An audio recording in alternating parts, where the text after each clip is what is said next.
a discipline that sat on its treasures but didn't see them, leveraging online auction data for design historical research. Abstract. This chapter details the Chandigarh Chairs project's collection and analysis of online auction data during the COVID-19 pandemic. Collection and analysis of online auction data is presented as a successful method to remotely study items of modernist furniture from the Indian city of Chandigarh in lieu of more traditional design historical techniques. The method utilized by the project research team is presented, alongside research insights related to the objects of furniture themselves, as well as the broader market within which these objects are bought and sold. The chapter concludes by advocating further utilization of online auction data within the design historical field as both a tool for the generation of greater object knowledge and greater understanding of markets for objects of design. Keywords is a D candidate at the Bartlett School of Architecture, UCL. Her dissertation explores and reads the history of commercial office through the application of Marxian process theory. Alongside this work, Petra serves as principal investigator on the Chandigarh Chairs project, an independent research which seeks to critically reevaluate the history of modernist furniture from the northern Indian city of Chandigarh. Categorizing herself as a design historian, Petra's primary research interests lie within the field of mid-century interiors and furniture, and the relationship between politics, particularly political economy, and design. Petra holds a BA in politics from College, Ohio, USA, and an MA in history of design from the Victoria and Albert Museum and Royal College of Art. She has lectured architectural history and theory at the University of Greenwich, alongside postgraduate teaching assistant work for the B Architecture at the Bartlett. 1. Introduction. The Chandigarh Chairs project is an independent, interdisciplinary research seeking to address gaps in the internationally and popularly known story and history of Chandigarh's modernist furniture. The project aims to critically interrogate how the history of this furniture has been written, by whom, to what ends, and how this narrative creation process has impacted not only our shared understanding of these pieces of modernist design, but also the physical trajectory and use of the pieces themselves. Built around principles of regenerative and redistributive research, from its start, the Chandigarh Chairs project has sought to make its findings and resources openly available to any individuals wishing to further explore Chandigarh's modernist furniture on their own terms. All the project's outputs, including the project database discussed in this chapter, are made available on the project's website. The simultaneous start of the project with the outbreak of the COVID-19 pandemic prevented the implementation and utilization of traditional design historical research methods, particularly object and place-based analyses. These constraints led the project team to undertake a new-to-us methodology, the collection, collation, and analysis of information from publicly available online auction listings. This research practice yielded significant fruits for the Chandigarh Chairs project, providing empirical information about the physical objects themselves, alongside suggestions of the broader circumstances and processes of the pieces journey from administrative offices in Chandigarh's governmental buildings to museum and private collections in Europe and North America. Detailing the methods utilized in the Chandigarh Chairs project, this chapter demonstrates how online auction data can help the field of design history, providing key foundational information about objects of study, as well as enriching knowledge of the actors, institutions, and processes involved in the sale, resale, and knowledge creation related to designed objects. Further, the chapter argues that collection and analysis of online auction data pertaining to designed objects indicates the presence of unethical and potentially illegal practices occurring within the trade in designed objects. While such practices have been increasingly documented and discussed within other markets for cultural heritage and property, their occurrence within design markets has, until now, largely evaded scholarly inquiry. Further collection and examination of auction data is proposed as one way to align design historical research with related fields and begin to investigate and combat undesirable, unethical, and potentially illegal practices and actions. This chapter begins with an introduction to Chandigarh's modernist furniture, including what is known about its design and initial location within the city of Chandigarh, as well as its subsequent relocation and resale across the world. After discussion of what is known, attention is paid to the areas where information remains outstanding on these pieces. The data collection project undertaken to fill these gaps is outlined, and initial findings of this research are presented. Finally, findings are analyzed and conclusions related to the Chandigarh Chairs project are drawn and presented, and potential uses and impacts of similar data collection processes within the field of design history are discussed. 1.1 Note on definitions. While the fields of design history and design studies infrequently provide definite definitions of design itself, this chapter defines an object of design as a tangible entity whose physical shape is based both on functional and aesthetic considerations. 2010. 1969. Designed objects are contrasted with objects of fine art such as paintings, sculptures, and art photographs, which contain predominantly aesthetic value and are not generally used for particular tasks outside of aesthetic appreciation. 2010, Walker 1989. Within the category of design, reference is made to the subcategory of objects of mass-manufactured design, understood to be objects of design made on a large and standardized scale, frequently by machinery. 2. Chandigarh's chairs. Chandigarh's modernist furniture was created to furnish the newly built city of Chandigarh, India. Developed in 1947, following the partition of India and annexation of Lahore, Chandigarh was to serve as the Indian Punjab's new capital and administrative center. After initial project architect's untimely death, Swiss-French architect Charles, better known as, was tapped to design the architecture and plan of the city, 1966. While worked from his Paris atelier, making trips to India as needed, his cousin and frequent collaborator, Pierre, alongside British architects Jane Drew and Maxwell Fry, relocated to the nascent city of Chandigarh for the duration of the project, 1999-2015. Fry and Drew became a part of a larger team of Indian architects and planners, including, and 1966.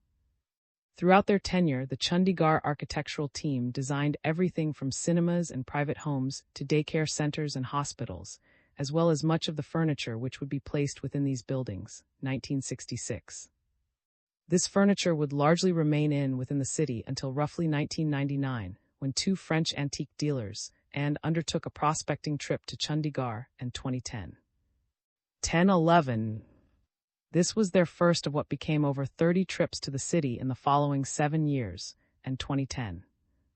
During this time, the dealers purchased an unspecified amount of the city's furniture, removed it to France, had the pieces professionally refurbished, exhibited them, began writing a book on the furniture, and finally put the pieces up for sale at auction, and 2010. 14-15. In 2011, an export ban was implemented by the Indian government, preventing further objects from legally leaving the country, 2021.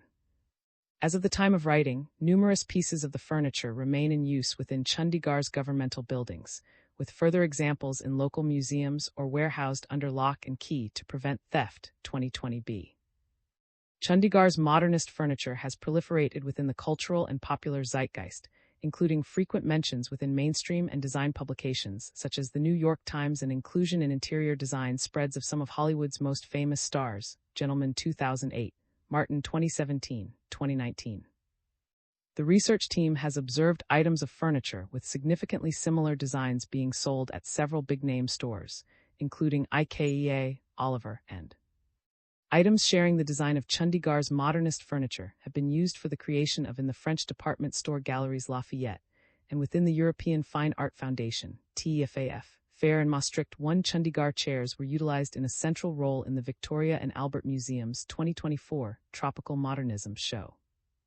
And iterations continue to be produced by a number of companies around the world, including high-end furniture manufacturer Kasna 2 Bangalore, India-based company Phantom Hands, Chandigarh, India-based studio CHD, and the Chandigarh model jail Kasna ND. Phantom Hands ND. Chandigarh model jail ND. Studio CHD ND. Victoria and Albert Museum ND. While not yet as famous or as recognizable as many of the heaviest hitters in modernist design, such as the Charles and Ray leather and plywood lounge chair or the Van Barcelona chair, the Chandigarh chair's angular wood and cane frame appears to be a rapidly growing presence and influence within the world of design and beyond. several designs of Chandigarh's modernist furniture in the Studio CHD showroom. Photo courtesy Gregor, 2022. Research difficulties presented by limited sources were compounded by the timing of the start of the Chandigarh Chairs project. In-depth project research began in the winter of 2020, coinciding with the emergence of the COVID-19 pandemic. The closure of archives, issuance of stay-at-home orders, and shutting of international borders further limited research avenues for the project, particularly many of the cornerstone methodologies of design historical research such as first-hand, object-based analysis, and 2017. The Chandigarh Chairs project team could neither access, handle, and observe iterations of Chandigarh's modernist furniture held in nearby museum collections, such as the Victoria and Albert Museum, nor could we travel to the Indian Punjab to document iterations within Chandigarh and converse with users, manufacturers, and repairers of the pieces. Although traditional design historical sources appeared temporarily unavailable, the project team had noted continuing listings of objects purported to be items of Chandigarh's modernist furniture on auction house websites, particularly in Europe and North America. Internet searches for Chandigarh chair alerted the research team to a series of recent sales. Chandigarh chairs had featured in many sales in the final months of 2019, including 3 October sales of design and one of classic plus contemporary items, 2019, Philips 2019, Wright 2019. The team hypothesized that information collected from these and similar auction listings might be utilized in lieu of both in-person object observation, collecting primary information about the objects themselves, and also potentially as a secondary source, potentially providing insights into how these objects were being sold, by whom, and to what end. 3. Methodology. Collection and analysis of auction house data pertaining to Chandigarh's modernist furniture was undertaken to develop a source by which increased understanding of these items and their sale could be developed. While this online data-based method entailed the collection of an amount of information, the intention behind this collection was not to be comprehensive, collating data from every sale of Chandigarh's modernist furniture with available information. Rather, this data collection was aimed at establishing a lay of the land regarding Chandigarh's modernist furniture, collecting enough data to generate broader understandings of the furniture itself, and gathering sufficient information to enable hypotheses to be made regarding these pieces. The methodology described subsequently in this section reflects this goal. Collection of auction data began in January 2020 and continued through December of the same year. In total, 1769 individual lots were identified and included in the collected data. Many of these lots included the sale of multiple items, such as sets of dining or lounge chairs or combinations of desks and purportedly matching desk chairs. A variety of items were included in the listings, including chairs, desks, tables, lights, metal shutters, storage furniture, and manhole covers. Lots ranged in sales price from $0 for unsold objects to $301,000 USD. Initial internet searches led to the identification of 9 auction houses as being the primary public auction house listers of objects purporting to be pieces of Chandigarh's modernist furniture. The websites of these 8 auction houses provided the starting location for research. These included 2 large international houses, St. Christie's, 1 mid-sized international house, 5 specialist houses focused on design and or modernist art and design, Wright, Philips & Co. and in 1 upscale Indian auction house, Saffron Art. Searches were conducted on the websites of auction houses, using key terms such as Chandigarh, and these terms were selected as they encompassed high-level descriptors of the furniture most likely of interest to the buying public, particularly those related to the furniture's designers and its location of origin. More specific search terms, including materials, i.e. teak or cane, and type of furniture, i.e. chair or daybed, were not utilized due to both the breadth of items included within the category of Chandigarh's modernist furniture and the scope of other lots likely including such terms. A comprehensive review of relevant sale within each auction house was conducted to identify objects potentially missed through the keyword search. The title of each auction held from the start of available online records was read, and complete listings for auctions whose titles indicated some relevance to Chandigarh, India, modernist furniture, or peer were manually scrutinized for missed objects, which had perhaps been with differing language or in a language other than English. This secondary search helped to ensure that most, if not all, items sold as Chandigarh's modernist furniture within the target auction houses were identified and included in the resulting dataset. A range of data was collected from each relevant lots, including the auction house, sale date, auction name, item title, item dimensions, description, provenance, estimated sale price, final sale price, a link to the auction, the model number, and specific reference information if included, and one image for because of the volatile and ever-changing nature of web data. Images were downloaded or screen captured and saved to ensure future access before being inserted into the database spreadsheet. After data was collected, dimensions were standardized to, and prices converted to US dollars following the prevalent exchange rate of 1.2189 US dollars to 1 euro and 1.311 US dollars to 1 Great British Pound. 5 prices in original currencies for both estimations and actual sales price were kept within the database for future reference and/or conversion. After the information collection phase was completed, an initial consultation of data collected revealed that some auction item titles, descriptions, or provenance information contained reference to item code 6 originating from the 2010 and volume The Indian Adventure 2010. These codes appeared to be used to identify and separate different designs of Chandigarh's modernist furniture. An office desk sold within a Philips December 12, 2012 auction, for example, was titled Office Table Desk Model No. PJBU02A AL. 2021-7. Here, the utilized code appeared to differentiate the design of desk being sold from other desk designs within the oeuvre of Chandigarh's modernist furniture. To create informational parity across surveyed auction lots, project researchers Gregor and Petra undertook a process of initial visual analysis, comparing images of items included in the database against those utilized to categorize and label objects within the Indian Adventure.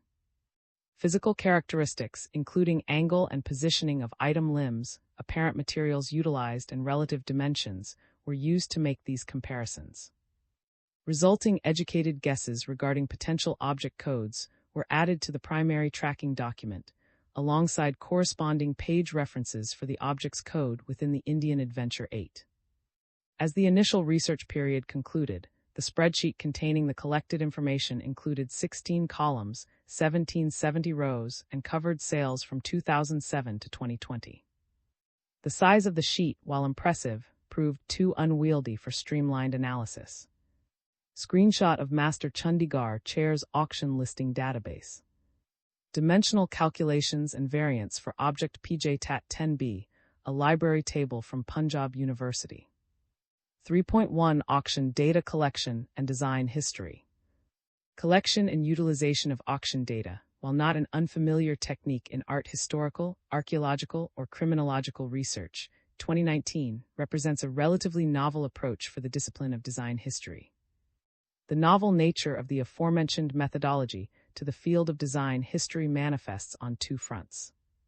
It is novel both because the practice of utilizing auction data for object study is distanced and abstracted from the discipline's traditional object-based methods, and because use of auction data inescapably involves documenting and analyzing secondary markets for objects of design, an until now limited practice within design historical scholarship. These disciplinal limits within the field of design history make the utilization of online auction data detailed above a significant departure from design historical methods and techniques, as it involves physical distance from the objects of study and an explicit, if not analysis, of the operations and of auction houses and the sellers of objects. 3.2 Limitations.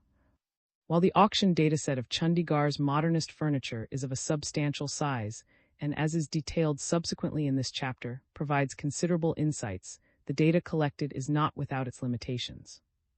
Although efforts were made during data collection to be as thorough as possible, the data likely does not encompass every item of Chandigarh furniture put up for auction during the research period.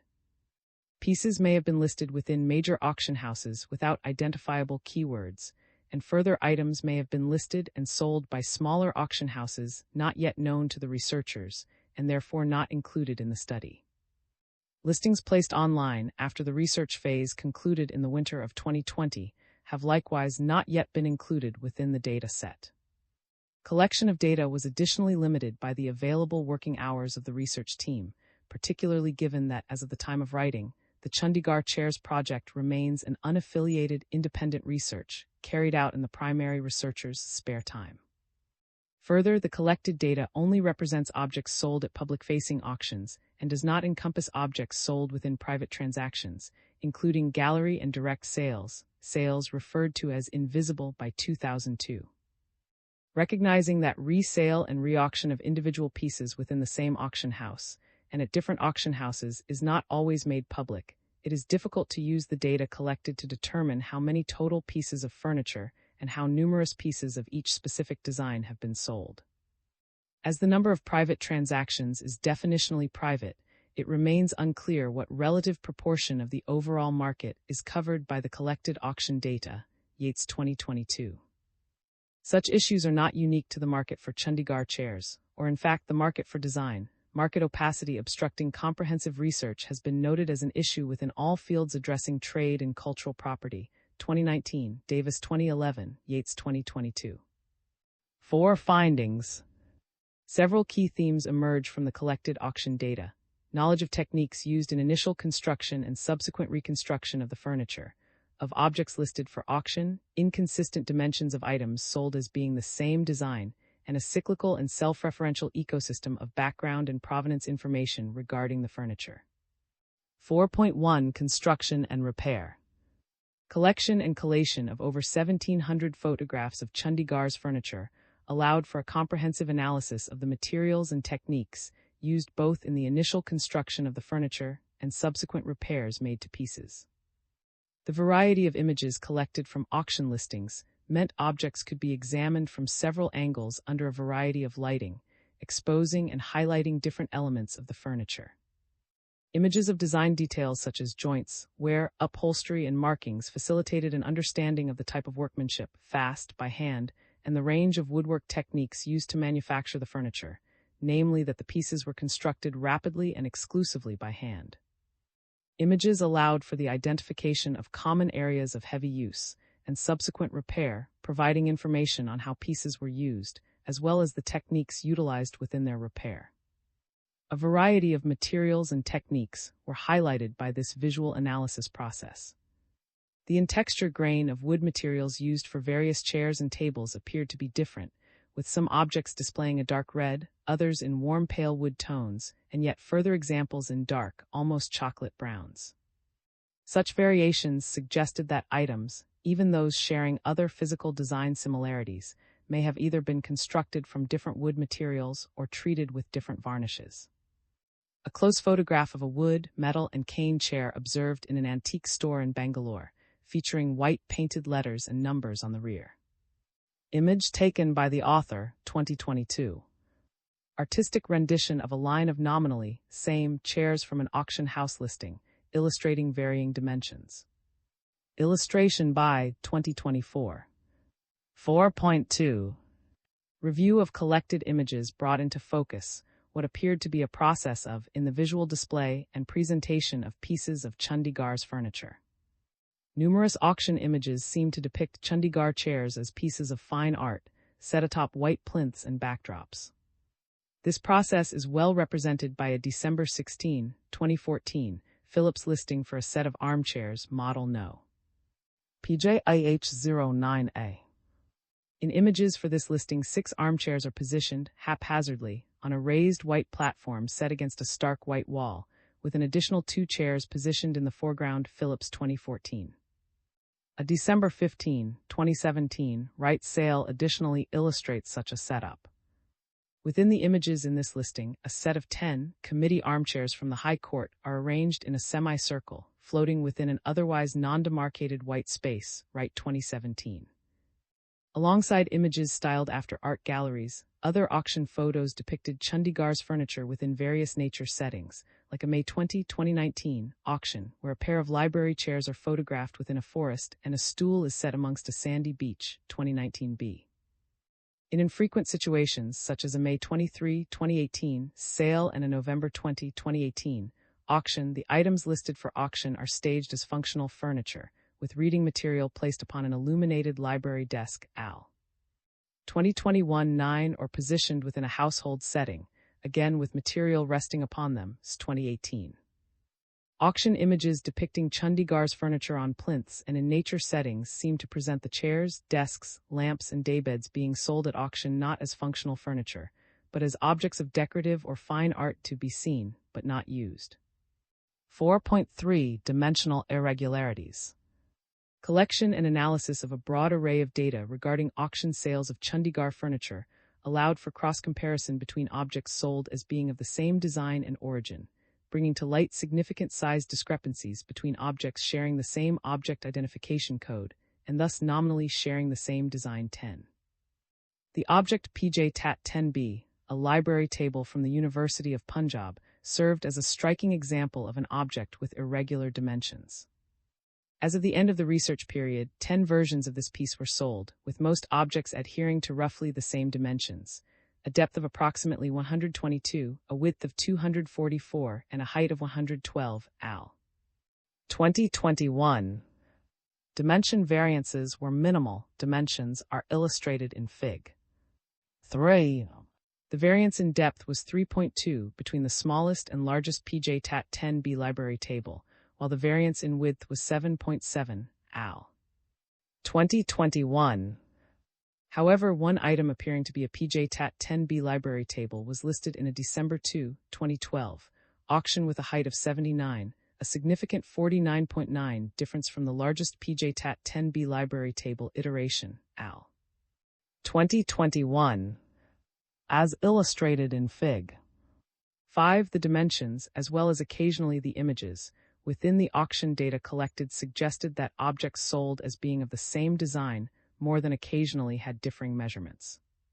Nominally same objects both within multiple object auction lots and between auction lots were of different heights, widths, and depths. 4.4 Provenance. Beyond insights into the physicality of Chandigarh's modernist furniture, data collected also provided information regarding how these pieces were presented to the world. Data from provenance and literature, sections of auction listings, contoured a sales environment providing limited information regarding the movement of individual pieces, and a narrow set of sources mobilized to support factual claims.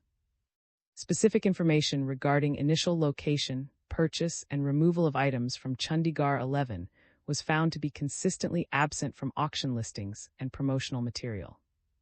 No listings in the dataset included information on which sale within Chandigarh the relevant piece was purchased from. While many listings included information on which building within Chandigarh an item was from, locations within the buildings, i.e., rooms, departments, etc., were absent. Al. 2021. Information regarding dates of export from India and details of object restoration or refurbishment were likewise not found within any collected data. Al. 2021. While details regarding the movement and sales histories of individual pieces, particularly within and out of India, were largely missing from collected data, information regarding object exhibition and ownership history, particularly within North America and Europe, was sporadically included. Prior inclusion within frequently unnamed private collections in Chandigarh, Paris, and New York was observed to have been noted within provenance sections of auction listings. Al. 2021. Presence in a select number of gallery shows was also found to be highlighted within information sections of auction listings, including a 2006 show at the gallery put on by and a 2009 show at the University of Westminster's P3 Gallery. Al. 2021. Sales made at prestigious galleries, such as Eponymous Business and S54, were similarly mentioned within auction listing sections devoted to provenance. Al. 2021. Review and analysis of collected data emphasized the limited number of sources referred to within literature, provenance, and related sections within the studied auction listings. The most frequently used source was the book The Indian Adventure, 2010, authored by furniture dealers, and the same dealers who arguably created a market for the chairs outside of India. 12. The Indian Adventure appeared to be utilized within auction listings as the primary, and frequently sole reference supporting an array of basic background information, from the typology of the piece indicated through the and created inventory code indicating the designer, object type and iteration of each piece, to the object's original location within Chandigarh. Al. 2021. Auction house reliance on, and as a sole reference source, appears to have occurred even prior to the volume's 2010 publication. Items sold within a December 11, 2008, Wright auction titled Important Design, remarked under the heading Literature. This design will be included in the forthcoming Wright 2008-13. Additional published sources used to prove authenticity and value within auction listings include Furniture Dealer's 2014 volume, Peer, Chandigarh, India 1951-66, the 7th volume of Willis 1995, Over Complete Works, documenting Chandigarh 1999, and Normus Chandigarh 1966, al. 2021. Despite an initial appearance of scholarly work by auction houses in assembling these citations, upon closer inspection, many of the references provided, including those to the Indian adventure, do not appear to provide the concrete factual support of the claims made within auction listings that a reader might expect. Auction house refers to in the for an April 15, 2008 listing of suite of 4 armchairs, model called Senate Chair, al. 2021-14, however, neither makes specific mention of Chandigarh's furniture, nor depicts or illustrates the furniture itself, within his volume Over Complete 1995. Auction house writes reference to page 225 of documenting Chandigarh to support a listing for a pair of library chairs, appears similarly perplexing, Wright 2007. While page 225 in documenting Chandigarh includes discussion of the Chandigarh Library building, it does not contain images or significant discussion of the chair pictured in the listing, 1999. Reference to this work appears equally confusing, as Chandigarh contains no substantial discussion or illustration of Chandigarh's furniture, 1966. Beyond references which do not appear to illustrate or discuss the design being sold, auction listings also appear to use references depicting similar objects or objects of the same design, not necessarily the particular iterations being sold, sometimes without sign that this practice is occurring. A June 9, 2010 Philips listing for a low-visitor sofa from High Court, Chandigarh, India, for example, listed pages 93 and 94 of Over Complete as the sole item under the headline Literature, al. 2021-15, while pages 93 and 94 of Over Complete depict Chandigarh's High Court and its furniture, there is no indication that the particular seating furniture included in these images are the same pieces up for auction in the Philips listing. 1995-16 absence of indication that the items being sold are not, themselves, depicted in the reference sources is of particular note. As some auction listings make clear that cited literature depicts a similar model, al. 2021. Overall collected auction data presents a picture of provenance information provided by auction houses as being dominated by historical gallery display, vague previous ownership details, and factual references stemming from a limited number of sources, particularly a core group of actors within and related to many of these elements, particularly French antique dealers, and coordinated early gallery shows of modernist furniture from Chandigarh, and continue to sell these and similar pieces within their French gallery spaces.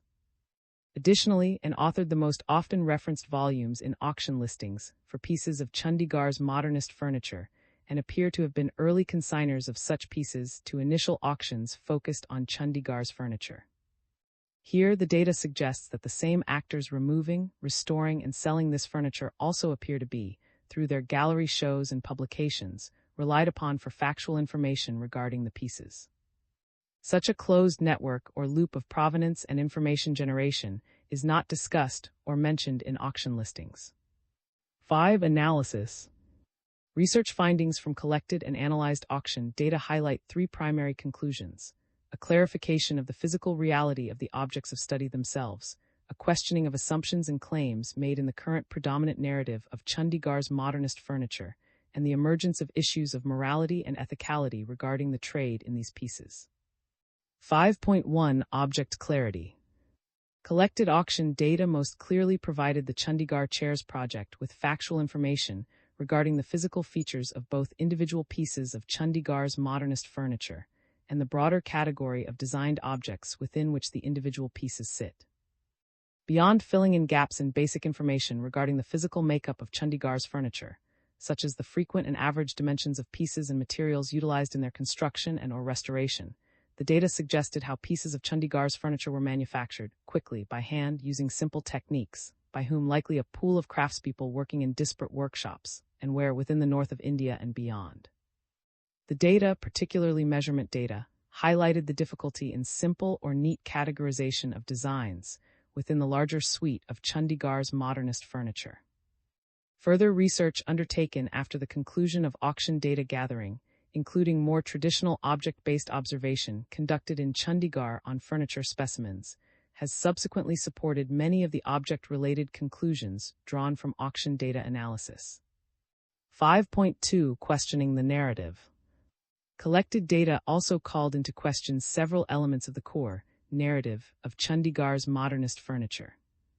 Often repeated by sellers of these pieces as well as the popular press, this narrative asserts that Chandigarh's modernist furniture is largely European in origin, was designed by Peer, was underappreciated and mistreated within Chandigarh, and was saved from destruction by European dealers and collectors. 17.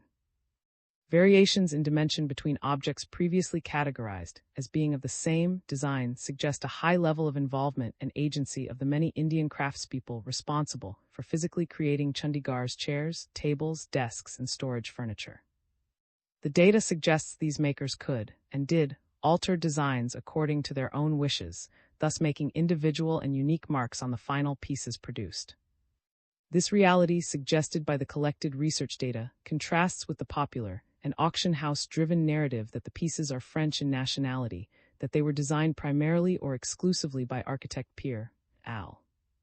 2020. The extensive signs of wear and tear visible within images collected from auction listings counters the tale that Chandigarh's residents did not appreciate the modernist furniture until it was rediscovered by European dealers. These signs of wear indicate that the furniture was, instead, very well used within the city. Broken or rewoven cane demonstrates that chairs had been repeatedly sat in. Weathered and chipped leather on the seams of chair arms prove countless individuals used these arms to propel themselves out of the seat, and scratches on the feet of furniture items illustrate their movement across many floor surfaces. These elements are not signs of. They are signs of use. And as Chandigarh's modernist furniture is, and was intended to be, functional furniture, they are signs that the pieces were used, appreciated, and valued for what they are, pieces of functional furniture. Further, the variance between objects previously considered to be of the same design calls into question both the coding system established by N18, while these object codes are presented within the Indian adventure as factually based categorizations of reality, the sometimes dramatic differences in size and shape between objects, which share what appear to be the characteristics used to classify, and code types suggest a more complicated reality. Can objects truly be, and considered of the same type if they do not share dimensions? 5.3 Ethical and moral issues. Perhaps most importantly, auction data shed a light on potential ethical and moral issues within the trade in Chandigarh's modernist furniture. To start, several elements of the trade appear to be immersed in Eurocentric assumptions, positions, and framings, which systematically minimize or erase the Indian history and origins of Chandigarh's modernist furniture. This erasure begins with the assignation of Peer as the sole designer of the large majority of Chandigarh's modernist furniture. Has been given sole attribution despite a dearth of clear information directly tying him to specific designs, such as plans, drawings, and studio notes, and contradictory accounts that many designs were collaborative efforts between and the project's larger team of Indian architects, designers, and planners. 2018. Little, if any, mention is made in auction house listings regarding the Indian craftspeople responsible for producing Chandigarh's furniture, and by neglecting to discuss or acknowledge varying dimensions and elements within otherwise similar pieces, the role of these individuals within the larger process of creation is minimized. This fits within a wider trend of erasing the very real Indian origins of Chandigarh's modernist furniture, presenting the furniture as European, and through this furthering a narrative of modernism as an exclusively European construction. Minimization of the Indian origins of Chandigarh's modernist furniture additionally bolsters the problematic narrative that the pieces were not appropriately appreciated within Chandigarh, and the related conclusion that they would be better appreciated and cared for within the collections of wealthy individuals and institutions within the West. This problematic and neocolonial narrative is illustrated in part by the of Chandigarh's furniture within auction imagery. Continued representation of Chandigarh chairs as pieces as objects of fine art, meant only to be looked at, reinforces the implication that their physical use, including wear and tear, within Chandigarh was wrong or inappropriate. This conception may support or embolden the continued movement of pieces out of their original location and use within India. Ethical, moral, and potential legal issues regarding both the authentication and movement of Chandigarh chairs are also visible through the collected data. It is possible that forgeries, recently created pieces, or related similar works may be more easily passed off as authentic original Chandigarh chairs because of the lack of information regarding chain of object custody within India within auction listings, 2020. Without proof linking a specific piece back to its creation, seemingly any item could be passed off by an unscrupulous actor as an original authentic Chandigarh chair, 2020. This item would only have to share some of the visual characteristics of other pieces: distressed wood, angular forms, approximate dimensions, and caned or upholstered seats. Considering the significant disparities of object dimensions, a deliberate forgery need not even share the same size as other objects. Al. 2022.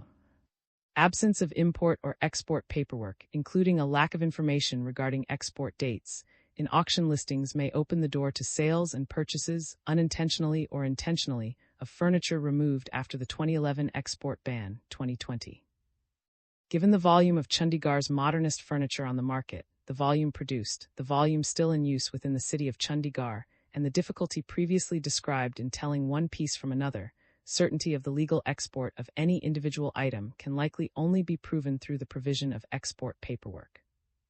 Without this paperwork, or indeed any mention of the export date of objects within auction listings, it is possible that some or many of the pieces included in the data collected during this study were removed from India after 2011 and are therefore illegally held. 19.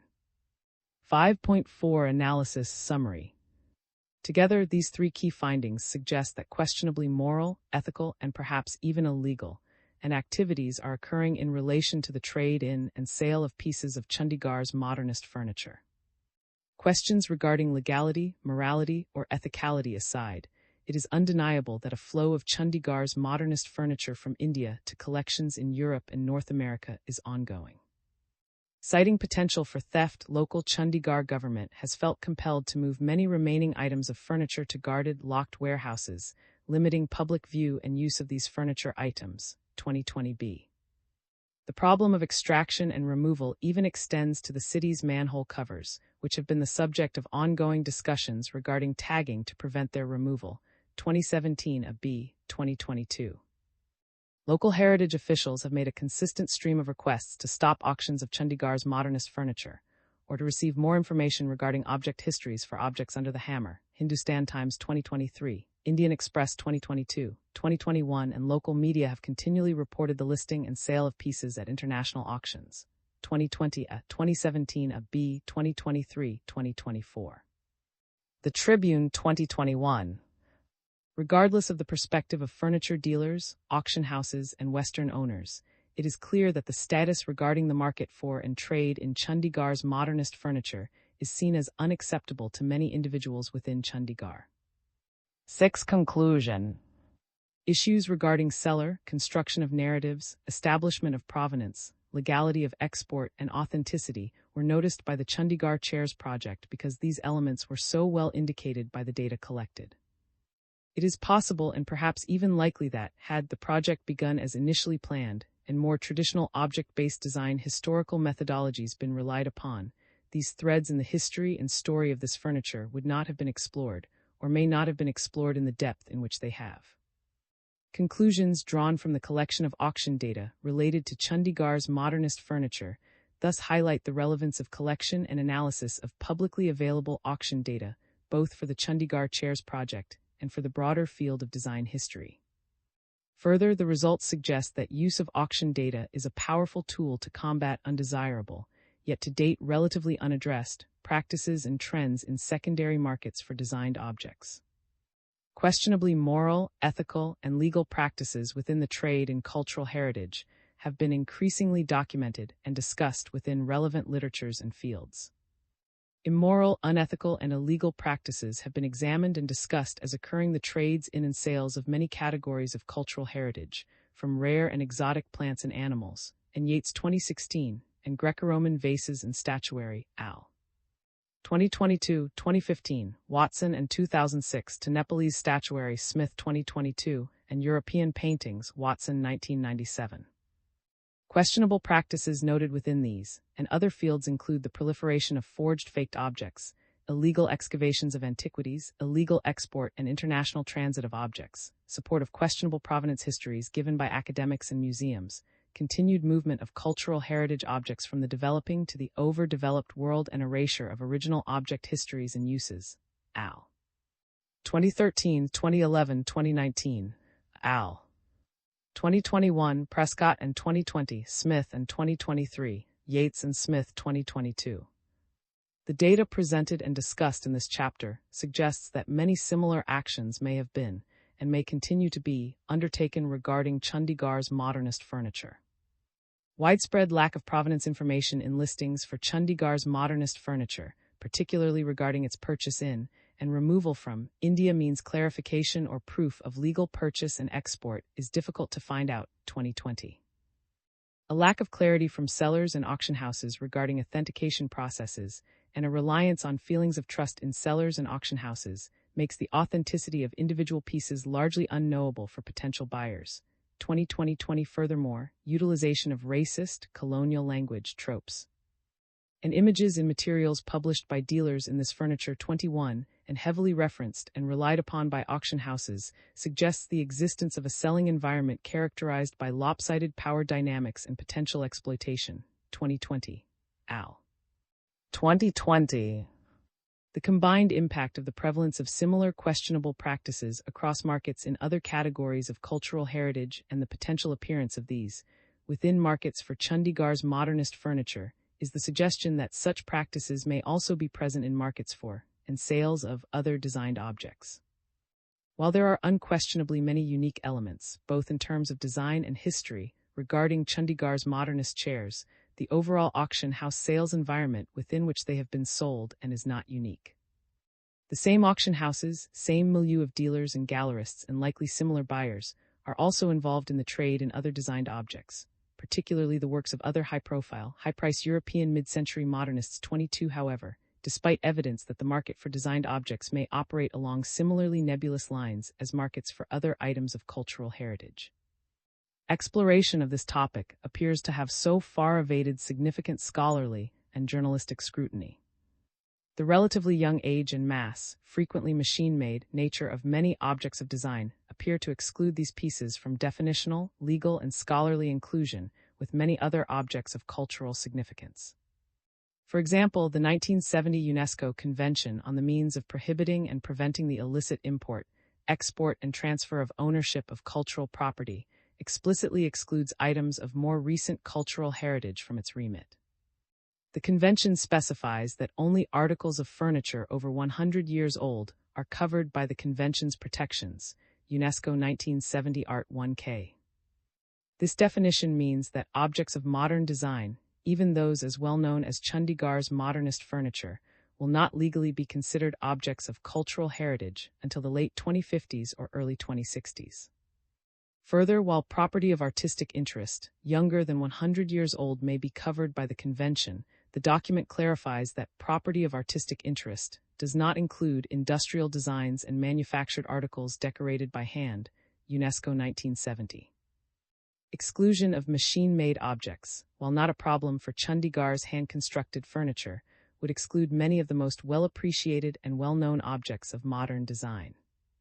Such choices in terminology, phrasing, and in exclusion therefore result in a document which, while providing at least nominal protection to paintings, lithographs, sculptures, coins, statuary, books, and even postage stamps, does not provide legal protection for the extraction of objects of modern design, regardless of their financial or cultural value. Further, consistent use of the term cultural heritage, rather than cultural property or cultural objects, within national and international legal frameworks adds to the temporal definition of objects of importance. 2009, suggesting important items are at least in part defined by their age, an age which objects of modern design simply do not possess 23 similarly. Utilization of identifying terms such as unique within national cultural heritage statutes of counties such as Germany and Switzerland would seem to exclude many items of design, particularly items of modern or mass-manufactured design which are produced on a large scale and thus cannot be unique, and 2010. As legal frameworks appear to be constructed in a way which definitionally excludes objects of design, particularly objects of modern design, within their remit or protection, it logically follows that scholars and authors using legality as their initial framework would not examine such objects. Exclusion of recent and mass-manufactured objects from definitions of cultural heritage means many objects of design, including Chandigarh's modernist furniture, are not afforded similar international levels of protection as given to other items. This means non-covered design items can be moved, sold, traded, refurbished, and or altered without even the nominal international legal scrutiny afforded to other objects. The exclusion of recent and mass-manufactured items from international definitions of cultural heritage may hamper or discourage academics with experience and knowledge in logistics, morality, ethicality, and legality in the sale and movement of cultural heritage, such as archaeologists, criminologists, and art historians, from extending their research into designed objects.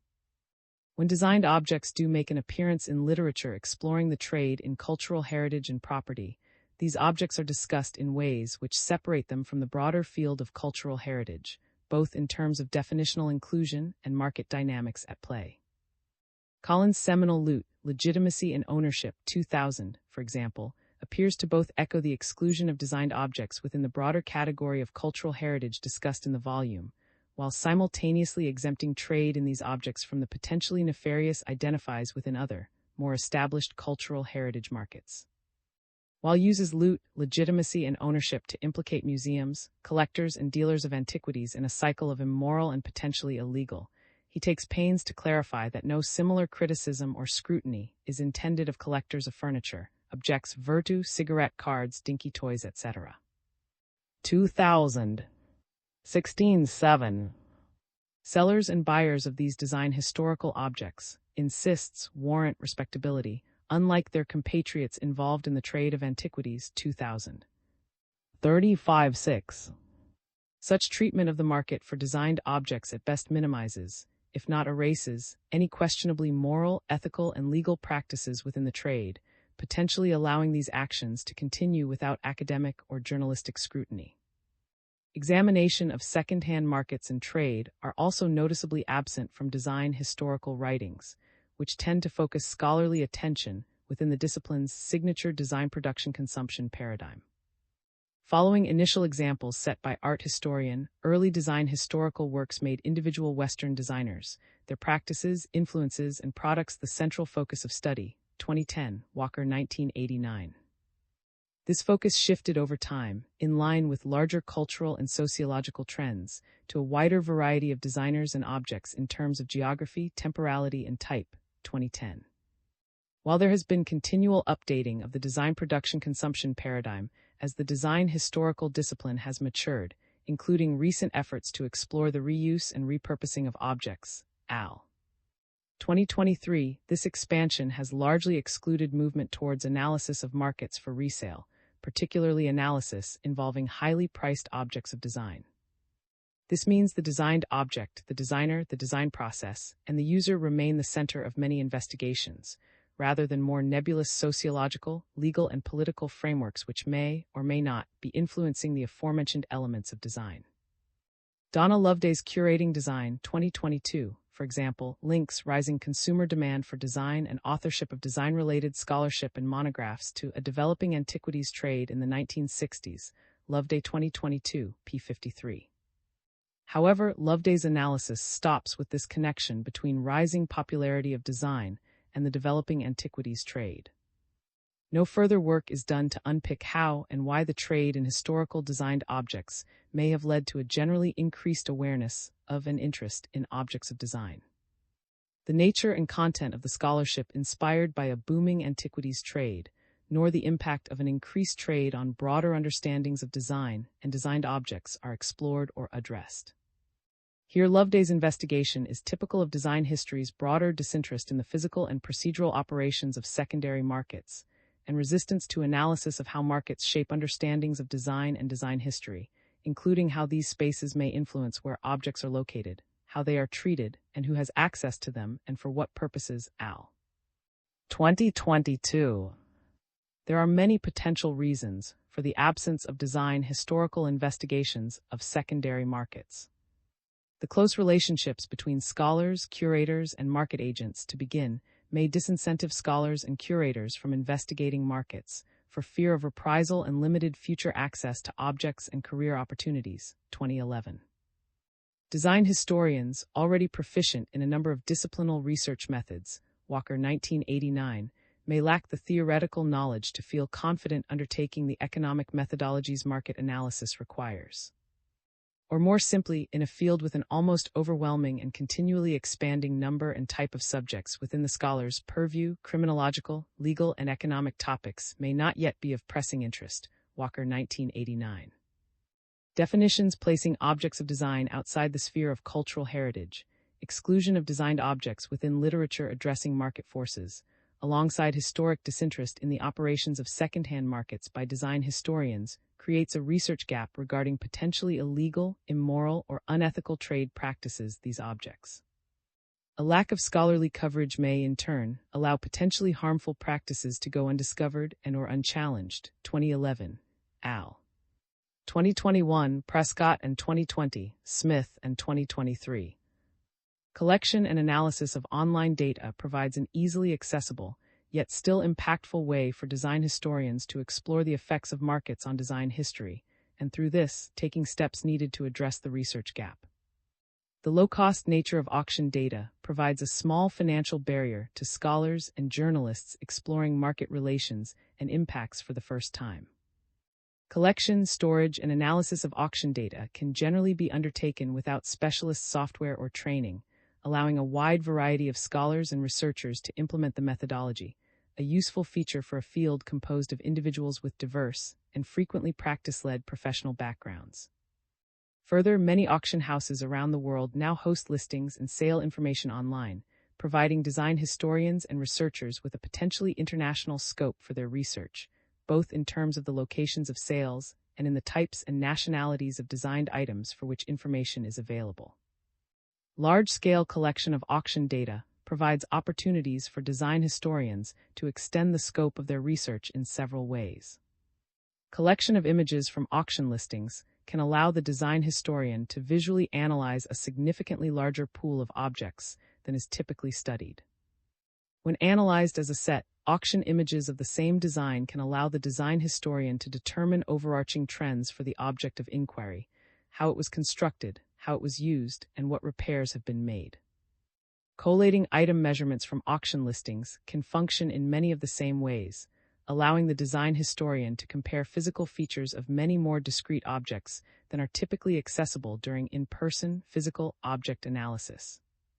In addition to bolstering approaches already widely accepted and undertaken by design historians, analysis of auction data opens doors to new and critically important avenues of design-related research, particularly regarding the influence of market actors and forces upon understandings of designed objects, as well as the physical trajectories of specific objects.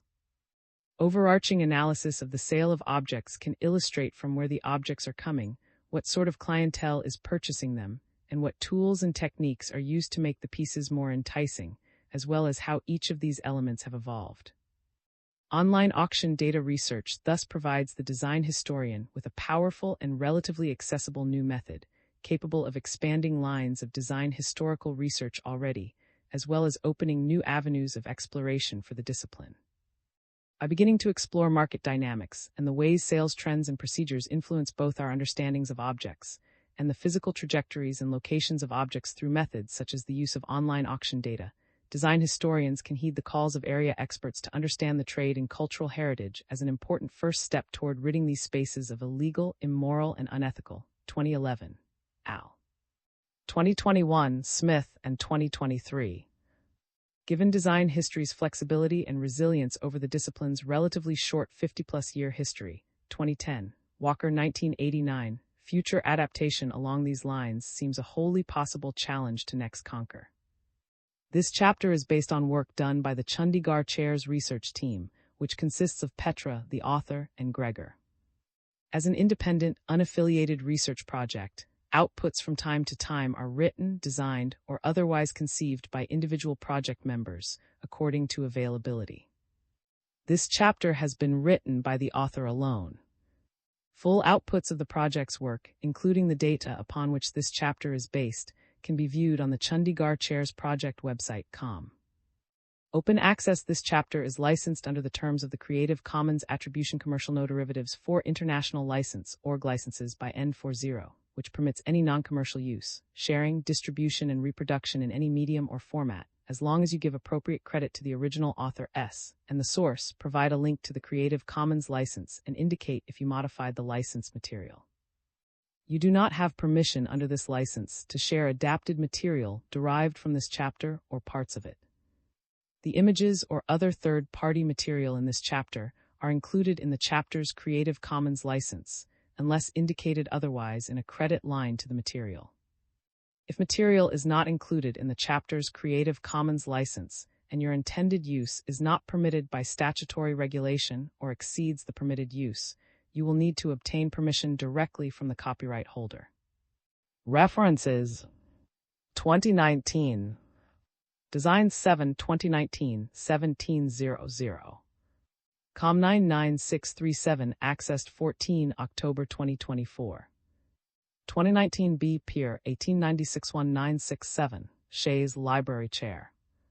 Comlot 9606010211431 Referral Shays +++ Chair %3% 2F %3E %2C +++ Rot in %3% 2F %3E 76 +X +46 +X +42 CM %3% 2F %3E circa +1959 %3% 2F %3E. Accessed 1 May 2024. G. Bush S. Mame 2013 Bad Actors and Faulty Props, Unlocking Legal and Illicit Art Trade. Global Crime 14-4359-385. Org 10-1080-17440, 57220-13828999.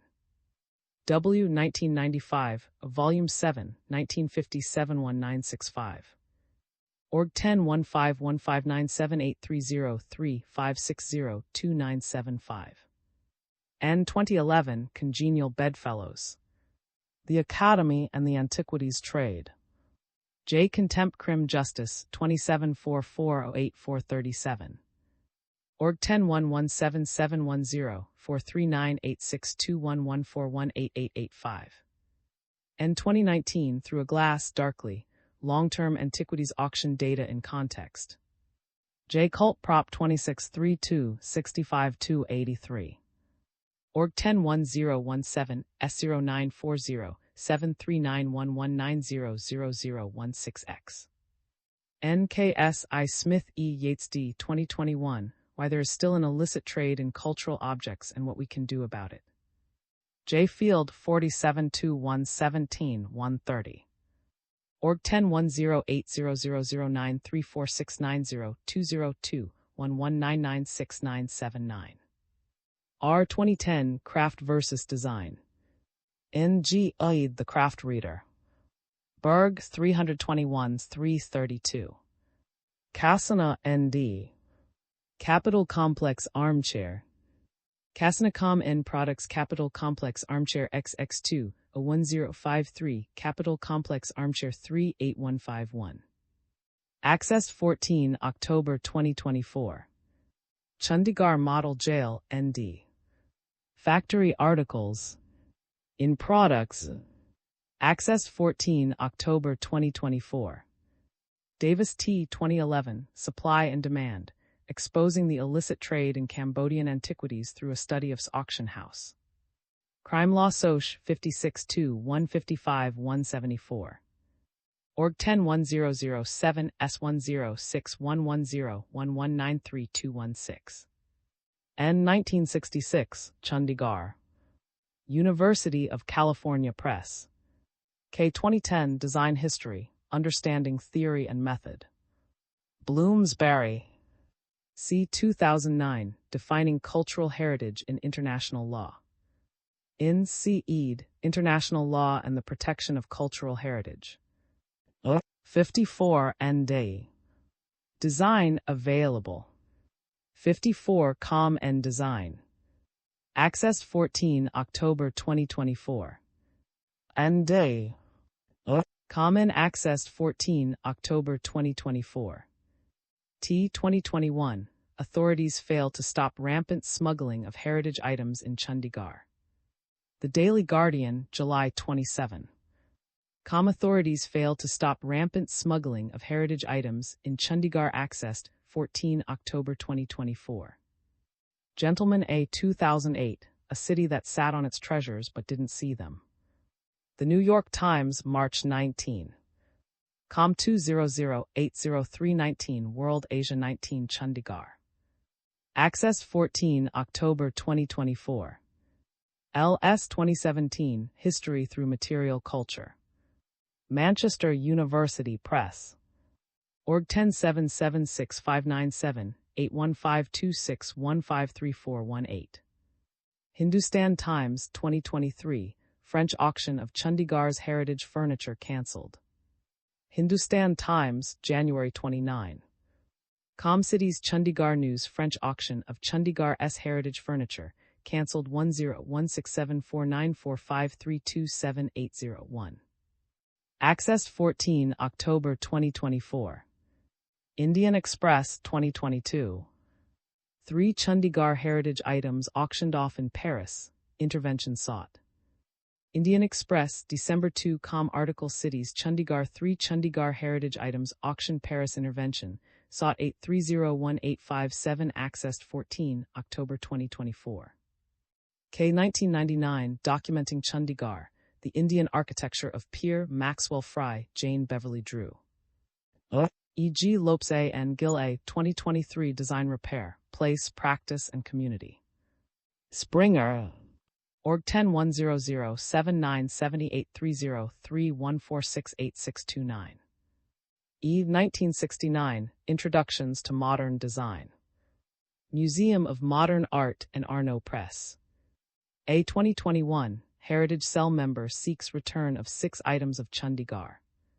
The Tribune, September 14. News Chandigarh Heritage Cell member seeks return of 6 items of Chandigarh 310810. Accessed 14 October 2024. TS 2010 National and Legal Frameworks. Illicit, the impact of uniform laws on the protection of cultural heritage and the preservation of cultural heritage in the 21st century. Brill 111-231. A 2010 Collecting Design. Loveday D 2022 Curating Design, Context, Culture, and Reflective Practice. Bloomsbury. S. Yates D 2016 Collectors on Illicit Collecting, Higher Loyalties and Other Techniques of Neutralization in the Unlawful Collecting of Rare and Precious Orchids and Antiquities. 23-3-43-57. Org 1011771362480615607625. Martin H. 2017, How the Famous Chandigarh Chair Landed in Dining Room. Architectural Digest, August 16. Estcom Story Pier Chandigarh Chair. Accessed 14 October 2024. S. 2019, Is You're a Fake. WSJ Magazine, August 14. Articles Is You're a Fake 115657855593. Accessed 14 October 2024. V 2002 Greek Vases for Sale, Some Statistical Evidence. In N. Walker K. Illicit Antiquities, The Theft of Culture and the Extinction of Archaeology. 2337. Org 10432-49780-203-165461. Phantom Hands, N.D. Project Chandigarh. In Collection Project Chandigarh. Accessed 14 October 2024. Phillips 2014 Pier, set of 8 armchairs model No. PJAH09A, from the Mill Owners Association Building, India. Phillips Com Detail Peer, NY05041429, from Search Peer %20 and Search Page 2. Accessed 1 May 2024. Phillips 2019, Design London Auction 17 October 2019. Phillips Com Auctions Auction UK 050219. Accessed 14 October 2024. V 2018. Life and Work of Peer with Architecture Talk January 3. Org Home 11. Access 2 November 2021. S 2020, a 10 Chandigarh heritage items designed by and sold for Rs 2.11. The Indian Express October 16. Com Article Cities Chandigarh 10 Chandigarh heritage items, sold 2/11/6754/650, accessed 14 October 2024. S 2020b Mumbai Link, the challenge for Chandigarh police in every case. The Indian Express November 23. Com Article Cities Chandigarh Mumbai Link, the challenge for Chandigarh police in every case 7061915, accessed 10 March 2022. Prescott C. JM 2020, exploring the cozy cabal of academics, dealers, and collectors through the collection. Heritage 316897. Org 103390 Heritage 3010005. 2019 10-19-19 Remix, Classic plus Contemporary. Archive Com Auctions 2019-10-19 Remix Classic Contemporary. Accessed 14 October 2024. C 2000 Loot, Legitimacy and Ownership, The Ethical Crisis in Archaeology. Bristol Classical Press. H 2017, A Heritage Furniture, 2 lounge chairs from PU sold for Rs 1.14 crore at Chicago auction. The Indian Express, November 3.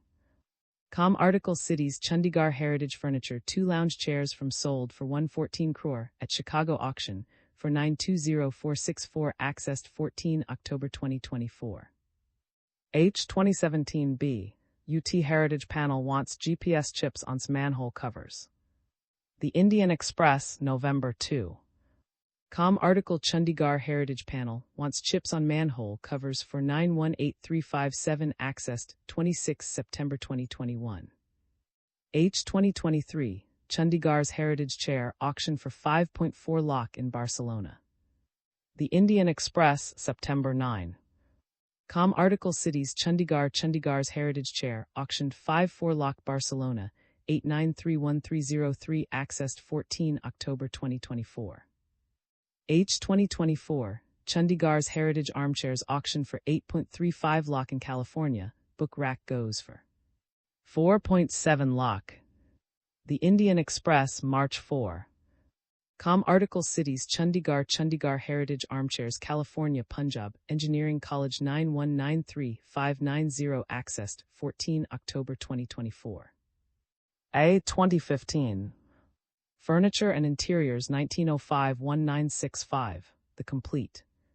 University of Chicago Press. PNG 2020, Chandigarh Chairs, Missing Histories. Bangalore International Center, September 24. Org Video Chandigarh Chairs Missing Histories PNG 2021, Chandigarh Furniture Auction Tracking Database, November 21. Docs Google Com Spreadsheets DE2 PACX1 VQ5 FM C2AF 4 E950 QVM S61 SJ8 C28 XPK OCH0 XB GEAD 0 and Single True. PNG 2022 Design Crime in Context, Mass Manufactured Design, Design as Art, and Chandigarh's Modernist Furniture. In N. Yates D. Art Crime in Context. Springer 2544. Org 10-100-7978-303-1140-8463. Smith E. 2022, The Ongoing Quest to Return Nepal's Looted Cultural Heritage. J 2322-64271. Org 10-1353-202-20039. Smith E. EL 2023, A Case Study of Academic Facilitation of the Global Illicit Trade in Cultural Objects, Mary in Nepal. J. Cult Prop 30 2241. Org 101017 S0940 7391230000048. It's 2018 Peer, Student Desk from the College of Architecture, University of Punjab, Chandigarh, India. Common Auctions 2018 Art and Design from the Homes of Delphine and Reed N09881 Lot 165. Accessed 1 May 2024. Studio CHD. ND. Studio CHD. In accessed 14 October 2024. The Tribune 2021, Chandigarh Heritage goes for Rs92 Lock in France. The Tribune, June 8. Com News Chandigarh Heritage goes for 92 Lock in France 264993. Accessed 14 October 2024. AED 2020 Provenance Research Today, Principles, Practice, Problems. Lund. EG 2010 Peer Venture Design Art Architecture. C 2015 Something is Confidential in the State of Christie. In NED Art Crime, Terrorists, Tomb Raiders, Forgers and Thieves. UK 202-28. C. Gill DWJ, C. 2022 The Forger's Tale, an insider's account of corrupting the corpus of cyclotic figures. J. Cult Prop 29 369 385. Org 101017 S0940 7391220 000352. UNESCO 1970 Convention on the Means of Prohibiting and Preventing the Illicit Import, Export and Transfer of Ownership of Cultural Property. UNESCO Org N Legal Affairs Convention means prohibiting and preventing illicit import, export, and transfer ownership cultural. Victoria and Albert Museum, ND. The Chandigarh Chair. Articles The Chandigarh Chair BDD0 J6 J9 FV 8K 8K 8BX HW6 XLF PLN. Accessed 14 October 2024. Walker J. 1989, Design History and the History of Design. Pluto Press. Watson P. 1997, Inside Story. Bloomsbury. Watson P. C. 2006, The Medici Conspiracy. Public Affairs. Wright. 2007 Peer, pair of library chairs from T.S. Central Library, Chandigarh. Wright 20 Com Auctions 200712 Important Design Session 2, 537 Search Peer Plus Accessed 1 May 2024. Wright 2008 Peer, set of 3 lounge chairs from Punjab University, Chandigarh. Wright 20 Com Auctions 200812 Important Design Day 2, 577 Search Peer Plus Access 2 May 2024. Wright 2017 Peer, Committee Armchairs from the High Court, Chandigarh set of 10. Wright 20 Com Auctions 201712 Design 142, Search Peer Plus Accessed 1 May 2024. Wright 2019 Design 24 October 2019 11M. Wright 20 Com Auctions 201910 Design. Accessed 14 October 2024. D 2022 MC Ways Tagging Heritage Manhole Covers.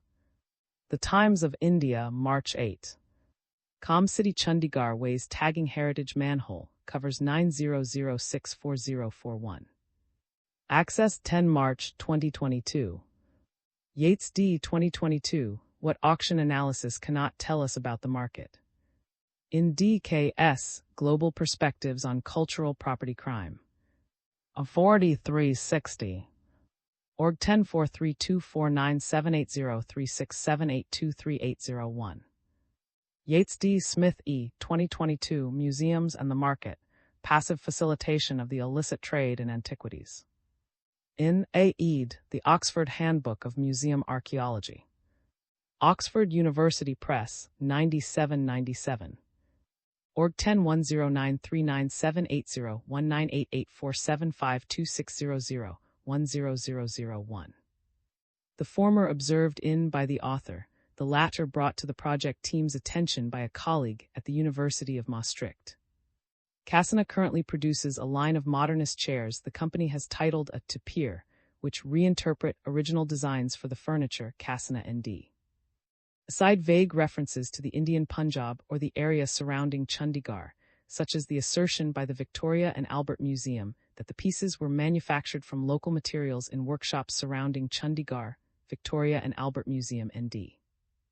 While inclusion of additional images may have been beneficial for data analysis, the time required to capture, label, and store additional images, in addition to file size needed to contain additional images, led the research team to limit collection to one representative example per auction lot.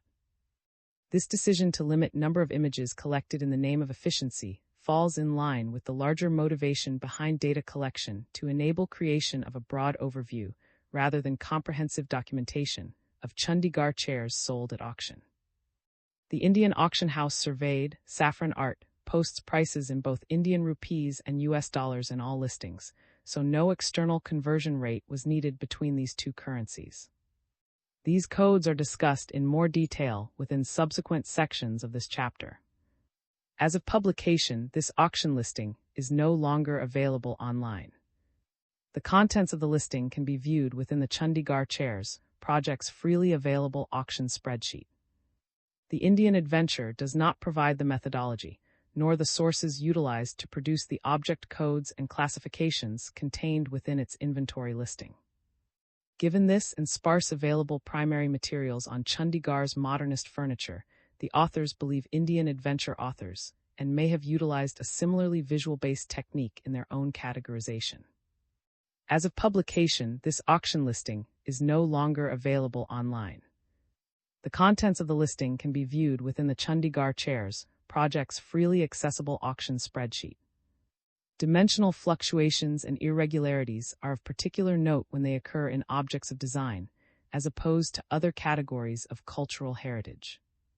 This is because designed objects nominally and definitionally share the same design, the same blueprint from which the objects have been created, often, as is the case with Chandigarh's modernist furniture, in multiples, 2010.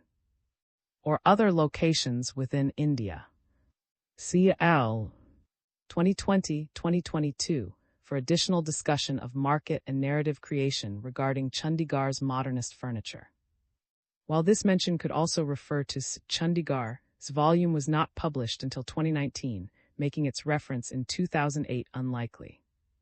The Indian Adventure, in contrast, was published just over a year after the 2008 Right auction, in 2010. As of publication, this auction listing is no longer available online. The contents of the listing can be viewed within the Chandigarh Chairs project's freely accessible auction spreadsheet. As of publication, this auction listing is no longer available online. The contents of the listing can be viewed within the Chandigarh Chairs project's freely accessible auction spreadsheet. This practice appears to suggest that the particular objects being sold have, as occurs with many antiquities, paintings, and sculptures, themselves been previously published and known to the world. However, unlike many paintings, sculptures, and antique vases, many objects of design are produced in runs of multiple objects, frequently indistinguishable from each other, even to trained professionals. Therefore, the practice of providing reference to previous publications provides much less solid provenance information for objects of design. CL 2020-2022 for additional discussion of market and narrative creation regarding Chandigarh's modernist furniture, as well potentially as the possibility of any meaningfully accurate coding or categorization for the overarching category of Chandigarh's modernist furniture. The potential illegal export of objects is supported by first-hand observation of the continued export, both of original authentic pieces and deliberately aged forgeries from the city, has been mentioned in anonymous conversations with the research team on several occasions. The research team has not been able to independently verify or refute these claims. Questions of authentication and authenticity of items of Chandigarh's modernist furniture sold at auction are discussed by the author in greater depth in Design Crime in Context, Al. 2022. This includes statements that the furniture was not properly cared for within Chandigarh, inclusion of images of the dealers problematically posing with piles of discarded furniture and unnamed, uncredited Chandigarh residents, and the titling of the book The Indian Adventure, an explicit of Chandigarh and India, evocative of the period of British and French colonial forays into and follies within the Indian subcontinent. Trades and pieces by Jean, Charlotte, and Jean, in addition to pieces of Chandigarh's modernist furniture, N.D. Likewise, 54 offers a variety of modernist furniture and architecture, including works by Jean, Charlotte, and 54 N.D. More often than not, sales covered in the Chandigarh Chairs auction database also included works of other prominent mid-century modernist designers. The October 2019 auctions referred to Insect. 2 of this chapter included works by Charlotte, Jean, Van, Charles and Ray, Hans, Frank Wright, Marcel Saarinen and Florence Knoll, 2019, Phillips 2019, 2019, Wright 2019. It is, for example, notable that 2009 in-depth analysis of the definitions of cultural heritage includes significant discussion of the of such statues to intangible or objects, but excludes discussion of the temporally limiting effects the discussed definition imposes. Beyond the streetlight, what the reporting of the British Museum thefts reveals about the antiquities trade and what it doesn't. Abstract. Investigative journalism has been and continues to be an important open source of information about the antiquities trade. It should be borne in mind, however, that the aims of the investigative journalist are not necessarily concordant with those of the academic researcher or policymaker. To date, there has been no examination of any inherent weaknesses, deficiencies, or biases embodied within those aims. With reference to the reporting of thefts during the 2010s of ancient gems from the British Museum, this chapter explores some possible shortcomings of investigative journalism, but also demonstrates how it constitutes a valuable resource for academic research and policymaking. Keywords. Graduated from the University of Liverpool with a D. Archaeology in 1991 and has held positions at the British School at Athens, the MacDonald Institute for Archaeological Research at the University of Cambridge, where he was Research Director of the Illicit Antiquities Research Centre, University's Archaeology Centre, and the Scottish Centre for Crime and Justice Research at the University of Glasgow. Most recently, he was Senior Research Fellow on the Endangered Archaeology in the Middle East and North Africa project at the University of Oxford School of Archaeology and is a member of the Trafficking Culture Project. He has published widely on issues concerning the market in cultural objects, with more than 50 papers and book chapters devoted to the subject. 1. Introduction. One key open source of information for research into the trade in ancient cultural objects or antiquities has been and continues to be the work of investigative journalists, which dates back at least to Nicholas Gage's 1973 dogged pursuit of the Metropolitan Museum of Art over its acquisition of the so-called. Books such as those written by Peter Watson, 1997, Watson and 2006, Jason and Ralph, 2011, and Ariel, 2020, to name only a few of the more obvious English-language examples, have followed in Gage's footsteps and shed light onto the inner workings of the antiquities trade. They have released into the public domain a wealth of otherwise inaccessible information that might be used by researchers and policymakers. But while the information made available by journalism is of undoubted importance for supporting both research and policymaking, it is not without problems, and until now it has not been systematically evaluated. As I hope to show in this chapter, investigative reporting is indeed invaluable. Journalists are perhaps in an advantageous position in that they can conduct undercover or unsolicited interviews and other research of a type that would be considered problematical in an academic context due to the strict risk-related ethical constraints of many disciplines and institutions that prioritize the safety and security of research subjects over the material requirements of the research itself. Journalists are also adept at acquiring what would otherwise be considered confidential documentation, which again would raise ethical questions in academia. Once published, their work is both accessible and with proper attribution. But at the same time, the journalistic and academic research agenda are not seamlessly concordant. They diverge in at least one important way. Very broadly speaking, journalism the story over the objective analysis. This divergence holds within it the possibility of misleading academic research and misdirecting policy aimed at regulating the antiquities trade and reducing its harmful consequences. When using published journalism as an information source for research or policymaking, there is a potential problem of incomplete reporting. I have in the past sometimes been frustrated by what I consider to be the inept attempts of a journalist to report upon some documents in their possession when the documents themselves, which might comprise an invaluable source of information, remain out of sight and a guarded resource for the journalist concerned. I do not consider any of the works I have referenced here to fall into that incompetent category. They are uniformly excellent. Nevertheless, it is a shame that usually the basic documentation is not made publicly available. Researchers or policymakers are forced to use what information has been chosen for publication, which may well be an unrepresentative sample of what information is actually available, selected to support the particular story that is of journalistic interest. A related issue, and the one that I will be discussing in this chapter, is that of biased reporting. Often, investigative journalism is scandal-driven, aimed at exposing the shameful deviance of what might otherwise be considered a reputable actor or institution. So the blurb on the front cover of Watson's 1997 of Auction House in London's inside story reads the explosive truth about the world's most famous auction house. And 2011 Chasing Aphrodite, a deep dive into the questionable acquisition practices of the J Museum, is subtitled The Hunt for Looted Antiquities at the World's Richest Museum. 2020, a study of the so-called Gospel of Jesus' Wife, manages to avoid any claims of world-beating wrongdoing, but its associated blurb is still keen to advertise the book as exploring the scandal that engulfed university. Its auction house, the J Museum and University are or were all internationally respected institutions and considered paragons of cultural propriety. The revelatory exposure of their involvement in unethical or even illegal practice is an irresistible source of voyeuristic delight for the interested reader. Scandals sell books. On the face of it, there is nothing wrong with scandals. Many years, decades ago, a senior UNESCO official confided in me that policy moves along one scandal at a time. But journalists are likely to information and develop a narrative that is directly relevant to their particular investigation, to their story.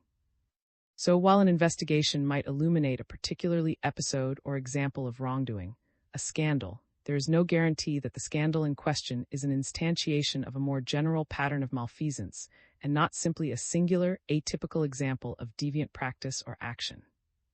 This point is not a trivial one. Traders in trade are wont to dismiss publicly documented examples of malpractice as the work of rotten apples. Al. 2020. 122-123.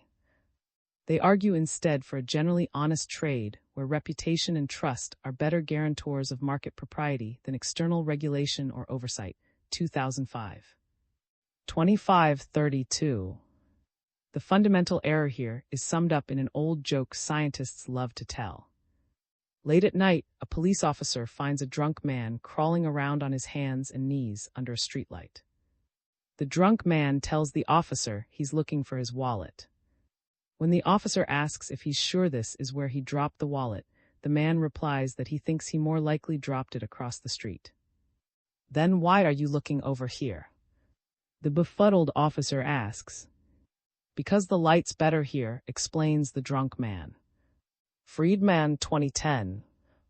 In this chapter, I will explore a possible manifestation of the streetlight effect with reference to the reporting of thefts from the British Museum, BM, of nearly 2,000 ancient gems and pieces of ancient, allegedly by senior curator Peter II. I am not concerned to establish the veracity of the reporting, which I don't think is in question. But I do want to discuss the policy responses to the reporting and consider any important information that has been overlooked or not followed up. I believe this overlooked information is more illuminating of the operation of the antiquities trade, particularly in the United Kingdom, and thus more relevant for policymaking than the specific circumstances of the BM thefts, which on present evidence can be attributed to the actions of a rogue curator working within a negligent institution. 2. Overview of the thefts from the British Museum.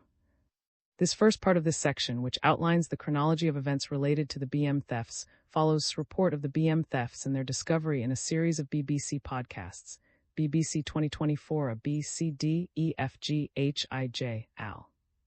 2024 a B, C, and a television documentary, BBC 2024 K. These outputs were produced with the cooperation of, who is an antiquities dealer based in Denmark specializing in ancient and gemstones, and who is centrally involved in discovering and exposing the thefts. 3. Reporting is corroborated by accounts published by Max 2023 in the Wall Street Journal and by Kate Fitzgibbon 2024 for the Cultural Property News blog. And Fitzgibbon had personal access to court documents prepared by the BM. Quotes and specific facts are referenced individually. The second part of this section continues to rely upon these sources, together with BM press releases. The reported investigation starts with, who first heard of what he would ultimately establish was stolen material in 2010 when he received an email from UK-based antiquities dealer Rolf. Was hoping to sell him some ancient gems he had bought from one who claimed to have inherited them from his grandfather. Then in 2014, started buying underpriced pieces of ancient from the seller, Sultan 1966, on the internet platform eBay. The seller was listed as, later, located in England, who claimed the material he was selling derived from the collection of his grandfather who had owned a junk shop in York and who had died in 1953. Established that someone with that name had indeed existed and had died in 1952, so assumed that the provenance was most likely correct. Had been buying material from since July 2009 and continued to do so until 2013, when he received an email communication from someone professing to be son that his father had died. He continued to buy on eBay from Sultan 1966. In 2016, Sultan 1966 posted on eBay an white agate Roman cameo fragment that he subsequently from sale, though not before, had taken a screenshot of the image. Upon Sultan 1966 told that the cameo fragment belonged to his sister and that she had decided not to sell. Kept the screenshot for his records. In 2020, he was able to match his screenshot of the cameo fragment with a photograph that had appeared on the BM's website, depicting the same fragment in its collection. The fact that the fragment was part of the BM's collection undermined the familial account of provenance being offered by Sultan 1966. That same year separately established that an olive green gemstone sold by Sultan 1966 in December 2015 was recorded in the 1926 of the engraved gems and cameos, Greek, Etruscan, and Roman in the British Museum. This gemstone had been bought by, who had then sold it in June 2019 to UK-based dealer Malcolm Hay. For these two identifications of what appeared to be objects belonging to the BM prompted to investigate more closely the identity of Sultan 1966. He had by that time bought hundreds of gems from Sultan 1966, and checking back through his documentation, discovered that the PayPal account for was in the name of one Peter. He shared his news with who informed him that there was a Peter working as a curator in the BM's Department of Greece and Rome. After receiving notice from in 2020 that the gemstone he had bought from was most likely stolen, Hay visited the BM in May 2021 to arrange for its return. He met with Deputy Director Jonathan Williams, who made some perfunctory about the gem's sales history, but thought the loss had most likely occurred during World War II. It was later discovered that someone, said though not proven to be, had inserted a handwritten note into the museum's records, which reported the loss and was falsely dated to 1963. In February 2021, had already emailed Williams, notifying him of the two gems and one other appearing on eBay that he suspected were the property of the BM and alerting him to his suspicions about.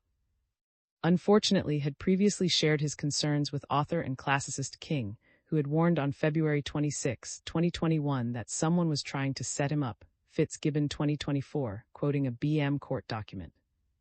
Had forwarded King's email to Williams, who was thus forewarned and prejudiced against allegations.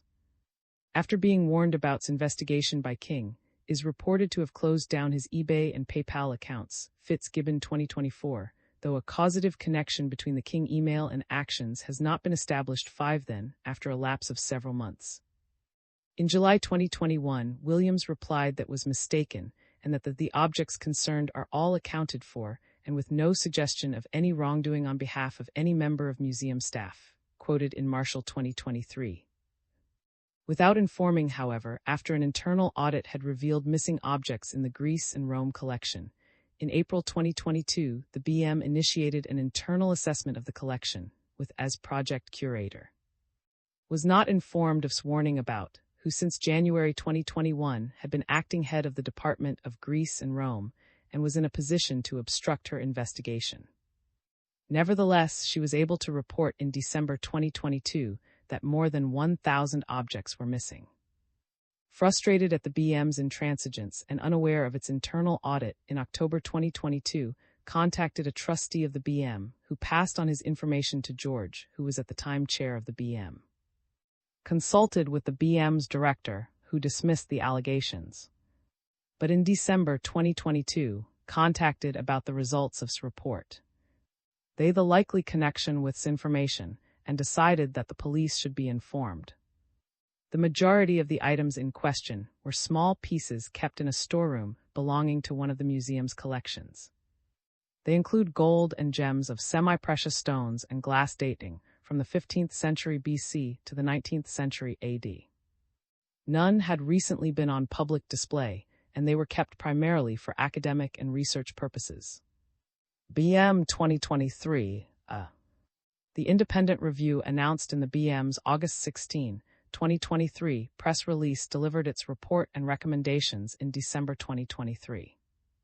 It estimated that approximately 2,000 mainly unregistered objects were damaged or missing from the collection and recommended improvements in documentation and registration, risk preparedness, internal auditing, governance and management, BM 2023C. The review also noted that the thefts had been discovered due to an internal audit started at the BM in April 2022 and acknowledged that the BM had wrongfully dismissed warnings in 2021. Preempting the review's report, already in October 2023, the BM had embarked on a 5-year project to and make available online records of every object in the museum's collections, BM 2023D, at a projected cost of £10 million, which the museum hoped to raise privately, Marshall 2023b. In March 2024, the BM initiated civil proceedings against, claiming to have evidence that he had been selling objects since 2009 using false names and documents. Al. 2024, A. Fitzgibbon 2024. He is alleged to have stolen at least 1,800 small pieces of, sometimes damaging metal mounts while removing gemstones. By May 2024, the BM had recovered 626 missing and stolen objects, BM 2024. The number reported had not changed by March 2025, when this chapter was going to press.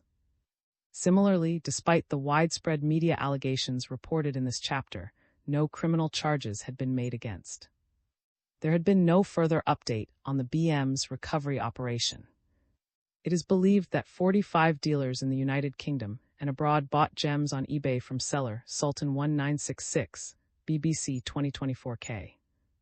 In the late 2000s, before Sultan 1966 had started selling on eBay, Peter, a dealer at Gray's Antique Market in London, had bought a gem for £400 from a man he thinks might have been. Although his recollection hardly constitutes proof, BM court documents reveal that at least one stolen gem did pass through his hands, BBC 2024J, Fitzgibbon 2024. Himself had sold gems from Sultan 1966 to dealers around the world before realizing their illicit source, BBC 2024H. Once their true nature, he set out to recover them. 3. Moving beyond the streetlight, the transit and destination markets of the antiquities trade. In the previous section, I have tried to present a faithful account of the BM thefts as they have been reported in the media. The tale that has been told, with appearing as a central protagonist, is a good example of how investigative journalism, made possible here only through cooperation, might uncover a scandal. It is a fascinating story for casual and professional readers alike, the hubris and ultimately the nemesis of a powerful cultural institution, the story of David confronting and bravely dispatching the BM's Goliath. There are political overtones too, with countries such as Greece using the evidence of the BM's lax security to further their claims for the repatriation of contested objects, 2023. Commentary has followed suit, highlighting the problems posed to museums by deficient documentation, poor security, and perhaps below-standard staff wages, and Dalton 2023, 2003, Jones 2023, or questioning the BM's role as a capable custodian of objects misappropriated during periods of imperial colonial domination, 2024, Hicks 2023, Smith 2023. The story has been nourished by the BM itself, which has reacted publicly and contritely to accept responsibility for the thefts through a series of press releases, a dedicated website, and a physical display of recovered antiquities. But although the BM thefts have been caught fairly and squarely inside the journalistic streetlight, there is more to be discerned in the streetlight's crepuscular penumbra of incomplete reporting and insufficient investigation. The reporting and associated commentary have examined the thefts in their own terms, and not surprisingly have focused on museum security or lack thereof. Museum security is obviously important. While the BM thefts were ongoing, 83 to the west ancient papyrus fragments belonging to the Egypt Exploration Society were being stolen from the University of Oxford's Art, Archaeology and Ancient World Library. Oxford professor Dirk faced allegations of theft and was reportedly under police investigation. Al. 2023. 1314. Poor security is not an issue that affects only the BM.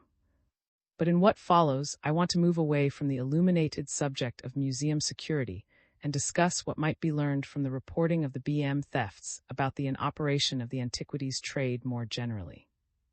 Since at least the work of N. 1989, it has been that the global antiquities trade can usefully be as comprising three stages or markets: source, transit, and destination. 2007. Al. 2020. Often these markets are geographically separated, but not always. This tripartite structure can be seen quite clearly in the public account of the BM thefts. The BM was the source of the stolen material, eBay comprised the transit market, and Hay and other dealers and customers were located in the destination market. In fact, the BM thefts present an almost exemplary case study of the structure and operation of the antiquities trade. It is surprising, then, that most published appraisal and criticism of the thefts has focused on the BM as source, and very little attention has been paid to the actors and agencies of the transit and destination markets that enabled the ongoing trade of the stolen gems. The following sections will explore these market stages in more detail. 3.1 The transit markets, eBay. The transit market is important for laundering stolen or looted material by disguising its true nature and origin through fictitious accounts of provenance, sometimes backed up by counterfeit documentation. This is exactly what happened on eBay when adopted a fake identity and provided a fictitious provenance, the grandfather's shop in York. Since its launch in 1995, eBay has attracted its fair share of academic attention, albeit in a sporadic and unsustained fashion. 2019 and 2020, Barker 2000, Bland 2009. 8896, 2015 a B, 2017 a B, 2000, and Gill 2001, 2021, Fay 2011, 2002, 2024. 107 124, 2009, 2014. It is now well established that it is not difficult to buy and sell antiquities on eBay that are likely fake or illegally traded, with no notice to customers of the potential risks involved of buying such material. On July 9, 2024, for example, the simple search Roman intaglio gem revealed 655 objects for sale on eBay's UK platform. The two highest-priced objects were listed at £7,403 and 66 pence, or best offer each. One was located with a seller in the United States, dating to the 2nd or 3rd century AD and without any provenance. The other was with a seller in Bulgaria, with no specific date of manufacture, but with a provenance formerly acquired at the ancient art market in Munich, Germany in 1995. At the other end of the price range, there were 5 Roman brass rings located with a seller in the United Kingdom open for bidding, with a starting price of 99p each described as ancient authentic, and with a provenance. All items are acquired from legitimate sources such as international coin fairs, European auction houses, and old 1970s European collections. Authenticity certificate is available at an additional cost upon request before shipment of your item. The cheapest fixed-price object was selling for £28 and 27 pence, or best offer, located in Morocco with no specific dating or provenance. 7 The 655 offered objects no doubt included stolen and illegally traded antiquities, historical and modern reproductions, fakes, and genuine antiquities legitimately on the market. For the inexpert buyer, this mix is a hazardous mess. But for experts such as, it is a convenient source of underpriced antiquities. That is exactly what Sultan 1966 was selling, and in others were buying bargains. The following items can't be sold on eBay: tainted cultural goods illegally excavated or removed after 30 December 2003, UK's Dealing in Cultural Object Offences Act 2003. Looted or stolen goods. See the Interpol Stolen Works of Art database, as well as the International Council of Museums Red Lists database, which identifies categories of cultural goods most vulnerable to illicit traffic. eBay 2024. The British Museum is joining forces with the online auctioneer eBay to prevent valuable antiquities being sold illegally on the internet. The London-based museum, one of the world's preeminent cultural institutions, has set up a team to monitor all antiquities sold on eBay and to make sure their sellers have a right to trade them. If it finds a listing to be illegal, it will report it to the Metropolitan Police Art and Antiques Unit. 2006. On the face of it, therefore, the memorandum would seem not to be worth the paper it is written on, and it is certainly weaker than the British Museum would have liked. Not only is the bar set very high by eBay before it will take fines down from the website, the British Museum more or less has to prove that a find will be treasure before eBay will act, whereas the museum feels that eBay should take down fines if there is suspicion about them. But also eBay itself puts no resources into this checking, which is very time-consuming. Bland 2009, p91. So there's a prohibition against selling stolen and illegally traded antiquities buried deep within the eBay platform, though as the BM thefts show, it is easily ignored and little more than performative. All this has been well known for years.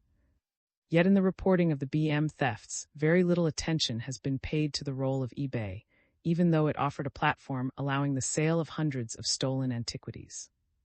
The BBC investigation, for example, did not approach eBay for comment. And Jane Dalton, 2023, writing for The Independent, were unusual in reproducing a statement from eBay. eBay does not tolerate the sale of stolen property. If we identify that a listing on our site is stolen, we immediately remove it and work with law enforcement to support investigations and keep our site safe. Mark Wilding, 2024, writing for The Observer, also contacted eBay, reporting that a spokesperson declined to answer specific questions, but said the sale of illicit antiques is prohibited on the platform and encouraged users to contact law enforcement about any suspicious listings. Its reply to Wilding confirms that although eBay does ostensibly regulate the sale of antiquities, it does not self-police and is dependent upon outside observers to report stolen or otherwise illicit material. It is not obvious from the reporting that eBay of his suspicions. But if he had at first without hard evidence, he would most likely have been ignored, as Bland 2009 p91 had already complained. Even when he had secured his two firm identifications of stolen gems, he still does not appear to have eBay. Nor did he contact any competent law enforcement agency. But as he himself has said, while the BM rejected his allegations, he had no crime to report.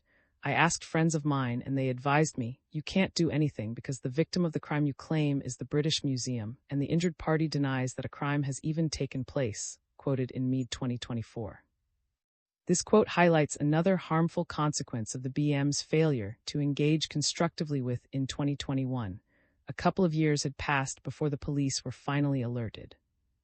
In April 2024, when contacted by Wilding, eBay stated that, with regards to the theft of items from the British Museum, our dedicated law enforcement liaison team has been in close contact with the Met for several months and is supporting the investigation into this case, quoted in Wilding 2024.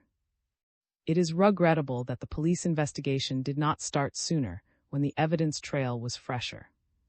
A few years after Sultan 1966 had to me set up shop in a policy paper written at the request of the Antiquities Coalition, 2017, I suggested that eBay should have a strong corporate interest in regulating and policing the sale of antiquities because they account for only a very small part of its overall turnover, but carry a disproportionate risk of generating bad publicity. The avoidance of reputational harm would outweigh any financial loss incurred through diminished sales volume, 2017, a P9. To that end, I recommended that eBay should adopt strong requirements for the sellers, description and provision of valid provenance, and clear statements alerting buyers to the legal requirements and damaging consequences of purchasing antiquities, preferably in a pop-up window that has to be checked in by a potential buyer before proceeding to the sales pages, 2017. 912. But these suggestions and recommendations for a safer and more secure trading environment, which might have deterred or at least hindered Sultan 1966, were not acted upon.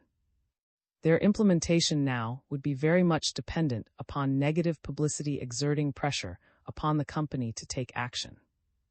Unfortunately, with the focus of this scandal fixed fairly and squarely on the BM, eBay seems to have escaped any opprobrium, and as I have shown, it is continuing business as usual. Most eBay shoppers can search for and purchase an antiquity without any guarantee of its authenticity or legitimacy, and without any notice of the potential risks involved. 3.2. The destination market, antiquities dealers. One and perhaps the most prominent reason for the absence of eBay from the story of the BM thefts is that it has been constructed very firmly around the sympathetic and even romantic figure of, and the account of his struggle with the BM.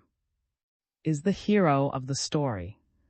He, the stolen antiquities for what they were, and has been active in securing their recovery. He was instrumental in exposing the thefts and lax security at the BM, and arguably responsible in part, at least for the 2023 independent review and implemented recommendations. But the reporting named other dealers around the world who had acquired stolen gems and who had not them for what they were. 3 at least were based in the United Kingdom. All told, it is believed that 45 dealers bought material directly from. Presumably, they could also have been buying and selling gems of other uncertain or unknown origins that could not be identified definitively as stolen or illegally traded. After all, buying and selling antiquities is their business. But the reporting has had nothing to say about the poor due diligence of the other dealers, or the impossibility for even a diligent dealer like to identify antiquities that have been clandestinely excavated and illegally traded and entered the market with a fictitious provenance. A daily reality on eBay with the tens of thousands or more objects being offered annually in 2020. If hypothetically, for example, Sultan 1966 had been selling gems that had been dug out of the ground in Italy and marketed illegally, it seems unlikely that anyone would have noticed. The antiquities market is by the absence of reliable information with regards to provenance. Was able to pass off his stolen antiquities as the property of a deceased family member, and it was a lie that remained unquestioned until recognition of the BM gems. But in this market of unreliable information, personal relations are important for establishing trust in material being traded. The importance of personal relations was highlighted when said that he had sold gems to other dealers and collectors already known to him around the world, BBC 2024H. The reporting showcased the communications between Hay and noted that antiquities dealers maintain communication among themselves through the use of messaging groups, BBC 2024I. There are clearly open channels of communication within the market that allow the easy circulation of news and information, which in an environment of scarce information is crucial for effective market participation, 2005 P40. But these communication networks also allow for the propagation of a discourse, constructing moral justifications for participation in what can be as a noxious market, 2023 al. 2020. 6061. This discourse can be used publicly to normalize the trade in antiquities, while at the same time discounting or trivializing imputations of harmful practice. One dealer based in France interviewed by the BBC did not want his name made public because of possible problems with law enforcement and border control. When asked about the nature of these problems, dismissed them as aspersions, suspicions, and the interviewer did not press further, BBC 2024H. It is noticeable that while has been vocal in his criticism and condemnation of the BM, he has maintained what might be as a diplomatic silence about his market colleagues who unknowingly and unquestioningly participated in the trade of the stolen material. Indeed, wanted to keep the issue away from the press and only went public in 2023 when the BM failed to acknowledge his work, BBC 2024G. It is hard to avoid the impression that was keen to keep the whole episode secret, away from public curiosity. Perhaps he had the reputation of the BM in mind, but secrecy is the leitmotif of the antiquities trade more generally. Speaking on the BBC podcast, BBC 2024 U.S. academic Aaron suggested that no dealer would want it to be known that they had been buying stolen gems on eBay, as it would be damaging to their reputation. In fact, with no critical interrogation of their trade practices, interviewed dealers have been able to direct scrutiny and blame towards the BM, and in the beneficent glow of actions, cast themselves as public-spirited members of a niche profession. BBC 2024 K, holding the incompetent and even conspiratorial BM to account. For outside the streetlight, the BM thefts and policymaking. The hard facts of the BM thefts cannot easily be dismissed as aspersions, suspicions, or particularly when placing them within their broader historical and commercial contexts, and it is time now to look outside the streetlight of the reporting. To start with, I want to look back to the years immediately following 2014, when Sultan 1966 was active on eBay and dealers were buying his stolen gems without recognizing them for what they were. In 2014, ISIS, Islamic State of Syria and Iraq, established its caliphate across large parts of Syria and Iraq and was shown to be deriving finance from the antiquities trade. 2022. Al. 2022. Ancient gemstones and rings were being sold inside Syria for about $10 each, with precious metals selling for more. Al. 2022. 124-125. Electronic images of were recovered by U.S. Special Forces in 2015 during a raid on the Syrian compound of, who was head of the Antiquities Division, 2015, USA 2016. If the evidence of looted coins is anything to go by, 2022, P33, 2023b, in press, which are also small, portable antiquities, large quantities of gems and other pieces of could have entered the European market, the market of untraceable antiquities and secretive transactions so graphically exposed, though not explored by the reporting of the BM thefts. Where stolen gemstones were able to circulate almost, with the glaring exception of without question. To my knowledge, no gems or looted and illegally traded from Syria have been publicly identified on the European antiquities market. That is not surprising, as it would be difficult if not impossible to ascertain the county of origin of an object from the object alone, just as it was, with two exceptions, impossible to identify the museum of origin of the stolen BM gems. It does not take a Holmesian leap of deduction to argue that during the late 2010s, when they were buying stolen gems from Sultan 1966, unknown to the traders involved, some if not many of the other gems they were buying on eBay or acquiring through other channels had originated in Syria, and that they were unwitting participants in a trickle-up economy whose ultimate beneficiary was, or some other militia or criminal group in Syria. I say unwitting, but that might be a generous assessment of their likely level of awareness, bearing in mind the prominent reporting of this issue, 2022. 41-43. They should have known.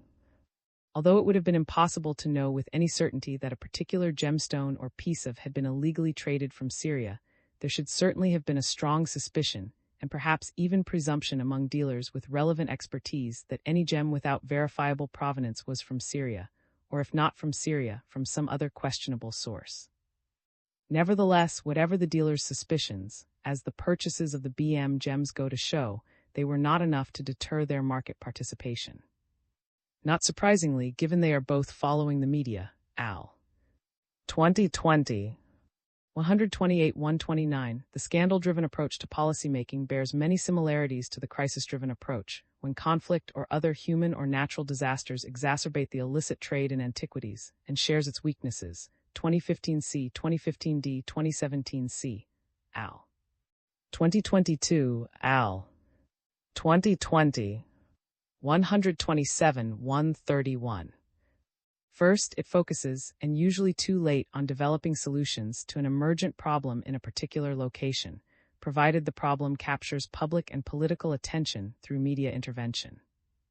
This reactive one-at-a-time approach is the policy-making equivalent of whack-a-mole, and does nothing to engage more proactively and unremittingly with the antiquities trade as a long-term, systemic threat to cultural heritage. Second, as with the case of the BM thefts, when the problem is portrayed as a singular departure from normality, it encourages it to be understood as one of source vulnerability. The policy solutions can then be as aiming at supply reduction, with various improvements to physical and human capacity aimed at deterring theft through reducing opportunities and motivations. In this case, going forward, improved documentation and security at the BM will make it harder in future for any member of staff to steal from its collections. Again, though, supply reduction of this type is a one-at-a-time solution. Improved security at the BM will do nothing to prevent theft at all the other museums around the world. It will not, for example, offer enhanced protection to ancient papyri fragments housed at the University of Oxford's Art, Archaeology and Ancient World Library. The implemented BM reactions to the thefts constitute a textbook example of what I term a protection and recovery strategy, aiming to protect what is left and recover what has been lost. But the strategy does nothing to prevent future episodes of theft or looting at other sites or locations that are left unprotected. It is prevention, not protection, that should be key, 2017 C. What is needed is a mixed strategy of market governance aimed at demand reduction, achieved through moral persuasion as much as legal compulsion, the so-called ethical consumption market, AL. 2020, 115-126. One instrument of persuasion, as I have already described, would be to encourage eBay to raise customer awareness and improve standards of provenance provision. It is regrettable that the reporting of the BM thefts has treated eBay almost as an innocent bystander, and an opportunity to eBay into change has surely been lost. Not only is the policy of protection and recovery ineffective, but it is also wasteful. Resources committed to one scandal or crisis are not available for the next one. I have noted the intention to raise £10 million to improve security at the BM, which might deter or stop any future thefts from the Museum of Small Antiquities. But it will do nothing to stop the international trade of, and often stolen or looted antiquities, nor interrupt funding to criminal and militia groups, which internationally would be considered a more serious problem. The BM stated that it hoped the money would be raised privately, though to date has not named a benefactor. The BM will also compensate people who purchase stolen gems and who have agreed to return them. But again, a BM spokesperson stated that none of the money will come from public funds. The museum has specifically raised funds for this purpose, quoted in and Parker 2024. If the money the BM is raising is taken out of a notional cultural heritage protection pot made available by charitable donors, it will diminish the amounts available for other and perhaps more worthwhile projects. I would argue that the sum of £10 million might be better spent endowing a monitoring system for eBay, which might deter the sale of stolen or otherwise illegally traded antiquities and perhaps, through attendant negative publicity, encourage eBay itself to take a more proactive stance against the use of its platform for laundering and illegally trading antiquities, as previously advocated by the BM, Bland al. 2017, p. 116. By discouraging or preventing the trade of stolen or trafficked antiquities, this would extend some level of enhanced protection to archaeological and cultural heritage sites around the world, not just to one museum in London.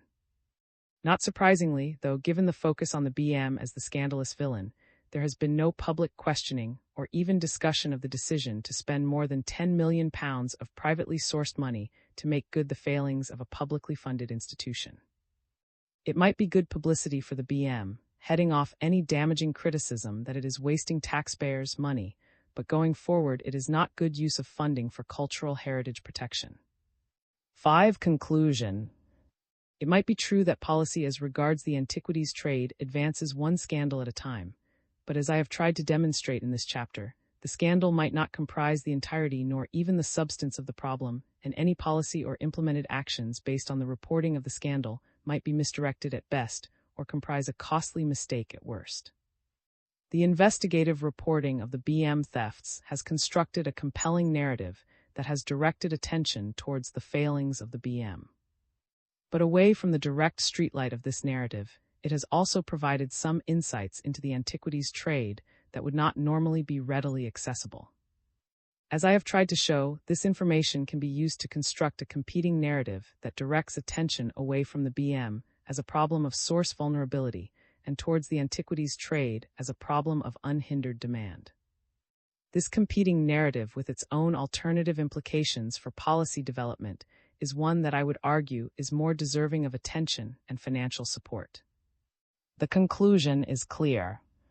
For academic research and policy development, it's always necessary to look beyond the immediate narrative streetlight of investigative reporting and examine how published information can be differently interpreted. There is a well-established, multidisciplinary academic literature relating to the operation of the antiquities trade and its potentially harmful consequences, and it is with reference to this literature that any novel evidence or insights should be interpreted. Situating a story within its broader research context enhances the undoubted value of investigative journalism for understanding the antiquities trade and sharpens its relevance for further research or policymaking.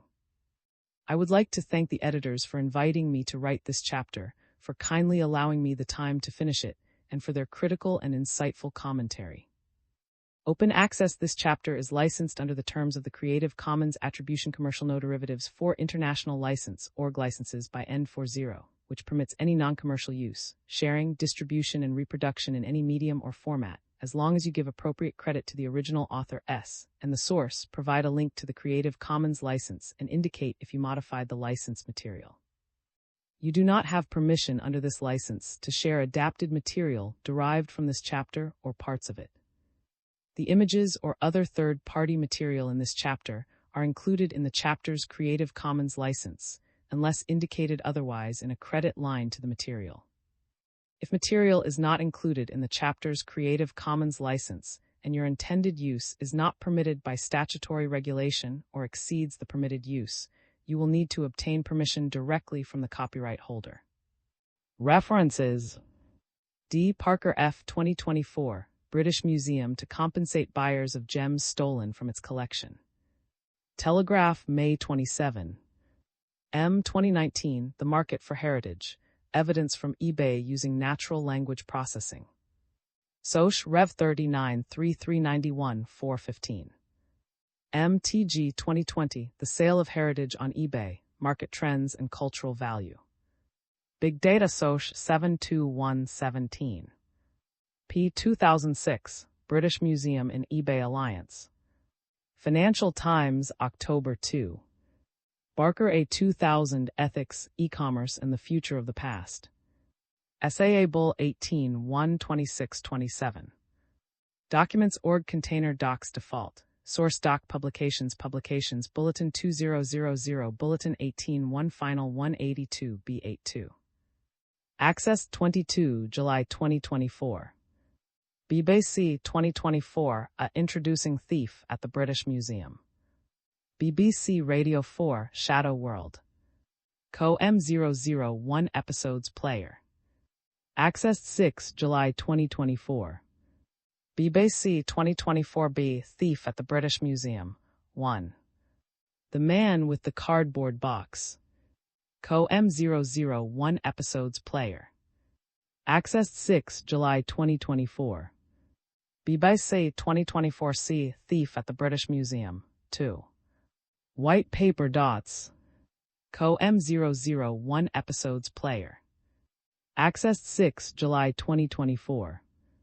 BBC 2024d, Thief at the British Museum. 3. Moment. Co M001 Episodes Player. Accessed 6 July 2024. BBC 2024e, Thief at the British Museum. 4. Sides of Doubt. Co M001 Episodes Player. Accessed 6 July 2024. BBC 2024f, Thief at the British Museum. 5. Secret Missions. Co M001 Episodes Player. Accessed 6 July 2024. BBC 2024g, Thief at the British Museum. 6. Lone Wolf or Scapegoat. Co M001 Episodes Player. Accessed 6 July 2024. BBC 2024h, Thief at the British Museum. 7. Treasure Hunt. Co M001 Episodes Player. Accessed 6 July 2024. BBC 2024I, Thief at the British Museum. 8. Stateside. Co M001 Episodes Player. Accessed 6 July 2024. BBC 2024 J. Thief at the British Museum. 9. An Ending, a Beginning. Co M001 Episodes Player. Accessed 6 July 2024. BBC 2024 K. Scams and Scandals. Thief at the British Museum. BBC iPlayer May 27. Co-episode M001 Scam Scandals Thief at the British Museum. Access 29 July 2024. Bland R 2009 The United Kingdom as a Source Country. In S. Green P. Criminology and Archaeology. Hart 83102. Bland R. Lewis M. D. Richardson I. K. R. 2017 The Treasure Act and Portable Antiquities Scheme in England and Wales. In G. Ed. K. Concepts in Public Archaeology. UCL 107-121. BM 2023 An Announcement Regarding Missing, Stolen and Damaged Items. British Museum August 16. Org About Us Press Releases. Accessed 6 July 2024. BM 2023 B. Announcement from British Museum August 25. Org About Us Press Releases. Accessed 6 July 2024. BM 2023 C. British Museum announces completion of independent review. British Museum December 12. Org About Us Press Releases. Accessed 6 July 2024. BM 2023 D. British Museum sets out plans to fully the collection. British Museum October 18. Org About Us Press Releases. Accessed 6 July 2024. BM 2024 Update on the recovery of missing or stolen objects. British Museum May 17. Org About Us Press Releases. Accessed 6 July 2024. N 2024 Rediscovering Gems. British Museum exhibition exposes hypocrisy of new loan agreements for looted objects. Conversation March 12. Rediscovering Gems British Museum exhibition exposes hypocrisy of new loan agreements for looted objects 224422. Accessed 6 July 2024. N 2015 The Internet Market in Pre-Columbian Antiquities. In J. M. Cultural Property Crime, an overview and analysis on contemporary perspectives and trends. Brill 230-7262. N 2015 B. The Internet Market in Antiquities. In F. Ed. Countering Illicit Traffic in Cultural Goods. ICOM 1120. N 2015 C. Why is no one talking about Libya's cultural destruction? Near Eastern 78-3212-217. N 2015 D. Syria and its regional neighbors, a case of cultural property protection policy failure. J. Cult Prop 22-3-17-3-35.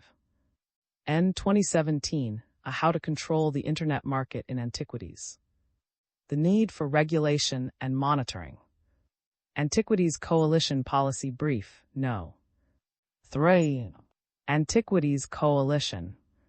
Org How to Control the Internet Market in Antiquities. The Need for Regulation and Monitoring. Text Author %20 Biography 1% 20 is %20 Watching %20 and %20 Acting.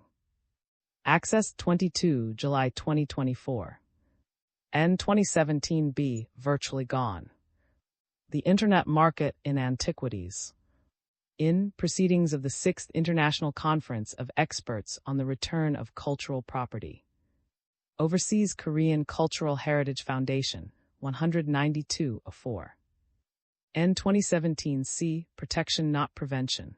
The Failure of Public Policy to Prevent the Plunder and Traffic of Cultural Property from the MENA Region, 1992-015. In Anderson J. H. The Companion to Cultural Property. 89-107.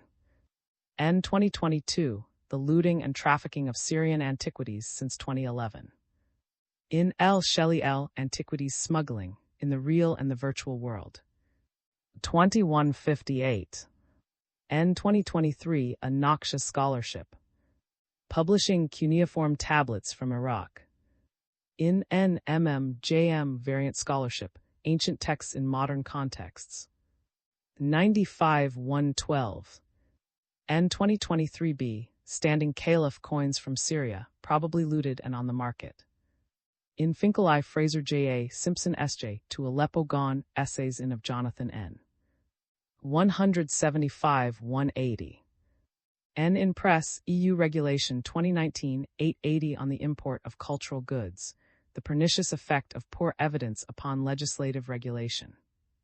In J. and Vigneron, S. Research Handbook on Art, Culture and Heritage. Edward N. Yates D. 2022, Antiquities and Money Laundering. Transfer J. Provenance Raise Hist, Collect 197-109. Org 104864020221911516.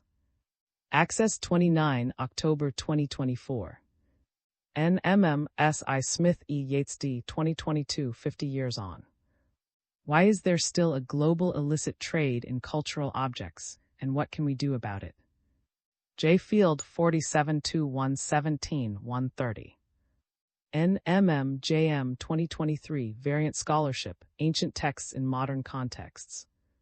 In NMM-JM Variant Scholarship, Ancient Texts in Modern Contexts. 95-112.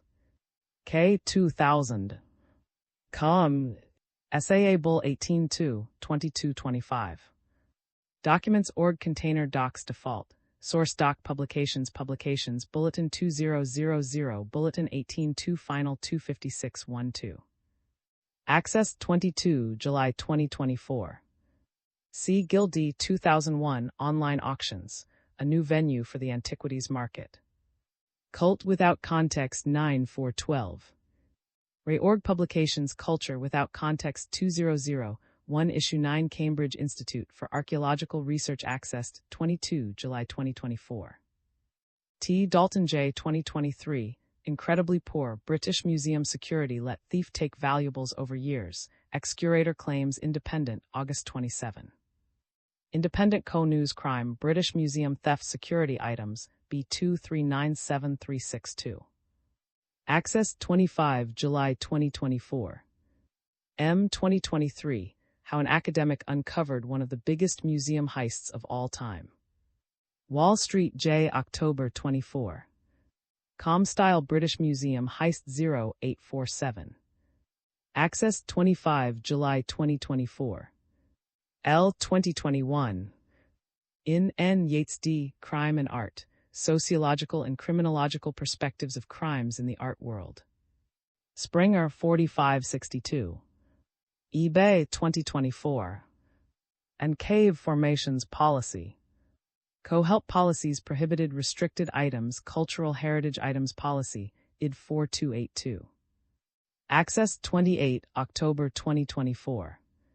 Fay E. 2011 Virtual Artifacts, eBay Antiquities and Authenticity. J. Contempt Crim Justice 27 449 464. J. 2003 What a Scandal at the British Museum Reveals. New York Times, September 17. J.R. 2011, Chasing Aphrodite. Fitzgibbon K. 2024, Dirty Details, British Museum presses case against former curator Peter. Cultural Property News, April 30. News.org Dirty Details British Museum presses case against former curator Peter accessed 25 July 2024. Friedman D. 2010, Why Scientific Studies Are So Often Wrong, The Streetlight Effect. Discover December 10.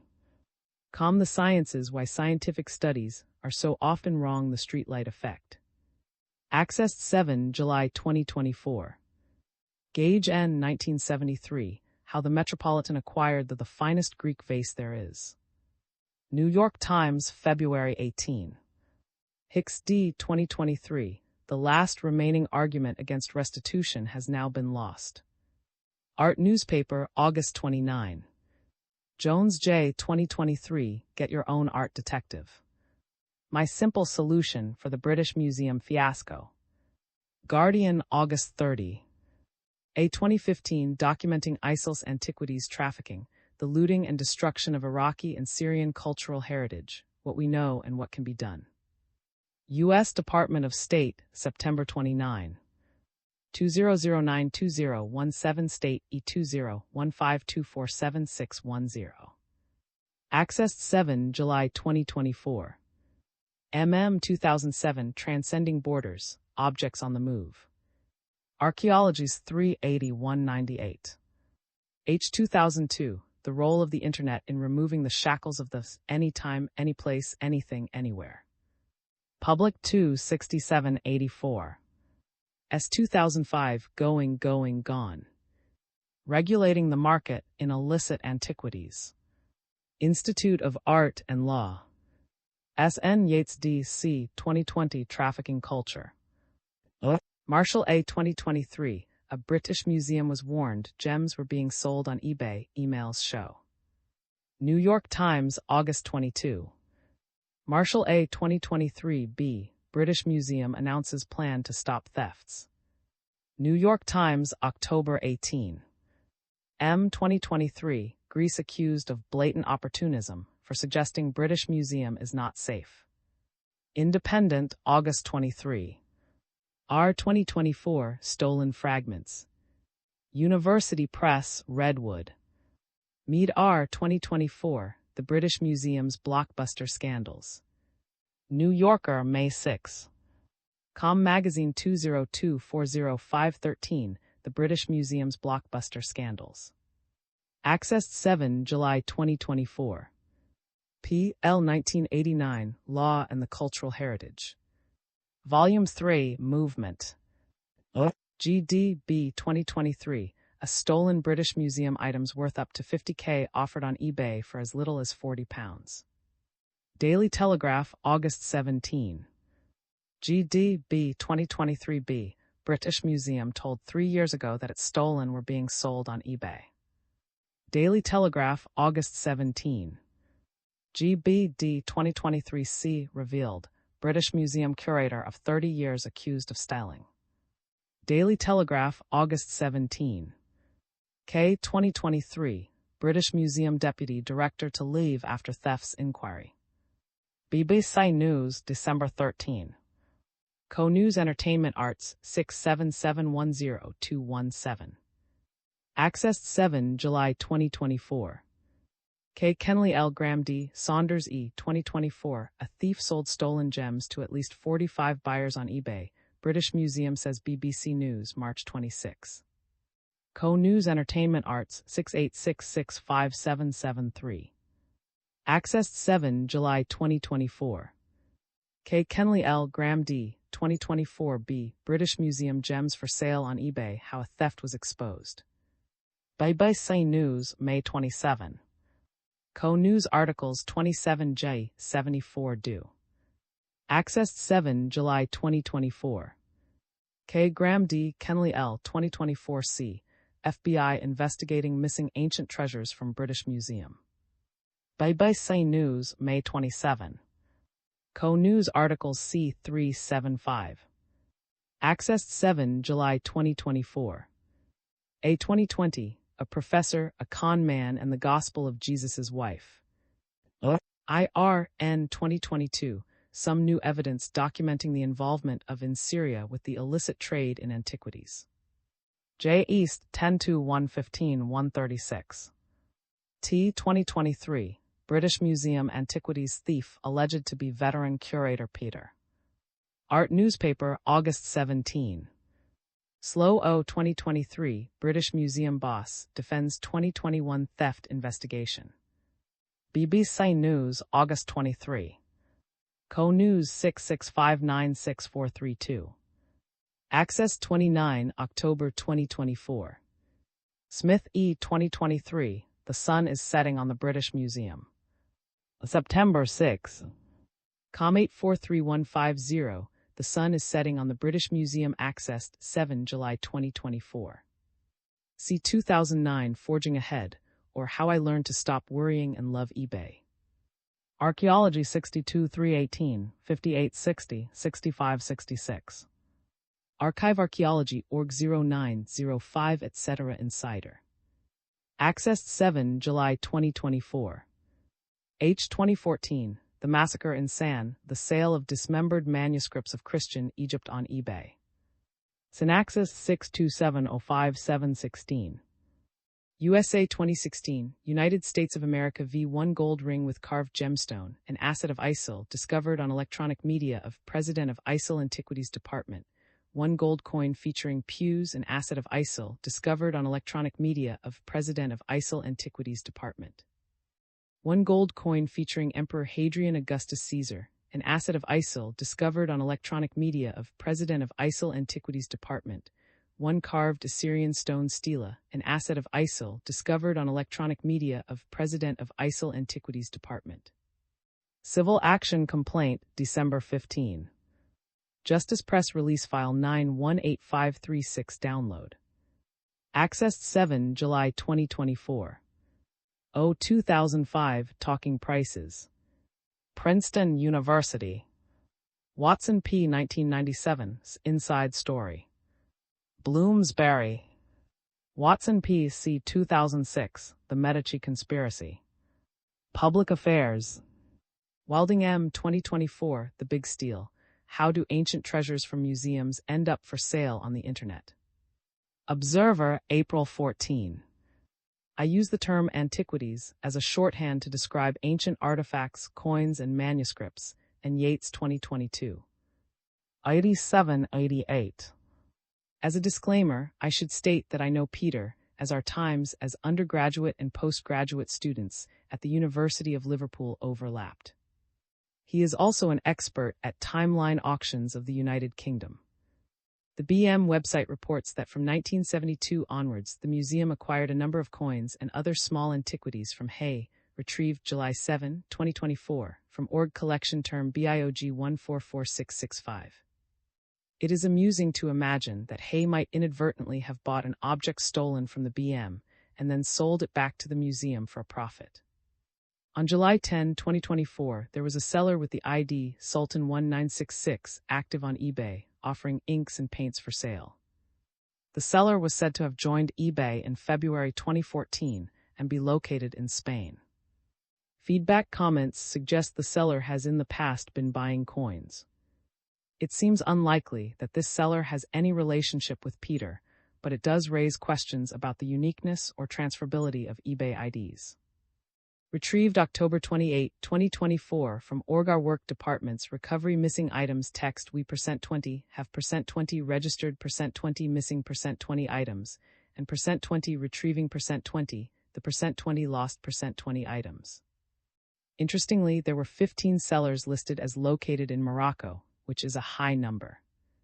Morocco ranked 9th in 2019 P15 Fig. 6. Listing of eBay's top 10 selling countries of antiquities, though strangely with Viking artifacts comprising its top-selling culture. These observations might be pointing towards Morocco's previously unremarked status as a transit country. From policy to practice, analyzing the impact of cultural property policies in combating antiquities trafficking in the United States. Abstract. Over the past century, the United States has implemented 5 cultural property policies and currently maintains over 30 bilateral agreements with individual foreign powers aiming to fight the illicit antiquities trade. Despite these initiatives to combat the issue, the illegal trade of cultural antiquities remains a veiled, multi-million-dollar market predominantly driven by United States collectors and institutions. In a discipline ridden with ethical concerns and research restrictions, this chapter presents one way of researching the illicit trade and explores potential methods of quantification and prevention. By examining prosecuted cases of antiquities trafficked from the Middle East and North Africa into the U.S. since the Gulf War, this chapter outlines a database framework for examining the impact cultural property policies have on combating the illicit trade from the demand side of the market. By utilizing publicly available sources to gather case documents, the database categorically and statistically analyzes prosecutions alongside object provenience, provenance, and related stakeholders.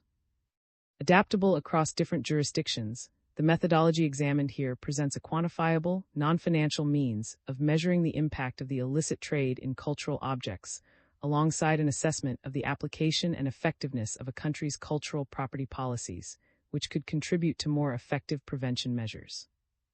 Keywords is a provenance researcher with Odyssey Global Consulting, LLC.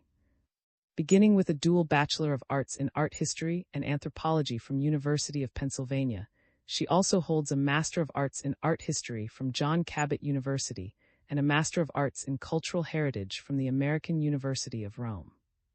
Since 2019, she has worked with the Alliance for Restoration of Cultural Heritage, the Qatar National Library, the Association for Research into Crimes Against Art, and the United Nations Interregional Crime and Justice Research Institute, where her research has primarily focused on heritage in the MENA region, trafficking networks, and the impacts of legal policy. Melissa's research aims to contribute towards fostering the expansion of public resources and education on the trade in art and cultural heritage. 1. Introduction. The primary objective of this study is to more clearly identify how effective current United States, U.S., cultural property policies are at countering the trafficking of antiquities from the Middle East and North Africa, MENA region, since the Gulf War. Measured primarily based upon the percentage of objects trafficked after the implementation of policies protecting cultural heritage, this research more broadly aims to better quantify the relationship between armed conflict, humanitarian crises, and the art market to uncover more effective means of deterring the illicit trade in cultural heritage. Utilizing a widely adaptable database framework, this research model will specifically examine the benefits and limitations of employing legal policies as a tool to combat the illicit trade. To more broadly address gaps in available research, such as a limited understanding of the precise role legal policies play in combating the illicit trade, Al. 2021, Al. 2019, this chapter additionally serves to disseminate an accessible investigative and reflective tool for constructing better preservation and prevention methods. There are an increasing number of analyses exploring the tight-knit relationship between armed conflict, economics, terrorism, and the illicit antiquities trade, especially in the Middle East, and 2006, Van Litt 2016, Greenland Al. 2019.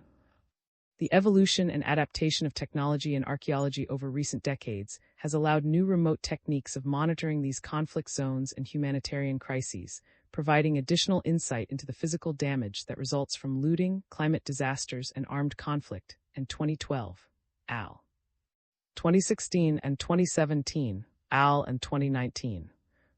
Delicately monitoring these complex issues reveals ongoing connections to a thriving illicit trade, particularly in market countries like the U.S., Al. 2021. One of the significant ways in which individual jurisdictions have reacted to the illicit trade is by implementing policies against illegal excavation, smuggling, and ownership of cultural property in hopes of reducing the trade's size and the demand for antiquities. However, there is currently no measure of how effective today's cultural property policies are, nor a central center of academic research on the trade, which limits the ability of policymakers to draft effective legal measures. Al. 2021. As this study will show, examining the intricacies of legal frameworks alongside statistical analysis of illicit antiquities trade prosecutions provides an accessible means for identifying gaps in policy supported by quantitative assessment, of which is adaptable in further research. Gauging the effectiveness of legal policy, especially concerning those related to cultural heritage, is crucial to ensure said policies are achieving the goals and intentions outlined within them. Moreover, the continuous evaluation and reconsideration of policies aids in establishing accountability on behalf of, and creates a foundation for informed decision-making. When bearing in mind the continued evolution of threats towards cultural heritage, particularly due to armed conflict and climate change, a reflective analysis of policies seeking to protect said heritage is an essential step towards improving pre-established preventative measures and future means of enforcement. UN Environment 2019. Writing from the perspective of an American-born, European-educated art historian and cultural anthropologist, this research would be remiss without acknowledging the inherent white, cisgender privileges I hold as a woman in academia. I seek to utilize these privileges to advocate for and raise awareness of the irreversible cultural destruction resulting from the illicit antiquities trade and related heritage crimes, which have occur most often to the eventual benefit of American and European collectors, museums, and institutions. In this same vein, the armed conflicts and humanitarian crises occurring in the many source countries within and beyond this data set cannot go without mention. While a thorough discussion of the relationship between the illicit antiquities trade and conflict would require a more exhaustive word count, this research would be remiss without recognizing the multifaceted connections and parallels armed conflict and other crises have with the continuation of the illicit market. It is from these perspectives and considerations that this research aims to catalyze change and broaden understanding by encouraging critical self-reflection and accountability from the impacts of the market's ongoing demand. The primary objective of the methodology outlined below is to more clearly identify the role cultural property policies play in the cessation of cultural property trafficking. While this chapter takes antiquities trafficked from the MENA region into the U.S. since the Gulf War as example, the framework proposed supports comparison of multiple policies, source countries, and destination countries over any range of time. It is important to note the use of official legal texts within this study, as investigations and cases do not reflect an all-encompassing view of collections and trade operations. There is the possibility of unseized objects and unidentified data going unstudied and unaccounted for. Section 2 below outlines relevant literature and prior research. Section 3 subsequently details the proposed methodology and exemplifies its application through case study review. Section 3.2 discusses the difficulties and limitations of conducting this research, after which Sect. 4 presents final conclusions alongside potential avenues for further study and application. 1.1 A note on terminology. The following discussion is constructed with terms which are imbued with both social and political subtexts and often used interchangeably, leaving readers without widely accepted definitions that are contextually harmonious across disciplines. Terms such as cultural heritage, provenance, cultural property, heritage crime, cultural property policy, illicit antiquities, repatriation, provenience, and restitution represent a complicated set of vocabulary that is ever present in global contemporary legal and academic discussions, yet maintains vastly different implications, intentions, and translations across disciplines, jurisdictions, and languages. Moreover, concepts of cultural ownership vary from culture to culture, introducing potential challenges between nations, especially in the attempt to utilize legal frameworks to protect and return cultural heritage. Differentiating between the terms cultural heritage and cultural property presents multifaceted questions of ownership alongside evaluations of legal values and cultural principles, e.g. 2006, impacting the ethics, effectiveness, and sustainability of cultural protection policies and the vocabulary used within them. Keeping these intricacies in mind, the terms cultural heritage, cultural property, and antiquities are all used within this discussion in reference to tangible material culture, unless otherwise noted as intangible. Readers should consider the potential implications and power dynamics presented with the use of cultural property, and understand that the term is used here to indicate a tangible form that is the direct result of a cultural process, albeit artistic, natural, etc., as opposed to legally demonstrating any kind of inherent or assumed possession. Throughout legal contexts, however, property is a term used to demonstrate the legal relations among people in regard to a thing, 2006 p9. Illicit is used here to describe cultural objects obtained, discovered, possessed through uncertain, and likely unsanctioned, methods such as looting, theft, and conflict plunder, which often constitute a heritage crime. This term heritage crime is utilized throughout this discussion to summarize multifaceted harmful and illegal acts against tangible or intangible culture which are punishable by law 2006, 2019. It is essential to note that while antiquities is a term defined by varying parameters across jurisdictions and disciplines, it always constitutes tangible heritage that dates back a certain age, 2019. 2. Background. The market for art and antiquities exists in legal and illegal forms, often with blurry boundaries between the two, making it notoriously challenging to quantify and effectively prevent or intercept 2007 and Yates 2016, Adams 2019.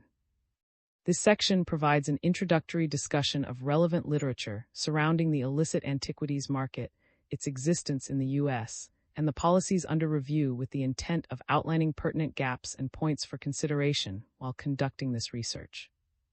Much has been written about the legal framework of antiquities trafficking and associated crimes, including of different national and international policies and laws in place, e.g. 2013 and 2018-2019. Many sources evaluate current cultural property laws and international agreements through the analysis of specific cases of illicit antiquities trafficking to describe policy failures. 2014, 2019, al. 2021, Jesus al. 2021. Other scholarship focuses on academic analyses of illegal international trade and its material demographics, what is traded, what it is worth, and what physical damage is caused by its movement. Al. 2021, p. 122. Furthermore, some scholars have highlighted remaining gaps in existing scholarship, criticizing the lack of funding for and enforcement by both domestic and international legal agencies. 2016, 2017, al. 2021. Sources widely agree, however, that current policies are not enough to single-handedly combat the illicit trade. 2019, al. 2019, al. 2021. This lack of effectiveness is in part due to the multifaceted connections between the illicit trade and armed conflict, especially in the MENA region. There have been significant disagreements between scholars, law enforcement, and international professionals regarding the financial values and profits from the illicit antiquities trade, especially concerning the earnings of extremist groups. These instances have become known primarily through the market's pre-existing ties to the drug trade and extremist groups like ISIS and their regional affiliate Daesh and 2018, Holmes 2022. Daesh is more commonly lumped together with ISIS by foreign governments, which in recent decades has tapped into the looting, smuggling, and sale of black market antiquities to fund its violent operations throughout the Middle East and 2018, Lear 2019. In 2018, and more closely examined the connections between the illicit antiquities market and terrorism financing, emphasizing that this relationship indicates that the illicit trade is not purely a low-level criminal business anymore.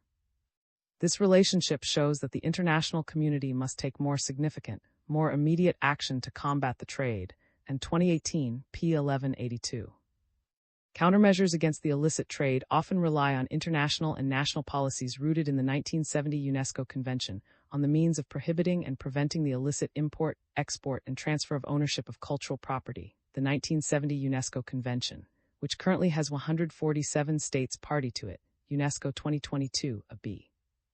As the 1970 UNESCO Convention carries no legal weight unless countries sign its protocols and legally implement its prescribed measures, variations in interpretation have arisen, of which have led to international discrepancies in application and a wide array of enforcement methods across state parties, al. 2021-2013. For example, multiple institutions and professional associations in the U.S. have implemented ethical standards and acquisition policies rooted in the 1970 UNESCO Convention, all with varying success. As a result, the 1970 UNESCO Convention, therefore, does not pose a realistic deterrent because of the jurisdictional gaps and fractures that impede international action and the lack of imposing consequences, al. 2021, p. 122, 2019. al.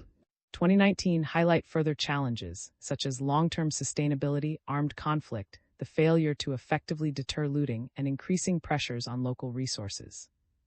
In response to these limitations and difficulties, al. 2019, 129-130, argue that we should look to implement controls that regulate the destination market for antiquities and focus less on implementing source country policies. By implementing more policies limiting the illicit trade in market countries, such as the U.S., and therefore decreasing demand, al. 2019, reason that there will be a more significant reduction in the trafficking of antiquities. Similarly, in 2011, p. 227, assert that like the drug trade, the illicit antiquities trade has to be attacked from both the supply and demand sides. 4. Prosecuting a few dealers or middlemen will not stop the trade for long. However, without an accurate estimate of the size of the trade, its illicit components, and the physical damage caused by ongoing market demand, it is difficult to assess the effectiveness of existing regulatory responses and the potential for future interventions. Al. 2021. The scarcity of such assessments allows for a wide range of incorrect valuations and hypotheses regarding the actual size of the market, which subsequently skews public understanding and opinion regarding illicit trade and allows it to continue unabated. Al. 2021. This research therefore seeks to contribute to an enhanced understanding of the effectiveness of current legal initiatives in the U.S. as market country, in order to develop more effective, targeted countermeasures. 3. Methodology. Based on a quantitative data collection model, this chapter evaluates the effectiveness of current policies related to the import and trade of cultural objects from the MENA region into the U.S. The following section outlines how the database statistics were compared against the physical tangible objectives and overall intentions outlined in relevant international and domestic cultural property policies. Within this study, the effectiveness of a legal policy refers to the extent to which a policy meets its proposed regulations and intentions in combating antiquities trafficking. Introducing a policy framework detailing what is legally permitted and what is not permitted in any area of study indicates that there is an issue at hand that seeks legal aid in resolving.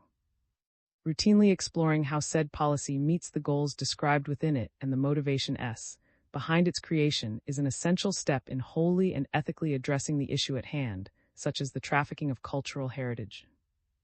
This research builds on data accessed from international databases and the Manhattan District Attorney's Office, of which provide tangible insight into how cultural property trafficking is most effectively prosecuted in the U.S. The primary source material includes prosecution documents and related case materials obtained through the International Foundation for Art Research, IFAR, and the Manhattan District Attorney's Office. Subsequent open access sources were selected based upon their ability to provide information relevant to the artifacts and cases concerned within the database, such as news media and academic journals. The generation of statistics on the basis of these data allows users to more tangibly identify the interplay between antiquities trafficking and cultural property policy in the U.S. and beyond. 3.1 Research Approach and Structure. Designed by the author, the database structure seeks to utilize essential demographic data about each trafficked object and its related legal proceedings in the United States. This demographic data, as identified by the author, was sourced from prosecution documents initially retrieved from art crime databases and legal offices. Organized across 22 categories based on cultural, legal, art historical, and mobility information, this demographic data was initially pinpointed through its direct relevance to the object's provenance and provenience, Table 1.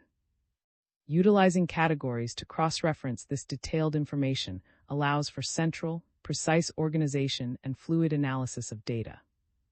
Gathered over a 6-month period in 2022 and funded by the author, the 13 cases analyzed here yielded a high volume of data that required the development of acronym-based codes to maintain the clarity of the database.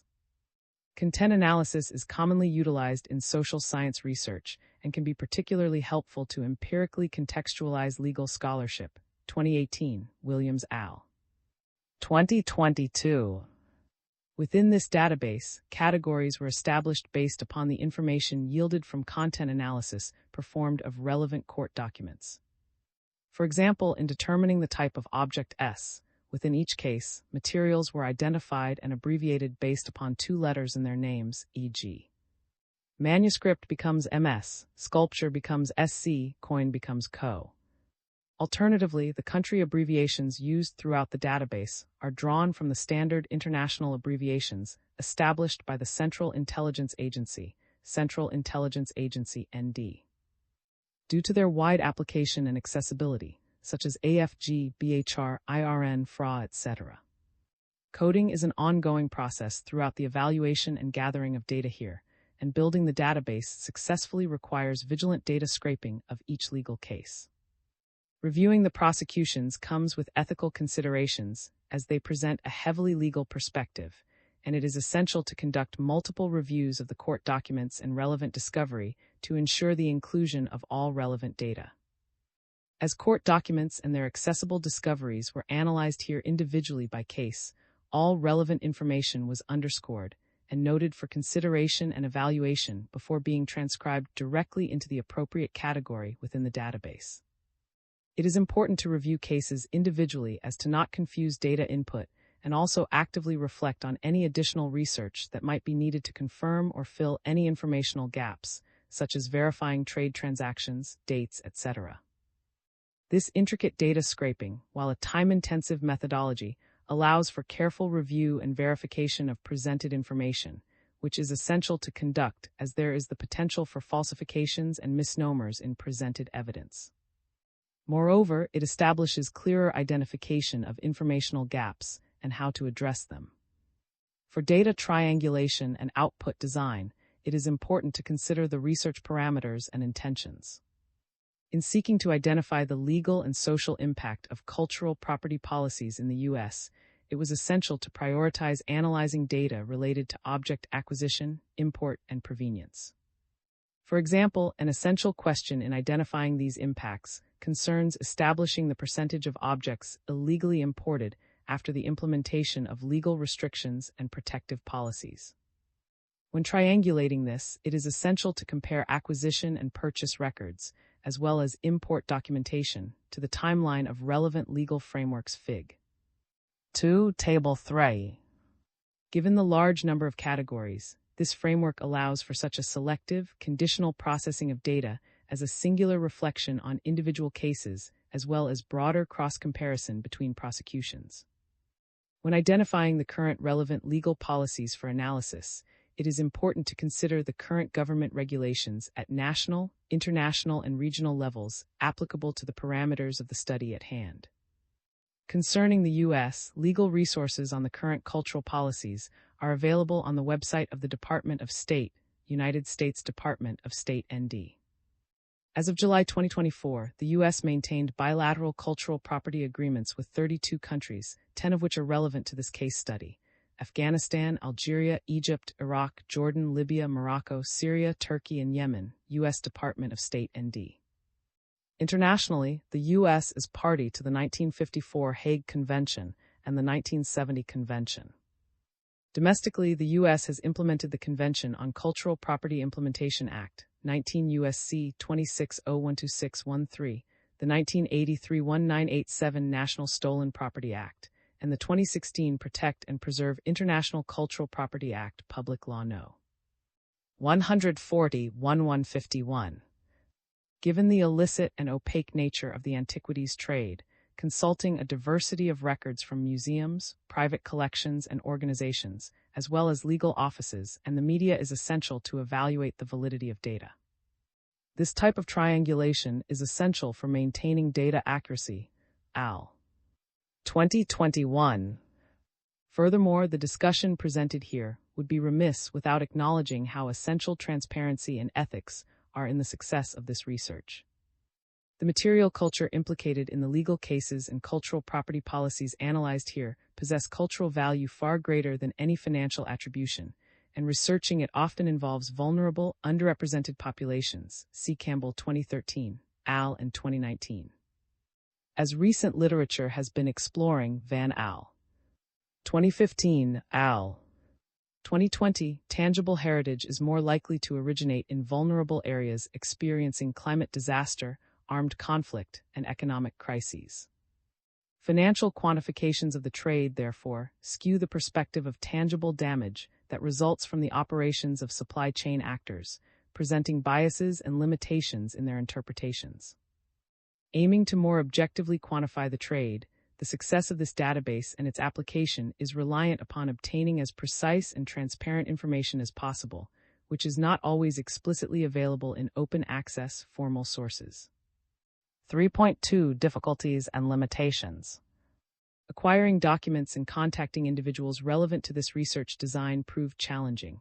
International databases, art crime organizations, and U.S. government offices were consulted for their holdings and experience relevant to the scope of research outlined in Sect. 3. While often useful in their own ways, the functionality, accessibility, and transparency of many art and legal databases can prove to be limiting and difficult to navigate, especially for those outside the relevant field. For example, the first avenue for obtaining data for this study entailed filing a request through the Freedom of Information Act (FOIA), an initiative to provide citizens with access to U.S. government documents on a wide range of topics, including legal prosecutions. Depending on the number of documents requested and the type of individual requesting, document requests are often free, making them widely accessible to the public. Given their direct coverage of legal proceedings, official court documents can supply more specific information about the prosecutions of offenders as opposed to press releases and news stories.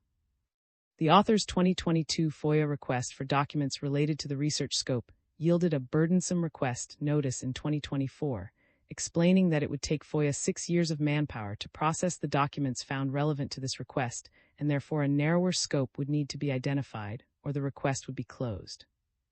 Untangling the implications of these resource limitations within the U.S. legal system can constitute another discussion entirely. However, these difficulties speak to previously established and widely observed obstructions to our understanding of the illicit antiquities market. Al. 2019, Al. 2021.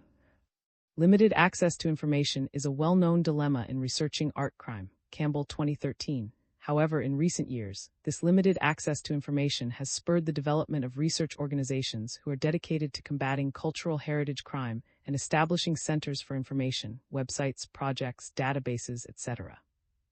A key element in establishing an effective, multifaceted approach to countering the issue.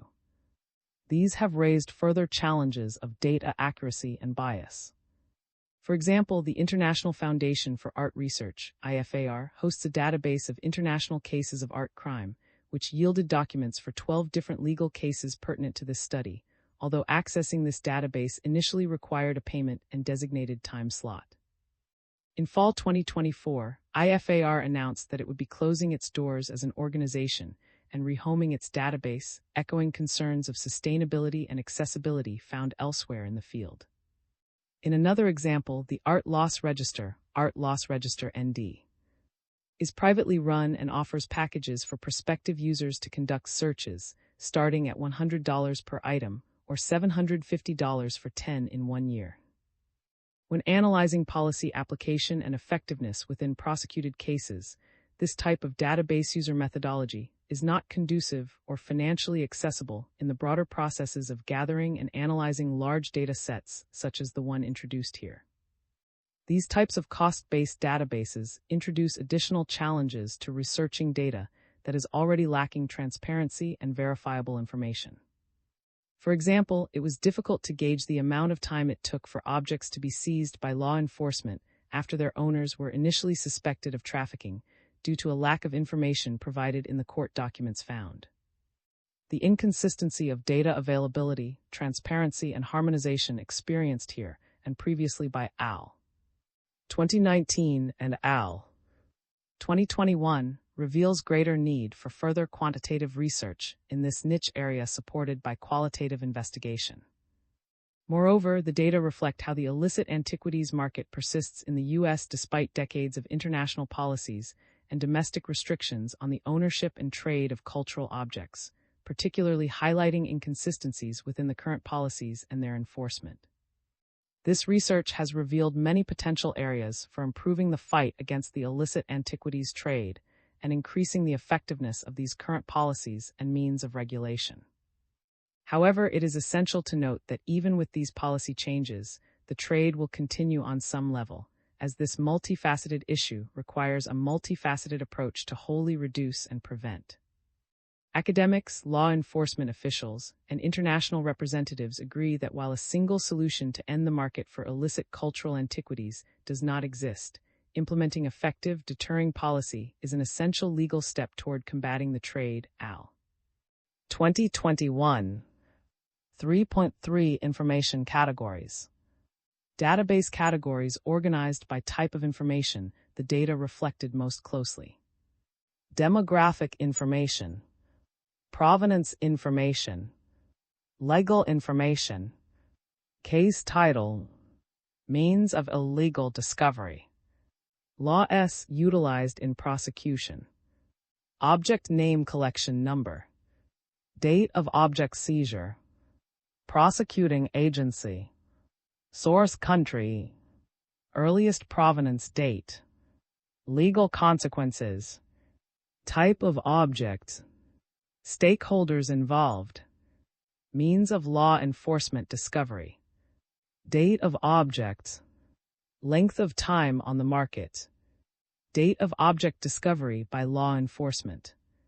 Date of case. Known transit countries involved. Duration between illicit discovery and repatriation. Date of investigation initiation. Repatriation status.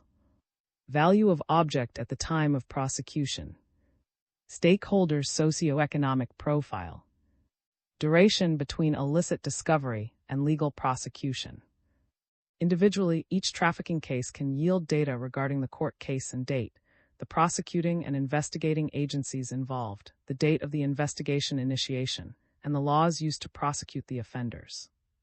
For the object S concerned, further identifiable information was recorded such as its materials, creation date, provenance, and source country where known.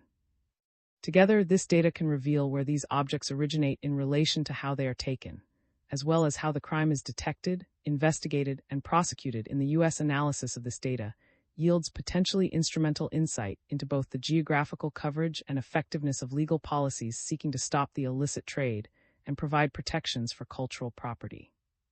Furthermore, to more thoroughly understand the illicit trade and its relationship with cultural property policy, it is vital to trace the physical and digital networks that objects move within.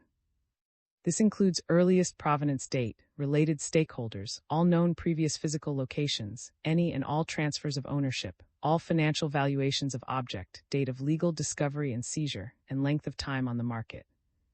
This information was recorded from the prosecution discovery evidence, and when analyzing this data together, it is possible to more clearly identify a timeline of legal action in relation to object movements and stakeholder actions. Additionally, identifying and recording the prosecution results is essential for later assessment of policy effectiveness and impact. Information such as the object's repatriation status, any consequences administered to convicted perpetrators, and their demographic data carries vital reflections for the efficacy and application of cultural property policies. Additional key information sought in this study are durations of time on the illicit market, and the amount type of stakeholders involved in the process of protection, detection, prosecution, and restitution to piece together object provenance and provenience. 3.4 Data analysis.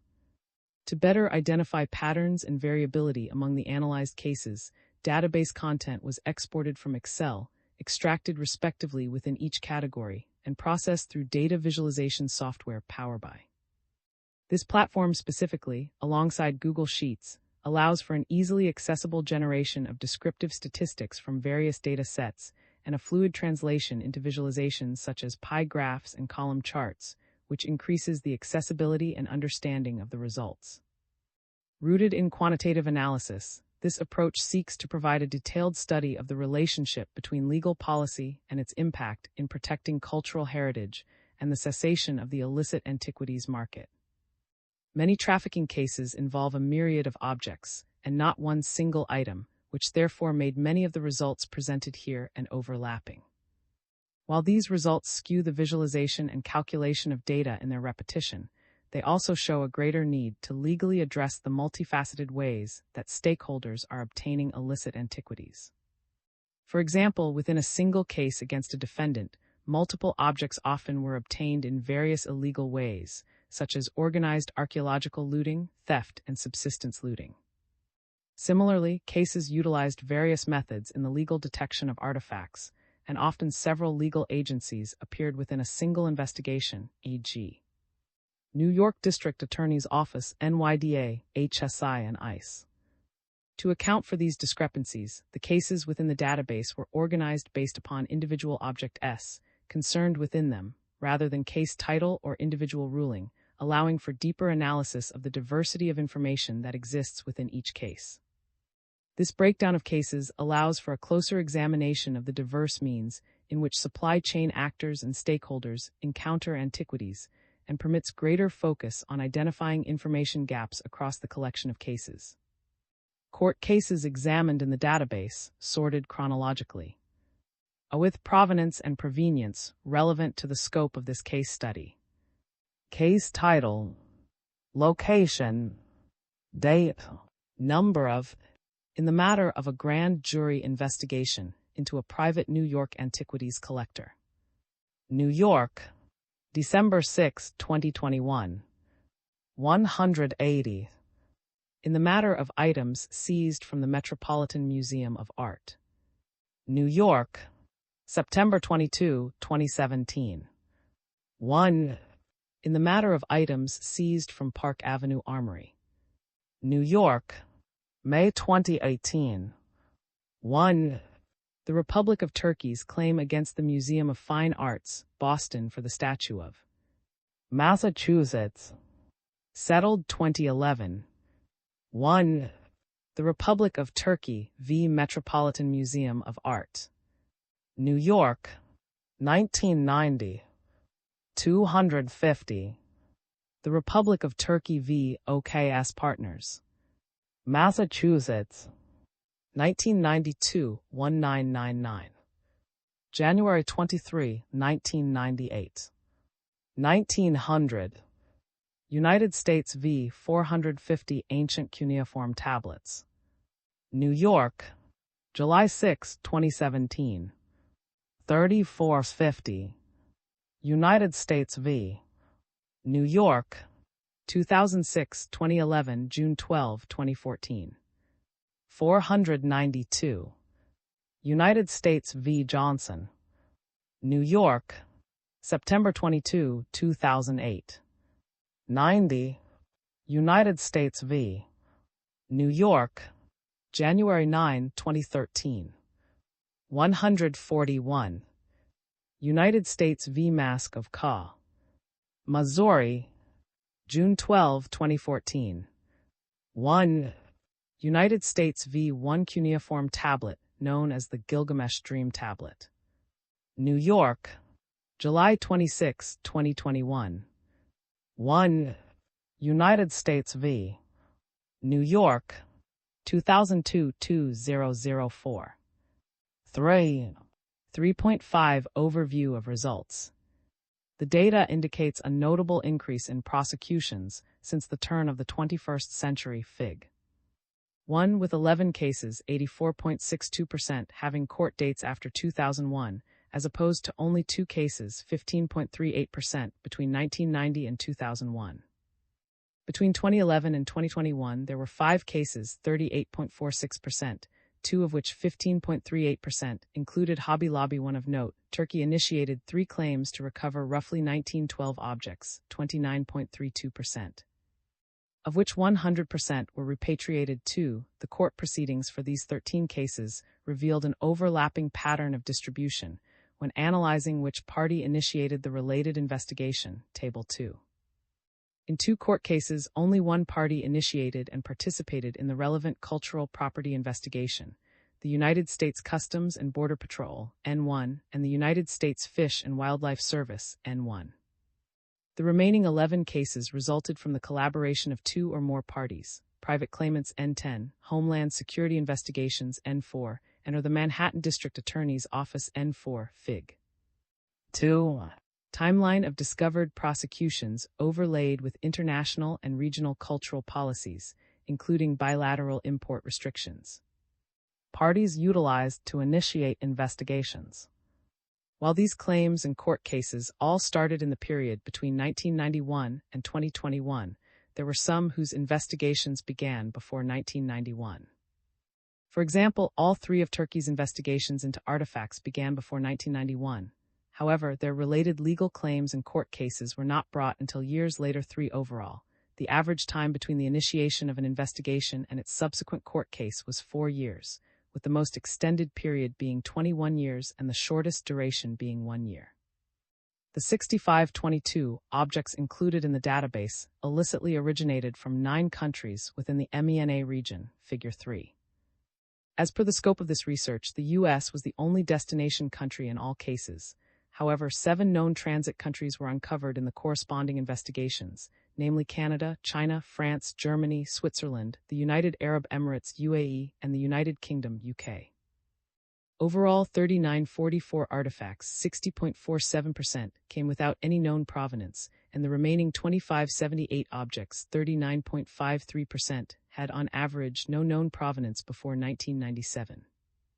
Data organized by object country of origin. Across the database, 2530 artifacts, 38.79%, contain the provenance information necessary to compute the average duration of time between their illicit discovery and related legal prosecution, resulting in an average of 24 years. In other words, 24 years typically elapsed after an artifact was illicitly removed from its place of origin before the crime was legally addressed.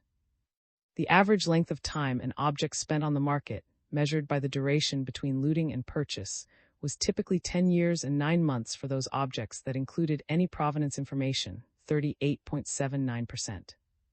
Unfortunately, there were 3992 objects, 60.13%, that did not include verifiable records about their movements. Case data organized by the means in which objects were discovered. The lack of provenance in market records not only affects our knowledge of an object's length of time on the market, but also directly infringes upon our knowledge and understanding of the object itself. There are 4434 objects, 67.99%, in the database with no creation date, and another 3,947 objects, 60.52%, lacking information about their means of illicit discovery, Fig. 4.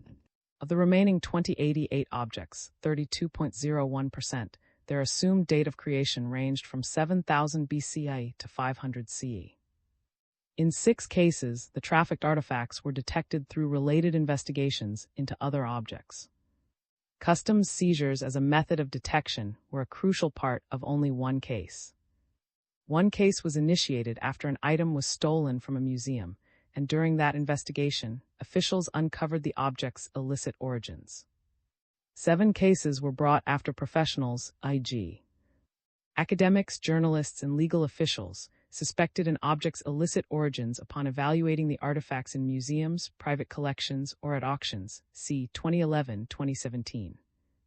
Prosecutions were identified in 4 states, with over half of the cases, 64.29%, occurring in New York, Fig. 5. Cases organized by distribution of location.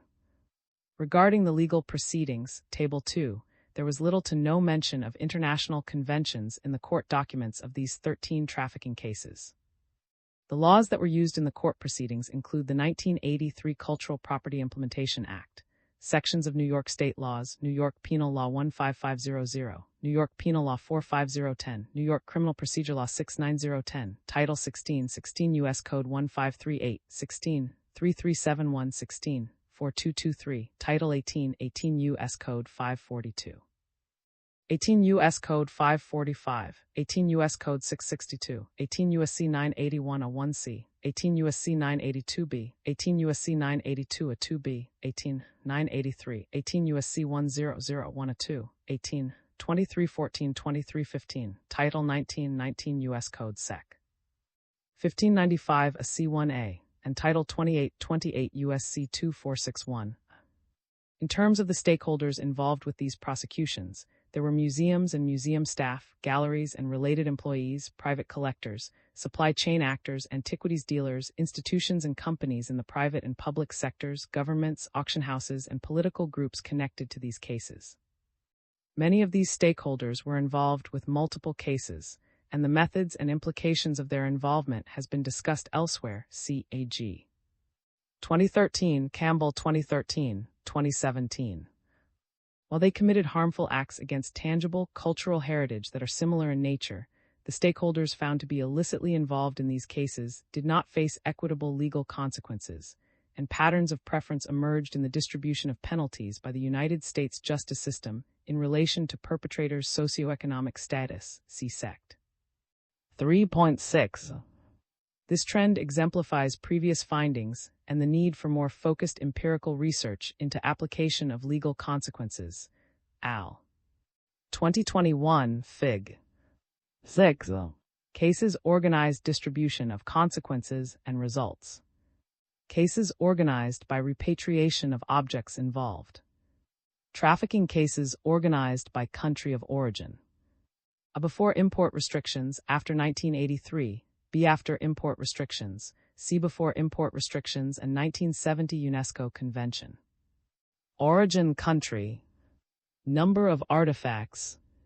Percentage of total artifacts. Import restriction implementation. Case S. Date of artifact USA purchase import quantity.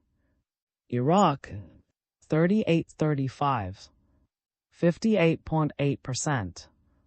2008 4 2003 1 a 2004 1 a 2008 09 32B 2010 3 800B 2019 1B. Egypt 110 1.69%.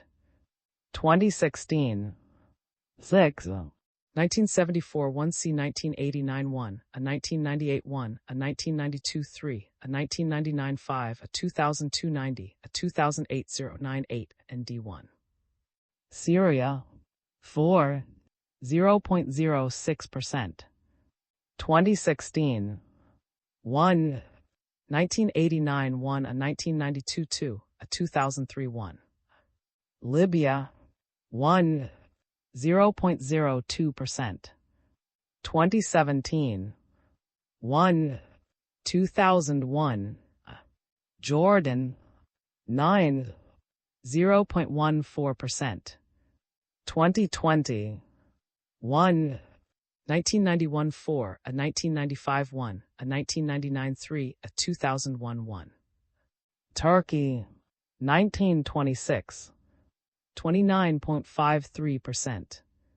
2021 4 1966 68 250 C 1975 1 C 1980 1 C 1984 1661 a 1991 4 a 2002 1 a 2005 8. Unknown 557 8.54%. 2 2006 492 2008 0965. Israel 40 0.61%. None 1 1991 6 1993 3 2001 2 2002 1 2003 5 2005 1 2006 21 2009 1. Lebanon 2 0.03%. None 1 1996 2. Iran 38 0.58%. None 2 1951 2008 37. 3.6 Policy observations. The data here glimpse into the logistics of and legal consequences presented to perpetrators found guilty of operating within the illicit market. While they committed similar violations, the various stakeholders found to be involved in the 13 cases upon which this research is based did not face the same legal consequences, and patterns of preference emerged in the distribution of penalties by the U.S. justice system in relation to a perpetrator's socioeconomic status. Notably, the data show that there is a low rate of dissuading legal consequences administered to white-collar offenders, with a clear preference for exchanging or forfeiting objects and issuing fines.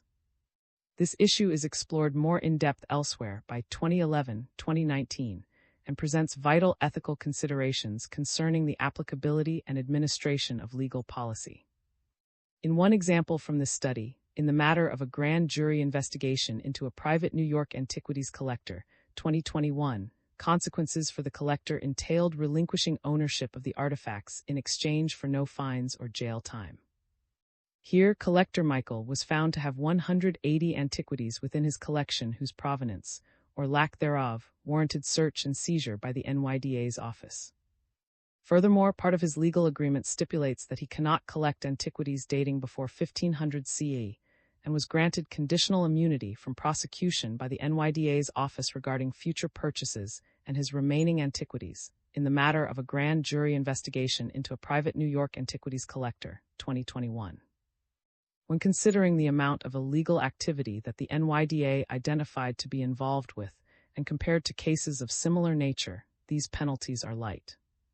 In United States v. Johnson, Edward Johnson also acquired and sold antiquities from the MENA region, which amounted to half of total collection seized in 2021, yet the U.S. courts ordered Johnson to pay over $20,000 in restitution fees and 2 years, time served of probation and house arrest.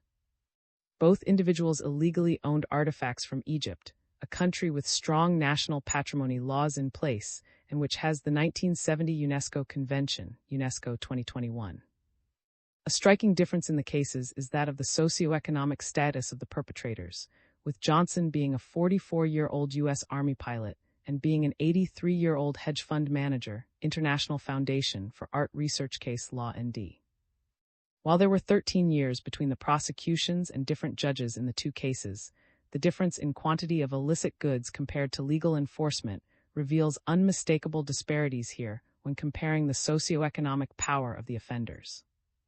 Another example of this enforcement discrepancy is in the 2017 and 2021 cases against Steve Green, the owner of a U.S. chain store, Hobby Lobby, and the 2013 case against antiquities dealer. Despite Hobby Lobby having purchased nearly 4,000 illicit Iraqi artifacts across 10 years, the company received a fine based on the profits they made from the antiquities, were required to implement acquisition policies, and mandated to submit their purchases to the government for a short period afterwards. Their second case does not detail any legal repercussions. At the same time Hobby Lobby made their first known illicit purchase, was found responsible for smuggling 140 Iraqi antiquities into the U.S. and sentenced to $80,000 in funds being frozen, 6 months house arrest, 1 year of probation, 200 hours of community service, along with fines. International Foundation for Art Research Case Law ND. 2013. In this comparison, illicitly introduced 3,400 fewer objects to the USA and received 1/5 of the profit from their trade than Hobby Lobby did, yet its consequences were far more imposing than the owners of Hobby Lobby. Stephen Green, his father David, and their families are owners of a nationwide department store, 2022. On the other hand is a 49-year-old immigrant from Syria who came to the U.S. in 1992 from Damascus. On one of his business web pages, he refers to himself as a third-generation gallery owner that learned about the business from his father and grandfather, 2011. There are apparent differences in the socioeconomic power of, and the owners of Hobby Lobby despite the unmistakable variance in the tangible impact of their crimes.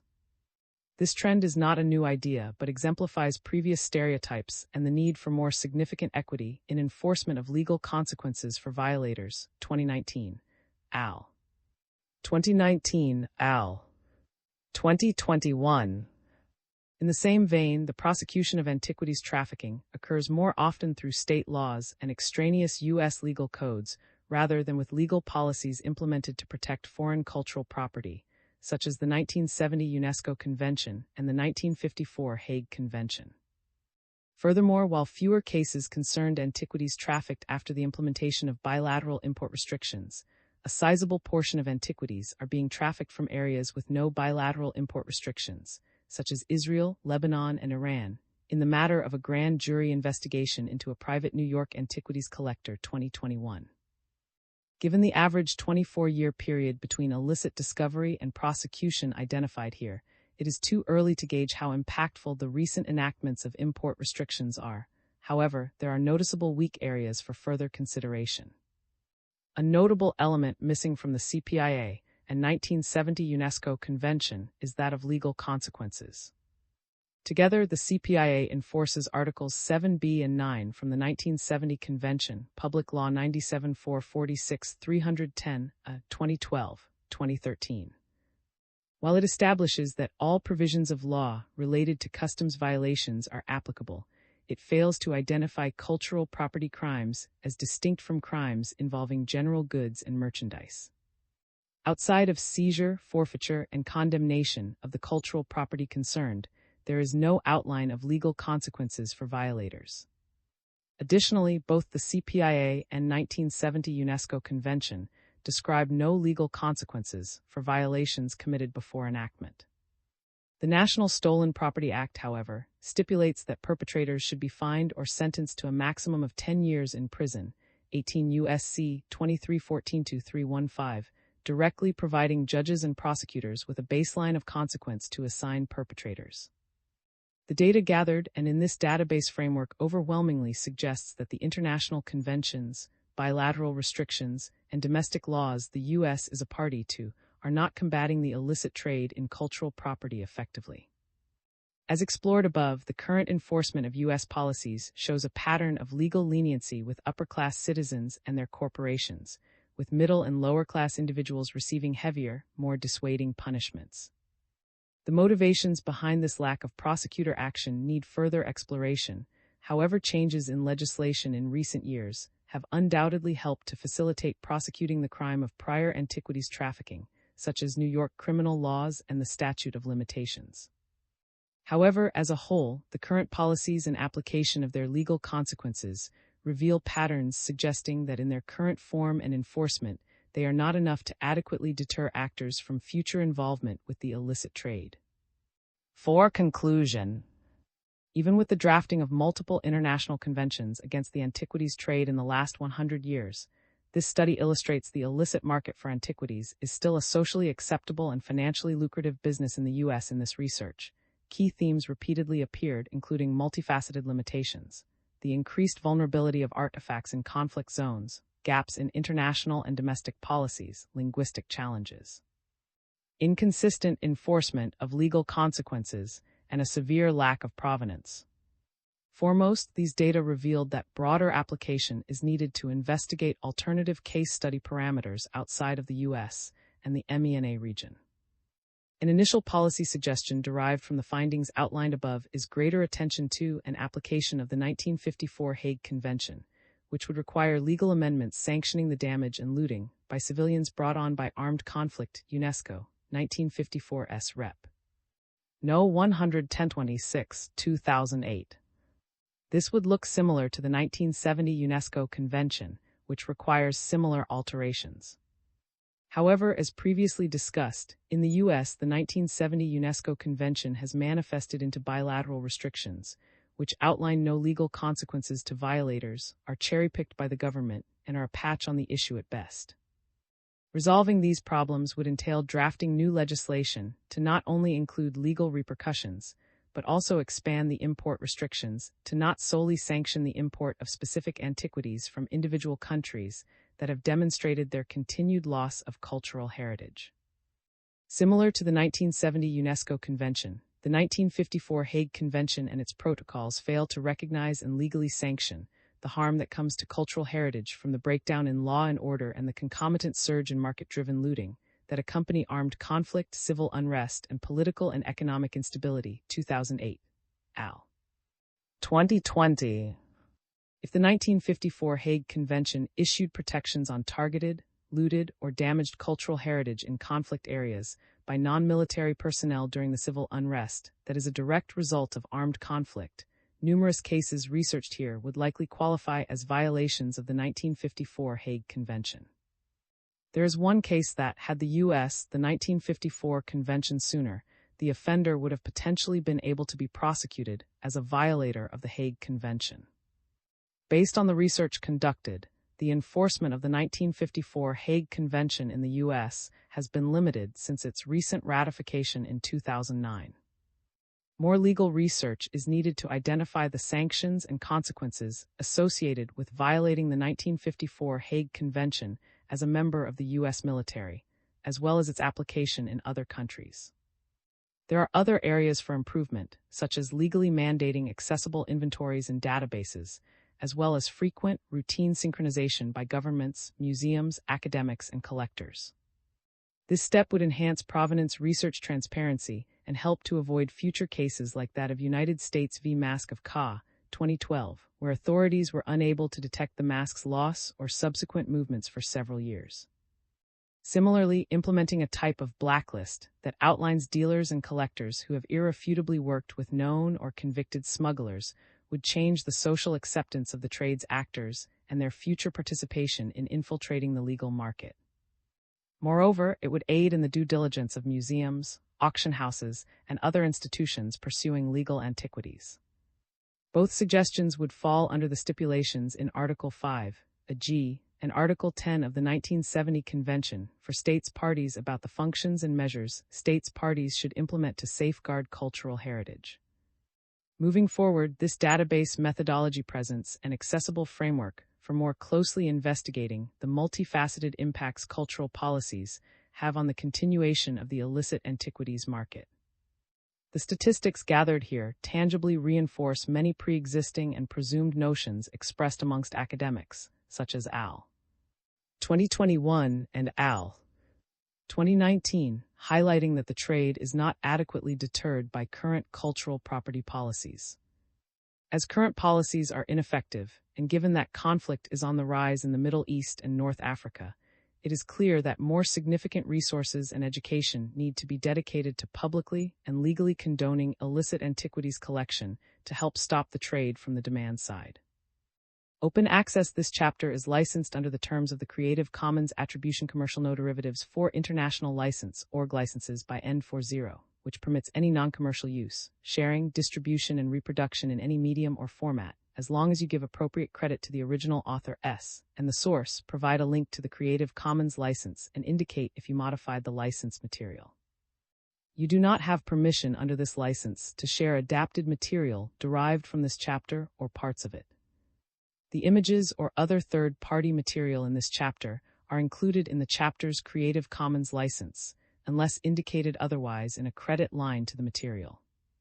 If material is not included in the chapter's Creative Commons license and your intended use is not permitted by statutory regulation or exceeds the permitted use, you will need to obtain permission directly from the copyright holder. References: Adams G. 2019, Dark Side of the Boom, The Excesses of the Art Market in the 21st Century. Lund, London. LAK 2019, Facebook's Black Market in Antiquities, Trafficking, Terrorism, and War Crimes. ATHAR Project. Org Content Uploads 201906 ATHAR FB Report June 2019 Final. Art Loss Register, ND. The world's largest private database of stolen art. Art Loss Register. COM-M 2016, Thieves of Baghdad and the Terrorists They Finance. In Eid Art Crime. London. Org 10-100-7978-113740-757310. MW 2006, Thieves of Baghdad, One Marine's Passion to Recover the World's Greatest Stolen Treasures reprint. Bloomsbury, USA. N 2011, Congenial Bedfellows. The Academy and the Antiquities Trade. J. Contempt Crim Justice 27-4-8437. N 2017, The Role of Conservators in Facilitating the Theft and Trafficking of Cultural Objects, the Case of a Seized Libyan Statue. Libyan Stud 40, 8-117-123. NDA 2012, The Economics of the Looted Archaeological Site of A View from Google Earth. In P.K. Barker, All the King's Horses, Looting, Antiquities Trafficking, and the Integrity of the Archaeological Record. Society for American Archaeology, Washington, D.C., 924. NMMSI Smith E. Yates D. 2021, Why There is Still an Illicit Trade in Cultural Objects and What We Can Do About It. J. Field 47-117-130. Org 10-108000934690202-11996979. T. 2019, U.S. and EU efforts to combat international money laundering in the art market are no masterpiece. Van J. Law 52-106-11096. Campbell P.B. 2013, The Illicit Antiquities Trade as a Transnational Criminal Network, Characterizing and Anticipating Trafficking of Cultural Heritage. J. Cult Prop 2113-153. J. E.J. 2017, Satellite Imagery-Based Monitoring of Archaeological Site Damage in the Syrian Civil War. S1 1211, E0188589. Central Intelligence Agency, ND. Country Data Codes Review of Country Data Codes. The World Central Intelligence Agency. Country Data Codes, the World. The World references Country Data Codes, accessed 19 October 2024. Jesus J. SBL, Areas P. 2021, Armed Conflicts and the Repatriation of Cultural Property, Global Democratic Challenges. 10-283-94. 2011. A closer look at the case against and the Greco-Roman coffin. Lawyer Future. /.com/2011/07/ closer look at case against. J.R. 2011, Chasing Aphrodite. P. 2013, The Meaning of 1970 for the Acquisition of Archaeological Objects. J. Field 38 4364 373. P. 2022, Hobby Lobby, The Museum of the Bible and the Law, a case study of the looting of archaeological artifacts from Iraq. In Antiquities Smuggling in the Real and Virtual World. 5995. Greenland FJV OT 2019, a site-level market model of the antiquities trade. J. Cult Prop 26 12147. BT 2006, Introduction, Exploring and Establishing Links for a Balanced Art and Cultural Heritage Policy. In Art and Cultural Heritage, Law, Policy and Practice. Cambridge University Press, 118. Holmes H. 2022, The Louvre is Rocked by Antiquities Trafficking Scandal. The Daily Beast. The Louvre is Antiquities Trafficking Scandal. In the matter of a grand jury investigation into a private New York antiquities collector, Statement of Facts. NY Sup. December 6, 2021. In the matter of items seized from the Metropolitan Museum of Art, NY Sup. Zept. 22-2017 AM. V. Director General of Antiquities of the Lebanese Republic, No.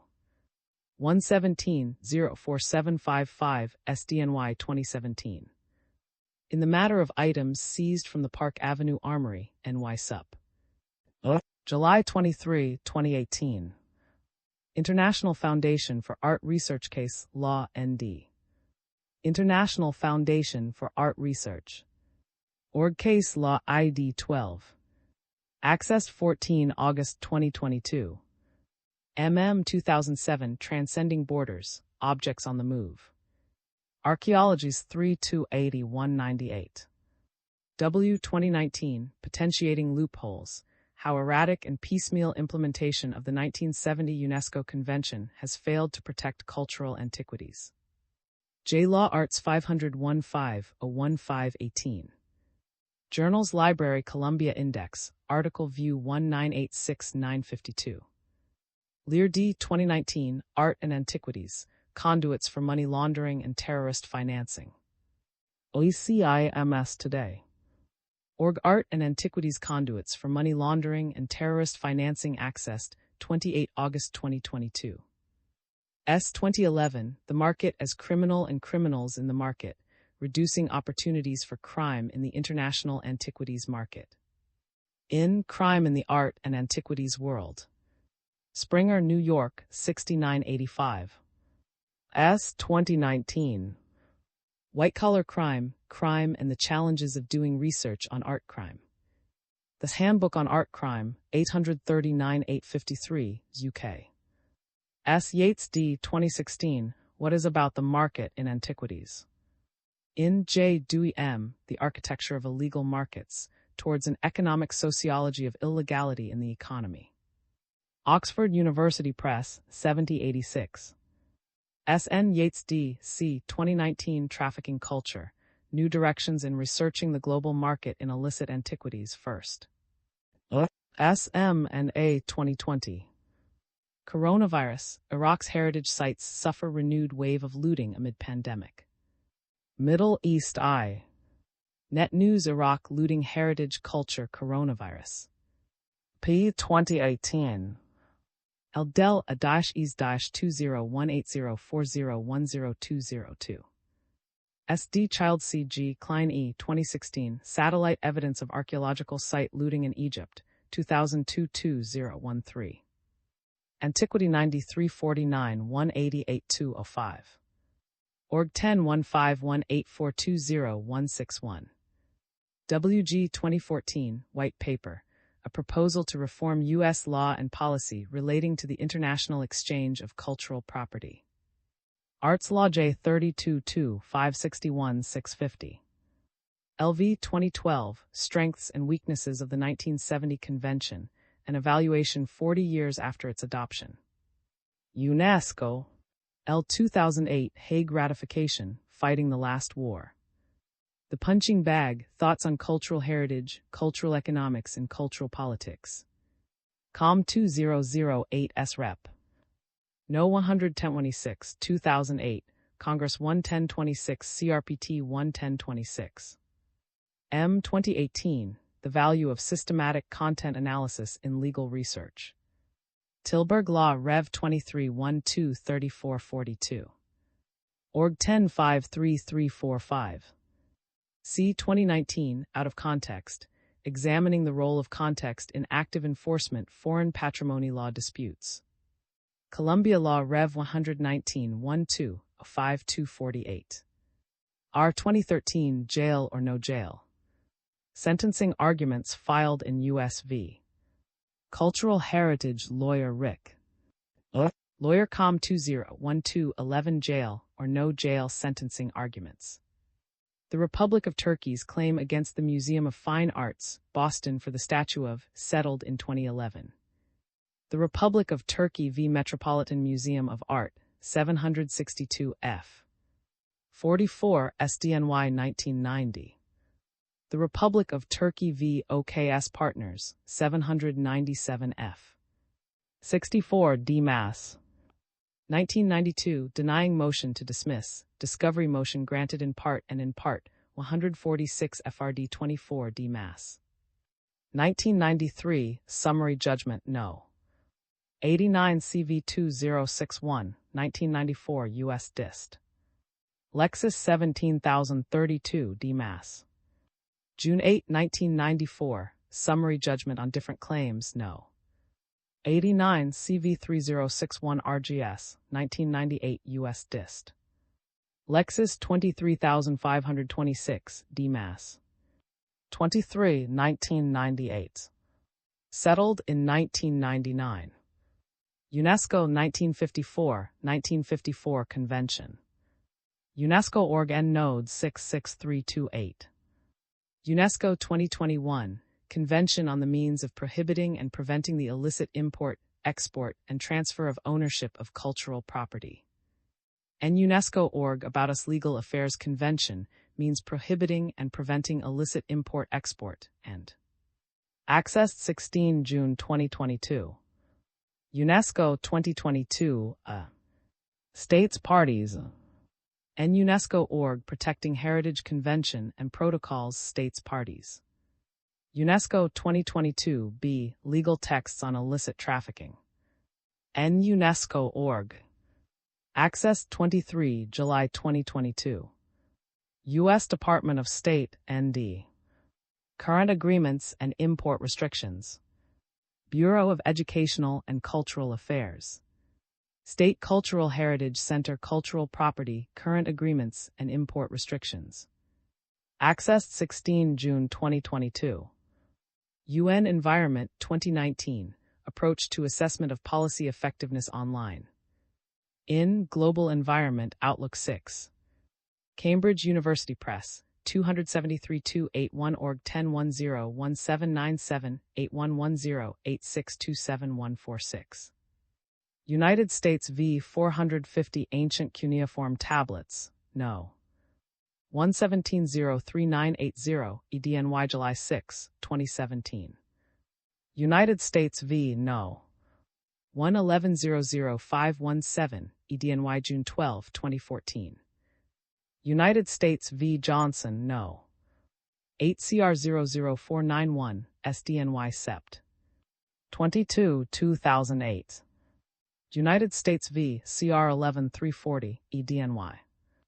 9, 2013. United States v. Mask of Ka, No. 11504 HEA, EDMO. March 31, 2012. No. 122578 8th. John. 12, 2014. United States v. 1 cuneiform tablet, known as the Gilgamesh Dream Tablet, No. 1202222, EDNY July 26, 2021. United States v. 178 F2D 445, SDNY 2002, 333 F3D 2D 2003. 540 U.S. 1106, 2004. Van PCL M. 2015 Money, Art, and Laundering, Coming to Grips with the Risks. In M.J. Cultural Property Crime, an overview and analysis on contemporary perspectives and trends. Brill, 7995. Vanlit T. 2016, Destruction, Plunder, and Trafficking of Cultural Property and Heritage by Islamic State in Syria and Iraq, a War Crimes Perspective. Dutch National Police. MVJP 2018, The Illicit Antiquities Trade and Terrorism Financing, From the Khmer Rouge to Daesh. In King C. Al, The Handbook of Criminal and Terrorism Financing Law. 1167-1191. Williams M. R.D. W.P. 2022, Beginning Quantitative Research. Sage. The first case against Hobby Lobby was brought in 2017, and the second occurred in 2021. USV 450 Ancient Cuneiform Tablets, Hobby Lobby, 2017. USV Cuneiform Tablet, Hobby Lobby, 2021.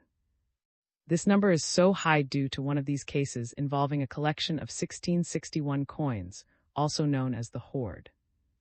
The case was initially brought in 1989 and was eventually settled out of court after 10 years of legal disputes, the Republic of Turkey v. OKS Partners, 1992.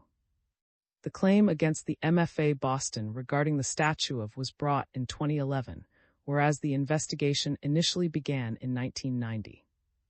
In the case of Turkey v. Met, the investigation began in 1987, only 3 years before the first court case in 1990, and 6 years before the case was eventually settled in 1993, the Republic of Turkey v. Metropolitan Museum of Art, 1990-1993. The last case involving Turkey was against OKS Partners, where the investigation began in 1989 and led to the issue being brought before a court in July 1992, the Republic of Turkey v. OKS Partners, 1992. Researching a Rigged Game, Digital Approaches to Tracing the Illicit Trade in Cultural Objects, Smith. Introduction. Is a lecturer in criminology at the University of Glasgow in Scotland, UK. She is a fellow at the Centre for Criminology at the University of, and a member of the Scottish Centre for Crime and Justice Research, UK Blue Shield, the Trafficking Culture Research Consortium, and the Global Initiative Against Transnational Organized Crime. Combining a background in art history, archaeology, and criminology, this research concerns the protection and repatriation of cultural and natural resources. She fosters ethical, equitable collaboration between stakeholders in the protection of cultural and natural heritage, and has widely published on these topics. Has extensive experience in the Asia-Pacific region. Is a D candidate at the University College London Institute of Archaeology. Her doctoral research Tud on Tour, 30 Years of Demand Creation Through Blockbuster Exhibition, investigates the role of blockbuster museums exhibitions and how they influence the demand for cultural heritage on the market and the consequences for such demand. Summer holds an art history M in collecting and provenance in an international context from the University of Glasgow, and M in archaeology from the University of Edinburgh. Her research interests include the art and antiquities market, looting and trafficking of cultural and natural resources, museums and the market, ethics of ownership, art crime, and cultural heritage law. The illicit trade in cultural heritage is a serious transnational crime that deprives communities of their history and identity, erodes public trust, and undermines public institutions. To respond to this multifaceted challenge, researchers must operate at the intersection of law, archaeology, art history, digital forensics, and data science. This has brought renewed attention to the value and complexity of digital approaches for mapping the illicit trade of cultural objects. Increasingly, digital data has proven a valuable resource in studying the physical and digital movement of objects, as well as the social networks underpinning them and their potentially illicit and unethical entanglements. This volume foregrounds these digital approaches, including but not limited to open data, open source intelligence, OSINT, open access scholarship, computational forensics, and archival, as core tools in a growing, interdisciplinary effort to combat the illicit trade of cultural objects. Drawing from a diverse group of researchers and practitioners, this volume explores ethical and disciplinary considerations in the use of digital data to research the trade and transfer of cultural objects. As such, it will serve as an instructional guide to anyone who is interested in doing research on these topics. However, the content of these diverse chapters extends far beyond comprehensive instruction. They also provide critical insights into the strengths and weaknesses of proposed approaches, and offer thoughtful, nuanced discussions about ethical considerations, researcher positionality, and the role of privilege in conducting research on these topics and employing proposed methodologies. Each author contributes unique perspectives, expertise, and methodologies, and each has access to different types of open data. This volume aims to bridge disciplinary gaps, emphasizing that disciplinary diversity creates a rich foundation of novel approaches and analytical frameworks to digital data in the study of illicit trade of cultural objects. While digital approaches are often positioned as more efficient or expansive than traditional modes of inquiry, particularly when addressing the rigged nature of the market, they also raise pressing ethical and disciplinary questions around access, safety, verification, bias, and collaboration. Digital tools enable researchers to identify, map, and verify the movement of objects across time and space. These digital approaches range from big data applications to detect looting, e.g. Al. 2023, Al. 2024, employing satellite imagery to measure the scale of loss caused by looting, and 2017, Al. 2017, Vincent Al. 2024, and analyzing social networks underpinning illicit trade, and 2021, to more low-tech approaches including the analysis of auction, 2014, 2019, public registries and mainstream publications such as architectural magazines, CEG. 2022, Al. 2022. For instance, the recent case of a disgraced dealer of Asian cultural objects illustrates how his digital footprint enabled researchers to trace several looted Cambodian statues featured in an architectural magazine, Woodman Al. 2022. Open access data may therefore include anything from information in public-facing archives to intelligence gleaned from deep, methodical online searches. However, as of now, there is no standardized methodology or set of moral and ethical guidelines for using digital approaches to investigate the illicit trade in cultural heritage. This is partly due to the lack of clear boundaries within the interdisciplinary field dedicated to studying these issues. Digital approaches to investigating cultural heritage frequently encompass open data, open source tools, open access resources, and open source intelligence, OSINT. While often used interchangeably, these terms carry distinct meanings that warrant further clarification. Open data refers to information freely available for use, reuse, and redistribution without technical or legal barriers. It reflects a commitment to democratizing access to knowledge, Al. 2012, Al. 2022. However, the boundaries of openness are not always clear-cut. Online content, though publicly available, may include information obtained without consent through likes, hacks, or third-party disclosures, which raise significant ethical and legal concerns. While the open nature of these sources may invite a lack of constraint, researchers must still adhere to ethical and legal frameworks, particularly when engaging with platforms where users may have a reasonable expectation of privacy, UC 2022. In addition, some data, while technically accessible, may require specialized skills or tools to retrieve, rendering it effectively closed to the general public. Closed-source information, by contrast, includes data protected by legal or institutional restrictions, but which may be obtained through formal mechanisms such as court orders or voluntary disclosures, UC Berkeley 2022. Open source typically refers to software released under licenses that allow users to view, modify, and redistribute it with minimal restrictions. It promotes transparency, collaboration, and adaptability, enabling researchers to tailor tools to specific research needs or contexts.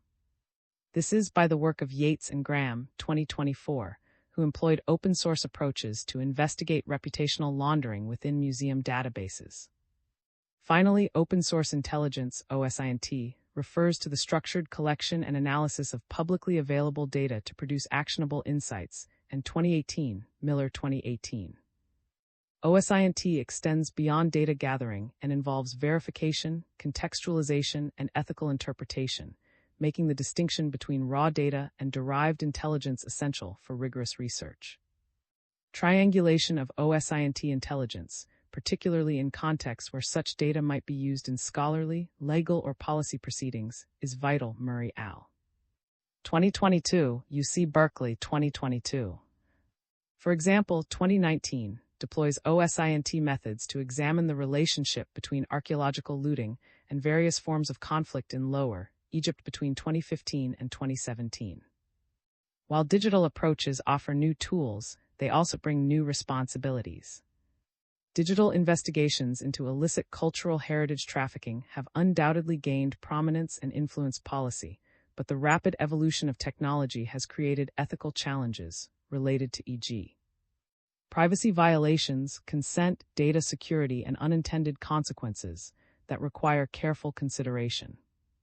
Digital does not mean equitable, nor ethical or even accurate. Thus, it is necessary for anyone employing digital information to consider the ethical, moral, and legal implications for digital data use and dissemination.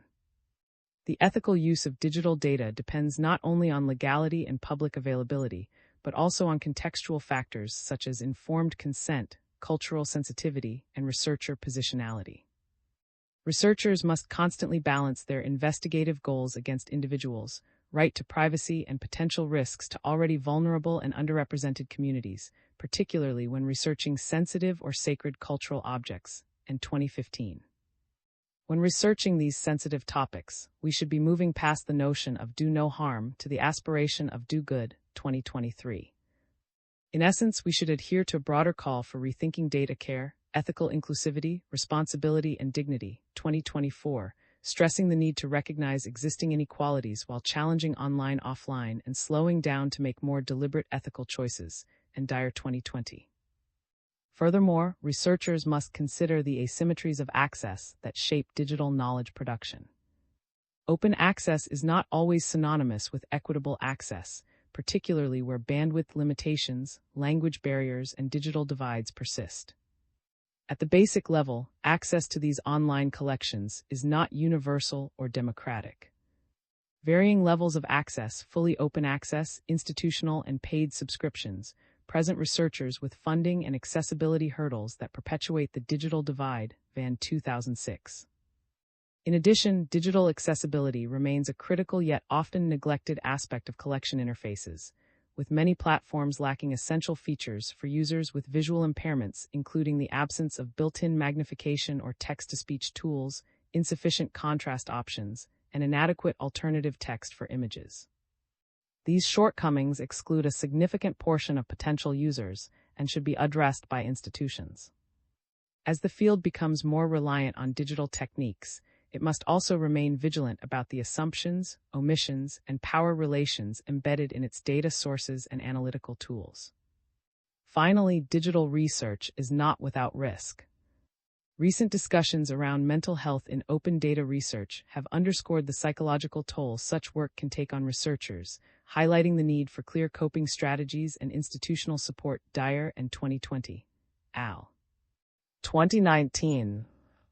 Resources such as the DART Center for Journalism and Trauma offer guidance on managing these challenges. See also 2022. In the context of cultural heritage, investigating the illicit trade in cultural objects can expose researchers to distressing material including graphic imagery of site destruction, detailed accounts of individual and collective harm, online harassment, and in some cases, potential exposure to criminal liability. As such, researchers are strongly encouraged to adopt precautionary measures to protect their digital and physical safety and overall well-being. Al. 2020 and 2018. As digital approaches gain prominence in researching the illicit trade in cultural objects, this volume invites readers to reflect not only on the power of these tools, but also on their responsibilities as researchers and stewards of cultural heritage.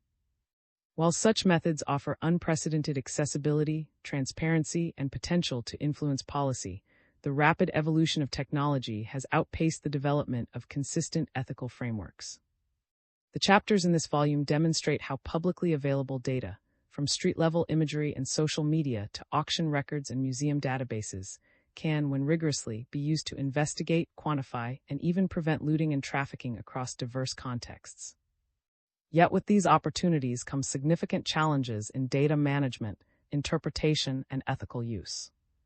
This volume therefore aims to equip researchers and practitioners with the critical understanding and practical tools needed to apply digital methods both effectively and responsibly, in accordance with the legal and ethical standards of the communities and countries they engage with. This volume emerged from a very successful online conference held on 14 and 15 September 2023, titled Researching a Rigged Game, Open Source Data and the Trade of Cultural Objects. We chose this title because the global trade in cultural objects can be considered rigged in many ways. The lack of regulation and accountability within the trade makes it susceptible to manipulation, opacity, and other illegal and unethical practices. Moreover, this trade exclusivity and exploitation over inclusivity and equity, benefiting only those who know how to play this game well. In curating this volume, we made a deliberate choice to spotlight the contributions of emerging scholars. Although research into the trade and transfer of cultural objects is growing, at its core are a limited number of established scholars, traditionally from the fields of law and archaeology. Yet as 2009, quoted in Cairns' 2013 states, it cannot be true that there are only a handful of people worth listening to in the world. This volume therefore presents multifaceted contributions from scholars at various career stages to stimulate novel approaches. However, we acknowledge the limitations of our perspectives and the need for greater inclusion of voices from origin communities in knowledge creation around cultural heritage. It is important that we hold space for such perspectives and hope that this volume will serve as a valuable resource and catalyst for further discussion in this field. Due to the interdisciplinary array of practitioners and academics who have contributed to this volume, we were particularly committed to equitable peer review, which prioritized diverse perspectives and promoted transparency and fairness. We thus facilitated peer review amongst authors who were eager to do so, and promoted constructive, courteous, and clear feedback in their peer review, as well as our editorial review. The following chapters provide a nuanced and thoughtful exploration of the exciting possibilities of digital research into the trade in cultural objects. Rather than adhering to strict categorical divisions, these chapters are by recurring themes. These unifying threads encompass novel technologies and approaches, highlighting the extensive opportunities they present. Simultaneously, the chapters underscore the critical importance of data-driven approaches in examining the illicit trade in cultural objects. They place particular emphasis on the necessity of triangulating and contextualizing data to guarantee robust and dependable outcomes, which is especially important when researching sensitive topics like the trade in and transfer of cultural objects, see and Smith 2025. Likewise, it is important to acknowledge the limitations of our sources and methodologies, including their inherent biases and the absence of data and voices. We should work to address these limitations and inequalities through collaboration and capacity building, attempting to bridge the digital divide. These interconnected themes showcase both the exciting possibilities and the rigorous standards required in this field of study. It is our hope that the collective insights offered in this volume can chart a path forward, one that responsibly harnesses open-source resources to protect our shared cultural heritage and advance scholarly understanding of an often opaque trade that operates for the benefit of a select few. The volume starts off with a useful introduction of OSINT research by. Building on their extensive professional experience, outlines an array of OSINT tools, opportunities, and considerations when employing OSINT methodologies as practitioner. They furthermore provide some helpful suggestions on how to apply these tools to open-source data research into the trade in cultural objects.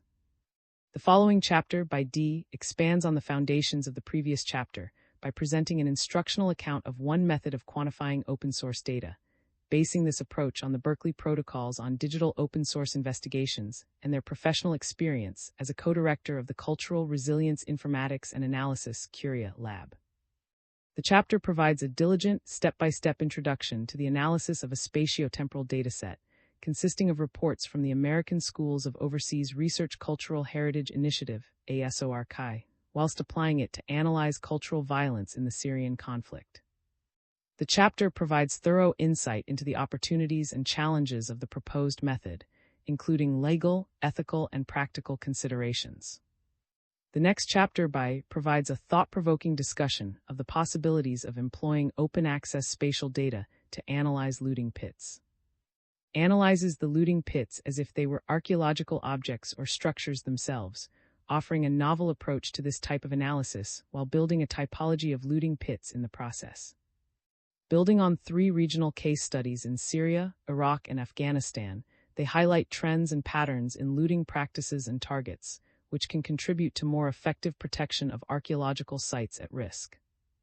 In their chapter Madison, and provide an extensive description of the Research, Intelligence, and Technology for Heritage and Market Security (RITHMS) project.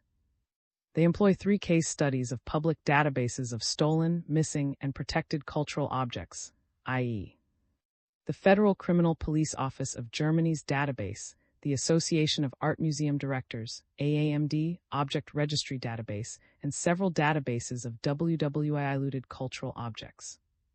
The authors advocate for multifaceted methodologies, encompassing techniques such as social network analysis, natural language processing models, and OSINT, to aggregate and interlate data from various origins, ultimately leveraging this consolidated data to extract actionable insights into the trade and movement of cultural objects.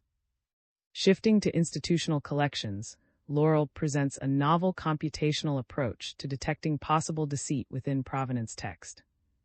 Focusing on Nazi-looted art, this chapter presents an accessible digital tool developed for counting words linked to unreliability, uncertainty, or anonymity, which may indicate potentially deceptive language within institutional collections. Against a backdrop of personal loss, clearly articulates the need for both heightened scrutiny of provenance texts and calls for greater transparency on the behalf of institutional collections. Further reflecting on institutional collections, Mack offers a thoughtful synthesis and comparative review of current data-driven scholarship engaged with diverse collection databases, before critically reflecting on both the value of yet inherent biases and limitations of institutional collections as a data source. Recognizing that these information assemblages are manufactured entities shaped by colonial legacies and biases, Mack argues that it is vital that practitioners approach these sources critically and acknowledge the ethical challenges of data integrity and data absence. Mack calls on heritage institutions to prioritize cataloging strategies that better represent the complex global histories, people, and communities to which the objects within collections belong. Richard examines the presentation of inauthenticity of papyruses in institutional to better understand reliability of the information within collections. This study suggests the treatment of forgeries within collections is more nuanced than typically portrayed, although the reasons for presenting material as either authentic or inauthentic are frequently not transparent. The issue, then, is not that collections are unwilling to admit to owning forgeries, but that they do not record and share their reasonings material may be inauthentic. As such, when forgeries are mistakenly presented as authentic, their legitimacy appears secure, and forgeries become harder to identify, damaging both the research corpus and confidence in the collection. Petra's chapter offers an original contribution to the field of design history, with an original approach to the examination of Chandigarh chairs using auction. Findings suggest that questionably moral and ethical, and perhaps illicit, practices surrounding the market for Chandigarh modernist furniture are ongoing. Equally enlightening is discussion around the historic exclusion of designed objects as cultural heritage, rightly calling out the field for dismissing these objects from further ethical or legal considerations within the market. Continuing the theme of auction, Summer Austin's chapter offers an approach to the use of newspapers as a complementary empirical support for auction data. While the use of newspapers to research objects within the trade is a common tool for provenance practitioners, to date, there has been no published approach or reflections on the use of newspapers as data for analyzing the market for cultural heritage. Austin fills this gap in the scholarship, while also illustrating the potential for expanding the scope and potential for digital newspapers to not only contextualize objects and auctions but the market itself. Following on the theme of markets and press coverage, this chapter offers a necessary examination on the use of investigative journalism for insights into the illicit antiquities trade. They rightly caution researchers and policy makers that the aims of investigative journalists are not always necessarily concordant with their own. Using press coverage of the ongoing case of thefts at the British Museums as their case study demonstrates both the value and inherent limitations of investigative journalism. Context is everything, and while press coverage can offer valuable insights, it must be analyzed and contextualized within the large picture. Concluding this volume, Melissa offers a useful legal prosecutorial focus by examining prosecuted antiquities trafficking cases in the USA from the MENA region, with the aims of both quantifying the impact of the illicit trade as well as measuring the effectiveness of a country's policies in reducing the illicit trade. Employing a quantitative data collection methodology, its findings aptly illustrate that international conventions, bilateral restrictions, and U.S. domestic laws are not reducing the illicit trade effectively, and that the trade itself is not deterred by current policies, thus a need to reassess overall policy approach to combating the illicit trade. As these chapters show, digital approaches clearly offer exciting new opportunities and insights for researchers investigating the trade in cultural heritage. This volume is but a first attempt at identifying and instructing on sources, methods, and ethical and legal considerations for the use of open-source data. As we embark on an exploration of these digital approaches and their potential to research the illicit trade in cultural objects, we invite readers to consider not just the power of the tools presented here, but also their responsibilities as researchers and guardians of cultural heritage. We are excited to see the future directions of this field and how these initial chapters may further shape its development. Open access. This chapter is licensed under the terms of the Creative Commons Attribution Commercial No Derivatives 4 International License, org licenses by N40, which permits any non-commercial use, sharing, distribution, and reproduction in any medium or format, as long as you give appropriate credit to the original author S and the source, provide a link to the Creative Commons license, and indicate if you modified the license material. You do not have permission under this license to share adapted material derived from this chapter or parts of it. The images or other third-party material in this chapter are included in the chapter's Creative Commons license, unless indicated otherwise in a credit line to the material. If material is not included in the chapter's Creative Commons license and your intended use is not permitted by statutory regulation or exceeds the permitted use, you will need to obtain permission directly from the copyright holder. References: MAHMM 2023, Monitoring Looting at Cultural Heritage Sites, Applying Deep Learning on Optical Unmanned Aerial Vehicles Data as a Solution. SOCH Rev 42-2 48495. Org 101177089443932311888471. N 2014, The Antiquities Market, It's All in a Price. Heritage SOCH 713246. Org 10117921599032, X14Z000000000017. N 2019, Through a Glass, Darkly, Long-Term Antiquities Auction Data in Context. J. Cult Prop 2632 65283. Org 101017 S0940 73911900016X. Cairns S. 2013, Mutualizing Museum Knowledge, Folksonomies and the Changing Shape of Expertise. Curator, Museum J56117119. Org 1011112011. JEJ 2017, Satellite Imagery-Based Monitoring of Archaeological Site Damage in the Syrian Civil War. PLOS 11211E0, 188589. Org 101371 Journal Pone 0, 188589. S 2022, October 16, an architectural digest spread about two art collectors was to obscure potentially looted Cambodian statues in their home. ArtNet. Newscom Art World looted Cambodian art architectural digest 2160490. S. A. Murray D. 2020 Digital Witness. Using open source information for human rights investigation, documentation, and accountability. Oxford University Press. Dyer S. G. 2020, What Would a Feminist Open Source Investigation Look Like? Digital War 113517. Org 101057 S429 840200000089. M. Smith E. 2025 in Press. In Want of Rigor, A Critique of Subr al. 2022. J. Cult Prop.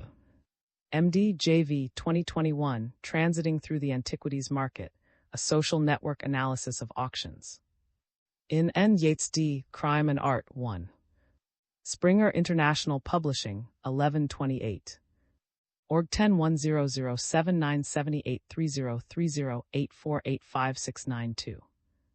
MRD 2019, Building a Baseline, Unifying Spatial and Temporal Methodologies to Understand Archaeological Looting in Egypt Digital Repository at the University of Maryland. Org 10130116 LNFJ MKOP. LA L. Taylor B. Beer S. 2019, The Impact of Sensitive Research on the Researcher, Preparedness and Positionality. J. Methods 181609406919, 893161. Org 1011771609406919, 893161. G. 2022, November 23, How to Maintain Mental Hygiene as an Open Source Researcher. Com Resources 2022-1123 How to Maintain Mental Hygiene as an Open Source Researcher A. G. 2015 Ethics in the Archaeology of Violence. Springer, New York. Org 1010-7978-149391646. L. Dyer S. 2020, 10 Questions We're Asking About Ethics and Open Source Research. The Engine Room. Retrieved 29 March 2025 from Org Library 10 Questions We're Asking About Ethics Data and Open Source Research NA, R. 2018, Open Source Intelligence Methods and Tools, A Practical Guide to Online Intelligence. LP. MYA 2012, Benefits, Adoption Barriers and Myths of Open Data and Open Government. Manage 29 for 258-268. Org 10108010580530. 5302012716740. PHP YS DB Van M 2022 Fair versus Open Data, A Comparison of Objectives and Principles. Data 44867-881. Org 101162 Dint A 00176. MM 2023 Do the Right Thing. Levant 55 3255 261. Org 1010-800-758914202-32274666. A 2024, Ethical Considerations for Open Source Investigations into International Crimes. MJ Law 118-40-550. Org 1010-1720242. A Cannon J. Branting S. Hammer E. 2017. Semi-automated detection of looting in Afghanistan using multispectral imagery and principal component analysis. Antiquity 90-1359, 1344-1355. Org 10-1518-420-1790. Elizabeth D. A. FD. A. M. R. P. 2024, Significance Deep Learning-Based Platform to Fight Illicit Trafficking of Cultural Heritage Goods. Rep 14-115081. Org 10-1038S 4159802-4658856. Miller BH 2018, Open Source Intelligence, OSINT, an Oxymoron. J Counter 30 14702 719. Org 10108008856060 7201814922826. Murray D. Y. Ka 2022, Mapping the Use of Open Source Research in UN Human Rights Investigations. J. Human Rights 14-2 554 581. Org 1010933059. University of California, Berkeley, 2022, in V. Ed. Berkeley Protocol on Digital Open Source Investigations, a practical guide on the effective use of digital open source information in investigating violations of international criminal, human rights, and humanitarian law, advanced version. Office of the High Commissioner for Human Rights. Van J. AGM 2006, Digital Divide Research, Achievements and Shortcomings. Poetics 3442 21235. Org 101016 J Poetic 200605004. Vincent E. M. J. Y. Marquis P. Ponce J. M. 2024, Detecting Looted Archaeological Sites from Satellite Image Time Series. Org ABS 240909432. P. Woodman S. M. N. 2022, 15 August, a luxury magazine photo hid relics Cambodia says could be stolen. The Washington Post.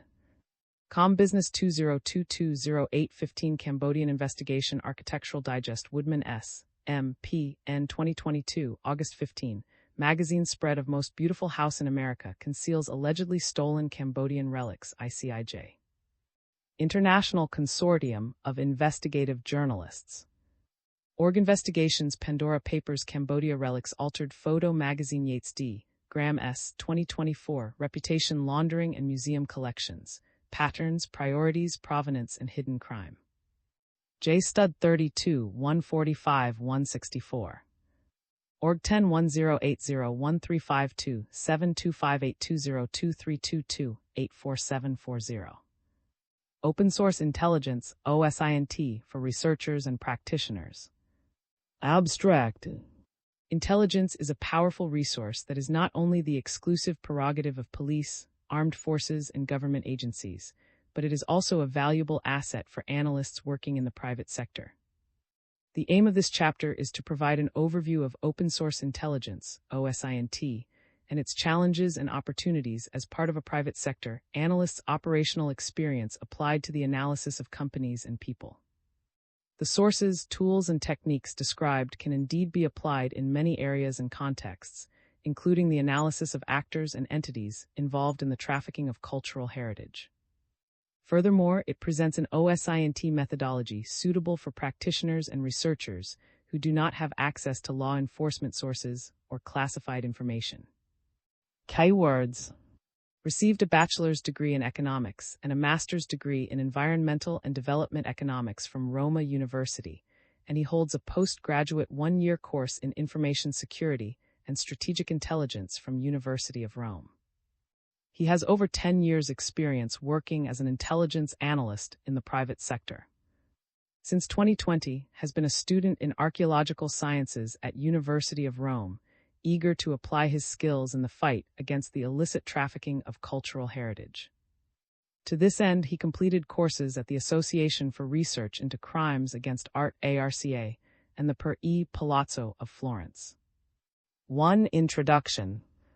Over the years, numerous definitions of intelligence have emerged, and many of these focus on the ability to acquire knowledge, apply it, solve problems, and adapt to the environment, and 2007. This definition describes a cognitive process with several steps that humans engage in when facing new, unknown, or ambiguous situations, and aim to acquire as much information as possible to predict the outcome of their actions. Beyond the individual level, organizations and countries also face situations of uncertainty that can impact people, citizens, or employees, economic well-being, health, and safety.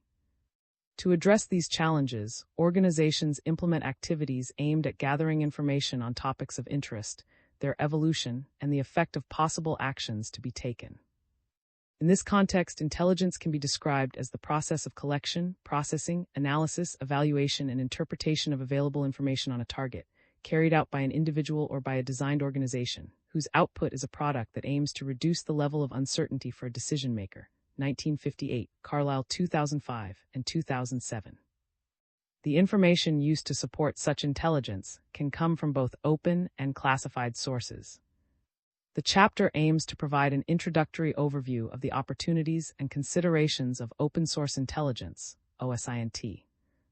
Unfiltered, raw information available from public sources is known as open-source data.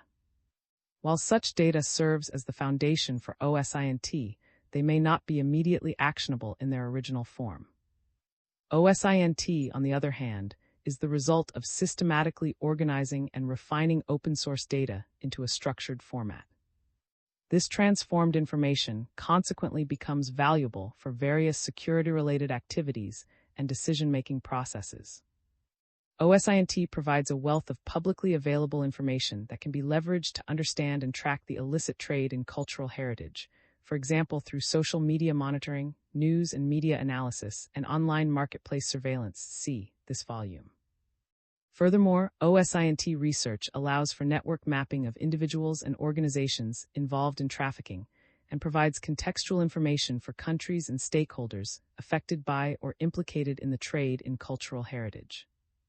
Unlike classified intelligence, OSINT's open nature facilitates collaboration with diverse partners. It provides actionable intelligence to complement more traditional investigative methods, ultimately strengthening efforts to combat trafficking and theft of cultural heritage. The following paragraphs will provide a critical overview of intelligence tools, methods, opportunities, and challenges. The first part of the article contains the definition of intelligence, a description of its types, and the intelligence cycle. The second part, focused on OSINT, examines the different types of open data sources and proposes a classification based on their level of reliability, based on the author's experience as a private sector analyst. The third part examines some useful tools for conducting OSINT analysis and suggests a methodology that includes both the use of the data sources and the tools previously described. The final part presents some case studies of OSINT analysis taken from the author's work experience in the private sector. 1.1 The Intelligence Cycle. An intelligence analysis consists of different phases, the sequence of which is referred to as the intelligence cycle. Several conceptual models of the intelligence cycle exist. Al. 2017. However, generally, all analyses, from very simple cases of individual searches to more complex cases involving multiple stakeholders, contain several different stages, and each requires specific skills in order to be executed successfully. 2013. The intelligence cycle describes the steps involved in transforming raw information into finished intelligence for decision makers and other stakeholders. This process applies not only to law enforcement and government agencies, but also, in principle, to any form of intelligence analysis. Several descriptions of the intelligence cycle have been proposed over time, depending on the number of stages listed in its composition, 2013, 2024. However, the intelligence cycle typically consists of 5 key stages, CIG. Thomas Smith, 2003. Firstly, there is the planning and direction stage. This initial stage involves identifying intelligence needs and requirements set by decision makers, including outlining sources, methods, and tools. If, for example, a private analyst is interested in investigating a news story about a company that is involved in the illicit activities, they must determine what information to look for, what sources to consult to find this information, and what tools to use to analyze it. Secondly, there is the collection stage, when raw information is gathered from available sources. Continuing the previous example, the analyst will proceed to the collection phase, consulting the sources available to them, such as, but not limited to, public available databases and newspaper articles. In this way, they will retrieve available data such as the names of directors and partners, names of other companies potentially linked to the illicit activity, addresses, and other data. Thirdly, the processing stage may involve converting the collected information, both unstructured and structured data, into a usable format through decryption, translation, or data reduction, Gibson 2004. In this phase, depending on the data obtained in the previous phase, the analyst may proceed to clean the data. This may involve translation, decryption, and data reduction to prepare the information for analysis. Fourthly, during the analysis and production stage, the data are integrated from multiple sources to identify patterns. This can be achieved by using, for example, software to link data together and to represent them graphically, a graph showing the evolution of a phenomenon over time, a network diagram highlighting connections between different entities, or a geographical map where objects or events are positioned. This stage involves interpreting the significance of the gathered data and its implications. During the final step, dissemination, finished intelligence is communicated to decision makers in a format relevant to their needs. For example, a private researcher studying the illicit trade of cultural goods can disseminate the results of his research to other scholars, use it as a starting point for further investigation, or send a report to the competent authorities of the country where an item originates from. The intelligence cycle is designed to be a continuous, iterative process, with each stage informing and refining the others to produce increasingly accurate and relevant intelligence over time. Smith and Brooks, 2013. Different projects will demand different intelligence collection disciplines, for which the intelligence problem will be at the center. 2014. Understanding the intelligence cycle is crucial because, by knowing how intelligence is collected, processed, and disseminated, individuals and organizations can structure their intelligence gathering efforts, ensuring that they gather relevant information from all available sources and better assess the credibility and reliability of the information they encounter. 1.2 Types of Modern Intelligence.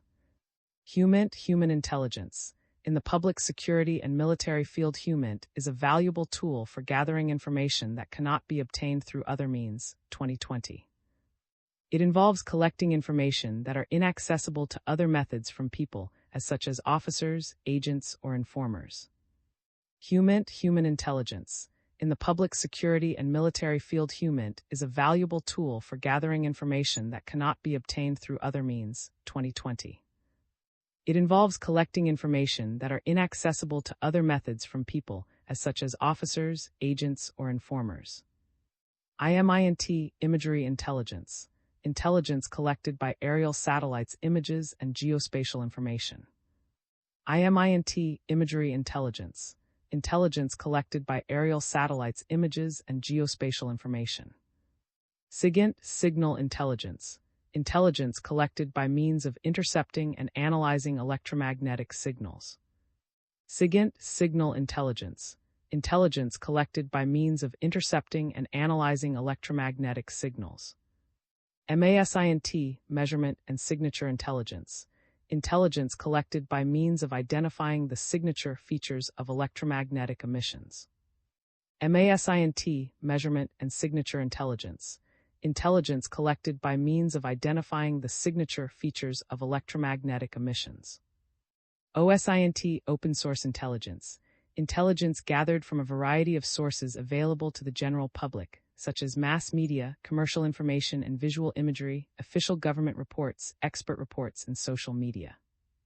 OSINT Open Source intelligence. Intelligence gathered from a variety of sources available to the general public, such as mass media, commercial information and visual imagery, official government reports, expert reports, and social media. 2. Focus on open source intelligence. There is a long history of gathering information for national security purposes, CAG. And Clark, 2015 and 2021. However, with the proliferation of the Internet, there has been an extraordinary growth of publicly available information. Knowledge growth could even be doubling every 12H in the near future, 2019, p32. Consequentially, OSINT has gained a position of great importance in the field of intelligence, so much so that AL. 2023 have stated that OSINT is capable of meeting the majority of the information needs of law enforcement and intelligence services, i.e., between 70 and 90% of all contemporary intelligence material. Today, a researcher or analyst from the private sector can perform valuable intelligence analysis when integrating online OSINT sources with offline material. There are several areas where OSINT can be particularly useful in the private sector.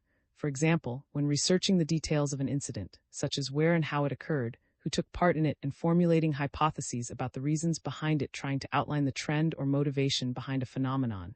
NATO OSINT Handbook 2002. Furthermore, OSINT can be useful in gathering publicly available information on a country, company, or person, a particularly helpful tool when trying to outline how persons relate to each other, social network analysis, or to poll social opinion, e.g. Pastor L. 2020. In addition, OSINT can also be used to identify procedural vulnerabilities and potential intervention points for counter-criminal, AG. And 2019 and 2022.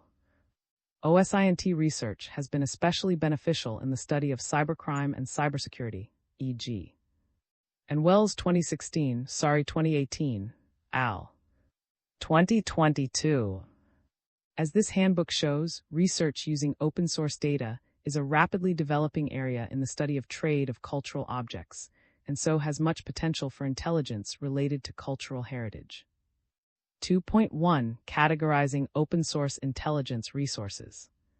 One of the most challenging aspects of OSINT research is finding and accessing the data needed.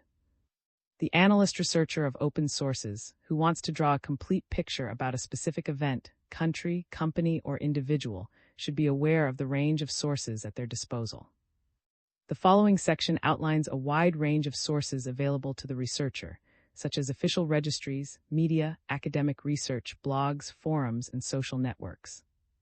However, these sources must be triangulated.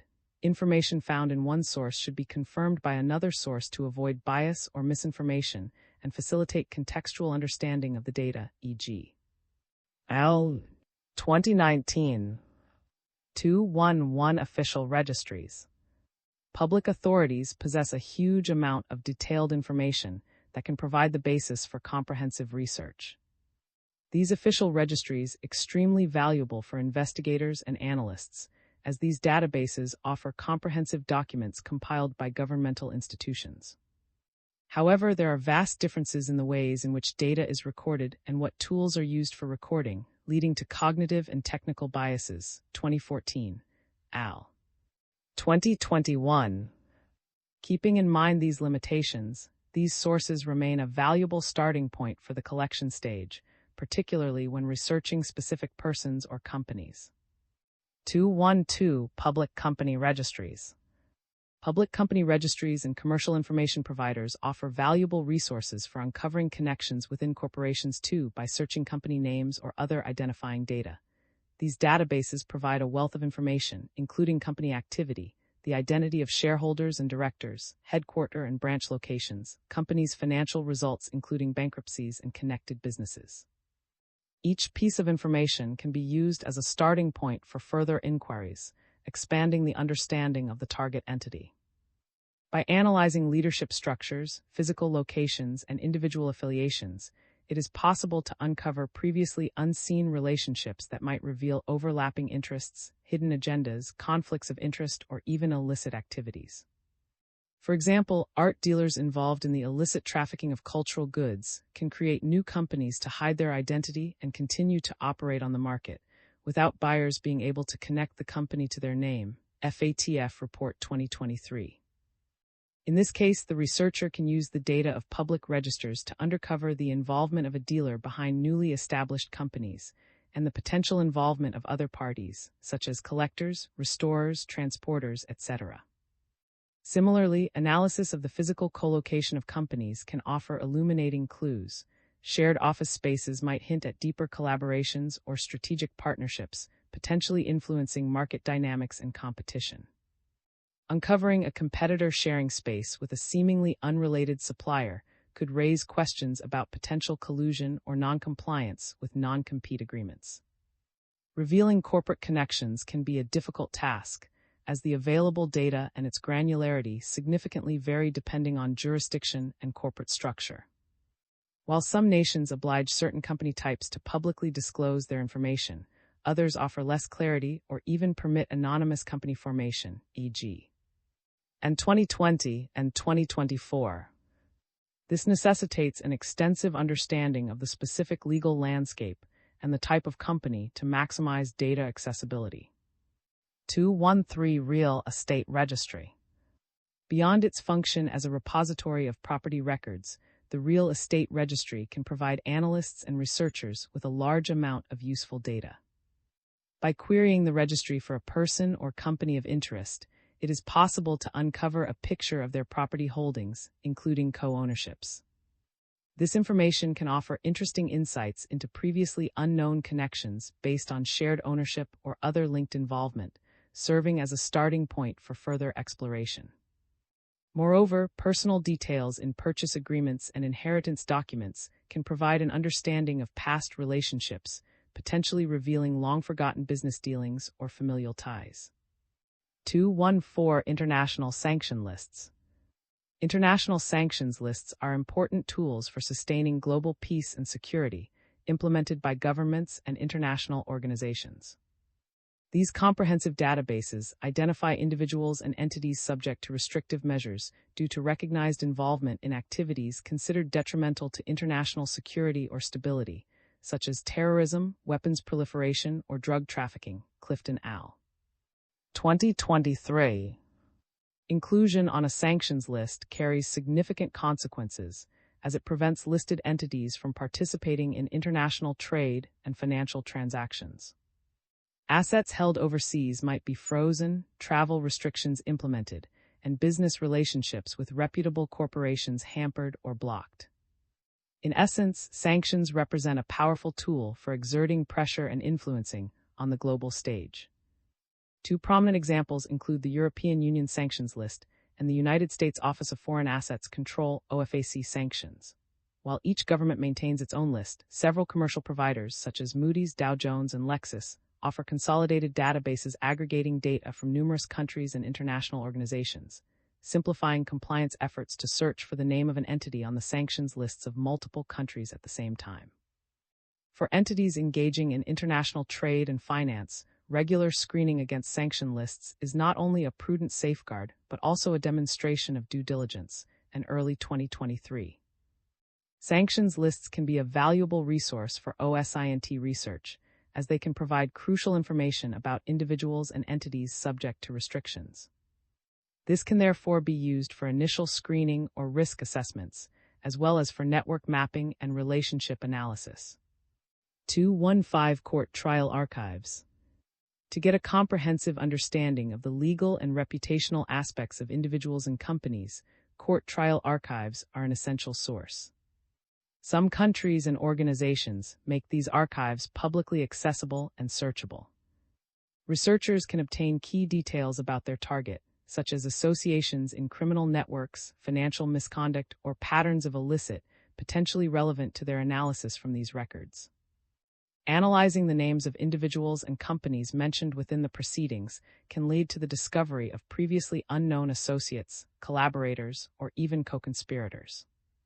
216 Official reports from public authorities.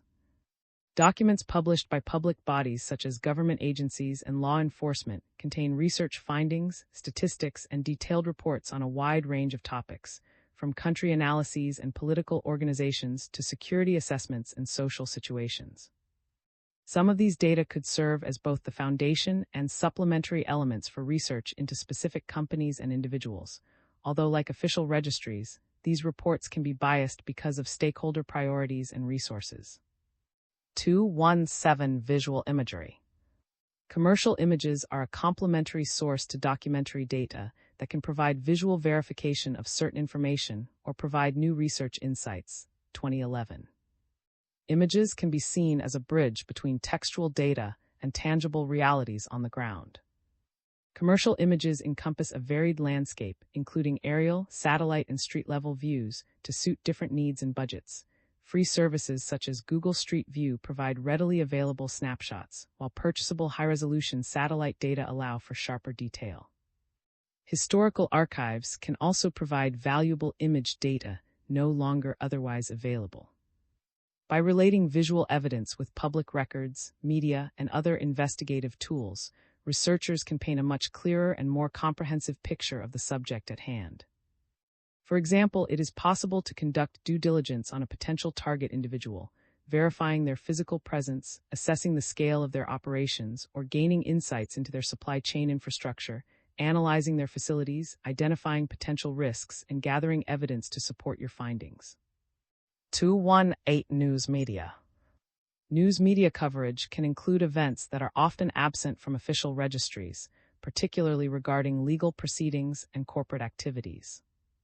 Journalists, particularly investigative journalists, piece together narratives, enrich their reports with field interviews, and use confidential sources, offering perspectives on hidden aspects of events not otherwise obtainable. Hunter 2011.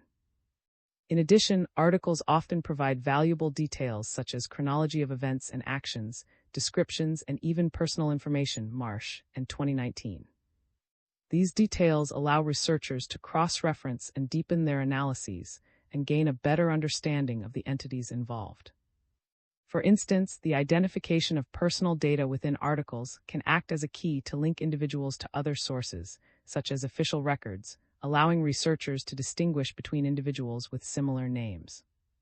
An analyst who finds in an article the name of a person involved in illicit trade of cultural objects may have difficulty locating them in the public registers with accuracy if they has a very common name.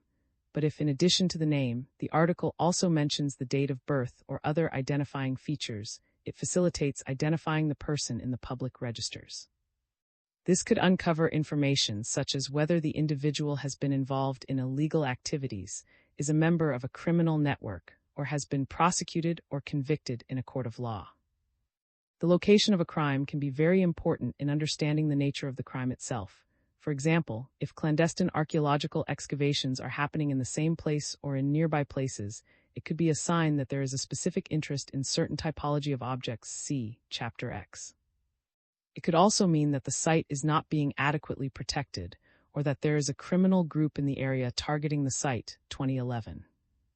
Media research can be done manually by searching the internet, but also by using specialized databases. Commercial online platforms such as Dow Jones and Diligence Plus offer extensive archives of diverse publications, spanning vast historical periods. These platforms provide access to both current and historical data, often covering newspapers, magazines, television transcripts, and radio broadcasts, giving the possibility to researchers to conduct in-depth investigations across various media types.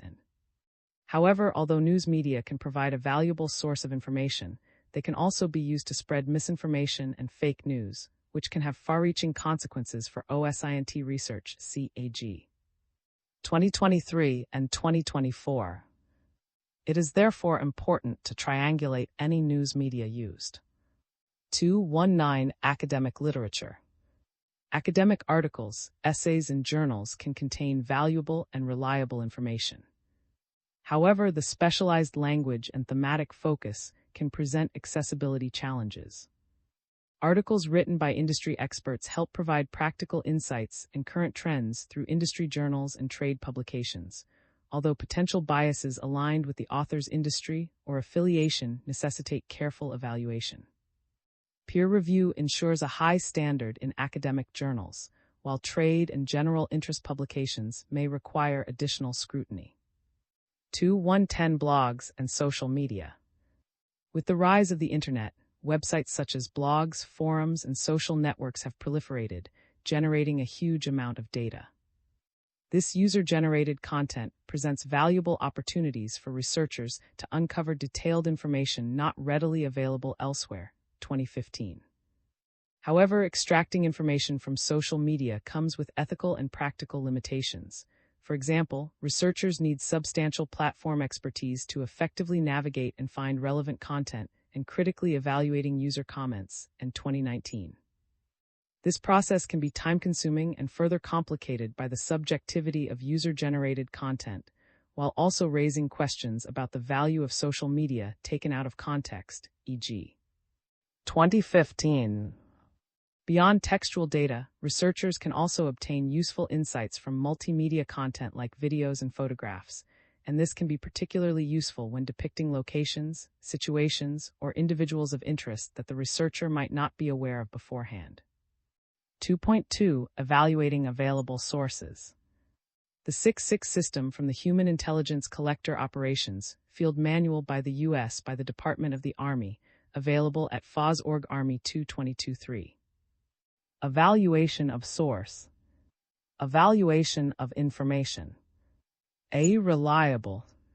1. Confirmed by independent source. B. Usually reliable. 2. Probably true. C. Fairly reliable. 3. Possibly true. D. Not usually reliable. 4. Doubtfully true. E. Unreliable. 5. Improbable. F. Reliability unknown. 6. Difficult to say. Employing Table 1, each data source can be assigned a grade based on the combination of the level of reliability of the source and the plausibility of the information itself. For example, a piece of information with value A1 would be far more reliable than another assessed as C3. These models are used by intelligence units to facilitate the collection, selection, and evaluation of information from a wide variety of sources. 3. Overview of OSINT tools. Diverse software and platforms support analysts in the collection, visualization, and analysis of information, reducing the time required to analyze them and increasing the amount of information that can be processed. Among the tools that can be most useful to the analyst are search engines, visual analysis software, indexing platforms, and geographic analysis software. In addition, there are numerous tools available online, both free and paid, that allow the analysis and consultation of data of the most diverse types: IP addresses, internet domains and subdomains, email addresses, phone numbers, usernames, Bitcoin addresses, and more. The following section will introduce some types of these tools for collecting, visualizing, and analyzing research data and information in order to provide an overview of their characteristics. 3.1 Visual Analysis Software. Visual analytics software, such as IBM's i2 Analyst's Notebook, or help to manage and to analyze huge data sets by employing interactive visualization technologies and human cognitive capabilities, and 2014. For example, such software can create interactive graphs in which each node represents an element of interest: person, company, address, and so on.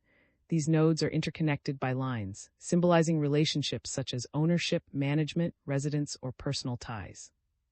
Such charts can be constructed manually or expanded dynamically through the automatic acquisition of data from a database. This integration enables seamless data visualization and research expansion with minimal effort and saves a great deal of time in creating an analysis perimeter. The true value of this approach lies in its ability to present the entire investigative context in a single, comprehensive picture that helps analysts identify potential targets, assess connections, and determine the need for further exploration. And 2020.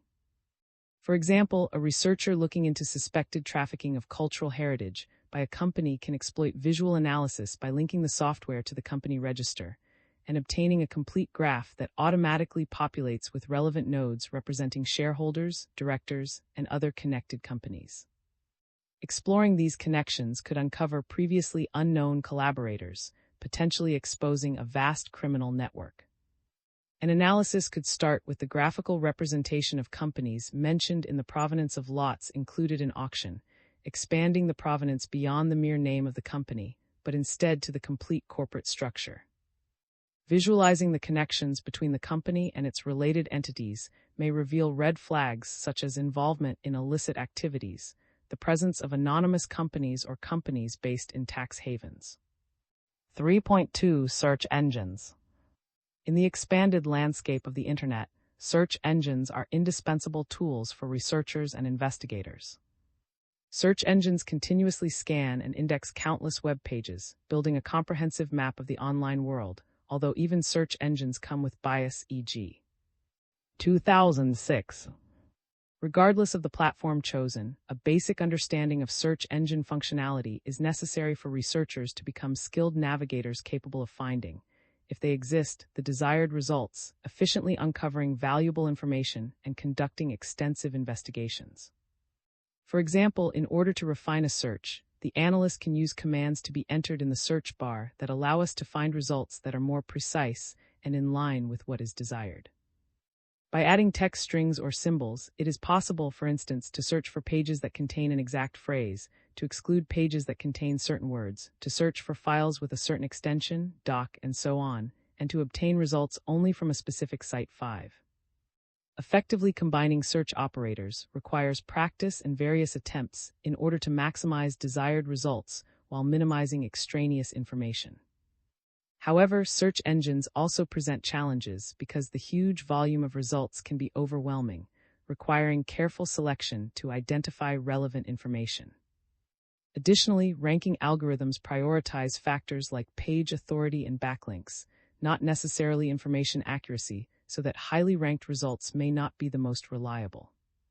To mitigate these limitations, researchers can employ indexing platforms for analysis of large text volumes, while focusing on critical thinking and verification techniques to ensure information accuracy. 3.3 Indexing platforms and databases. Beyond simple keyword extraction, semantic search engines based on artificial intelligence and indexed databases such as or AlphaSense demonstrate a high capacity for understanding, accurately identifying named entities such as people, companies, and places within the text. Al. 2019. Furthermore, they can classify documents according to thematic content, identifying topics ranging from legal issues and economic reports to news articles and scientific publication. This functionality allows analysts to conduct precise and efficient searches. Through the platform's filtering capabilities, analysts can find documents and articles on specific topics, relating to specific locations or featuring people of targeted interest. This significantly reduces search time and makes the investigative process faster. However, AI-enabled search engines inherently contain algorithmic bias. Bias in humans leads to bias in AI systems. Al. 2021-2022, Plant Al. 2022. The use of AI should therefore be paired with an understanding of the potential bias of this system and how this can impact decision-making. And 2017. 3.4 Geographic Information System, GIS. A Geographic Information System, GIS, is a system that creates, manages, analyses, and maps all kinds of geographical data. 2017. With a GIS system, it is possible to have a digital representation of one or more geographical maps and to add to them representations of a wide range of physical features, such as terrain types, altitude, socioeconomic features, administrative boundaries, population data, and objects on the territory, buildings, natural features, archaeological areas. In addition to the representation of these elements, the GIS can store sets of attributes for each of them and perform spatial analyses that help the analyst interpret the phenomena of the examined territory. Salerno and 2014. Such spatial data raises questions about privacy, transparency, and digital equity, e.g. Curry 1995, Pickles 1995. One example of using geographic information system is to overlay events that have occurred in a specific geographic area and see how they are distributed spatially. For example, by entering events of cultural heritage looting with their geographical coordinates, it is possible to see where they are most concentrated and how the different types of looting and theft are distributed across a territory C and this volume. On the basis of this, an analyst can draw hypotheses about the looting taking place and propose to the tailored countermeasures. And 2005. The tools described above are by no means exclusive. As the data sources used by OSINT are open source, it is arguably the only fully legal method of intelligence collection, as long as it does not interfere with human rights. Al. 2014. Anyone can execute OSINT if they have access to the resources outlined above. The true value lies in the investigator's ability to interpret and contextualize data effectively. The distinction between rudimentary and comprehensive OSINT does not depend only on the accessibility of tools and data, but rather the quality of the analysis process. Most importantly, these tools should be used in a safe and ethical manner. Operational security, OPSEC, is critical to any OSINT investigation, as it helps safeguard the techniques and tools used to gather intelligence and any resulting data. It also helps to keep the identities and activities of analysts secure. Following proper OPSEC procedures helps ensure intelligence research remains within legal and ethical boundaries, e.g.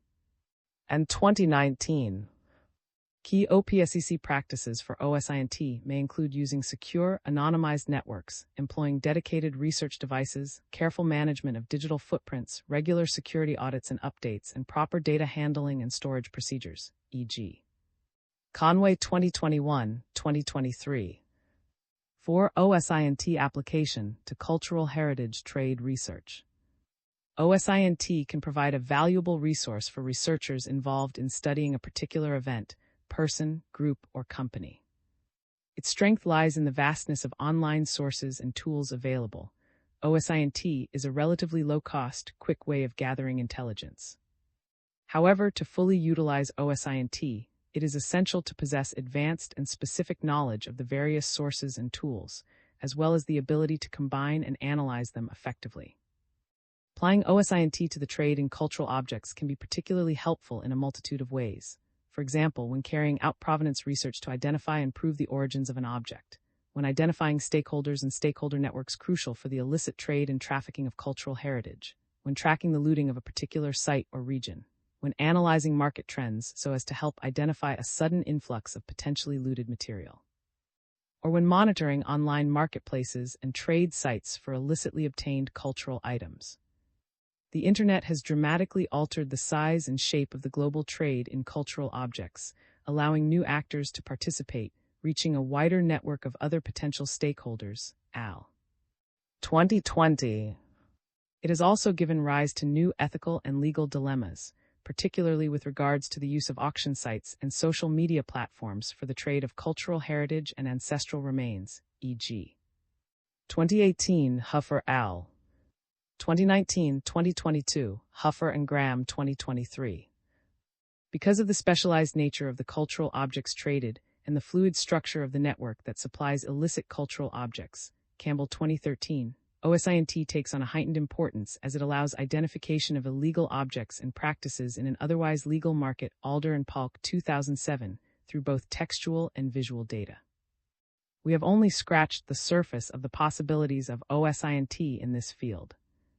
By leveraging the OSINT tools and techniques mentioned in the chapter, analysts can gather valuable information to trace and counter the illicit trade in cultural objects. Open access. This chapter is licensed under the terms of the Creative Commons Attribution Commercial No Derivatives 4 International License, org licenses by N40, which permits any non-commercial use, sharing, distribution, and reproduction in any medium or format, as long as you give appropriate credit to the original author S and the source, provide a link to the Creative Commons license, and indicate if you modified the license material. You do not have permission under this license to share adapted material derived from this chapter or parts of it. The images or other third-party material in this chapter are included in the chapter's Creative Commons license, unless indicated otherwise in a credit line to the material. If material is not included in the chapter's Creative Commons license and your intended use is not permitted by statutory regulation or exceeds the permitted use, you will need to obtain permission directly from the copyright holder. References: Alder C. Palk K. 2007, Crime in the World of Art. In HNG, International Handbook of White-Collar and Corporate Crime. Springer Science Plus Business, 347-357. MT 1958, A Definition of Intelligence.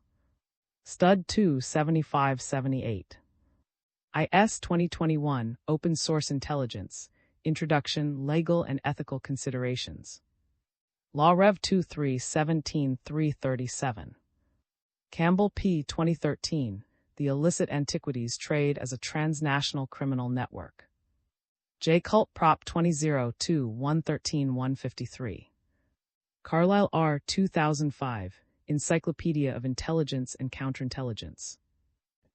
S.A. 2022, A Structured Methodical Process for Populating a Crime Script of Organized Crime Activity Using OSINT.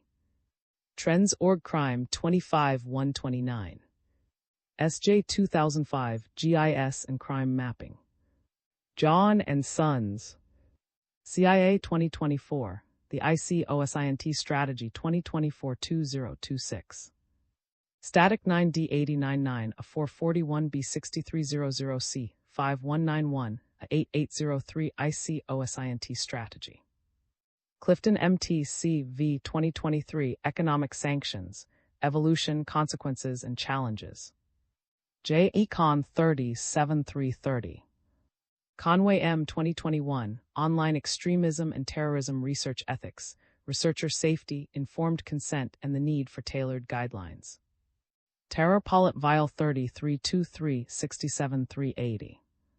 Curry Mr. 1995, Rethinking Rights and Responsibilities in GIS, Beyond the Power of Imagery. 2258-69. SL ID Garrison TM 2019, a theoretical model for assessing information validity from multiple observers. In 2019 IEEE Conference on Cognitive and Computational Aspects of Situation Management, CogSciMA 2019 5258. European Union 2022. What is OSINT, Open Source Intelligence? European Data. Data Europa N Publications, What Open Source Intelligence? JRM DM 2021, Systematic Literature Review to investigate the application of open source intelligence, OSINT, with artificial intelligence. J. Rays 163345-369. Financial Action Task Force FATF, 2023, Annual Report 2022-2023. Organ Publications FATF Annual Report 2022-2023. RML 2023, Open Source Intelligence and AI, a systematic review of the GELSI literature. AI and SOC 39182-71842. Gibson S. 2004, Open Source Intelligence. RUSI J 149-1622. J 2015, Introduction to Social Media Investigation, a Hands-On Approach. Publishing. E 2006, Search Engine Bias and the Demise of Search Engine Utopianism. Yale J. Law Technol 8188-200. S. Putter D. 2024, Intelligence Collection Disciplines, a Systematic Review. J. Rays 19-125. GIT 2014 OSINT, a Zone. J. 27-529-549. Huffer D. Graham S. 2023, These Were People Once, The Online Trade in Human Remains and Why It Matters. New York. Org 10-15159781-805390-879. Huffer D. Woodsey Graham S. 2019, What the Machine Saw, Some Questions on the Ethics of Computer Vision and Machine Learning to Investigate Human Remains Trafficking. Internet 52. Org 10-1114-152-5. Hunter ML 2011, Story-Based Inquiry. A Manual for Investigative Journalists. UNESCO. Y. Lee H. Lee H.D. Y. 2022, Current Status and Security Trend of OSINT. Mob 2022-114. CJ.D.H. Graves M. 2017, Introduction to Intelligence Studies. London. E. 2022, A Comprehensive Study on Bias in Artificial Intelligence Systems. Biased or unbiased AI, that's the question. J. Technol IJIT, 18-1-123. V. 2011, Imagery Intelligence, IMINT. University of Defense, Brno. M. 2023, Open Source Intelligence and Research on Online Terrorist Communication, Identifying Ethical and Security Dilemmas. Media War 17-12340. VD 2014, Visual Analytics for Cybersecurity and Intelligence. JDEF Model Simul 11-175-199. SM 2007, A Collection of Definitions of Intelligence. Front 157-1724. Clark RM 2015, The Five Disciplines of Intelligence Collection. Sage. S.N. Yates D.C. 2020, Trafficking Culture, New Directions in Researching the Global Market in Illicit Antiquities. S. 2014, Principles of Security and Integrity of Databases. Proc Econ Finance 15401405. Marsh I.G. 2019 Crime, Justice, and the Media 3rd. Y.A. Murray D. 2021 Open Source Information's Blind Spot, Human and Machine Bias in International Criminal Investigations. J. Crim Just 1985 105. J.S. 2024 Unmasking the Oligarchs, Using Open Source Data to Detect Sanctions Violations.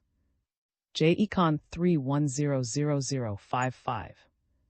DK 2023 Combating Disinformation in Modern Conflict Reporting, How International Media Are Using Open Source Intelligence, OSINT, in Their Coverage of the Russia-Ukraine War.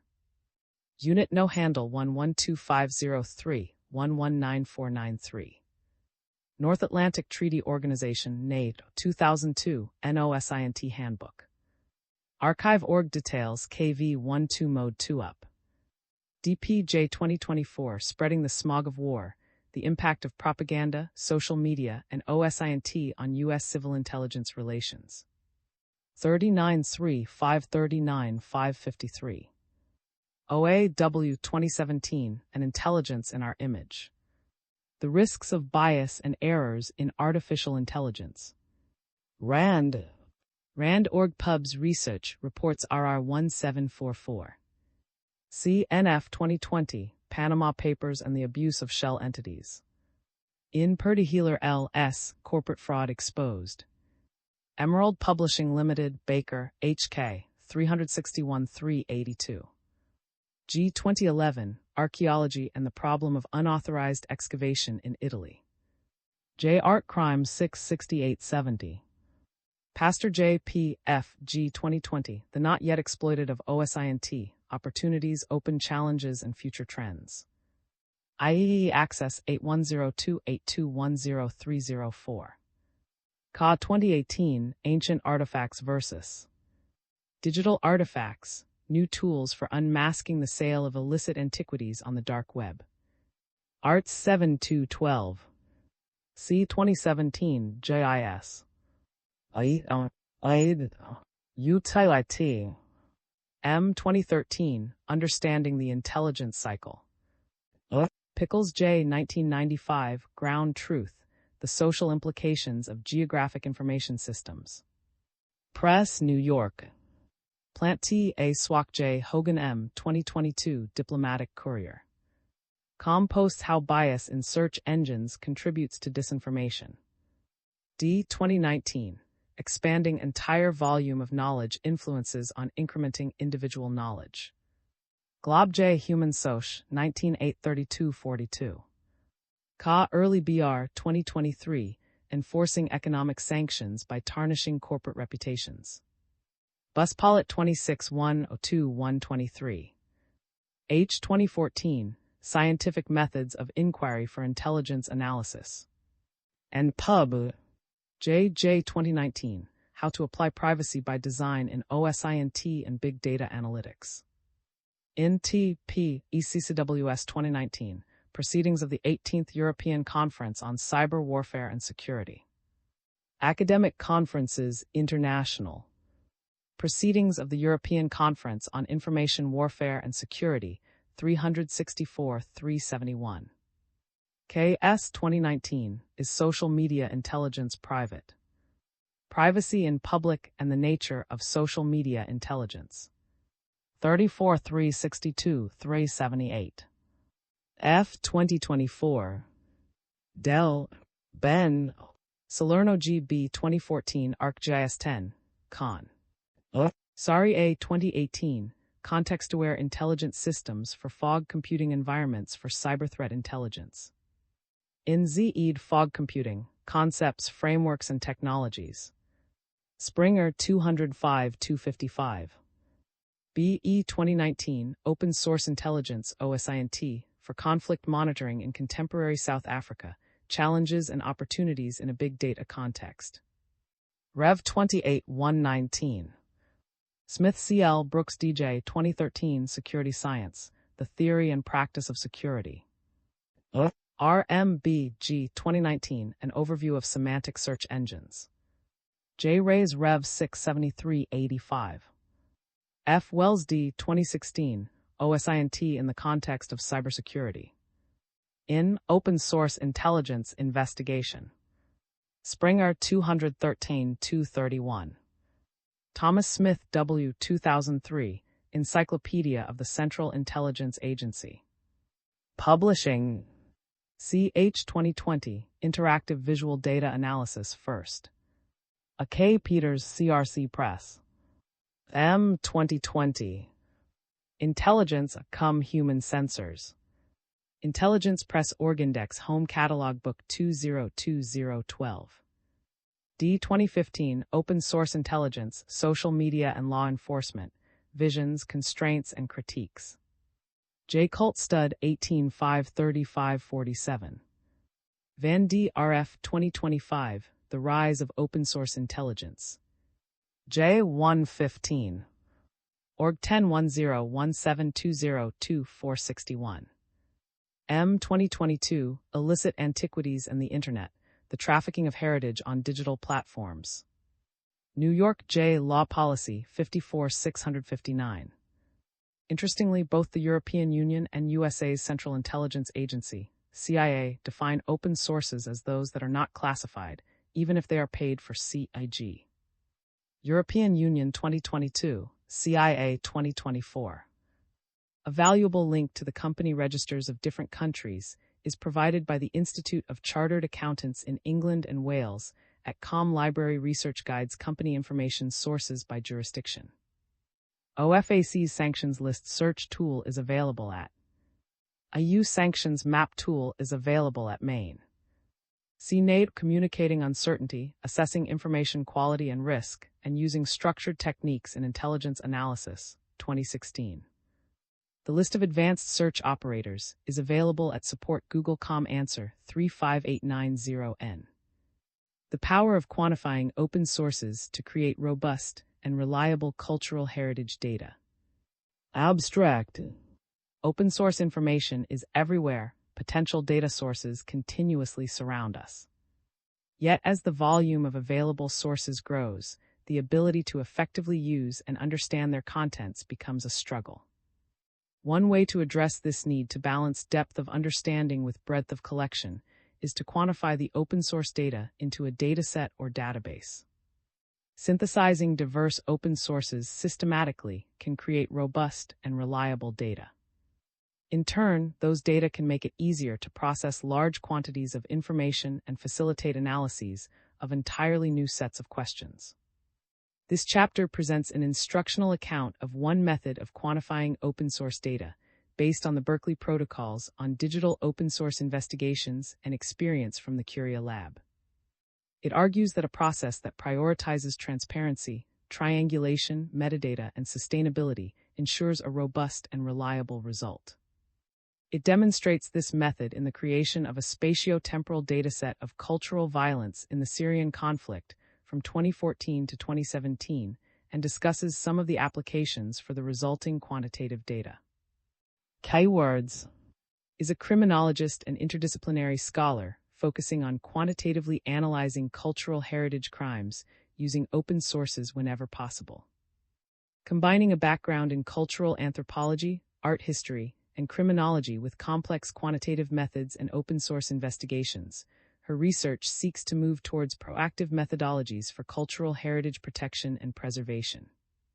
She is the co-director of the Cultural Resilience Informatics and Analysis Curia Lab, which seeks to support innovative analysis measuring the impacts of loss to culture, including both property and heritage. Curia uses data and analytical tools that are flexible and responsive to the needs of key stakeholders, supporting accountability and cultural justice processes related to cultural heritage crimes. 1. Introduction. Interest in open source investigations, also called open source intelligence, both referred to as OSINT, has surged over the last decade. The sheer quantity of data produced on a daily scale has made this both an increasingly important and useful form of information gathering and processing. Al. 2023. Although the OSINT cycle ostensibly includes both the collection, collation, and analysis of the information, comparatively less attention has been explicitly paid to the analysis phase. Instead, it is often combined with the verification or dissemination stages. See, for example, 2018, AL. 2020 and 2021. Yet analysis requires the same level of consideration as the rest of the process, otherwise the results could be unreliable and unusable. This is particularly problematic when the results of OSINT are often used to inform policy decisions that impact people's lives on a very real level. A lack of critical focus on the analysis portion of OSINT can thus very easily lead to poor research, poor policy, and by extension, unethical unintended consequences. This chapter provides an in-depth look at the analytical stage of the OSINT process, focusing on the process of creating robust and reliable quantitative data from diverse open sources. It begins with an overview of open source investigations and a discussion on how to quantify open source data. Then, to illustrate this analytical process, it presents an example looking at open source cultural heritage data from Syria during the height of the civil war, 2014 to 2017. The chapter ends with a discussion of challenges associated with creating open source data and how to address them. 2. Open source investigation, an overview. As described earlier in this volume, see Introduction, and open source data refers to information that is both publicly available and whose use is unencumbered, i.e., generally free to redistribute. Some debate exists on how to define public and unencumbered, and where that line is will vary depending on the field won over the last decade. The amount of publicly available information has grown exponentially. According to some estimates, 2019, by 2035, 2142 zettabyte 1 billion terabytes of data will be created annually. Data here refers to any piece of information available publicly online. Such exponential growth poses both a significant opportunity and challenge for analysts and researchers. Wilson al. 2024. 2.1 Planning and Assessment. Guiding Principles from the Berkeley Protocols, adapted from the Berkeley Protocols, see HRL and OHCHR 2022. 22-29. In the professional category, consider who is holding you accountable for your work, and are you bringing in the necessary skills to do the work objectively, legally, and in full awareness of the risk landscape.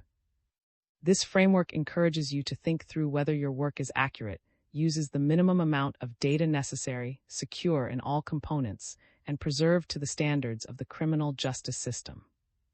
Finally, ethically, it challenges you to explore how your work accounts for the dignity of all human life, the humility needed to do this kind of work, make space for others, ensure that it is free from influence and transparent for others to replicate. Combined, these principles aim to ensure that each investigation is conducted with the highest standards in mind, HRL and OHCHR 2022. The Berkeley Protocols are not the only set of principles related to open source investigations. However, they are the most comprehensive, coming from a desire to provide a common standard for social science researchers, investigative journalists, and those working in the criminal justice system, 2024, such that the results of an investigation would be useful for courts of law. Other approaches tend to be more targeted in their focus and intended audience. Al. 2016, 2018, and 2018-3, the explicit and substantial focus on ethics is also a notable component of these principles. They center the work around the experiences of those who have suffered the harm to seek justice, relating to the ideals of human rights, while balancing the ethical constraints of law enforcement. Overview of the OSINT process, adapted from the Berkeley Protocols, see HRL and OHCHR 2022. Elements of risk assessment, adapted from Foundational Digital Open Source Investigations, Training by the Human Rights Center, June 2024. Open source investigations for cultural heritage may not seem like a high-risk subject area initially. The work is done often remotely and may not appear to include obviously sensitive topics, e.g., violence against women and children. However, the situations most conducive to these investigations involve conflict in some capacity. Cultural heritage is always political in these contexts, making it a high-risk topic to investigate. Online platforms selling objects suspected to be looted or stolen by an aggressor, e.g., Russia allegedly stealing cultural heritage from Ukraine and selling it online, ISIS looting and selling antiquities, etc. Monitoring the destruction and looting of cultural heritage as part of suspected targeted cultural cleansing campaigns. Identifying the perpetrators of looting of cultural heritage sites that may be tied to complicit or negligent government actors. These are not benign research contexts, they are actively fraught geopolitical landscapes that come with inherent risk.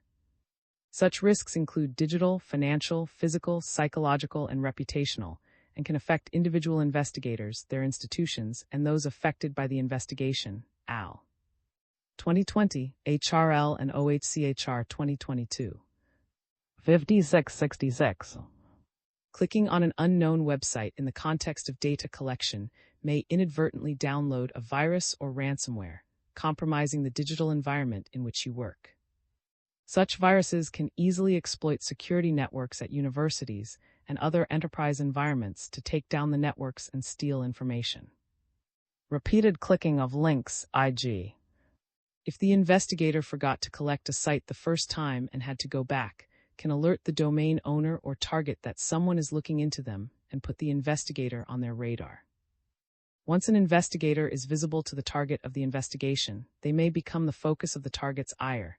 They may try to intimidate you, physically or psychologically, by letting the investigator know they can be found, or discredit them professionally to diminish the impact of the work. Remember, open-source investigations are not typically occurring within closed intelligence environments. Whatever an investigator can see about the target of an investigation, it is likely they could find much more about investigators without much difficulty. Exposure to fraught geopolitical contexts also brings those doing open-source investigations into more direct contact with the reality of war, through imagery, video, testimony, and any adversarial actions they experience. This can lead to psychological trauma that, if not managed and treated, can impact the results of the investigation, lead to desensitization and further risk-taking. Investigations into cultural heritage also run into risks associated with intention versus outcome. Well-intentioned investigations that are carried out without careful thought may unintentionally make situations worse for those it aims to help on the ground. For example, an investigation seeking to prove that a certain group's cultural heritage is being targeted for destruction must be very clear on what the intended outcome is. Is it to stop the destruction and hold those responsible accountable in a court of law? Is that possible? Or is it to help the community preserve their heritage and rebuild it? What would the community itself prefer, and is it possible to know? Investigating such a claim could lead to legal justice for the offenders. However, it could also lead to further retaliation against that group if not done carefully. It could also run the risk of running into Western complex biases. It is thus important to go into any investigation with a clear picture of the amount of risk that it may pose to you, your institution, and those findings may touch. The final element of the planning stage is to determine a process for data collection, preservation, and validation. Ideally, this includes the creation of metadata templates where information is documented about each piece of data collected, the verification of information, the search terms used to find the information, and how it will be processed later in SECT. 2.4 Validation and triangulation. It also usually includes the implementation of risk mitigation strategies. At a minimum, this usually includes the use of a secure browser, storage system, and a VPN to obscure your IP address for in some cases. It may also involve the creation of aliases to access social media platforms and using a virtual machine, VM, alongside the VPN and secure browser. Institutions and funding agencies may also impose restrictions on the tools and systems that can be used, which will influence the best option. 2.2 Data identification. The next phase of the OSINT process is to identify the data of interest for collection. Using the protocols and infrastructure previously determined, start searching for relevant information. Common sources for these types of investigations fall under 4 categories: Human Rights Center, UN OHCHR 2020, 1 primary photos, videos, parliamentary records, 2 secondary NGO reports, journalist accounts, 3 unique pieces of evidence, satellite imagery, social media posts, and 4 aggregated data, statistics, composite images, video explainers. Boolean and search operators are effective tools for searching for data. HRL and OHCHR 2022, P56, the terms used should be broad enough to capture the full range of possibilities and unique enough in combination to return the most relevant results. A common and effective strategy is to come up with a list of keywords that when used individually are generic, but that become very specific when used together. It is also a good idea to use more than one search engine, e.g. Google and to vary where your IP registers with your VPN, as it will alter the results you are shown. It is important to document the search terms used for each platform and how effective they are so that it is clear when a new strategy needs to be used, versus rehashing the same results multiple times unintentionally. 2.3 Collection and Preservation. Data collection and preservation in the context of OSINT involves creating a local copy of each piece of information and storing it in a sustainable format. At a minimum, this can mean saving a PDF or taking a screenshot of information.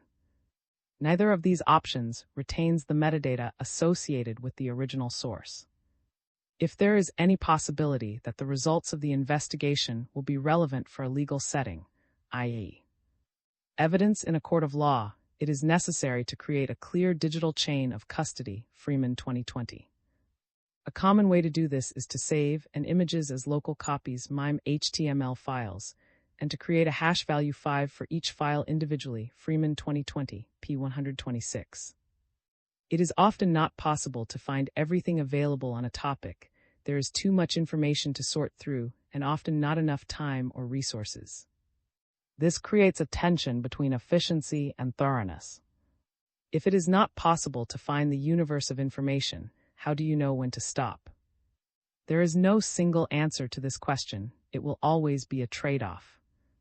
It is generally better to collect more than you think you will need, and then know you may have some irrelevant information noise, than to collect too little, having to go back later. At the same time, OSINT investigations can be iterative, so there may be multiple rounds of collection and validation before a final product is disseminated. Most important is that the collection process be thoroughly and transparently documented in the form of a collection metadata system. Ideally, this includes both information about the collection process, collector name, tool used version, IP address of computer used, date and time, the digital item collected, specific URL, full page and source code, separate media items like photos, videos, embedded metadata, and relevant contextual information like comments in a thread, and the hash value assigned to each item. This provides a transparent and complete accounting of the collection process. 2.4 Verification and Triangulation. After collecting and preserving data, the information contained within must be and triangulated. Verifying a digital item requires confirming that it originated with the source you collected, talks about or depicts what it claims to be depicting, and is not AI-generated, HRL and OHCHR 2022. Verifying a source can involve reverse image searching, looking at the HTML source code, and performing geolocation. To confirm the details or content of the source often requires triangulation, here referring to building a consensus of the facts across multiple sources and types of sources. Triangulation involves not only looking across mediums, video, social media, primary, secondary, but also explicitly incorporating competing interests and 2021. For example, to verify the details of an in Syria would require looking at Syrian government sources, non-state actor sources, and coalition reports of the event, depending on which countries are involved. Each one has a vested interest in framing an event within a specific narrative, and that bias can distort the facts of interest. Sources that are likely to be considered more accurate, and thus may have more weight or validity, e.g.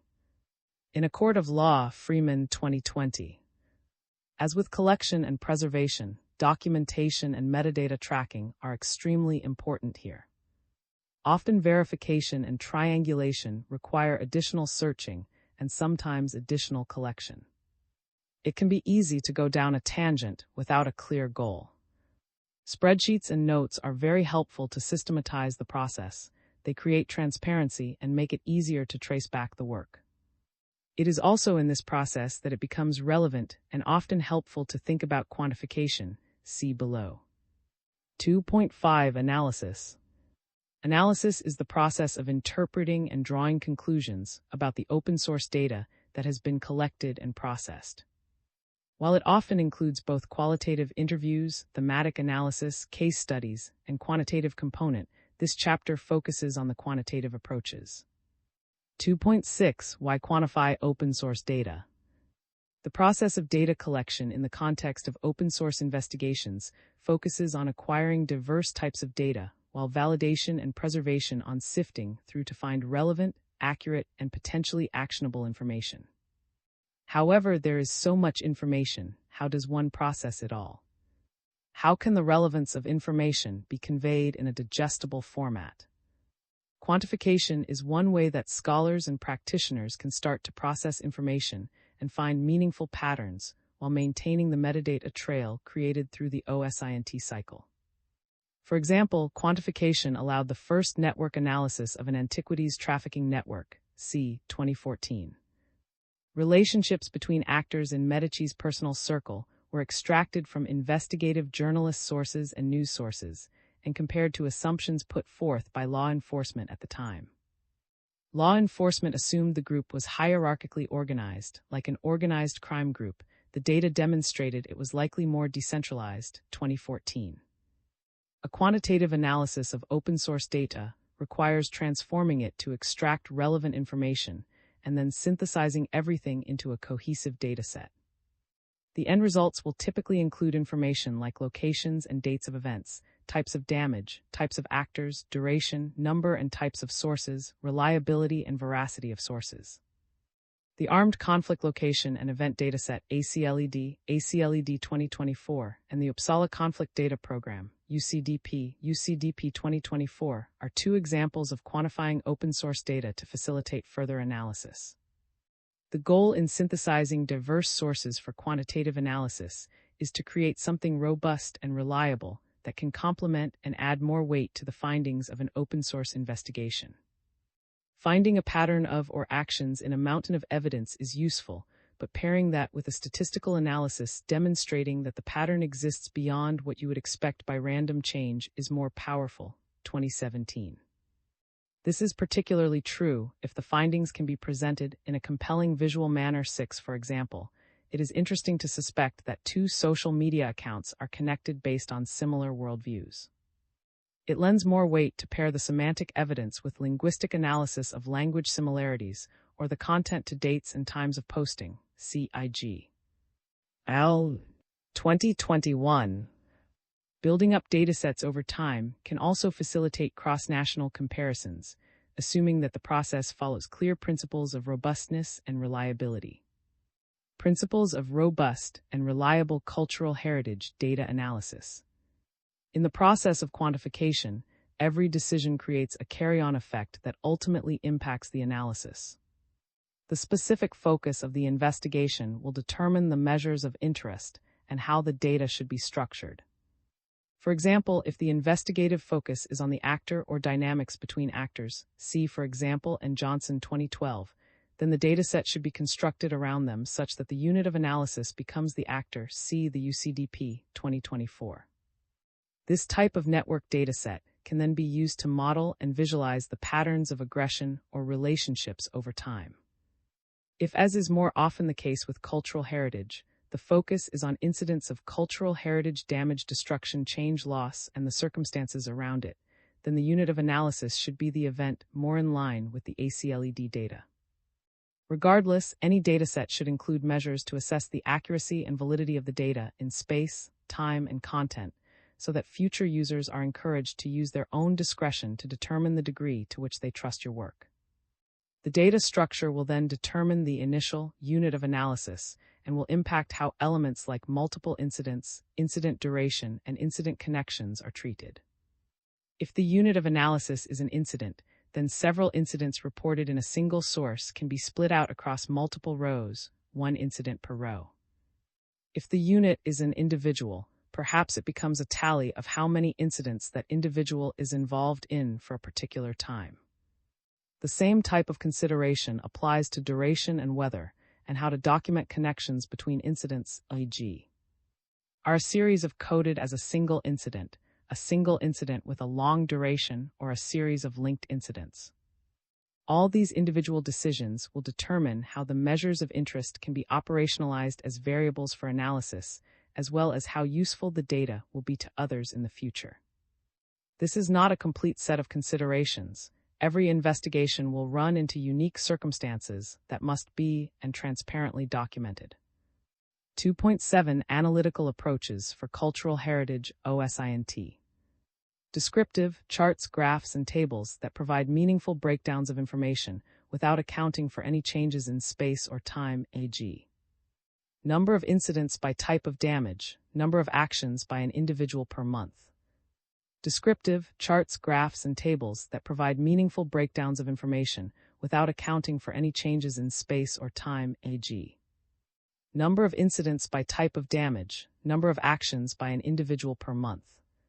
Statistical, regression, or prediction-based analyses that look to examine how cultural heritage incidents are impacted by other factors, e.g. how drought affects the odds of looting activity, how lenient border security impacts the frequency of objects making illegal border crossings. Statistical, regression, or prediction-based analyses that look to examine how cultural heritage incidents are impacted by other factors, e.g. how drought affects the odds of looting activity, how lenient border security impacts the frequency of objects making illegal border crossings. Spatial, maps, and statistics to examine the spatial distribution of events, locations, objects, and people, e.g. are areas of higher looting activities located near areas experiencing drought, are cultural heritage communities most affected by prior thefts near to lax border crossings. Spatial, maps, and statistics to examine the spatial distribution of events, locations, objects, and people, e.g. are areas of higher looting activities located near areas experiencing drought, are cultural heritage communities most affected by prior thefts near to lax border crossings. Temporal graphs and statistical models to account for changes in events, locations, objects, and people over time, e.g. looting more likely to occur before the onset of conflict or after. Does the implementation of a new law increase or decrease cultural heritage trafficking? Temporal graphs and statistical models to account for changes in events, locations, objects, and people over time, e.g. looting more likely to occur before the onset of conflict or after. Does the implementation of a new law increase or decrease cultural heritage trafficking?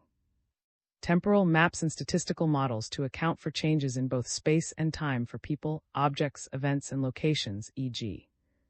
are areas experiencing cultural heritage destruction the same as areas where civilians are targeted? How do changes in border access impact trafficking routes over time?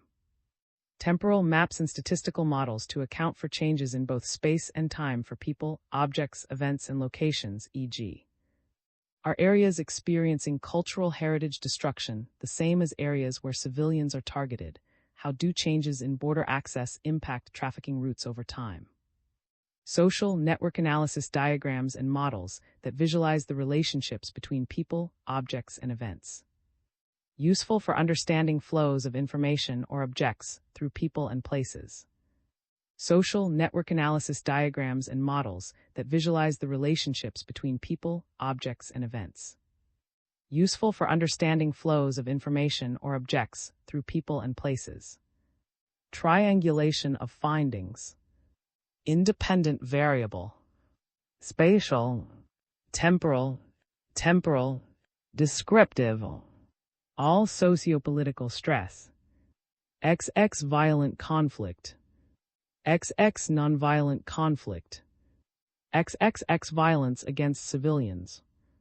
XX28 disseminated findings. The final step of the OSINT process is to disseminate the findings. This may be by sending a digital packet of evidence to a criminal court with a cover letter. It may be through the creation of one-page briefs with diagrams, presentations, reports, or articles. The intended audience will determine which format is most appropriate. Across all formats, visual evidence can be especially compelling: charts, maps, tables, anything that helps to consolidate information to a more digestible form. Al. 2021. This is another area where quantitative analysis can be helpful. The outputs for many analyses are visual by design, making them easier to interpret than raw data files or the original sources. Regardless of how the findings are presented, it is important to balance being transparent with the limitations of the work and being authoritative about the conclusions.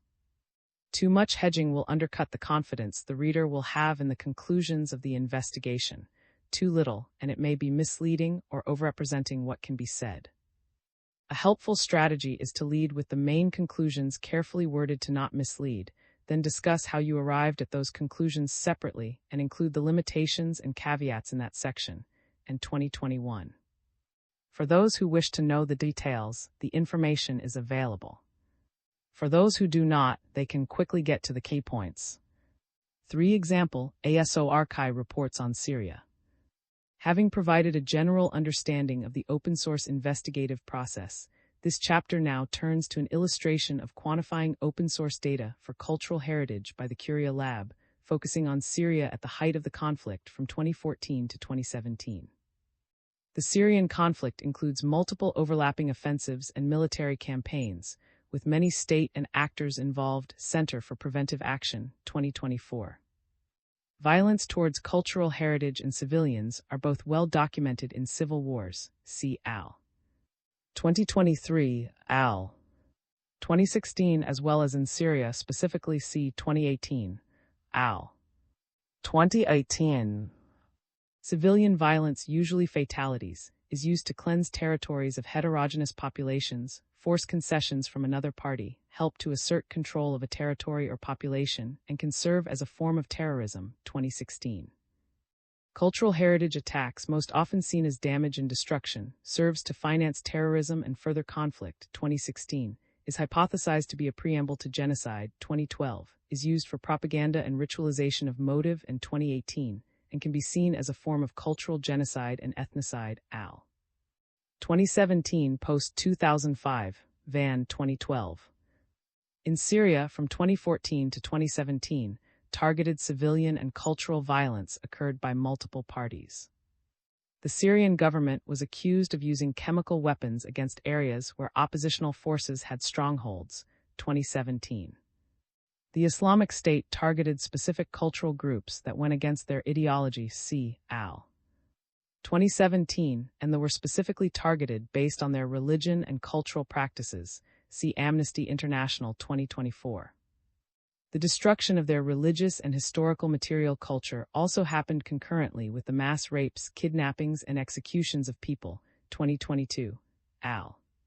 2017-2021. The weapons deployed most frequently in the Syrian war were explosive weapons including missiles, mortars, grenades, and bombs. Because these were often used in high-population urban areas, they killed people and destroyed the built environment, including buildings and monuments with historical and cultural value, indiscriminately. For example, the city of Aleppo was a stronghold for oppositional forces and was subjected to intense fighting with the Islamic State. The Islamic State also granted licenses and permission to loot archaeological sites throughout the country. CIG. 2022-2014. This resulted in both the catastrophic loss of human life and severe damage and destruction to movable and immovable cultural heritage. With this context, the Curia Lab sought to investigate the intersection of cultural heritage violence and civilian fatalities by creating a new incident-level geolocated cultural violence dataset in Syria from 2014 to 2017, and integrating it with known civilian fatalities data from the UCDP-9. The motivating question for the investigation was, to what degree do incidents of cultural heritage attacks with incidents of civilian fatalities? The answer to this question could have significant socio-political ramifications. Cultural heritage sites designated as No Strikes 10 are supposed to be safe locations for civilians. If it is found that no strike locations were targeted and they aligned with incidents when civilians died, that is a potentially actionable war crime. 11. Similarly, it could be meaningful to understand, both for this conflict and for others, as in the ongoing Ukrainian war, what they are for violence against civilians and against cultural heritage.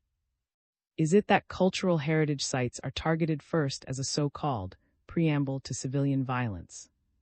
If this were proven, i.e., a statistically significant relationship was found, then it could provide a new legal avenue for human rights organizations to advocate for earlier intervention and possible prosecution for war crimes after the fact. Alternatively, if such a relationship were found, or if there is evidence that these two phenomena exhibit separate but parallel patterns, it would provide a more thorough understanding of modern conflict and the role that cultural heritage plays within it. Understanding any of these dynamics requires a quantitative and multidimensional modeling strategy. Yet the data available for this work is spread across multiple types of open sources. As such, the team took an OSINT approach with quantification of the data and analysis. 3.1 The data. To assess this relationship, the team drew on diverse data sources on conflict, civilian casualties, cultural heritage damage and destruction, infrastructure, and protected civilian and cultural heritage locations. To capture the full set of constraints affecting when and where violence occurred in the conflict, the team incorporated data on the road network obtained from OpenStreetMaps, populated places, and administrative boundaries, downloaded from the United Nations Office for the Coordination of Humanitarian Affairs, OCHA, the ambient population, downloaded from the Oakland National Laboratory's data. Internally displaced person camp locations, synthesized from the Humanitarian Information Unit of the U.S. Department of State, and cultural heritage no-strike list locations, acquired from personal contacts. Incidents of conflict, including those with civilian fatalities, representing targeted civilian violence, come from the Uppsala Conflict Data Program, UCDP. The UCDP tracks organized violence 12 and civil war around the world, using open sources of information that are systematically triangulated and to the extent possible. The resultant data contains at least 40 years of data on conflicts around the globe. These data are available in multiple levels of aggregation and include information on conflict dyads, the two sides of each conflict, duration, location of each incident, description of the incident. 13 The UCDP are exemplary open source data, and 2011. They are one of the only sources to provide reliable estimates of civilian fatalities associated with conflict incidents, as well as detailed incident-level information, latitude and longitude, date, duration, conflict dyad information, etc. These data also have a robust, transparent, and replicable approach to the data creation, and 2013. Analysts from the UCDP worked on this project with Curia to ensure that the cultural heritage data were comparable and could be integrated with the conflict data. Incidents of cultural heritage damage and destruction, representing targeted cultural violence, were coded from the American Schools of Overseas Research Cultural Heritage Initiative, ASORCI, reports. This group produced weekly and monthly reports from 2014 to 2018 as part of the Safeguarding the Heritage of the Near East Initiative project funded by the U.S. Department of State, 2015. These reports provided a near real-time assessment of damage and destruction to cultural heritage locations in Syria and Iraq. 14 They reflect reporting from a variety of sources, both and unverified, and were often treated as preliminary open-source intelligence briefs. The sources this group relied upon included governmental reports, news reports, social media, satellite images, personal images, and international NGO reports, 2015. Later in the conflict, especially 2016-2017, updates to earlier incidents would be included as new information came to light. With some redactions, these reports are available to the public. 1516. These ASOR reports contain a plethora of detail and variable organization, requiring a detailed and careful coding to ensure the accuracy and validity of the resultant data. The rest of this chapter will focus on the process of coding and quantifying the ASOR data so that they could be integrated with the UCDP data and subsequently analyzed and disseminated. The next section discusses the framework for analyzing the resulting database. 3.2 The process. The process for creating the cultural heritage attacks data involved 5 steps. 1. Establish a clear foundation with a living encoding shell. 2. Extract preliminary set of incidents from ASORCI reports. 3. Verify geolocations, latitude and longitude, and record associated town locations. 4. Review previous coding and code for measures of validity. And 5. Validation of data coding. Such a multi-stage coding process allowed the team to work as efficiently as possible.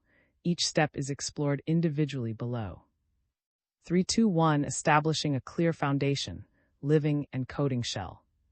Having a clear foundation was the most important step of the process. A primary goal of the project was to create a robust dataset that could be used to analyze these incidents over space and time, and to address any number of questions on cultural heritage attacks and conflict in Syria during the time frame. As such, it was essential that the data be constructed with an eye towards future scholarship and integration with other conflict datasets, like the UCDP. The ability to seamlessly integrate data meant that any analysis would have a consistent level of validity and reliability, minimizing sources of unknown bias. Al. 2019. This stage required a lot of forethought and design choices. For example, the team worked with the UCDP up front to design the scales for the reporting temporal scale and the incident temporal scale so that they conceptually aligned with the UCDP location precision score. To assist in designing a future-looking, i.e., sustainable dataset, this project relied on a living, Al. 2024, a coding protocol that contained the goal of the project, the preliminary set of variables that should be present in the final dataset, and decision rules to be applied consistently. Using a living allowed the team to maintain a balance between forethought of design, efficiency in coding, and the necessarily iterative nature of coding. Anytime a new situation needed to be addressed, the living was updated so that it could be systematically applied both to what had already been coded and would be coded in the future. Each variable included the name, the coding variable name, its definition, a preliminary coding system, how information is documented, and any instructions for coding, nuances, exceptions, inclusion-exclusion criteria, etc. Some variables were coded or recorded as numbers, e.g. days between, some were text-based sentences or descriptors, e.g. source type, and some were numbers representing other values, e.g. a scale or a category. Based on experience, it is better to create a numeric code for as many variables as possible. It makes the coding faster and minimizes cleaning of typos later. Document as much logic as possible at this stage so that it is available if needed later. ASOR report metadata, variables that link each row coded back to the original source report and include the basic information from that report. Examples: ASOR incident number, ASOR report number, report date, report year, report month. ASOR report metadata, variables that link each row coded back to the original source report and include the basic information from that report. Examples: ASOR incident number, ASOR report number, report date, report year, report month. Incident information, variables that describe the incident this project is interested in and that include both spatial and temporal elements. Examples: unique ID, incident date, incident start end date, source type, site name and variations, actor type, site date, site type, damage code, location name, location description, town, neighborhood, administrative boundaries, admin 14, site latitude and longitude, town, standardized unique ID for towns, town latitude and longitude. Incident information, variables that describe the incident this project is interested in and that include both spatial and temporal elements. Examples: unique ID, incident date, incident start end date, source type, site name and variations, actor type, site date, site type, damage code, location name, location description, town, neighborhood, administrative boundaries, admin 14, site latitude and longitude, town, standardized unique ID for towns, town latitude and longitude. Measures of validity, variables that allow analysts on this project and in the future to assess the amount of uncertainty they want to accept in their analyses and to explicitly model the impact of that uncertainty. These help to ensure that the data are not treated or interpreted as representing the complete objective truth. Many of these followed the general approach of creating a scale where the lower the number, the more precise, accurate the information. The exception is number of sources, where a higher number indicates greater validity. Examples: days between when the incident occurred and it was reported, reporting temporal scale, incident temporal scale, unverifiable sources, number of sources, location precision score. Measures of validity, variables that allow analysts on this project and in the future to assess the amount of uncertainty they want to accept in their analyses, and to explicitly model the impact of that uncertainty. These help to ensure that the data are not treated or interpreted as representing the complete objective truth. Many of these followed the general approach of creating a scale where the lower the number, the more precise, accurate the information. The exception is number of sources, where a higher number indicates greater validity. Examples: days between when the incident occurred and it was reported, reporting temporal scale, incident temporal scale, unverifiable sources, number of sources, location precision score. 322 Preliminary coding. Before coding, read the full document. The ASOR report content and structure evolved over time. Reading the full report before trying to code anything facilitates familiarity with the content and where there may be sticking points to investigate further. Before coding, read the full document. The ASOR report content and structure evolved over time. Reading the full report before trying to code anything facilitates familiarity with the content and where there may be sticking points to investigate further. Keep the coding protocol instructions on hand. Do not try to memorize the coding protocols. These reports contain a lot of noise for the purposes of coding, and it can be easy to go on a tangent, documenting irrelevant information.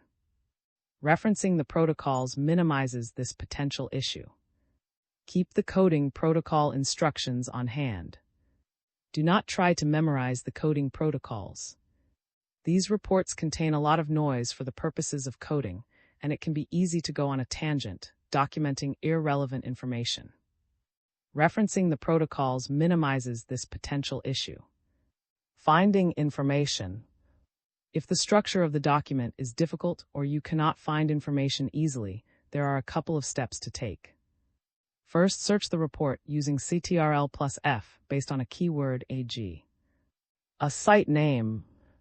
The discussion of incident damage or date may be in a location or even in an update report later. Second, if that does not work, communicate the issue with the team to troubleshoot. Never spend more than 30 minutes troubleshooting if you hit a brick wall before you reach out for help. Finding information. If the structure of the document is difficult or you cannot find information easily, there are a couple of steps to take. First, search the report using CTRL+F based on a keyword AG.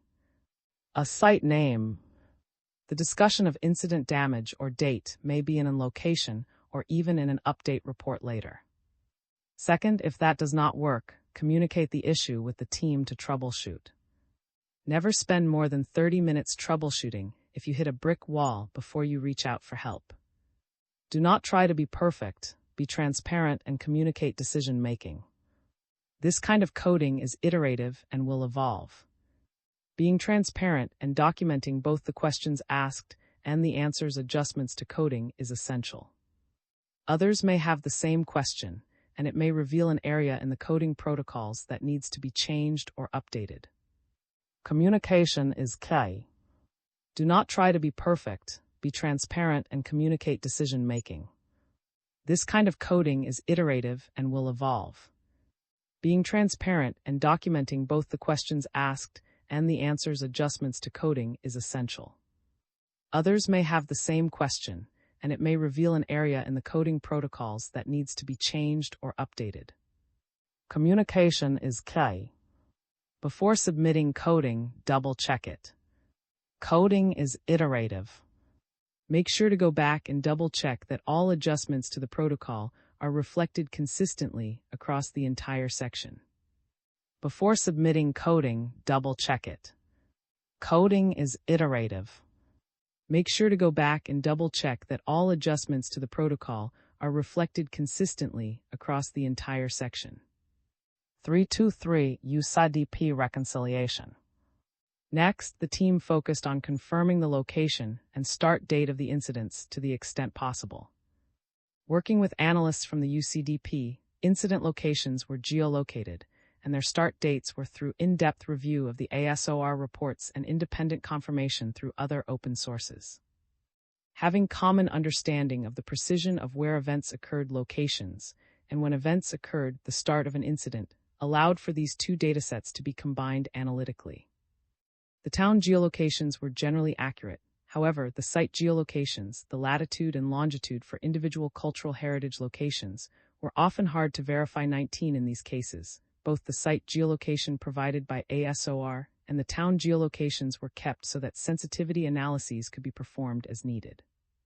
Finally, a measure of validity used by the UCDP was coded for each cultural heritage incident that could signal to a future analyst how precise the latitude and longitude are. 324 Review and coding for validity. The UCDP geolocation process identified several incidents that needed to be split into multiple rows, such as airstrikes, where the destruction is spread out across unique points.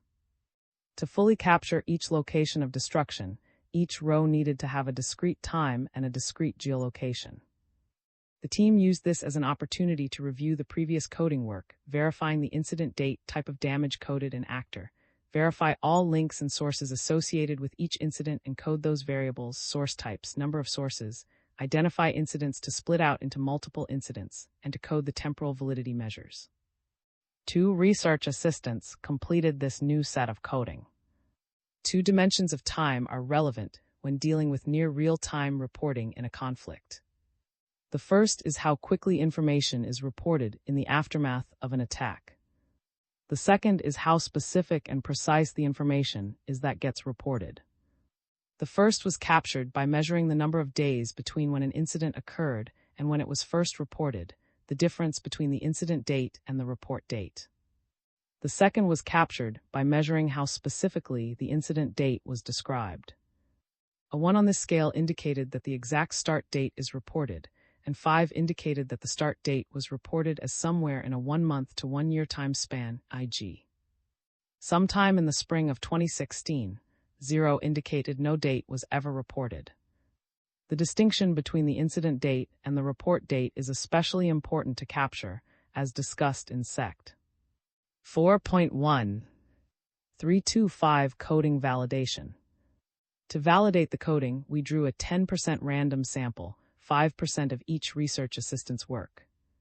This subset was coded from scratch, and then the results were compared to the larger dataset. Any discrepancies were recoded after discerning the root of the error. Throughout the process of quantification, Curia applied the 4 principles discussed above: transparency, triangulation, metadata, and sustainability. All coding decisions and processes were recorded in living coding protocols, and a final version is available with the data upon request, transparency. Verification checks were conducted on every link or reference provided in the ASOR reports, and locations were validated between UCDP and ASOR triangulation. All coding decisions and process decisions, including software versions, were recorded metadata. Finally, all data were designed to be used to address a variety of cultural heritage questions and to be integrated with the UCDP and incorporated reliability measures to account for variation in sources. They also are posted in a de-identified manner to be available for future scholars' sustainability. 3.3 Benefits of quantification in the case of Syria. Incidents of cultural heritage attacks over time and by type of damage or destruction. Incidents of cultural heritage attacks by actor type over time. Incidents of intentional destruction of cultural heritage compared to civilian fatalities and ambient population. Of civilian fatalities and incidents of intentional cultural heritage destruction. 4. Addressing challenges in creating valid and reliable data. The process of quantifying open-source information to create robust and reliable data can face many and ethical challenges. Though they do not outweigh the benefits discussed above, it is important to discuss them and understand their potential implications for the data and future analyses. Distribution of when incidents of intentional cultural heritage occurred from 2014-2017 based on the incident date versus the report date. The solid line indicates incidents coded based on their incident date. The dashed line indicates incidents coded based on their report date. Who has a vested interest in accusing another party or taking ownership? Who has a vested interest in accusing another party or taking ownership? Who supplies the arms for each faction of the conflict? Who supplies the arms for each faction of the conflict? Who supplied the information contained in the source? Who supplied the information contained in the source? Who funded the information or data collection, and do they have an agenda? Who funded the information or data collection, and do they have an agenda? For example, the Syrian cultural heritage data discussed here tried to have the data be as complete as possible, meaning that balance was defined as representing as many different perspectives in the data as possible without overrepresenting one in particular. Since the Curia team worked from a pre-curated set of open sources, they had to acknowledge and mitigate the potential for one narrative of the conflict to be more represented than others, e.g. if the Syrian government published more information, then it was possible it would be overrepresented by sheer volume. The team attempted to mitigate the issues of completeness versus accuracy and balance by including sensitivity measures plus detailed variables for the incident type, location, and time. However, when it comes to the actor variable, only include 4 options are included: state, other, and unknown. This was an intentional curation of information and a statement on the accuracy of information that the team felt could be included.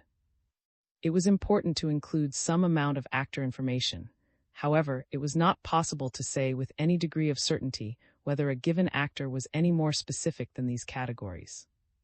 Doing so would require conducting deep-dive open-source investigations into every incident and would potentially require crossing ethical lines. In particular, it ran the risk of assuming an individual was involved without any definitive proof or a conviction. Even with the vast amount of information available online, logically, it is not possible to say with absolute certainty that a given profile, for example on social media, belongs to a specific individual. It is too easy to create a fake profile or generate deep fake imagery in the current online landscape. To look at a historical event and prove someone was the perpetrator would require trying to navigate a potential historical bias, using knowledge of how events turned out to justify a claim. 2018. Since due process requires innocence until proven guilty beyond a reasonable doubt and ethical standards, like international review boards in the United States, assume a reasonable right to privacy, there is no valid and ethical means of confirming a perpetrator's identity during a conflict like Syria. Attempting to do so runs the risk of violating someone's right to due process and crossing ethical lines that should not be crossed. Third, as discussed above, geolocation is the process of identifying the latitude and longitude coordinates, the physical location on a map of where an incident occurred. The uncertainty of information can present difficulties in finding and verifying the precise location of every incident. 2020, 2024. Another challenge involves choosing just one point to represent an incident spread over an area. For example, some incidents were discussed, as Aleppo experienced multiple overnight. The location here is the city of Aleppo, not an overly large geographic area, but large enough that it makes pinning down the exact geolocation difficult. So where should one place a pin on the map for the city? In the mathematical center. In the center where the alleged occurred. Should each be geolocated individually? What if some of them cannot be? These are all questions that should be considered contextually, and there is no single correct answer. It is more important that a decision be made, recorded, and applied consistently and transparently. In these data, the team included as precise a coordinate as possible, along with a sensitivity measure to indicate how precise that point is, the specific location, the neighborhood, the town, and so on. This was based off the UCDP approach, which is an internationally recognized standard for how to address geolocation challenges in open-source data, UCDP 2024. Finally, how you treat multiple incidents can affect how the data will be used. To continue with the example from above, namely, should it be considered one incident or several connected incidents? And is typically a series of missiles that are either fired in close proximity or sometimes can be a single missile that splits into multiple explosive components. How these are coded should depend on whether recording multiple connected impact locations is analytically relevant. That is, will it make a difference for any analysis if you treat them as one incident or several? Either way, it will affect how the data are constructed in other ways, such as how you will treat geolocation and what types of damage will be recorded. Then make sure that the data are coded consistently and the rules are transparently documented. In this project, were typically considered as a single incident because they would all be launched at the same time. However, a series of would be considered each their own incident. For example, and was launched last night would be considered a single incident. Multiple were launched in 3 cities last night would be treated as separate incidents in each location. 5. Conclusion. Open sources of information will only continue to become more prevalent and prominent as sources of cultural heritage data. Quantification is one important way of working with open source information. First, it allows us to process and work with large volumes of information more easily. Once data are formatted as numbers, it is easy to create charts and graphs that make information more intuitively understood. Second, it enables more nuanced and complex analyses. This chapter demonstrated some abilities of data from Syria to look at the relationship between cultural heritage attacks and civilian fatalities. However, with standardized and transparent methods, it is also possible to create much-needed cross-national comparisons and analyses that move towards predictive modeling. There are challenges associated with creating quantitative cultural heritage data that need to be considered: construct validity, balancing accuracy and completeness, geolocation, and handling multiple incidents. Yet if the process is undertaken intentionally and follows the same principles of open-source investigations outlined here, transparency, triangulation, metadata, and sustainability, it should pose no difficulty to cultural heritage scholars. Doing so will allow cultural heritage scholars to address pressing questions about cultural heritage in crisis or in conflict quickly, at a high standard, and while accounting for the nuances inherent in such tasks.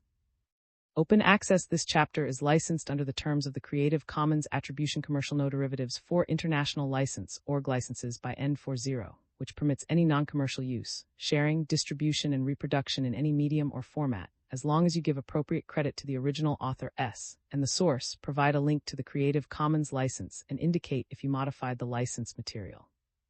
You do not have permission under this license to share adapted material derived from this chapter or parts of it. The images or other third-party material in this chapter are included in the chapter's Creative Commons license, unless indicated otherwise in a credit line to the material. If material is not included in the chapter's Creative Commons license and your intended use is not permitted by statutory regulation or exceeds the permitted use, you will need to obtain permission directly from the copyright holder. References: ACLED, Armed Conflict Location and Event Data. 2024, October 14. ACLED. COMB PSF 2016, Open Source Intelligence Investigation, From Strategy to Implementation. Springer. Amnesty International 2024, July 30, Syria. Survivors of Islamic State atrocities abandoned to indefinite detention in northeast Syria. Amnesty International. Amnesty.org and latest news 202407 Syria survivors of Islamic State atrocities abandoned to indefinite detention in northeast Syria. 2019, April 16, infographic, global data creation is about to explode. Daily data. ComChart 17727, global data creation forecasts. 2016, open source intelligence techniques, resources for searching and analyzing online information. 5th. CreateSpace independent publishing platform. Global Legal Action Network 2018, Justice and Accountability Unit, methodology for online open source investigations into incidents taking place in Ukraine since 24 February 2022. Org Online Open Source Methodology. CKGM 2023, Beyond Collateral Damage, the Politics of Civilian Victimization in a Civil War. Globstud Court 33. Org 1010935050. R 2012, November 15, The Role of Cultural Vandalism in Genocide Warning Systems paper presented at Symposium. Cultural Heritage Protection in Times of Risk, Challenges and Opportunities, Technical University, Istanbul, Turkey. I-2015, Fighting Cultural Cleansing, Harnessing the Law to Preserve Cultural Heritage. Rev 36 4 4045. AZ 2022, Putting Reproductive Violence on the Agenda, a Case Study of the Yazidis. J. Genocide Raise 00121. Org 10108014623528202221000594. EK 2018, Regime Crackdown in Syria, 2011-2017, Unpacking Violence Against Civilians. In 18-0-1990. Archive net handle 2500-122-422-186. A. Johnson SD, 2012, Space, Time Modeling of Insurgency and Counterinsurgency in Iraq. J. Quant 28-130-148. Org 101007S109-40011911528. N 2022, The Looting and Trafficking of Syrian Antiquities Since 2011. In Antiquities Smuggling in the Real and Virtual World. Center for Preventive Action 2024, Conflict in Syria. Global Conflict Tracker. Retrieved July 8, 2024, from Org Global Conflict Tracker Conflict Syria. VING 2017, Mortality and Kidnapping Estimates for the Yazidi Population in the Area of Mount, Iraq in August 2014, a retrospective household survey. PLO SMED 14 5E1002297. Org 101371 Journal PM'd 1002297. M. Jones DM Smith MLR 2017, Iconoclasm and Strategic Thought, Islamic State and Cultural Heritage in Iraq and Syria. 935120512131.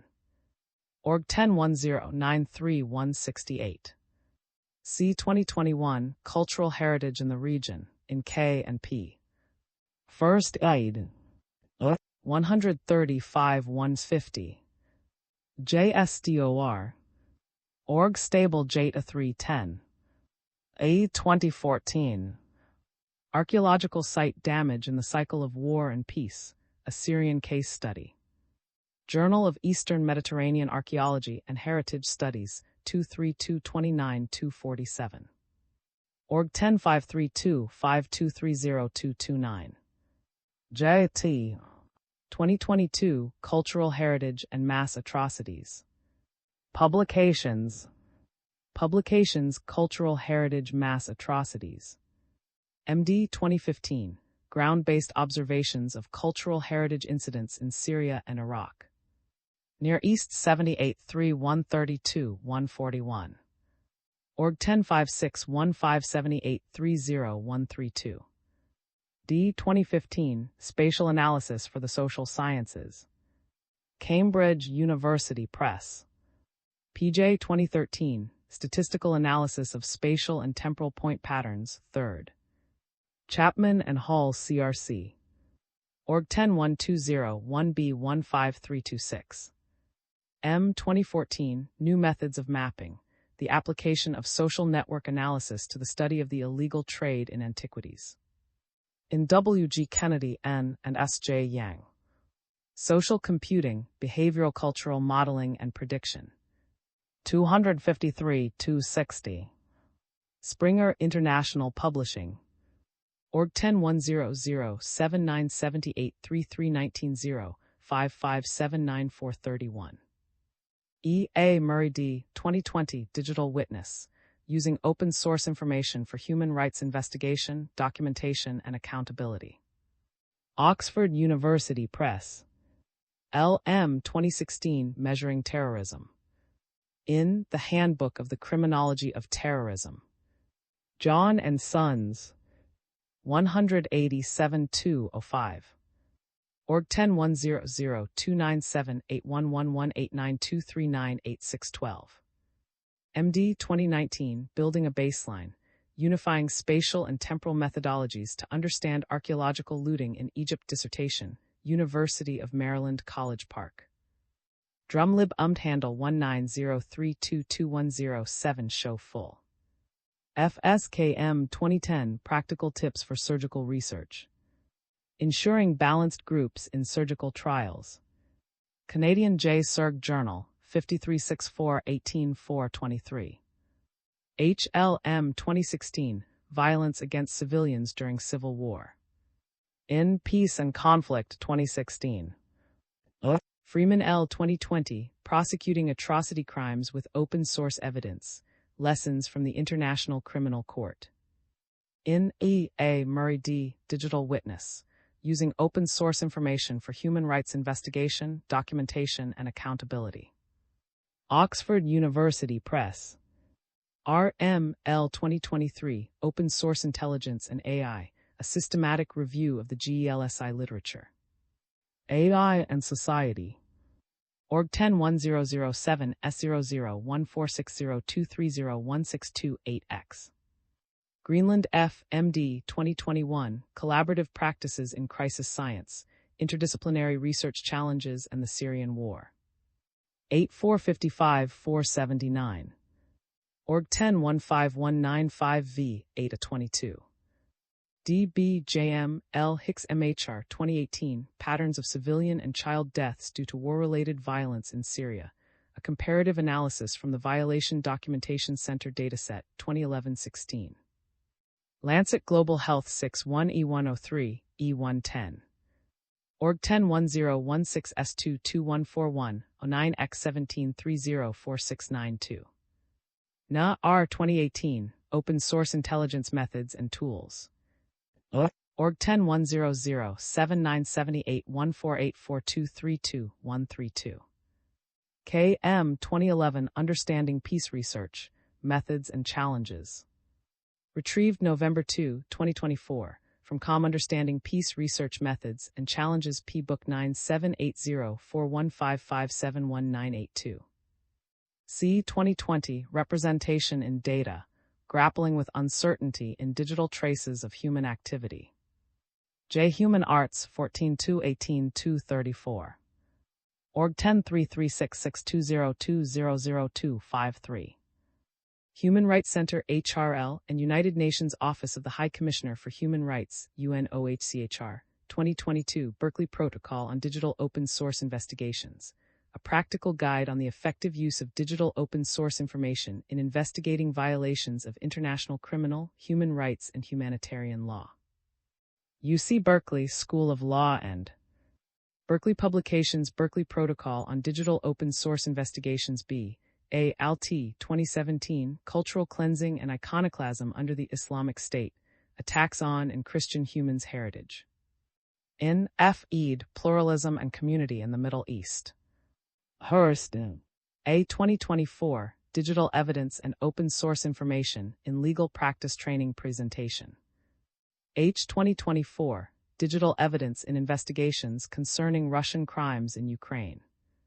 In The Russian-Ukrainian Conflict and War Crimes. P. 2016, Does the International Trafficking of Cultural Heritage Really Fuel Military Conflict? Studies in Conflict and Terrorism, 484-495. Org 10108010576610, X20-16122125. Office of General Counsel of the Department of Defense DoD, 2015-2023, Department of Defense Law of War Manual. United States Department of Defense.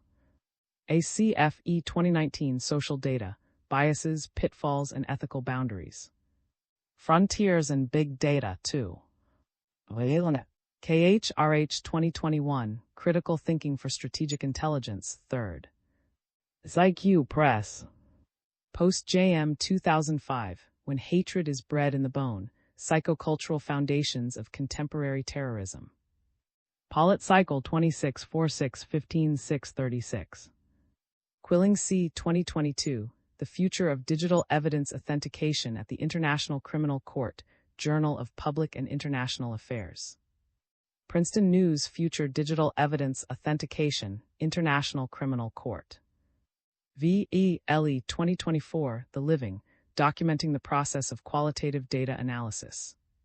Methods Res 53 180 9 120. Org 1011770049124120986185H, 2018, Historian's Fallacy. In R. Barboness, M. Bad Arguments, 100 of the Most Important Fallacies in Western Philosophy. John and Sons. S.B. 2018, The Ritualization of Heritage Destruction Under the Islamic State. J. Soch, 1822-12233. Org 101177146960, 5318763623. O. 2017, Death by Chemicals. Human Rights Watch.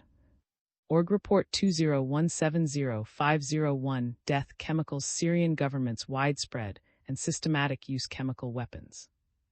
D. 2017, Trust in Numbers. J. Royal Statist Soch Sur Statist, Soch 184-948-965. Org 1011112302. J.A. 2016, Violence and Restraint in Civil War, Civilian Targeting in the Shadow of International Law. Cambridge University Press.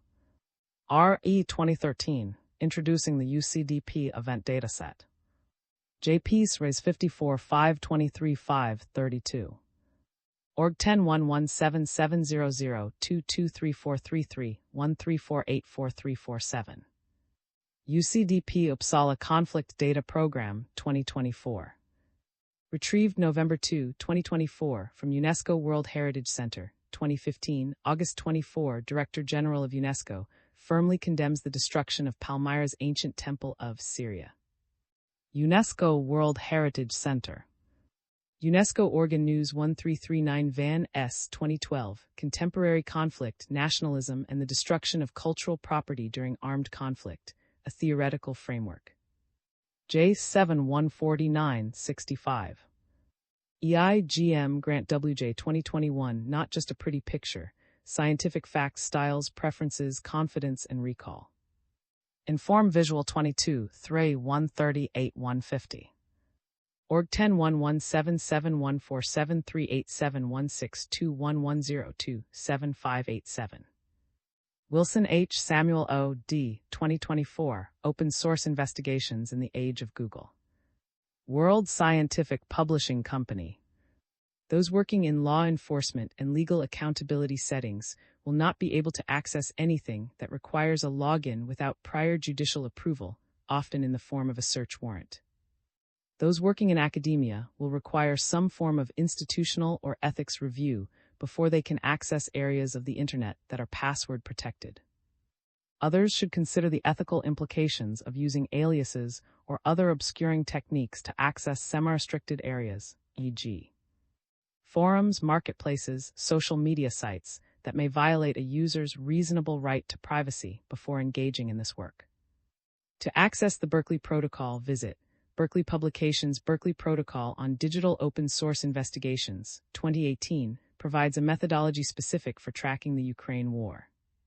And 2018, emphasize intelligence on financial transactions, terrorism, and business. 2016 provides a hacker-like approach to identifying and extracting personal information from open sources. And colleagues 2016 emphasized the legal and theoretical frameworks for OSINT with a focus on data collection. All recommendations are as of the date of publication. There are a range of secure VPNs available on the market. The more secure the network, the less access it is likely to have globally. Something like ExpressVPN, which requires a subscription, has more global access but may offer slightly less security. Similarly, Brave browser is considered one of the more secure browsers available. Regardless, you should still practice safe search methods and not use any personally identifying credentials when conducting your investigation. Depending on the level of security required, a cloud-based system like Google Drive or OneDrive could be useful, particularly if at the enterprise level. At a minimum, the storage system should include multi-factor authentication and ideally encryption, i.e. SAML, to make it more difficult for unauthorized users to access. Proton is a particularly good free system that includes encrypted email, document storage, and a VPN. A hash is a unique string of numbers and letters that act as the fingerprints of individual files. They are hexadecimal values created by an algorithm, usually SHA-256 or MD5, and attached as metadata to the file. Anytime anyone opens it or makes a change, the hash value will also change. Thus, in a court setting, if you can show the hash value has not changed from when it was assigned, then it acts as a digital chain of custody. Hashes have been used since the ICC accepted digital evidence in 2013, Quilling 2022. There are many visualization tools, depending on the desired end result. Good network analysis tools include NodeXL, UCINET, and R. Effective tools for creating charts and graphs are Excel and R, and diagrams can be easily created in Whimsical. See org. Each of these dimensions are discussed in numerous textbooks and articles for specific fields. As an introduction to these analyses, consider the following sources: Frey 2019 for descriptive, and Davis 2014 for temporal, 2015 for spatial, 2013 for temporal. The Curia lab at the time was comprised of Dr. D. and Dr. Greenland along with student research assistants. This project was funded by the National Science Foundation, award number 1,948,947. No-strike locations are comprised of collateral objects defined by the law of war as civilian or non-combatant in nature, DoD, 2015-2023. Cultural, religious, and historical institutions and structures are included in Category 1 of protected or collateral objects, which includes the most sensitive subject of objects defined by the law of war, DoD, 2015-2023. The U.S. Department of Defense, 2009. C1 defines no-strike entities as those designated by the appropriate authority upon which kinetic or non-kinetic operations are prohibited to avoid violating international law, conventions, or agreements, or damaging relations with coalition partners and indigenous populations. Locations may be removed from the no-strike list if they are being used by the adversary intentionally, provided the adversary has been put on notice, DoD, 2015-2023. See, for example, the 1998 Rome Statute of the International Criminal Court, ICC 1998. The UCDP collects data on state-based armed conflict, non-state conflict, and one-sided violence, UCDP 2024. These mutually exclusive categories are aggregated into organized violence, and all share the same cutoff threshold of requiring a minimum of 25 fatalities in a calendar year. Research definitions 850943167861777236. There is no specific definition of cultural heritage, though the project did appear to take a wide view of the term, including everything from museums to archaeological sites to religious sites and general cultural sites based on the present data quantification. As of this chapter's publication, the reports are available at this link, Org-Chi Reports Weekly Monthly 2014. A report could be redacted by the request of anyone in the State Department or the U.S. government if it could potentially impact ongoing strategic initiatives or could impact the ability of commercial partners to make money off their products, e.g. satellite imagery in the future. In the case of the ASO-Archi Group, most redactions concern the publishing of satellite imagery online. This potentially affected the reliability of the data Curia had to work with, and could mean the final dataset underrepresents the true number of incidents of cultural heritage attacks. For an example of an ASO-Archi report, Org-Chi Reports Weekly Monthly. The full coding protocol is available upon request. A sample of the data are available at org. The ASO-Archi reports looked at both Syria and Iraq as it related to the Syrian war. This project was focused only on Syrian cultural heritage, so Iraq reports were ignored. An archaeological site, which can take up several hectares of land, will have a single set of coordinates associated with it, a single dot on a map. How and where that dot is placed on the site determines the precision of the resulting data.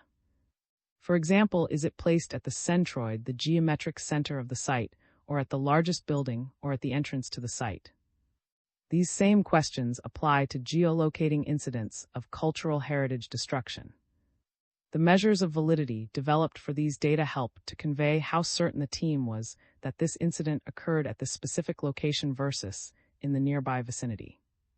From open-access spatial data to building a typology of looting pits and trends in arid and semi-arid landscapes. Abstract. Although understudied in the past, archaeological looting is now closely monitored, constantly prompting new research. This chapter outlines a new approach to the study of looting through the analysis of open-access satellite imagery and the statistical processing of the results obtained. Building on 3 regional case studies in Syria, Iraq, and Afghanistan, the chapter proposes a typology of looting and summarizes its main trends. The multi-scale and approaches highlighted in this chapter also enable site case studies to be considered in a new light, as shown through an analysis of looting at Tel, a site located in southern Mesopotamia devastated by illegal excavations. This chapter demonstrates that by using archaeological methodologies and analyzing looting pits, as if they were archaeological objects or structures themselves, allows for a more nuanced and detailed analysis of looting practices. Borrowing from spatial analysis, morphotypologies, and statistical analysis methods, it contributes to a greater understanding of the movements and targets of looters and how they operate from a social science perspective. Keywords is a researcher focusing on the voluntary destruction of archaeological sites in times of crisis and investigating military damage and lootings as contemporary archaeological levels. She thus proposes a double vision of the destruction at archaeological sites, building a methodology to pursue traditional excavation at damaged sites, while considering damages like their latest level of occupation. This allows to consider looting and military occupation of archaeological sites from a social science perspective, replacing the events in their specific socioeconomic and political contemporary background, and working on unveiling the means and motives behind it. Conducted her research at Archaeology, Culture, and Heritage, and as an associate researcher of an VPMO team of CNRS, and is currently junior professor at the University of and Center, UMR 7299. She obtained her D in Archaeology at the University of Paris 1 Sorbonne in 2021. 1. An Introduction to Studying Archaeological Looting in Relation to Illicit Trafficking. A substantial body of research into the illicit trade of cultural heritage has focused on the monitoring of illegal excavations perpetrated at archaeological sites during and post-conflicts, 2011-2013, al. 2016. Simultaneously, another angle grew from criminology, driving the analysis of the illicit trade into the direction of social sciences, e.g. al. 2019, Hardy 2015, while looking for tools to identify provenience of the objects Yates in 2022, 2020, 2013, stakeholders involved in the illicit trade of cultural objects and more adequate legislation to convict those involved, Cornu 2018, al. 2021. Increasingly, illegal excavations are monitored efficiently with algorithms, change detection, 2007 and 2010, al. 2017, and even exploring the field of artificial intelligence and machine learning, ALCEO Project 1, El Hajj 2021, Vincent al. 2024. While monitoring projects like the EAMENA project, Wilson 2021 make remarkable amounts of data accessible, their aim is to detect incidents of unlawful excavations, but in many instances they fail to discuss patterns, methods, and therefore organization, context, and trends across looting incidents. So far, when typologies are considered, they aim at distinguishing different types of damage, their drivers and consequences, and looting is considered one type thereof, 2013, 2019. The data collected has yet to be utilized to their full potential, something that this chapter aims to demonstrate by considering looting the highest rank of typology rather than the lowest, so it can set the foundation for future research. Using of open-access spatial data, ground truthing, and bibliographical research, the study of looting pits, such as their shape, spatial distribution, time of emergence, types of sites where they occur, etc., provides a rich source of information previously overlooked.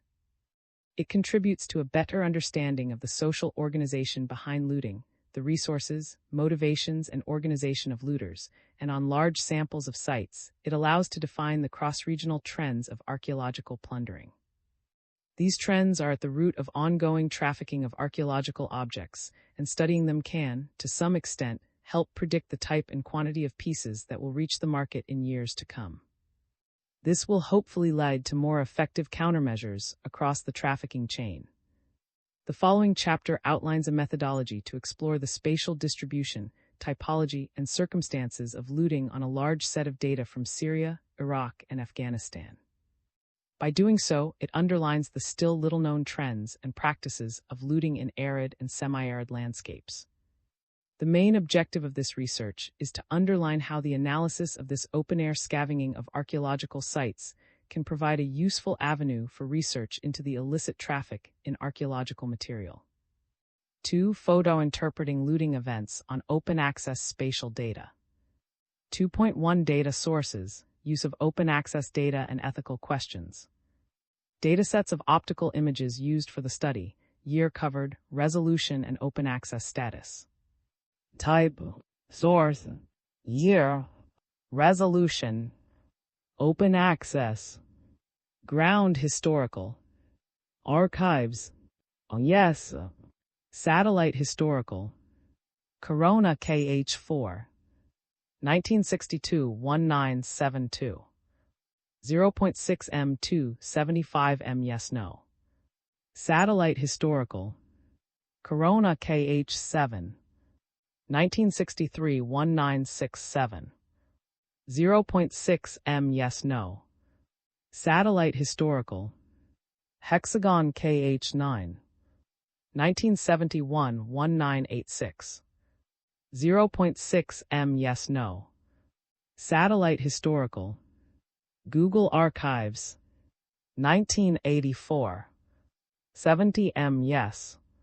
Satellite historical and contemporary, Google Archives, 2002-2024, 0.3 m5 m yes. Satellite contemporary, ISA DEM, 30 m yes. Aerials UAV contemporary, and derived DTM private, 2015-20-1620-1920-202021. 4. No. Ground contemporary, ground photographs various sources. And no.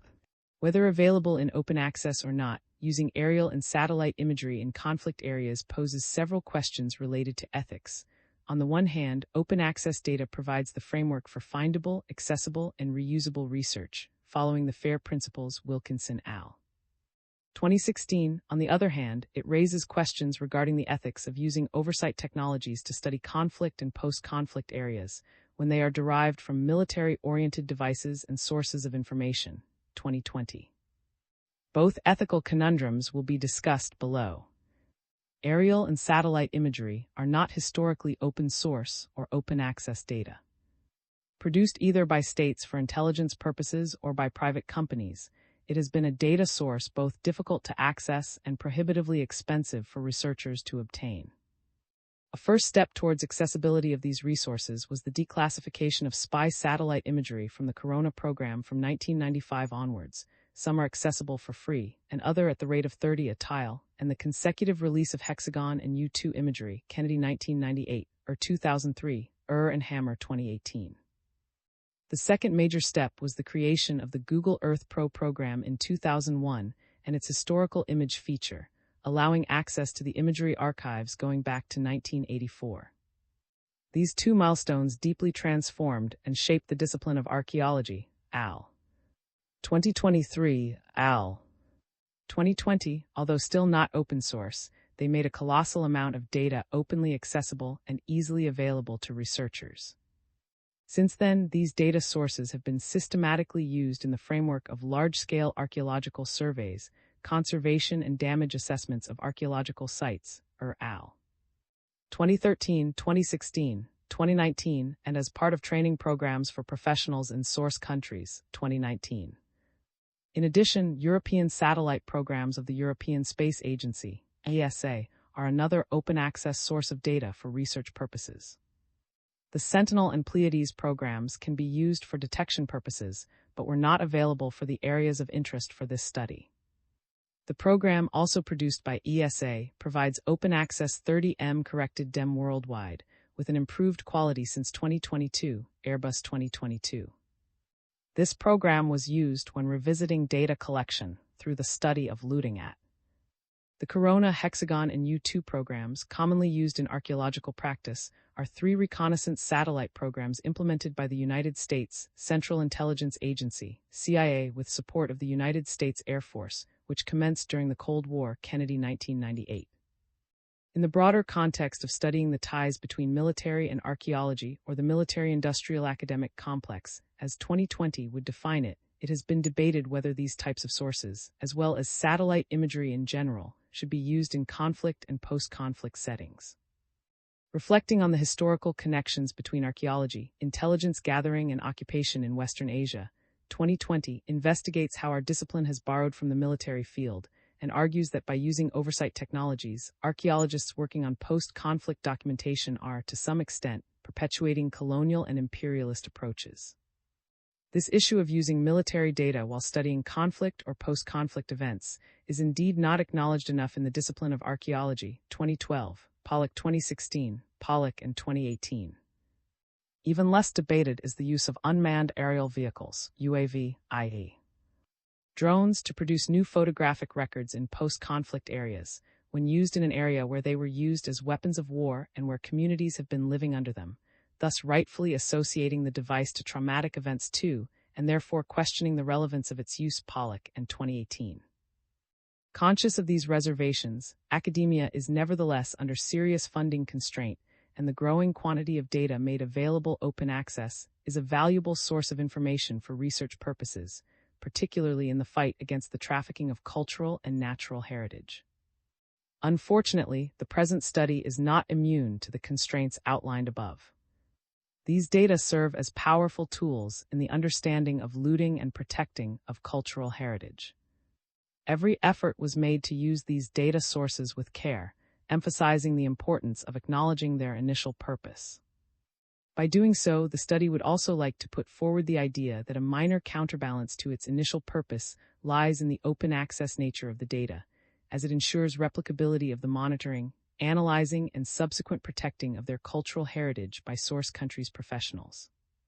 The purchase of commercial satellite imagery was only carried out as part of this study in cases where a specific, dated event needed to be documented, and for which historical images from Google Archives were not available. Drone overflights were carried out with the support and agreement of, and under the supervision of local colleagues and institutions, as part of a collaboration involving training in data collection for photogrammetry. 2.2 on the geographical restrictions induced. In addition to accessibility, costs, and ethical issues related to the use of aerial and satellite imagery, the data sources described above also induce geographical limitations. In order to investigate looting events on the base of, the damages have to be visible from the sky. This therefore excludes the study of cave looting, looting occurring inside buildings, or looting concealed by vegetation cover or other obstacles. As a result, the methodology presented below is best suited to arid and semi-arid landscapes, where the vegetation is not too dense and consists of crops, grass, shrubs, or sparse trees. Mountainous landscapes, which contain rock shelters, caves, forest-covered areas, where there is no visibility from an aircraft or satellite, would have to be investigated with specific tools such as onboard light detection and ranging. LiDAR-3 LiDAR is a radar system which enables the ground surface under the canopy to be modeled, but this technology is not yet widely or openly available in the examined area. Localization of the 3 areas of interest: a Syrian valley of the Euphrates, B plain, and Iraq Sea oasis in Afghanistan. In Syria, the study focused on the section of the Euphrates Valley located in the governorate of Fig. More specifically, the geographical area covered by the corpus, i.e. The set of sites examined for this study is bordered by the towns of to the north and to the south, an area with a very arid climate. The Euphrates and its valley are highly strategic in several respects. From an environmental point of view, it is a major water resource in the middle of the desert expanse that characterizes southeastern Syria.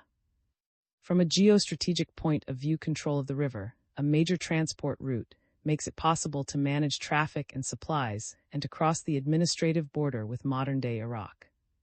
The second study area is located in the north of Iraq, in the autonomous region of Kurdistan, Fig. 1b.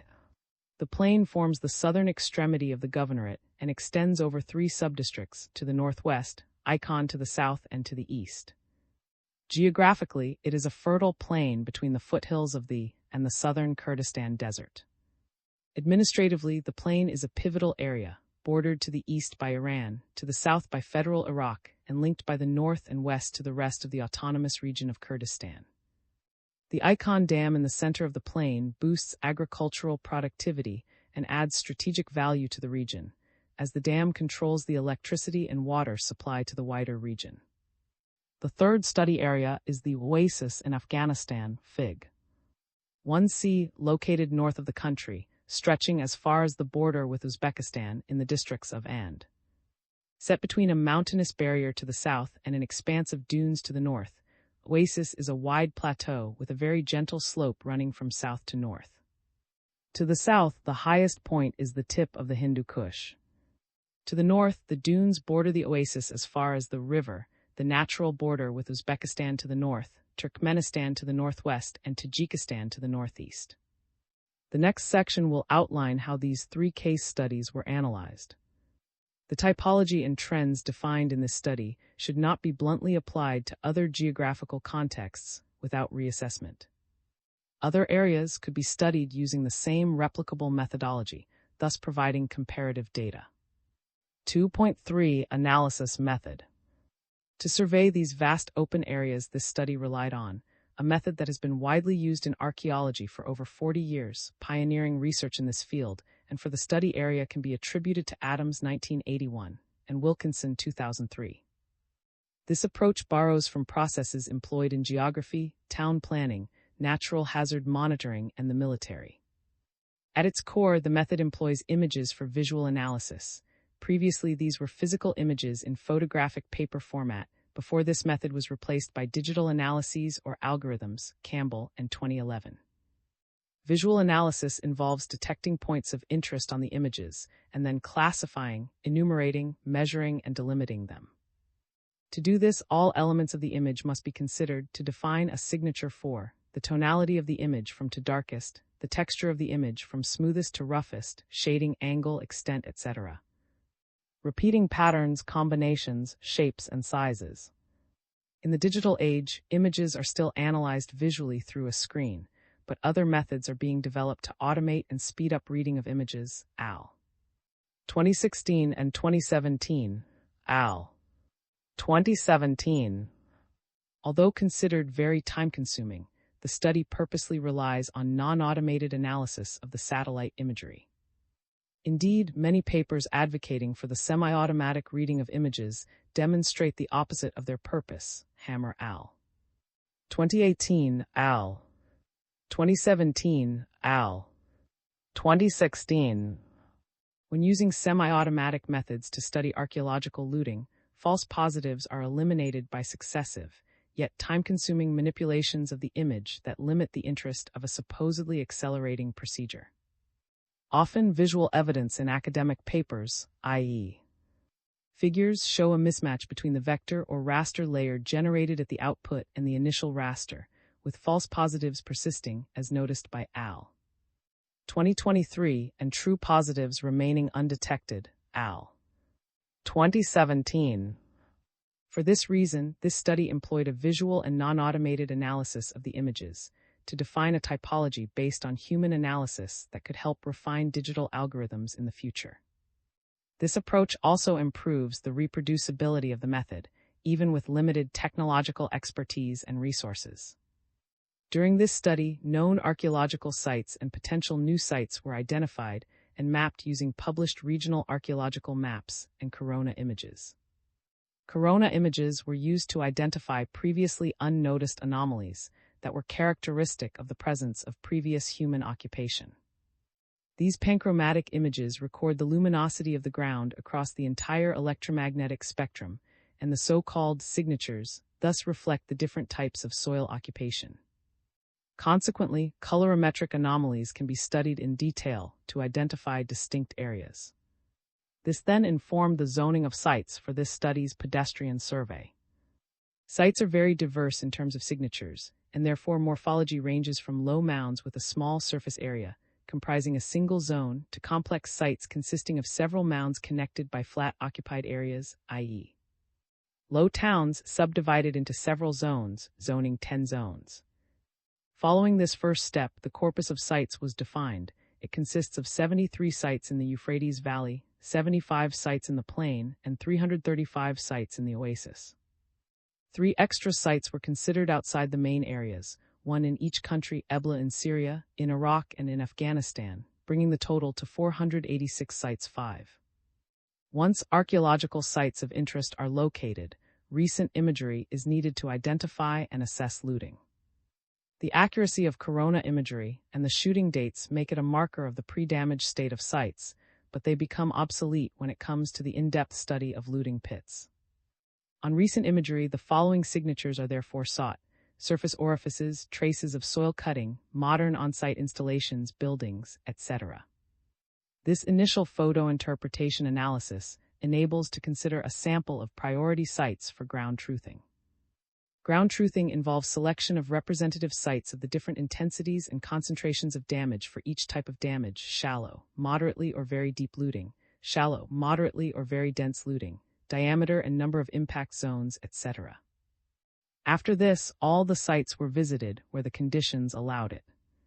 As a result, about 100 of the 486 sites under study were ground truthed, in the plain and the oasis. Whilst in the field, the site is described in its entirety and then area by area. Through this, the context in which the site is located, the geographical environment, the overall morphology of the site, and the survey conditions, soil type, land use, level of vegetation cover, etc., are described in detail.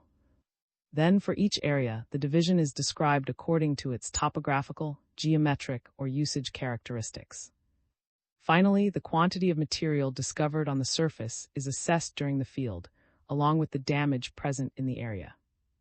In the case of a damaged area, a specific spreadsheet has been developed to collect the data 6, including measurements, L/H of looting pits, photographs 2 to 3 shots per selected pit, and sketches in plan and in lateral and transverse sections. Each distinctive pit was selected: smaller, larger, and of average size, eroded or showing fresh tool marks, variable depths, to study looting. This strategy made it possible to create an exhaustive repository of traces. The following section will outline the typology built on the data collected at the 486 sites, remotely and on the ground. Using these typologies, the methodology includes the creation of a destruction index to analyze a combination of information. It thus refers to the type, number, density, volume, and impact of damage. A value of 0 to 4 is assigned to each subindex. The general criteria for the destruction index allocation are 0, none, 1, presence of low number and low density damage, low impact, 2, presence of damage in small numbers but in high density, average impact, 3, presence of damage in large numbers or very high density, strong impact, 4, near irremediable damage. Once the typology and destruction index were defined, the data obtained were statistically analyzed using Excel for chi-square tests and analyses, SHS-7 for factorial correspondence analysis and multiple correlations analysis. Chi-square test is a test of independence. It is used to check whether the frequencies observed in a sample differ significantly from the expected frequencies. The observed frequencies are compared with the expected one to define the deviation from independence. The test can be performed in any spreadsheet program, making it accessible, and if the chi-square test highlights a dependency between factors, a factorial correspondence analysis for 2 factors, or a multiple correlation analysis, more than 2 factors, are relevant to discuss the decisive criteria of the dependence. On a regional scale, the spatial repartition of looting, relationship between morphology and damage, morphology and chronology, damage and academic knowledge were examined, carrying out chi-square tests and factorial correspondence analyses to understand whether the relationships are due to chance or not, and thus trying to define the dominant trends. At the interregional scale, the results obtained in the 3 areas were compared, on the one hand, and all the sites in the corpus were treated independently of the region on the other. The entire corpus was analyzed using the same tests to establish the relationship between morphology and damage, morphology and chronology, damage and academic knowledge. These analyses enabled to identify regional trends and cross-sectional patterns that would apply to the corpus as a whole. By examining intrinsic and extrinsic criteria, this methodology allows to identify which sites are most likely to be looted. Although a social anthropology survey, based on qualitative interviews, was not planned at this stage, several villagers living in the vicinity of the studied sites came to provide additional information on looting events during the field verifications. These exchanges, initiated by the villagers and never solicited, were translated on site, recorded in writing on the corresponding site spreadsheet, and used with their agreement. Any information regarding looting came to light after the reasons for visiting the site had been explained. Deliberately, no personal information was collected, so as not to risk prejudicing participants who had admitted knowing someone who has or taking part themselves in looting activities for subsistence purposes, on the definition of subsistence digging c. 2006. 3. Building a typology. Within the 486 sites analyzed in the 3 aforementioned regions, the study finds that looting greatly alters the surface morphology of sites, observable both in person as well as through satellite imagery, and does so differently according to 2 dominant criteria, namely the morphology of the pits and their spatial distribution. 3.1 Morphology. Typology of surface looting by morphology. The shallow manual individual pits, D and 1, do not exceed 50 in depth, have an average diameter of 1 meter and are made with shovels and pickaxes. Pits of slightly larger diameter, between 1 and 2 meter, and greater depth, D and 2, between 50 and 2.2 m, were also detected. By using remote sensing, the distinction between the 2 types can be established based on assessment of the shadow cast inside the pit and the slightly larger diameter of D in 2 types. The third type of manual pit is both wide and deep, DFS, Fig. 2C. It is characterized by a wide U profile, a more rectangular notch in plan and rounded edges, and 4-5 m diameter. 8 discussions with nearby villagers allowed to determine that this type was made by a group of individuals, around 10 people depending on dimensions. Surface pits can also be dug with the assistance of mechanical tools, making it the 4th type, D, Fig. 2D of surface looting. They are characterized by sharper, vertical edges and quadrangular shape. The profile is vertical on the edges and with curved angles on the sides perpendicular to the direction of the mechanical shovel. The pits show much greater depths, about 5 m minimum, with sides from 4 to 10 m at the surface. Finally, the most invasive type of archaeological looting is also the most difficult to detect on satellite imagery, namely tunnels. Tunnels are implanted on the side of tells or at the bottom of topographical elements to penetrate the site further, and are thus less visible on vertical images such as satellite imagery. Tunnels are shaped as a cone with the entrance often larger than the end of the tunnel, and no safety measures, such as scaffolding or consolidation, have been implemented by looters within the studied corpus. Unlike the surface pits, the construction of a tunnel demonstrates a certain level of knowledge of the looters. 9. The tunnels observed are relatively constant in length and slightly less than 10 m3. 2 Spatial distribution. Typology of surface looting by spatial distribution. Isolated looting P corresponds to a small number of pits carried out on the periphery of a site. The second type P is targeted looting, corresponding to a large number of pits at a precise location and carried out side by side in a tight mesh. Relentless looting P consists of a very large number of holes made at a specific location and for which the density of pits is such that they overlap each other, drawing coalescent circles. 3.3 Destruction Index. Attribution criteria for the looting destruction index. Index. Description. Looting distribution. Looting morphology. 0. No signs of looting. None. 1. Isolated looting observed, regardless of morphology. P. Any type. 2. Targeted looting and specific manual looting present. P. D and 1, D and 2, DFS. 3.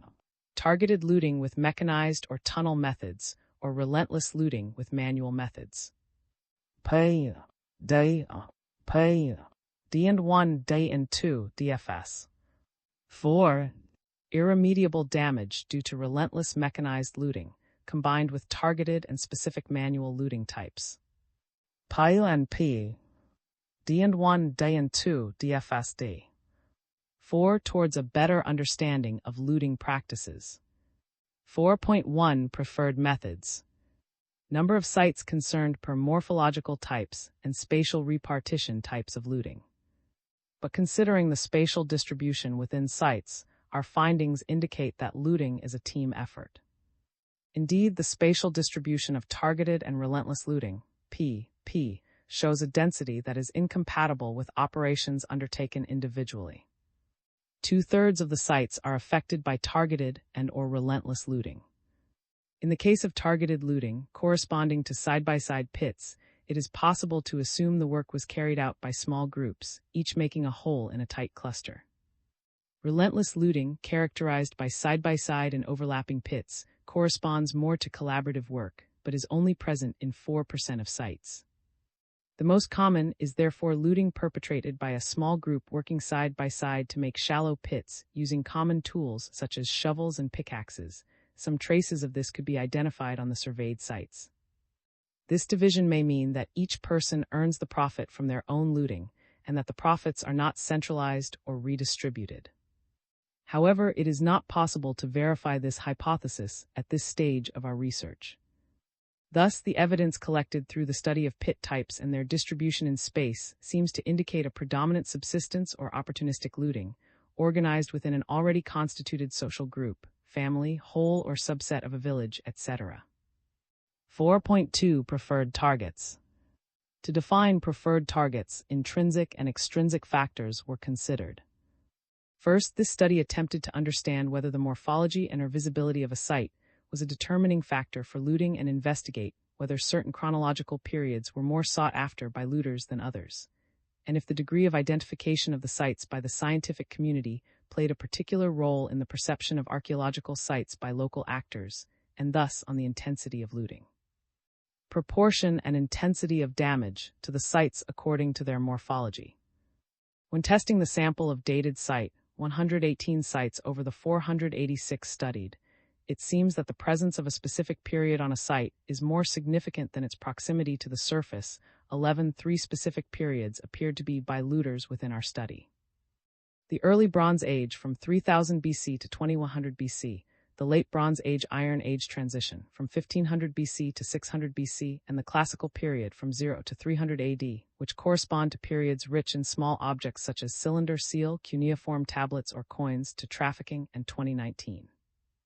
Number of sites per identification level by academics and destruction index. Index: unknown sites, identified sites, surveyed sites, excavated sites. Total: 0, 20, 32, 55, 4, 111, 1, 97, 17, 18, 8, 140, 2, 147, 29, 17, 10, 203, 3, 21, 1, 4, 5, 31, 4, 0, 0, 0, 1, 1, total, 285, 79, 94, 28, 486. On an interregional level, the independence test, chi-square, shows a dependency between the degree of knowledge of the site and intensity of looting, allowing for a factorial correspondence analysis of the data. The latter reflects the looter's primary attraction to safe values, i.e., sites that have been excavated, which indicates a certain form of archaeological richness. Identified or surveyed sites that have not been excavated are often ignored by looters. The absence of excavation thus appears to be considered locally as evidence of a rejection of the site by the researchers, and the site is therefore also deemed uninteresting to illegal excavators. Sites that are unbeknown to the scientific community, unknown sites, but discovered by the looters themselves are oversights. Having not been researched, these sites apparently still have a strong potential in the looters' opinion. Nevertheless, they are also less impacted overall, values 1 and 2 of the Looting Destruction Index, than excavated sites. They may therefore be less rich in than the known, identified, and excavated sites.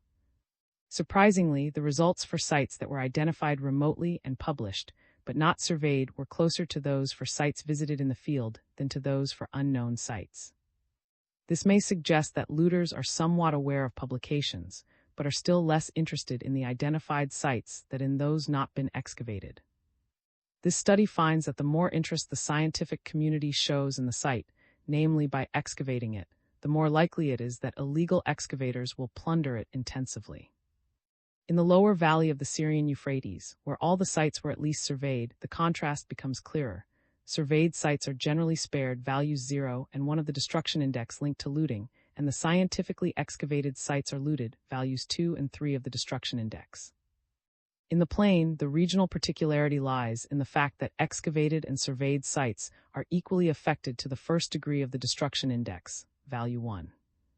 But there is still a gradation in the degree of looting, corresponding to the degree of identification. Thus, excavated sites are the most damaged, value 3 of the destruction index. Surveyed sites are damaged to a lesser extent, value 2 of the destruction index, and sites identified but not surveyed are generally spared, value 0 of the destruction index. In the oasis, there is an opposition between 3 groups: excavated, identified, or surveyed, unknown, each located in an opposite quarter of the factorial correspondence analysis graph. Excavated sites are associated with a destruction index value of 4, the highest. Identified or surveyed sites seem to be attracted mainly to the destruction index value 2. Index values 1 and 3 are indifferently associated with excavated or unknown sites.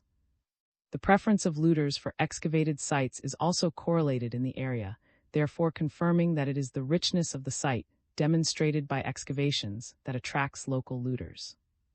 This last finding highlights forms of knowledge of the looters, other than archaeological knowledge. The latter appears to have a memory of the visits of scientific teams and of the sites that caught their attention. In addition to this knowledge, there are sometimes beliefs and superstitions that have a more anecdotal impact on looting and are difficult to quantify. 2001, 2022. In the case of Afghanistan, the study found a consistency in looting tunnels on sites thought to be stupas, a phenomenon that could reflect a persistent belief that stupas contain a treasure at their core. Multiple correlations analysis graph showing correlation between looting index, site morphology, site chronology, and level of academic knowledge on the deposit.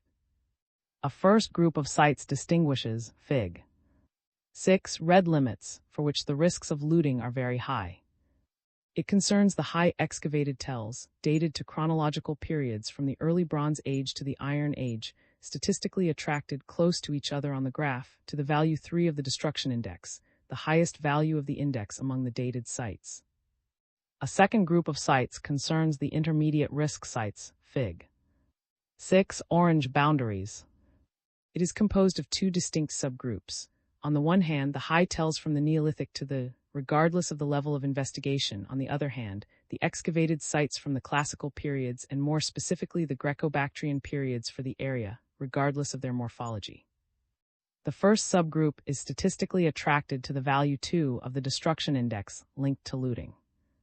The second subgroup is statistically attracted to the destruction index value 3, but are closer to the origin of the graph than the high-risk sites, which indicates a lower probability of being looted. The third group of sites concerns sites relatively unaffected by looting. Fig. 6 green boundaries. It includes low sites, partially low sites, and structured sites, identified and surveyed dating from the Islamic period. This group is statistically close to the values 0 and 1 of the destruction index. Without being completely risk-free, This group of sites nevertheless represents the most combination of factors that put them at the lowest risk of looting. The sites most by looters are those that combine all three aggravating criteria: visibility, notability, and chronological period, known for the presence and abundance of small objects. The sites for which the risks are moderate are groups for which one aggravating criterion is missing. In the first case, these are visible sites, high tells from the Neolithic to period, which are tested despite the uncertainty of their richness, but which suffer less looting because they provide fewer objects in demand on the art market. This category is the most likely to bear the stigmas of isolated looting, p, attesting to a failed attempt at identifying a sought period of occupation. In the second case, these are known sites rich in small objects, but whose morphology is not necessarily prominent, as for instance sites of the classical periods. In this case, their lower visibility limits the number of looters and preserves sites that have not been excavated.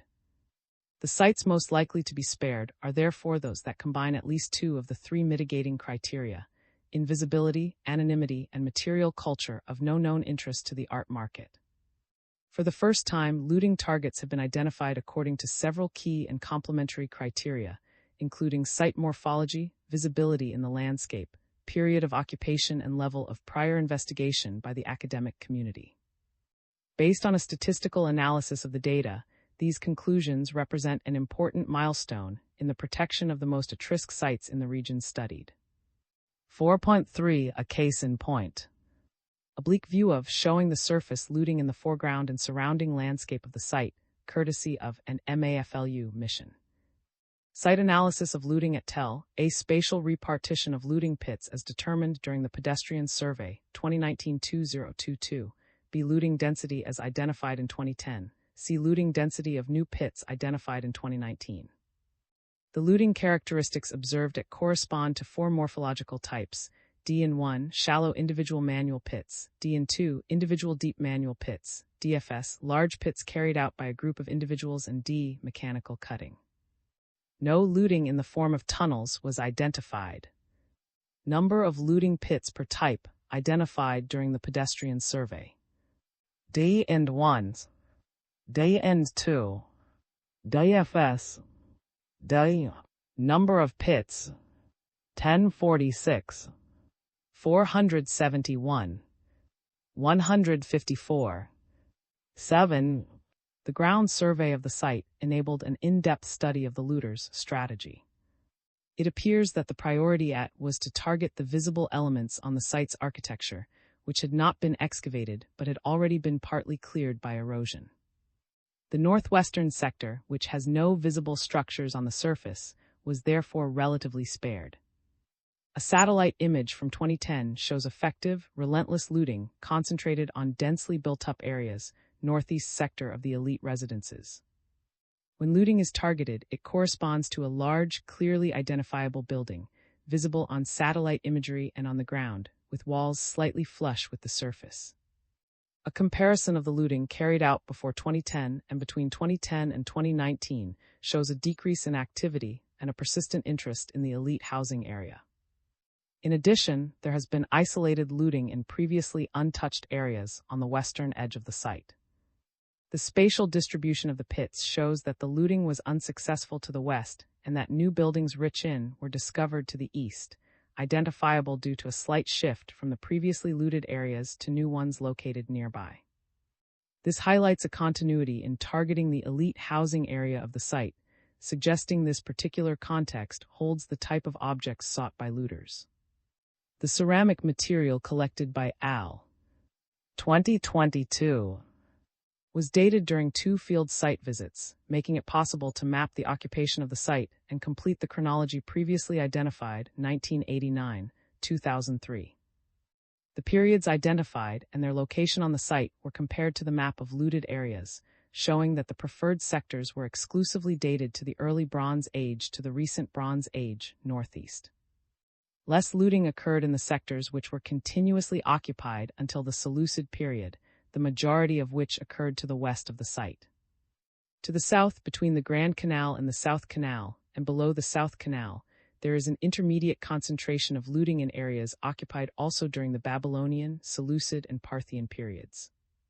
Where the material from the Parthian period is denser, the proportion of deeper pits D and II is greater. Two findings therefore stand out. Either the looters are interested in two groups of periods, primarily the Bronze Age and Classical periods, or alternatively, the looters were only interested in Bronze Age objects and undertook deeper excavations to the south of the site in order to reach the remains of this targeted period. By comparing the data collected with that from the main corpus of the study, both hypotheses remain plausible. Indeed, it has been shown that the periods targeted by looting were the early Bronze Age, the late Bronze Age Iron Age transition, and the Hellenistic Parthian periods. Hence fits perfectly in the defined perennial trend, with a slight preference for the Bronze Age at the site level. The types of objects extracted and targeted, taking into account the items discovered during excavations and pedestrian survey, are diverse. Miniature items, zoomorphic figurines, carts, boats, furniture found in large quantities all over the site during the survey. Cylinder seals, too, found during survey in areas that had not been looted. Cuneiform tablets, the presence of which is attested by excavations, but very rarely found during survey, only one fragmentary inscribed cylinder. Votive plaques, the presence of which is attested by excavations and survey in non-looted areas. Coins, the absence of which from survey could indicate systematic looting. Or on a smaller scale, beads, carnelian or shell, ornaments, metal rings, or arrowheads that were also found during excavations and survey. All these small objects are highly suitable for trafficking because of their volatile economic value, their size, which makes them easy to conceal and remove from the country, and their presence over a wide geographical area, which makes it easier to falsify authentication documents, for instance by listing them as Western Asiatic or Mesopotamian C. and 2019. 5. Open-source data analysis, contributing to the fight against illicit trafficking of archaeological material. This chapter has shown that by using mostly open-access data, defining the typical signatures of different forms of looting, and combining them to define a destruction index, it is possible to precisely identify the preferred targets of looting in a given region. These findings can be realistically used to improve countermeasures and protect at-risk sites. By combining the study of 3 geographically distinct areas, each with their own wartime context and specificities, some common trends have also been identified, which are potentially relevant to other regions of the world. The corpus, spanning over 3 conflict areas, has evidenced on each of them a primarily manual method of looting potentially corresponding to subsistence digging. And although time sequence could not be addressed in the framework of this chapter, the study evidenced the positive correlation between conflict and looting increase, as it was also highlighted by 2018 in Egypt, for instance. The analysis also highlights the existence of relentless manual looting, combined with the introduction of mechanical means on some targeted sites.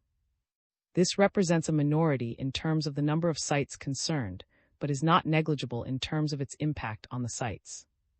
This type of looting is concentrated in high-value targets, i.e., very well-known sites previously excavated, and is commonly associated with a form of institutionalization of looting and the funding of terrorism or other organized criminalities, and Davis 2014-2015, al.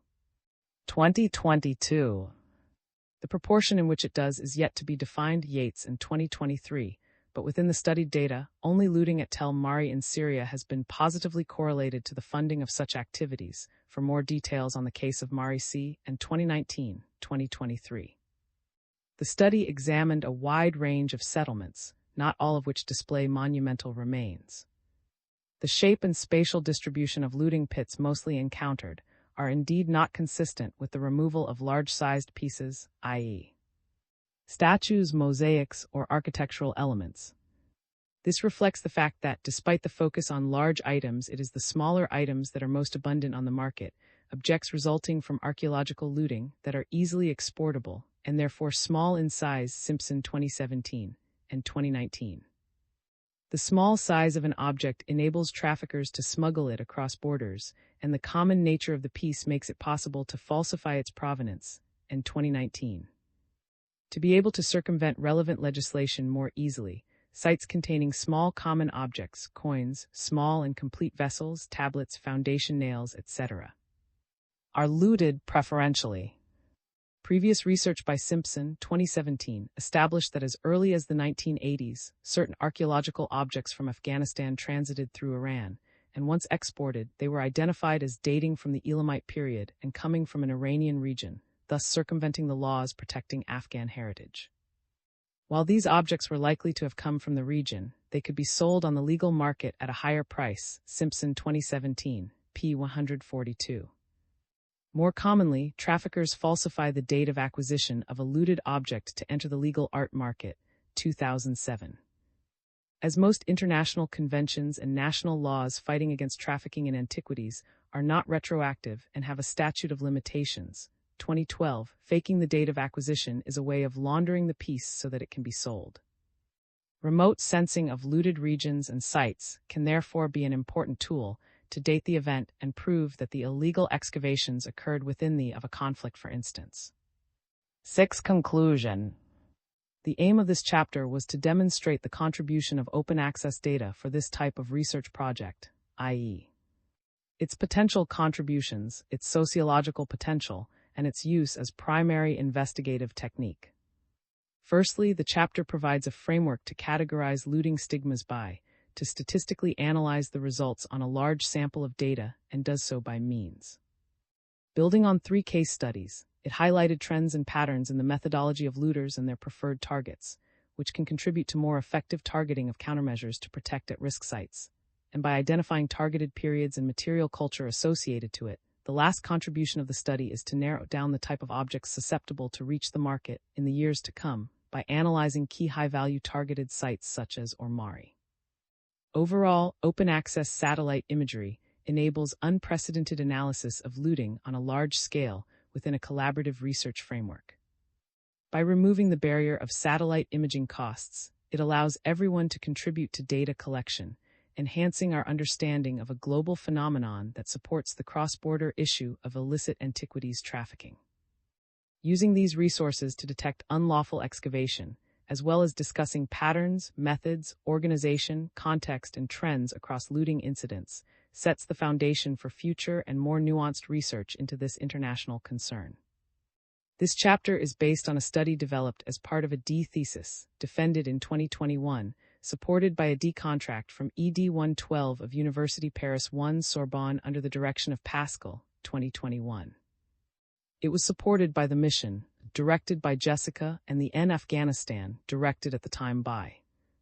Analysis of the looting at was later incorporated thanks to the mission, directed by, whose study was financed by the Solidarity Fund for Innovative Projects, Civil Societies, Francophonie and Human Development FSPI of the French Ministry of Foreign Affairs, FSPI 2021201941, as steered by the French Embassy in Iraq and the French Institute of the Near East.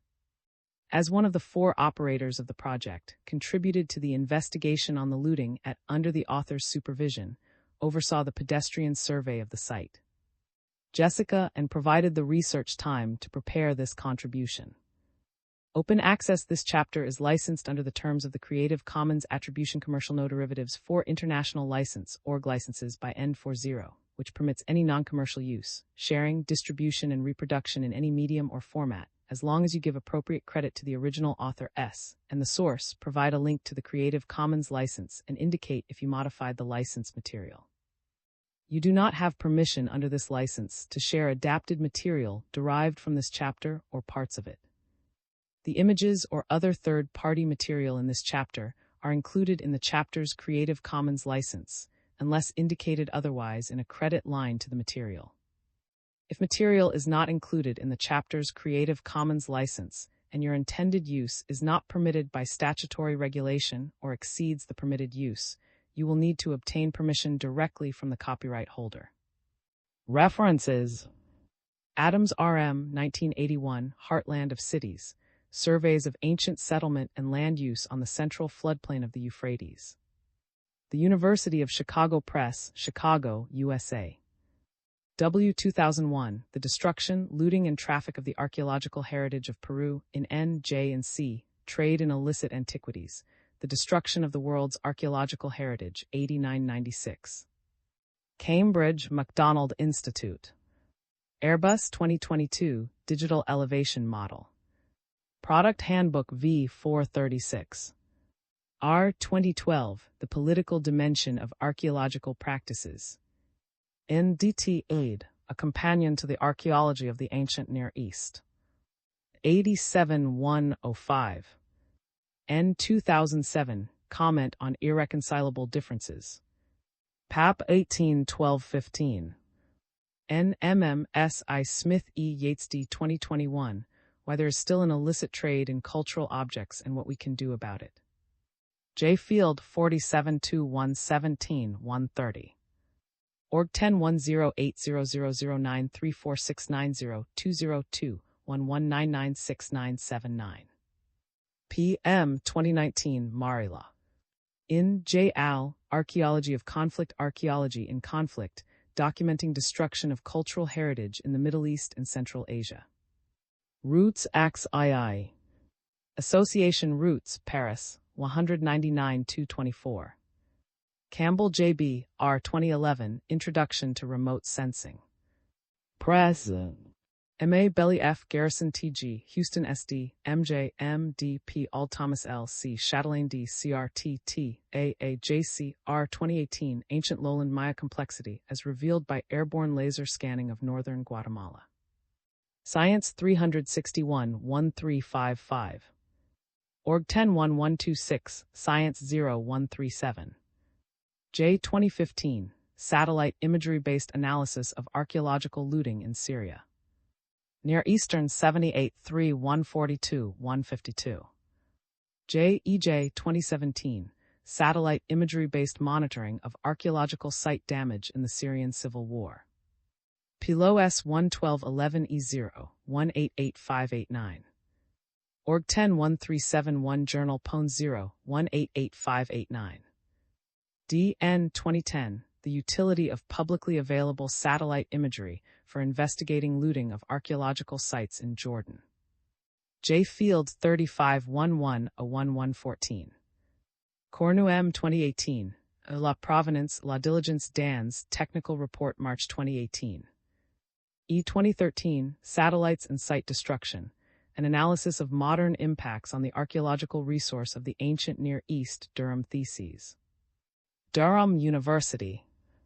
Available at Durham eTheses Online, Dur 8472M, DV Abate N, AM, R, N 2022, Pattern Recognition Approach and LEDAR for the Analysis and Mapping of Archaeological Looting, Application to an Etruscan Site. Remote Sens 1471587. Org 10339-0140-71587. PS 1942, Pre-Temples in the Region, OIP 58, Chicago. Elhaj H. 2021, Interferometric SAR and Machine Learning, Using Open Source Data to Detect Archaeological Looting and Destruction. JF4 14762. Org 10533470. M. 2018, Disentangling Strategic and Opportunistic Looting, The Relationship Between Antiquities Looting and Armed Conflict in Egypt. Art 7222. Org 103390 Arts 7020022. J. 2016, Surface Survey of the Dinka Settlement Complex, 2013-2015. In KFA, Exploring the Assyrian Frontier with Western Iran, the 2015 season at Gerdai and Idinka. Plain Project Publications, 2935. JMMCVAZS 2022, Lara FSPI. Rapport Final 2019-2022, 196p, unpublished. Hammer E. R. Franklin K. A. 2018, Remote Assessments of the Archaeological Heritage Situation in Afghanistan. J. Cults 33 125 144. Hardy S.A. 2015, The Conflict Antiquities Trade, A Historical Overview. In France, Countering the Illicit Traffic in Cultural Goods, The Global Challenge of Protecting the World's Heritage. International Council of Museums Committee for Conservation, 2131. K.E. Griffin R. W.T. Golden C. D.A. E.L.A. Van G. O. 2023, Google Earth Engine for Archaeologists, an updated look at the progress and promise of remotely sensed big data. J. Rep 50. Org 101016J2023104094. MS 2019, EAMENA Training in the Use of Satellite, Remote Sensing and Digital Technologies in Heritage Management, Libya and Tunisia Workshops 2017-2019. Libyan 5063-71. Org 101017 Lease 201922. J 2006, Moral Arguments on Subsistence Digging. N. Side G. Cambridge University Press, The Ethics of Archaeology, Philosophical Perspectives on Archaeological Practice, 6994. MCL, FB, Berg M, Palace MW 2020, Remotely Sensed Big Data and Iterative Approaches to Cultural Feature Detection and Past Landscape Process Analysis. J. Field 45 S1 S27, S38. Org 1010800009346902202017134435. J. 2013, Chasing Provenance, Legal Dilemmas for Protecting States with a Verifiable Link to Underwater Culture Heritage. Ocean Coast Manage 80422225. Org 101016J2012-11007. JL 1989, 1985, Lot N Iraq 5. JL 2003, 1980 71989, 165. H 2022, Archaeological Destruction and Folklore, Spiritual Guidance and Looting in Turkey. Trams 267671, 293312. Org 10317620-22303. Kennedy D. 1998, Satellite Photographs and Archaeology in the Middle East, Case Studies from Turkey. Antiquity 72, 277 553, 561. Org 101017 S0003 598X000 8697X. RN 2010, Facing the Archaeological Looting in Peru by Using Very High-Resolution Satellite Imagery and Local Spatial Autocorrelation Statistics. In Computational Science and Its Applications, ICCSA 2010, International Conference, Fukuoka, Japan, March 23-26, 2010, Proceedings, Part I-10. Springer, Berlin, Heidelberg, 254-261. A. Cannon J. Branting S. 2017, Semi-Automated Detection of Looting in Afghanistan Using Multispectral Imagery and Principal Component Analysis. Antiquity 90 1359, 1344, 1355. MMJ 2023, Contribution to the Mapping of Ancient Watercourses of the Uruk region, Southern Mesopotamia, Iraq through Remote Sensing. J. Rep 49. Org 101016J2, 023104021. WK 1857, Travels and Researches in and with an account of excavations at Warqa, the Eric of Nimrod, and the Palace of Esther. J. & Co., London. D. Davis T. 2014, Temple Looting in Cambodia, Anatomy of a Statue Trafficking Network. J. 54-5 722 740. S. N. Yates D. C. 2019, Trafficking Culture, New Directions in Researching the Global Market in Illicit Antiquities First. Org 10432497813155322219. J.C. 1971. Rapport sur la Syria 48342 71287. L. 2020. Imperialism, Internationalism, and Archaeology in the Making of the Middle East. American Anthropologist Distinguished Lecture, Org 1011113413.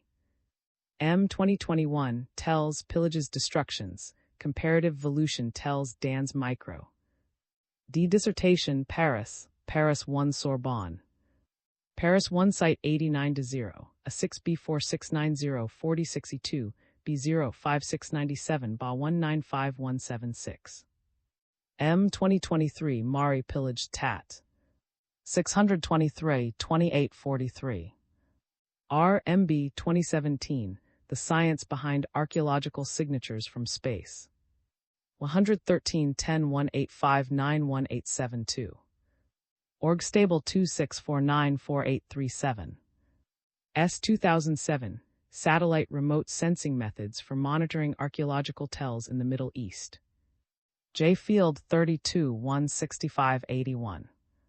SD Child C.G. Klein E. 2016, Satellite Evidence of Archaeological Site Looting in Egypt, 2002-2013. Antiquity 9349 188-205. Parrot A. 1933, 1932-1933, Rapport. Review 34 169 182. Org Stable 232-84054. Parrot A. 1968. Syria 45 342 05239. Pollock S. 2016, Archaeology and Contemporary Warfare. Rev 45 2 15 231. Org 101146 Anthro 102 215095913. Pollock S. R. 2018, Reflections on Survey and Surveillance in the Archaeology of Western Asia. In Frangipane M. Manzanilla L. Prehistory and of Ancient Civilizations. Rome 93-1-8. LV 2012, Strengths and Weaknesses of the 1970 Convention, an evaluation 40 years after its adoption. Parties La Convention, pour Illicit's Second Paris, UNESCO Org 4822300002452558 Pose and Set 6 and Query ID 2483 Seed 274B5 a B18 F a 6B042030 E7C. DB-KC 2019, Using Drones to Study Human Beings, Ethical and Regulatory Issues. Ethics 2537-07718. Org 101007 S1194801800326. BF 2011, Techniques of Detecting and Delineating Archaeological Site Destruction Using High-Resolution Satellite Imagery, an Iraq Case Study. In American Society for Photogrammetry and Remote Sensing Annual Conference 2011, 426-436. IRN 2022, Some New Evidence Documenting the Involvement of in Syria with the Illicit Trade in Antiquities. J. East Mediterranean, Stud 10-2-115-136. M. 1998, La Construction Ziggurat sous la R, LX. Iraq 4563. R. 2015, Looted in Syria and Sold in London, the British antiques shops dealing in Smuggled by ISIS. The Guardian 3 July 2015. Comworld 20-1503 Antiquities looted by ISIS end up in London shops. Simpson. J. 2017, Stolen, Saved, Returned. Collaboration between the NMA, BM, UK Border Force, and others in the successful return of antiquities to Kabul. Instein G. Fisher MT, AH Popel N, NH, Preserving the Cultural Heritage of Afghanistan. Proceedings of the International Conference held at Kabul University, November 2014, 141-146. A. 2020. Provenance Research Today, Principles, Practice, Problems. Lund in association with IFAR. OT 2019, Small Finds, Big Values, Cylinder Seals and Coins from Iraq and Syria on the Online Market. J. Cult Prop 26 3239 263. Org 101017 S0940 7391190000213. J. 2003, Corona Satellite Photography and Ancient Road Networks, a Northern Mesopotamian Case Study. Antiquity 77 295 102 115.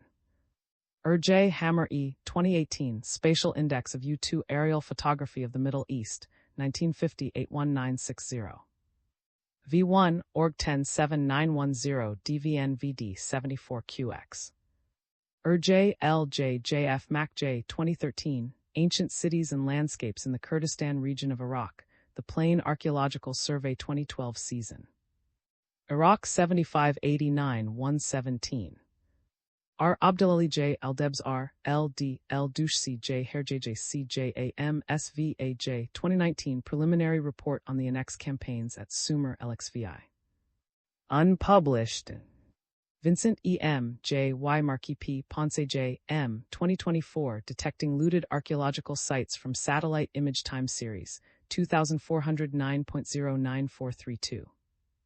N. Chrisen M. Hunt M. 2021, Ethical Considerations Associated with Humanitarian Drones, a Scoping Literature Review. Ethics 27-451. Org 101007, S11948021003274. Wilkinson M. M. I. al. 2016, The Fair Guiding Principles for Scientific Data Management and Stewardship. Scientific Data 31600018. Org 101038201618. Wilkinson T.J. 2003, Archaeological Landscapes of the East. University of Arizona Press, Tucson, AZ. Wilson A. 2021, The Use of Remote Sensing and Digital Tools for Cultural Heritage Management and Archaeological Research. Levant 53, 384-388. Org 10108000758914202220519001. Yates D. D. 2022, Criminological Frameworks for Understanding Mexican Antiquities in Contemporary European Auctions. In Pratt L. Z. L. Culturals. Yates D. N. 2023, The Illicit Trade in Antiquities is not the world's third largest illicit trade, a critical evaluation of a factoid. Antiquity 97 394 991 1003. F. 2019, A Risk Assessment for Cultural Heritage in Southern Iraq, Framing Drivers, Threats, and Actions Affecting Archaeological Sites. Manage Sites 21-3-180-4206. Org 1010801352-01916626653. More about the project at Web and Dataset IO. The question is debated, for instance, within the framework of humanitarian activities using UAV to map disaster or deliver supplies. Al. 2021 and 2019. This technique was implemented, for instance, in the study of looting of an Etruscan site covered by trees in central Italy. Al. 2022, or in northern Guatemala. Al. 2018, or used within the Optimal project, at Web Optimal. On the topic of archaeological signatures, C. and 2017. For a complete list of analyzed sites and their locations, see 2021 2. 612. However, during this research, careful attention was given to proposing a solution that could be integrated into traditional survey protocols. This solution has thus been permanently integrated into the mission. J. Practices. Analyses SHS is a web interface developed by the N of University Paris 1, Sorbonne, relying on R codes and packages. Interface is available here. Analyze Paris 1, as well as documentation related to the managed analyses. Analyzes Paris 1 documentation AFC. These pits sometimes contain a rudimentary stairs shape, made of 2 to 3 steps to facilitate removal of the rubble. In some instances, the pit follows very regular contours and corresponds to the outline of a room inside a building. Tunnels documented in the study were systematically located between 2 archaeological floor levels visible in section or targeted piles of blocks or bricks that could be characteristic of funerary chambers. A more detailed typology of sites morphology can be found in 2021, which outlines plan and profile morphology and defines 39 types combining both. Unfortunately, it was not possible with our data to correlate the intensity of looting with the period most represented on sites. This study employs a pedestrian survey and dating of ceramic material that were executed as part of research project, AL. 2019, AL. 2022, which allowed to reconsider the occupation of the site diachronically. Monumental building characteristic of ancient Mesopotamia and earthen architecture. A ziggurat is a multi-story tower, or more precisely, a superimposition of terraces of decreasing size, the last of which was most probably surmounted by a temple. 1998. RITHMS Digital Platform, Social Network Analysis for Intelligence-Led Policing of Cultural Heritage Crime. Abstract. The European Union-funded project RITHMS, Research, Intelligence and Technology for Heritage and Market Security, offers a network-focused approach to tackling cultural heritage crime, particularly trafficking. The project brings together a consortium of researchers, data analysts, law enforcement agencies, and scientific institutes across Europe to integrate interdisciplinary data in a platform to address the illicit trade using social network analysis (SNA). Data have been gathered from a range of open sources to enable reconstruction and examination of a sprawling network of actors involved in the circulation of cultural goods. Analysis of this network has the potential to reveal valuable information and insights about the circulation of cultural goods and the character of individual transactions.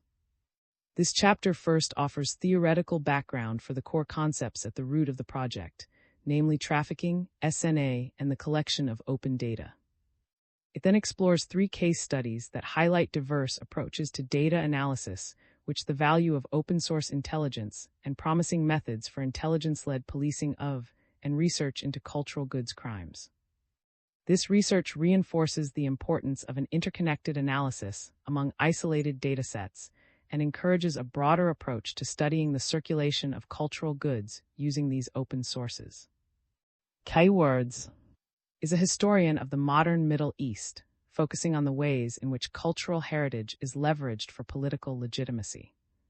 She holds a D in Archaeology and History of Art from University, 2022, specializing in cultural heritage management and focusing on cultural governance in modern Iraq. Her research into cultural heritage crime emphasizes the historical conditions that have enabled the trafficking of cultural goods.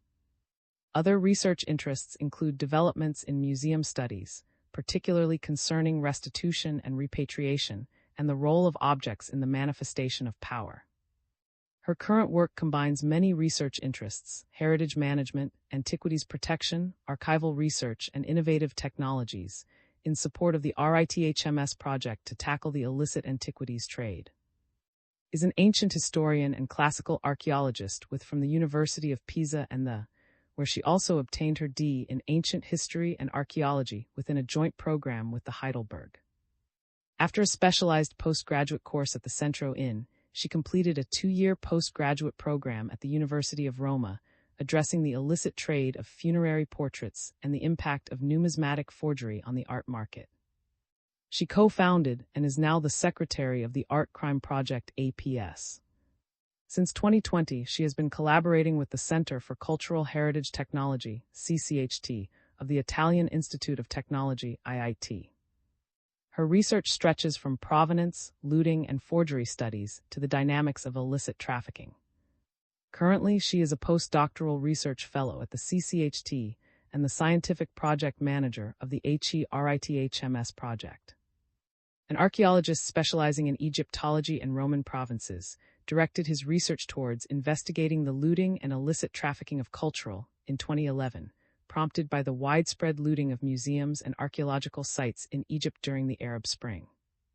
He is now a postdoctoral researcher at the Center for Cultural Heritage Technology, CCHT, in Venice.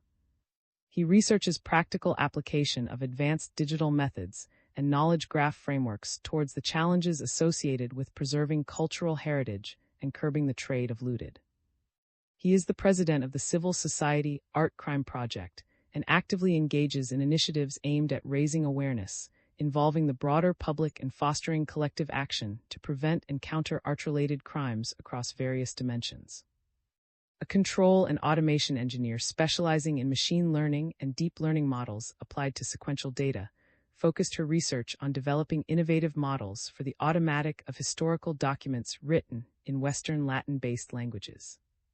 She earned her D in computer science from University of Venice, where her doctoral program was conducted in collaboration with the Center for Cultural Heritage Technology, CCHT, of the Italian Institute of Technology, based in Venice, Italy. Her thesis introduced new procedures, methods, and models to accurately transcribe historical texts by leveraging contextual information within the data, an important concept in computer vision and natural language processing research.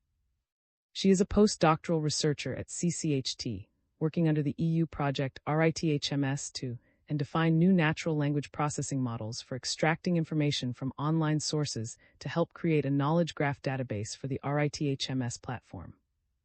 is the director of the Center for Cultural Heritage Technology, CCHT, at the Italian Institute of Technology, IIT. Her work focuses on integrating advanced technologies into the study, protection, and conservation of cultural heritage. With expertise in archaeology and imaging technologies, she leads interdisciplinary research in artificial intelligence, nanotechnologies, and robotics for material culture and ancient landscape studies. Over the past decade, Dr. has led or contributed to numerous EU-funded projects on cultural heritage preservation. Currently, she coordinates the RITHMS project, which uses social network analysis and knowledge graphs in collaboration with 7 European police forces to combat cultural property trafficking. She also leads the ALCEO project, funded by the European Space Agency, ESA, employing satellite imagery to detect archaeological looting. Dr.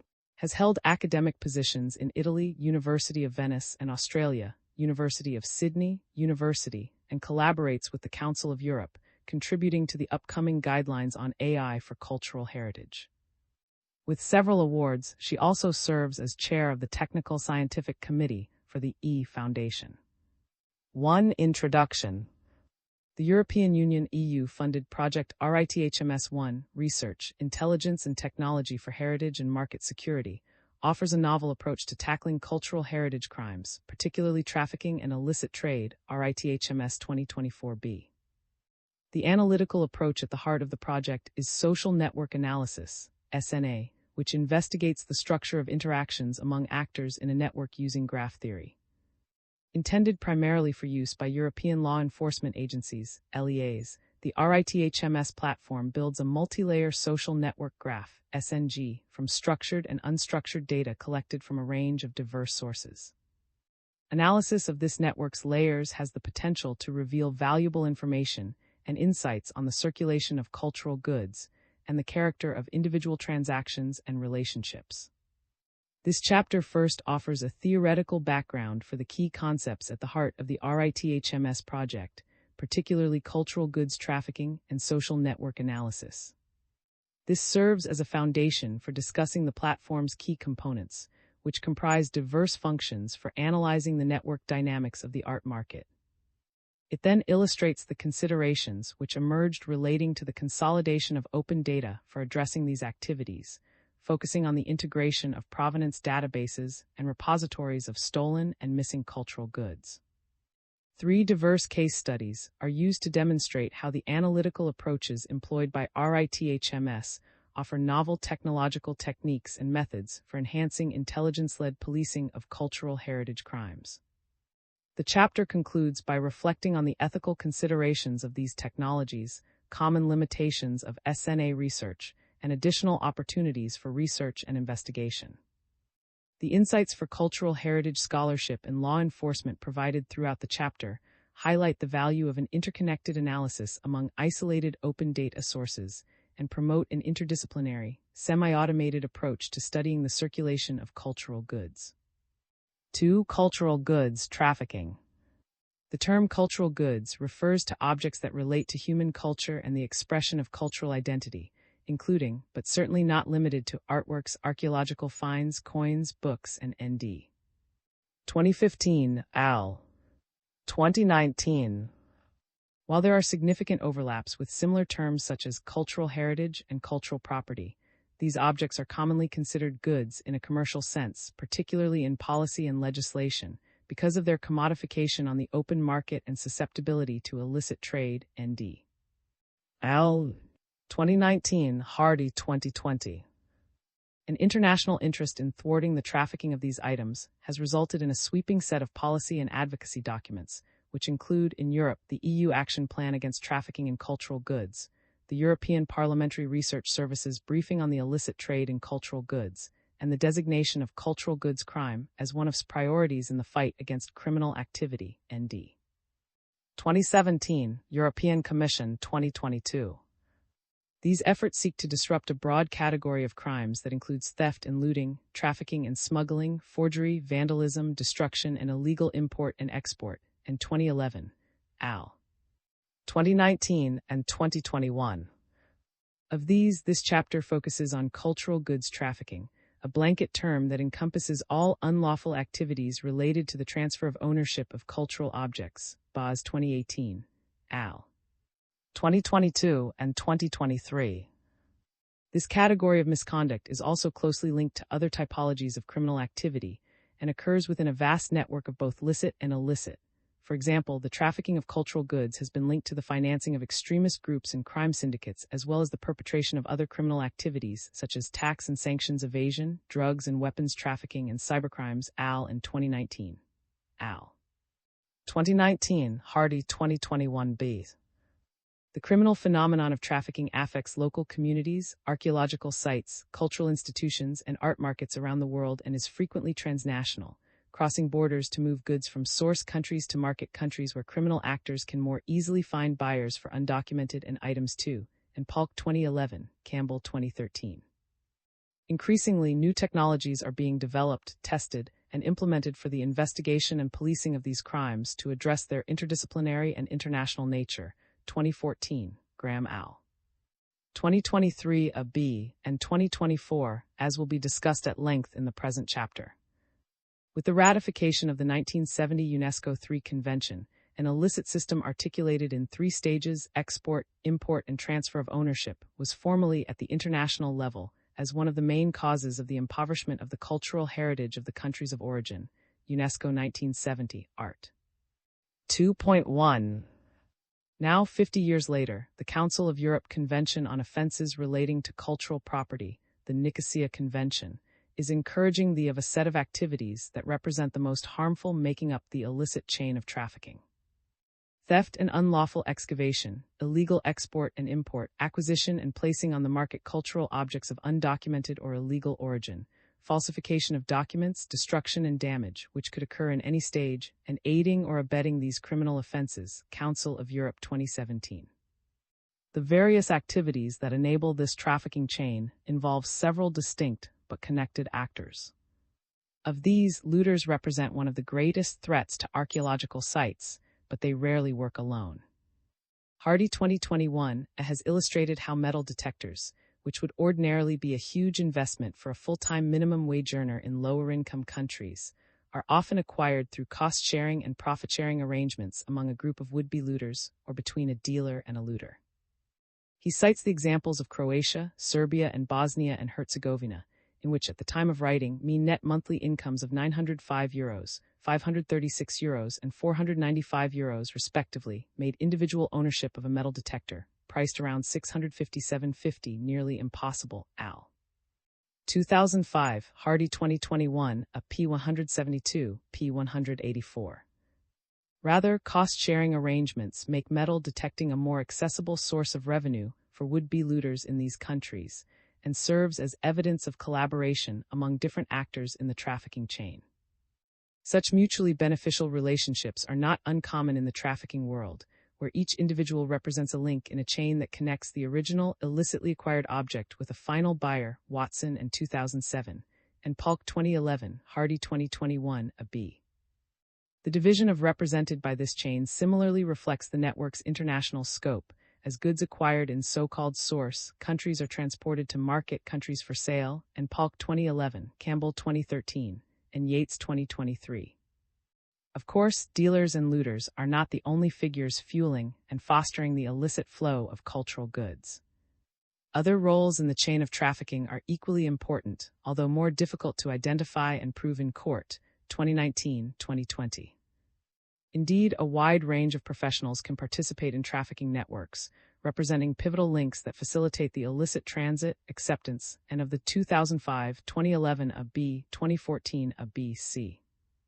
For example, evidence has been collected of scholars providing false letters of expertise to produce fake provenance, auction authors manipulating provenance information by omitting certain locations or previous owners that could raise red flags, and restorers heavily intervening on cultural objects to hide evidence of illegal excavation or make them more difficult to identify. Watson and 2007, People v. Wiener 2016, and Yates 2020.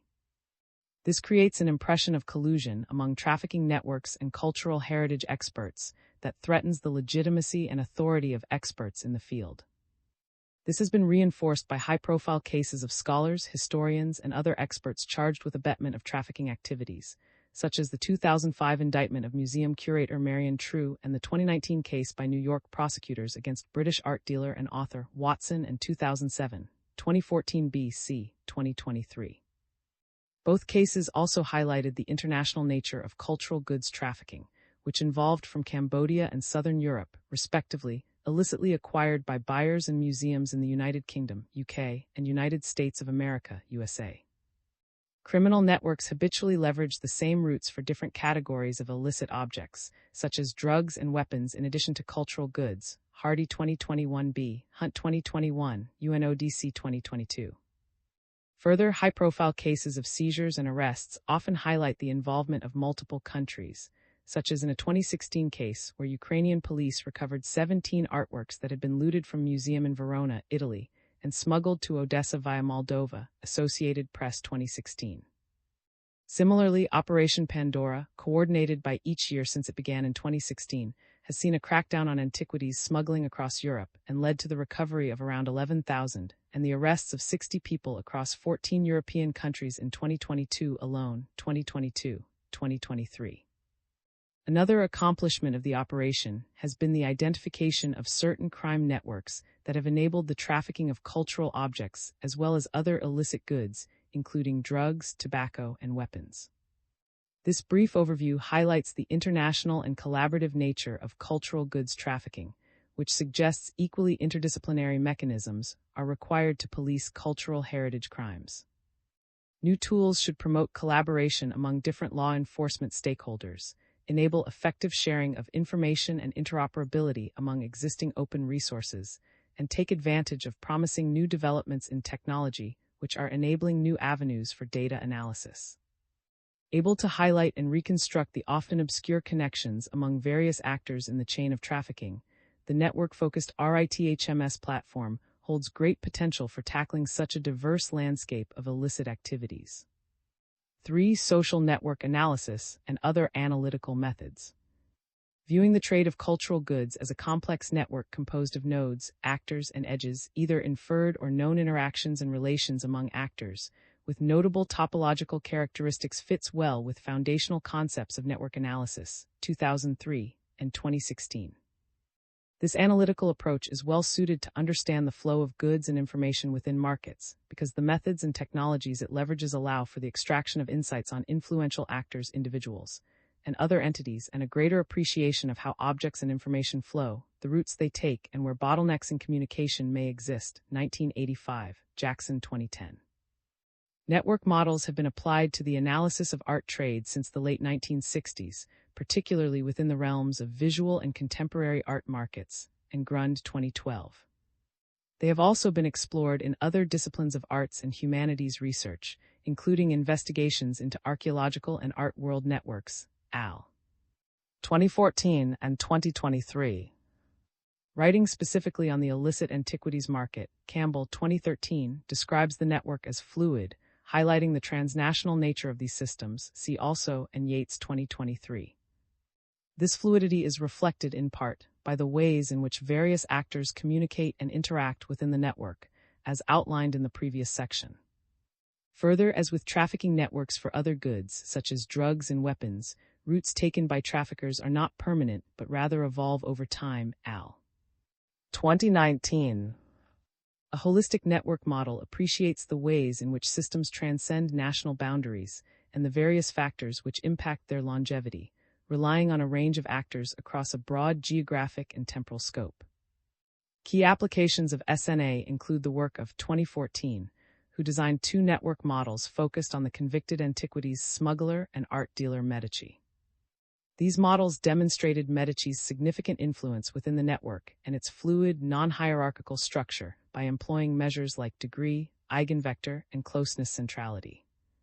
Similarly, in 2016, built network models on data surrounding the so-called Medici conspiracy, Watson, and 2007, creating new algorithms for transaction-based pathfinding and missing link prediction. And 2021 showcased the potential of social network analysis by tracing over 30,000 individual items using provenance, shedding light on transit routes, pathways, and the connection between sale results and the recurrence of items in subsequent auctions. Their analysis also highlighted the role of private dealers in these networks. Further, in 2024, have developed a semi-automated system to construct a knowledge graph, KG, of provenance events related to market-circulating objects, utilizing existing named entity recognition (NER) techniques. This work projected both a bipartite actor-object network and an actor-actor network to reveal different patterns. And 2022 applied KGs specifically to the field by incorporating forensic data collected by Christos, about 48 trafficked objects linked to Medici, and 2021 and 2021. Finally, Graham al. 2023b have processed 129 entries from the trafficking culture, manually tagging entities and relationships, and applying embedding modules for link predictions. This method revealed previously unknown connections between various actors, which led to identifying further patterns after deepened research, Yates and Graham 2023. To address the time-consuming nature of manual tagging, Graham al. 2023 has subsequently explored automated KG population using prompts for large language models. Although less precise, this approach produced comparable results. The value of SNA for investigations into cultural goods trafficking is, thus, increasingly in interdisciplinary scholarship. The RITHMS project builds upon these innovative solutions and methods to streamline the intelligence and monitoring processes with research on the automation of data collecting and processing tasks. Although it will not be explored in detail in the present chapter, the project also proposes new opportunities for intelligence-led policing through the integration of open data with data from private sources, including mobile networks, satellite imagery analysis reports, and restricted police intelligence. These undertake to address a complex international criminal phenomenon with equally complex but promising technological solutions. What will be explored in this chapter is the promising opportunity for intelligence-led policing (C), this volume presented by consolidated open datasets. Further, the data methods and tools that convey this research significantly enhance end users' abilities to comprehend the valuable insights hidden within structured datasets, effectively transforming abstract statistics into actionable knowledge, View 2014. After a brief introduction to the platform itself, this chapter will outline the methods of data collection that fed this dataset, as well as the legal considerations of automated and semi-automated research on open-source intelligence (OSINT). It then presents 3 case studies that demonstrate the value of these diverse datasets and reinforce the importance of SNA and other analytical approaches for research into the circulation of cultural goods. These studies relied on a range of methods and analytical approaches for researching cultural heritage crimes, including 2 different but complementary types of network analysis. Ego network analysis examines an individual's role within a system and their influence on other individuals, while whole network analysis focuses on more general patterns of network dynamics and its overall structure, Perry al. 2018. Both vantage points can offer valuable insights for investigations into the ways in which cultural objects flow through social systems. Complementing these are other analytical methods, including exploratory data analysis, which was an important first step in identifying shared characteristics among datasets and highlighting patterns to investigate further. 1986. Al. 2019. From this and a combination of manual, semi-automated, and automated data processing operations, predictions are outlined for new opportunities for research, derived from predictive analysis based on historical trafficking cases. See also Graham al. 2023b. Lee al. 2024. Land and other trade routes are equally important factors in this research, lending a dimension of spatial analysis to the case studies that sheds further light on the channels through which illicit cultural goods are transited. Al. 2019. Together, these methods offer promising opportunities for intelligence-led policing of cultural heritage crimes, of which cultural goods trafficking comprises a significant part. For the RITHMS platform. At the core of the RITHMS project lies a sophisticated platform developed by a consortium of researchers, computer scientists, and law enforcement agencies across Europe. The tool, which will be used exclusively by law enforcement agencies, is designed to aggregate, correlate, and analyze OSINT with additional data from complementary sources as needed and or by the end users themselves to construct a comprehensive KG and layered social networks. These layers yield crucial insights into trade patterns, allow the recognition of overlaps between licit and illicit activities, and facilitate the identification of individuals and patterns involved. The platform features 4 main components. First, a set of automated data collection modules targets a diverse array of information sources, such as existing databases, specialized publications and newspapers, websites of market actors, e.g. auction houses and art galleries, social media, and other web-based public repositories. These modules comprise web scrapers written in the Python programming language that have been for each source to ensure accurate and comprehensive data collection. Those discussed throughout this chapter were developed by the Center for Cultural Heritage Technology, CCHT, of the Italian Institute of Technology, IIT. The second component, a core module, and manages the KG using a robust and detailed ontology. This ontology was designed by the European Software Institute, ESI, the technical partner responsible for the development of the platform itself, around 2 main pillars. The first pillar is a domain-specific taxonomy that enables the classification of different types of actors, such as individuals and cultural objects, dates, locations, and events. The second pillar is a complementary system of intelligence-based labeling that allows the end users to assign specific interactions among the actors and patterns in these interactions. This structured approach enables seamless integration of diverse datasets while maintaining their inherent or hypothetical relationships. The third component comprises a multi-layered social network, AL.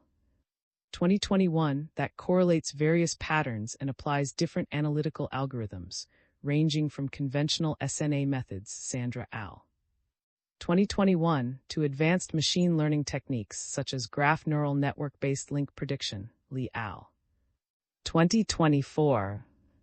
To tackle the unstructured nature of most of the data sources, the CCHT has fine-tuned natural language processing, NLP, models to autonomously generate nodes and relationships with contextual awareness, al. 2025, Yang al. 2021. The last component of the platform is a server-based desktop user interface engaged with data and data communication. It comprises diverse functionalities, allowing end users (LEAs) to perform actions on the data, such as queries, traversals, and transformations on which to base analyses, e.g. topology analysis and hypotheses, e.g.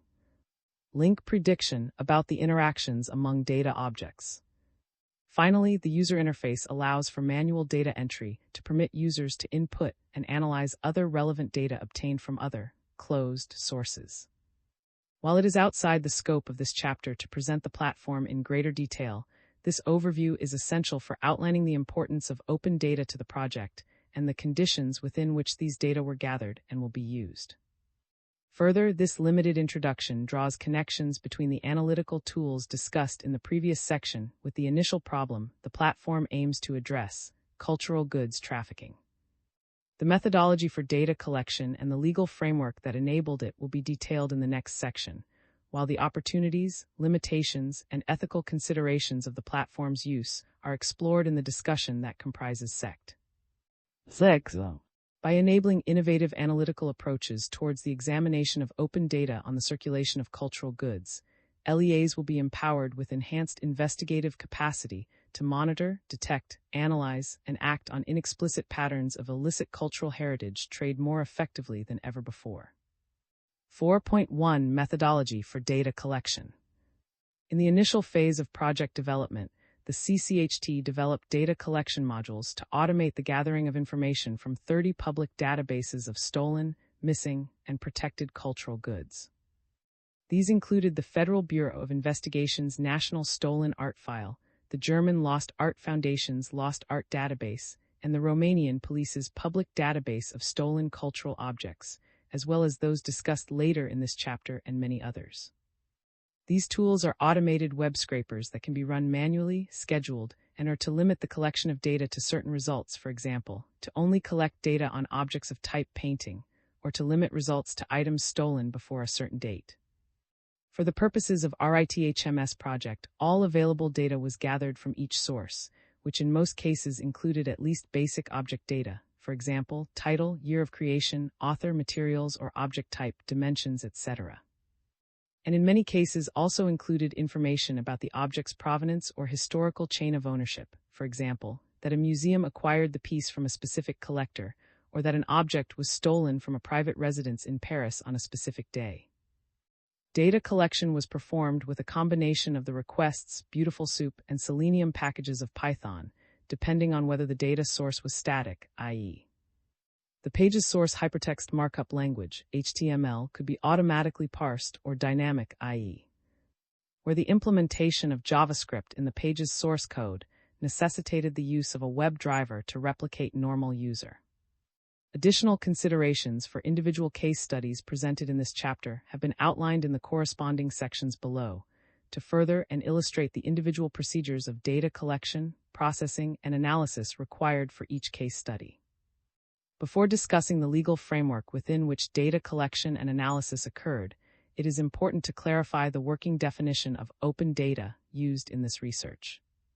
While open source and open data are related concepts, open source data refers to data that is made available with a license that allows users to access, modify, and redistribute it, typically for software development or research purposes.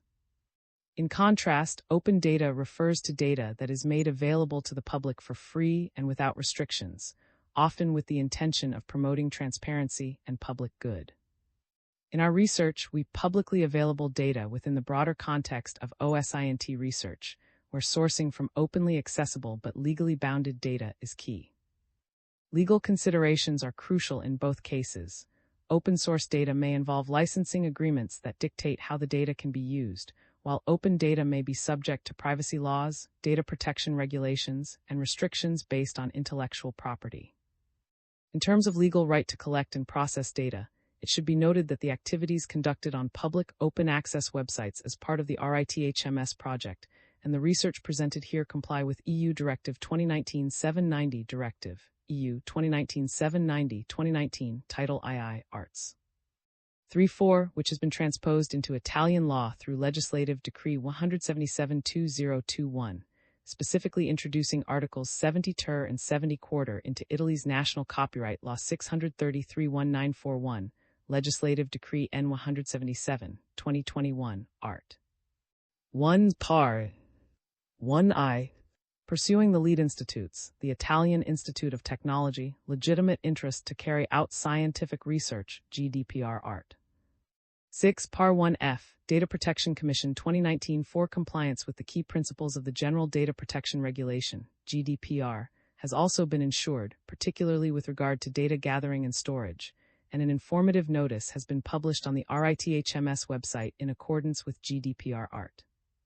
14 par 5B RITHMS 2024 Further, data collected for this chapter were restricted to only what was necessary for the immediate research need, and the mechanisms of data collection and processing were documented thoroughly to facilitate accountability and transparency. Additional ethical considerations on the use of open data for research on cultural heritage crimes and the ethical use of the platform are discussed in Sect. 6. Data collected for RITHMS project has produced the largest known consolidated non-police dataset of looted, missing, protected, and cultural goods, AL. 2025. Preliminary processing of this data facilitated the extraction of over 2 million entities, cultural objects, people, events, and other actors linked to the circulation of cultural goods and the initial correlation and examination of object and entity data. Chronologically, this dataset includes information on the circulation of cultural goods from the year 1800 to the present day. Geographically, Europe and the Americas are most well represented, though data sources also include information on objects that originated in Middle Eastern, African, and Southeast Asian contexts. While the ability to publicly reproduce the entire consolidated dataset is limited by copyright protections and pending reproduction rights from individual database managing authorities, the publication of an abridged version of this data is anticipated to follow the end of RITHMS project in October 2025.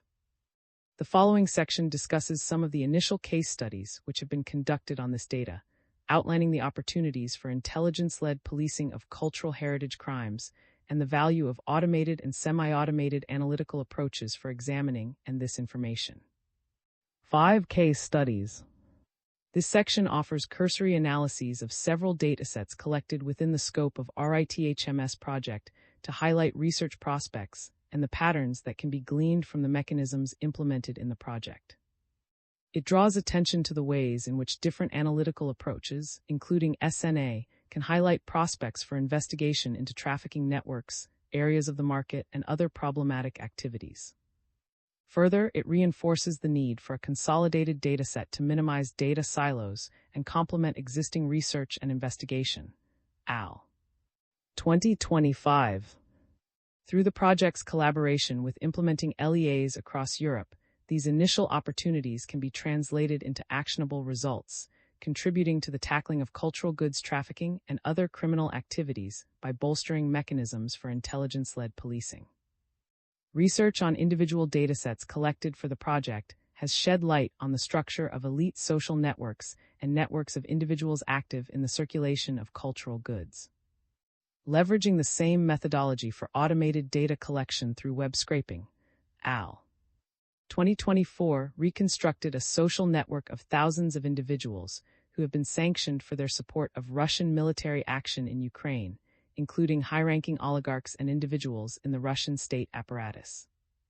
This research highlighted the place of known art collectors within the network, and through centrality analyses and examination of acquaintance relationships among politically exposed persons, identified areas for the trade of cultural goods to continue in violation of international sanctions. Further, this research draws attention to the intersections between cultural heritage crimes and other clandestine activities, particularly white-collar crimes such as tax and sanctions evasion, money laundering, and fraud. Similarly, AL. 2025 pursued the same methodology for automated data collection from the database of the German Lost Art Foundation to reconstruct the networks of individuals and events pertaining to the confiscation and circulation of cultural goods during the Second World War. By leveraging social network analysis, this research identified a single individual who served as a bridge between two major periods of state-led confiscations of cultural goods, the first under Nazi Germany during WWII and the second in 1962 under the German Democratic Republic's Ministry for State Security.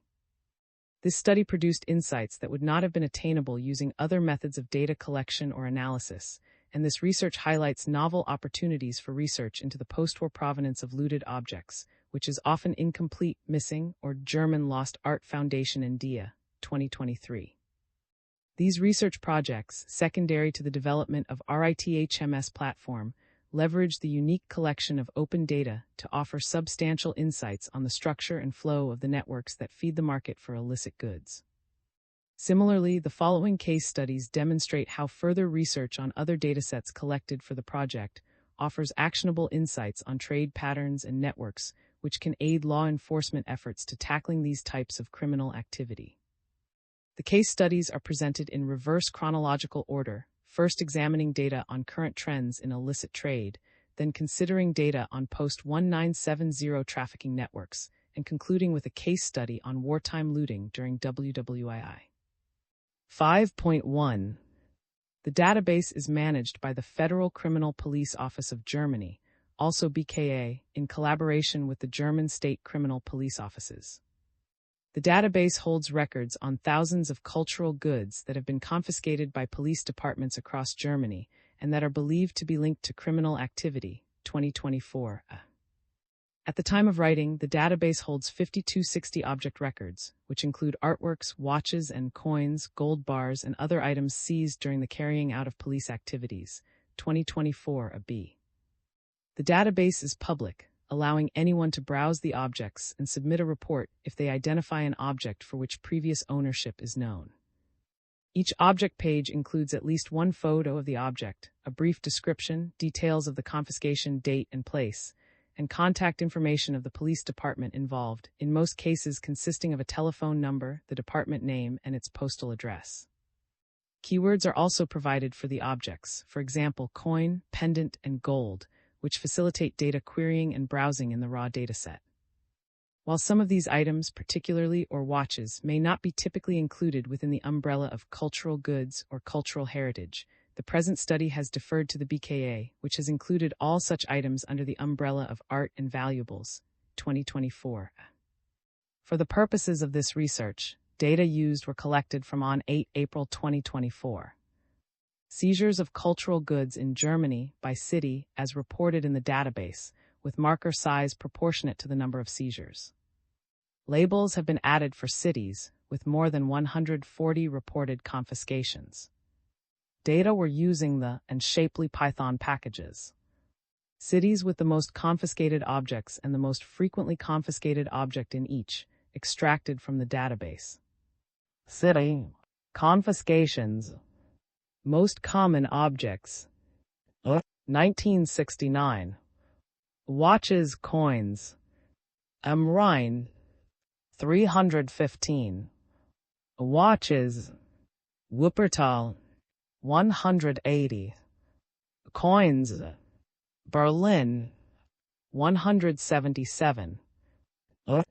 167. Coins. The most frequently confiscated items are and watches. Without further information, it is unclear in which context the cultural objects were confiscated. It is possible, however, that many were pickpocketed. This would explain why these items, which for the most part are relatively low value, well worn, not unique, and confiscated individually, would have been subjected to police seizure. While the practice of pickpocketing certainly has several important differences from the phenomenon of cultural goods trafficking, both are considered activities within the broader umbrella of property crime, EUCPN 2017, meaning research on the circulation of pickpocketed valuables can shed light on patterns in the illicit trade of other cultural goods, particularly in the lower end of the market. It should also be noted that there is a great disparity between the frequency of pickpocketing events and thefts in, and number of objects confiscated relative to the rest of Germany, 2022, P45, suggesting either police are particularly at recovering pickpocketed goods, several times more so than their counterparts in other cities, or that many of these items were trafficked into from elsewhere in the country or abroad. The next most frequent category of seized objects is coins, the majority of which date from the 16th century to the mid-20th century and/or are limited edition commemorative coins. Table 1 shows that coins are only a common abstract object type in 3 of the top 5 cities, Wuppertal and. As illustrated in Fig. 1, these 3 cities are relatively close to each other and somewhat close to the border with the Netherlands. It should be noted that coins are one of the most frequently excavated objects in the Netherlands due to the country's lenient regulations allowing metal detecting on public and private land, PAN Project 2021, Al English 2023. While there are no recent news reports of coins being trafficked from the Netherlands into Germany, the frequency of coins among the seized goods in these 3 cities could suggest that modern coins, excavated by metal in the Netherlands, are being brought into Germany, where they are then confiscated in small numbers by police during other investigations. The second outlier is Am Rhein, a town in the state of Baden on the southeastern border of Germany. The town is located at the intersection of the borders of Germany, France, and Switzerland, and is integrated into the local transport system of the Swiss city of Basel. Of the 315 objects that were confiscated in Am Rhein, most are wristwatches, and the second most common abstract object type is. The high frequency of objects confiscated in Am Rhein could be explained by the town's location on the border of France and Switzerland, and its integration in a Swiss transit system, which make it an advantageous passage for the trafficking of goods originating in these countries, or transiting through these countries from another source. Indeed, as reported in the Global Organized Crime Index Report, 2023, P4 on Germany, German police have carried out multiple seizures of illegal gold and silver, highlighting the country's role in gold trafficking in the region, and drawing particular attention to recent cases of gold trafficking between France, Germany, and Turkey. See also 2023. Further, it is reported that German customs agents seized thousands of counterfeit items at border points in the country, of which the most common types include and accessories. Global Organized Crime Index 2023, P3, echoing the insights provided by the data in. This is further indication that lower-end goods, including counterfeits, tend to be targets for smugglers transporting relatively small and easily concealable valuables across borders within Western Europe. Al. 2019. 73-74. Northern Germany showing cities with the most seized paintings and sculptures, Braunschweig, Hamburg, and on the other hand, the German government has been for misreporting the illicit trade in cultural goods with so-called zombie statistics, 2020, and this dataset could be further evidence of that, challenging speculative claims that exaggerated the frequency of cultural heritage crimes in the country.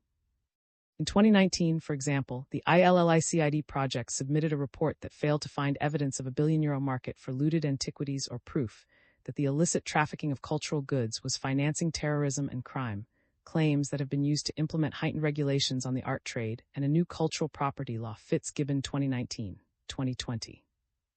Further, while the exploratory and spatial analyses discussed in this section do suggest a higher frequency of cultural goods crimes in the cities under examination than elsewhere in Germany, this research has been working with the BKA's definition of art and valuables, which includes objects not typically considered by scholarship to fall within the definition of cultural heritage. While much research and policy on the illicit trade tend to focus on art and antiquities, especially those with outstanding historic or artistic significance, and watches, which comprise the largest category of confiscated objects tend to be classified instead as conspicuous or luxury goods, and 2021-2023. The present study joins, and 2021, in advocating for more focus on the luxury goods market as a subset in cultural heritage crime research, because the patterns observed in this discipline have many similarities and overlaps with those affecting cultural goods trafficking. Further, it is well established that trafficking networks tend to use the same routes for different types of illicit merchandise, including both cultural heritage and luxury goods as well as drugs, weapons, and other goods. Hardy 2021b, 2022, UNODC 2022. While this case study has highlighted some opportunities for additional investigation into trends of illicit trade, for example, the likelihood of coins being smuggled into Germany from the Netherlands, or the increased frequency of art thefts in the country's north, additional research is needed to determine the context of these crimes and whether they are connected to broader trafficking networks across Europe. However, this analysis has reinforced the value of interdisciplinary approaches to open data on cultural goods crimes in Germany, including automated data collection and manual geospatial analysis. It also suggests greater focus be given to low-end cultural goods in scholarship on illicit trade for the patterns that these items can highlight within an international network of criminal activity. 5.2 AAMD Object Registry. The second case study is an examination of the Object Registry of the Association of Art Museum Directors, AAMD, a membership-based association linking the leadership of museums across North America. Within the Object Registry, the AAMD maintains two databases: the New Acquisitions of Archaeological Material and Works of Art database of objects in AAMD member museums that were acquired after 20,085 that lack pre-19706 provenance, and the Resolutions of Claims for Nazi-era Cultural Assets database of objects in AAMD member museums that were subject to claims of Nazi looting during World War II. The present research focused on the first database, which at the time of writing holds approximately 2,300 object records. As the registry is continuously being updated, it should be noted that data used for this study were collected on 19 March 2024. While most data gathered for the RITHMS project concern objects and collections within Europe, the AAMD and other non-European datasets complement these materials by expanding the coverage of the KG on which the platform relies.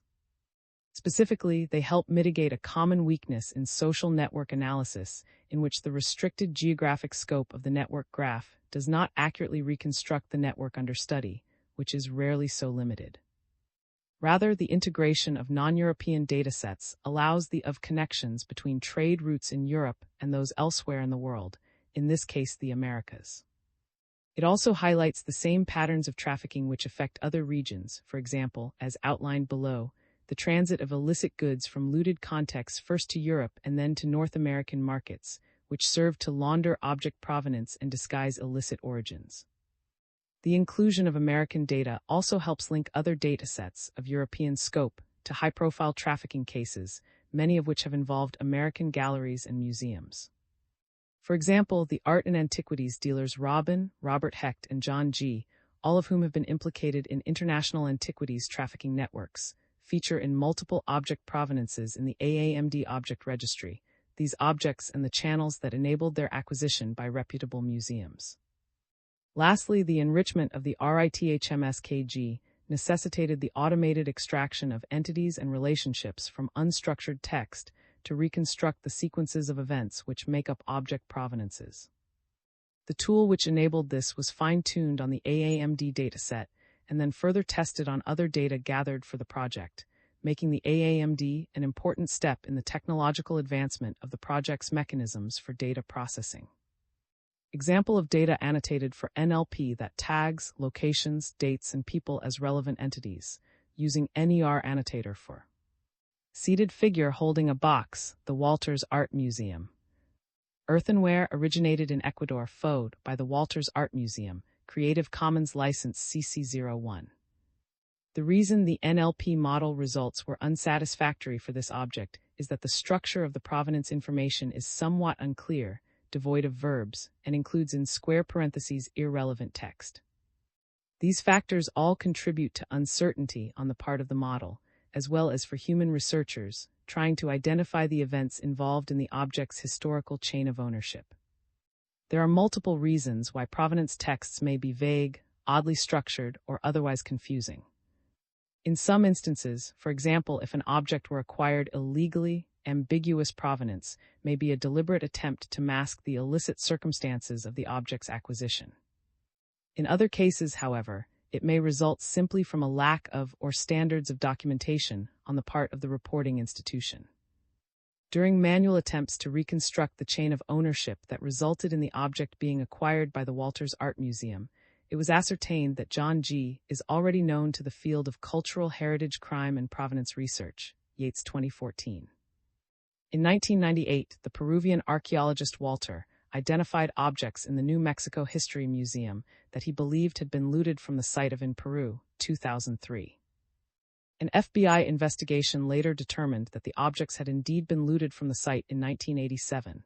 They were then trafficked out of the country, rerouted through the UK by an international smuggling ring, and sold to the American antiquities dealer Ben Johnson roughly 6 months later, 1992. Purchased the items from Johnson shortly after. Curiously, he claimed to the FBI that the pieces had originated in a different looted archaeological site in Peru, which exempted the items from emergency import restrictions that the U.S. government had placed on from 2003.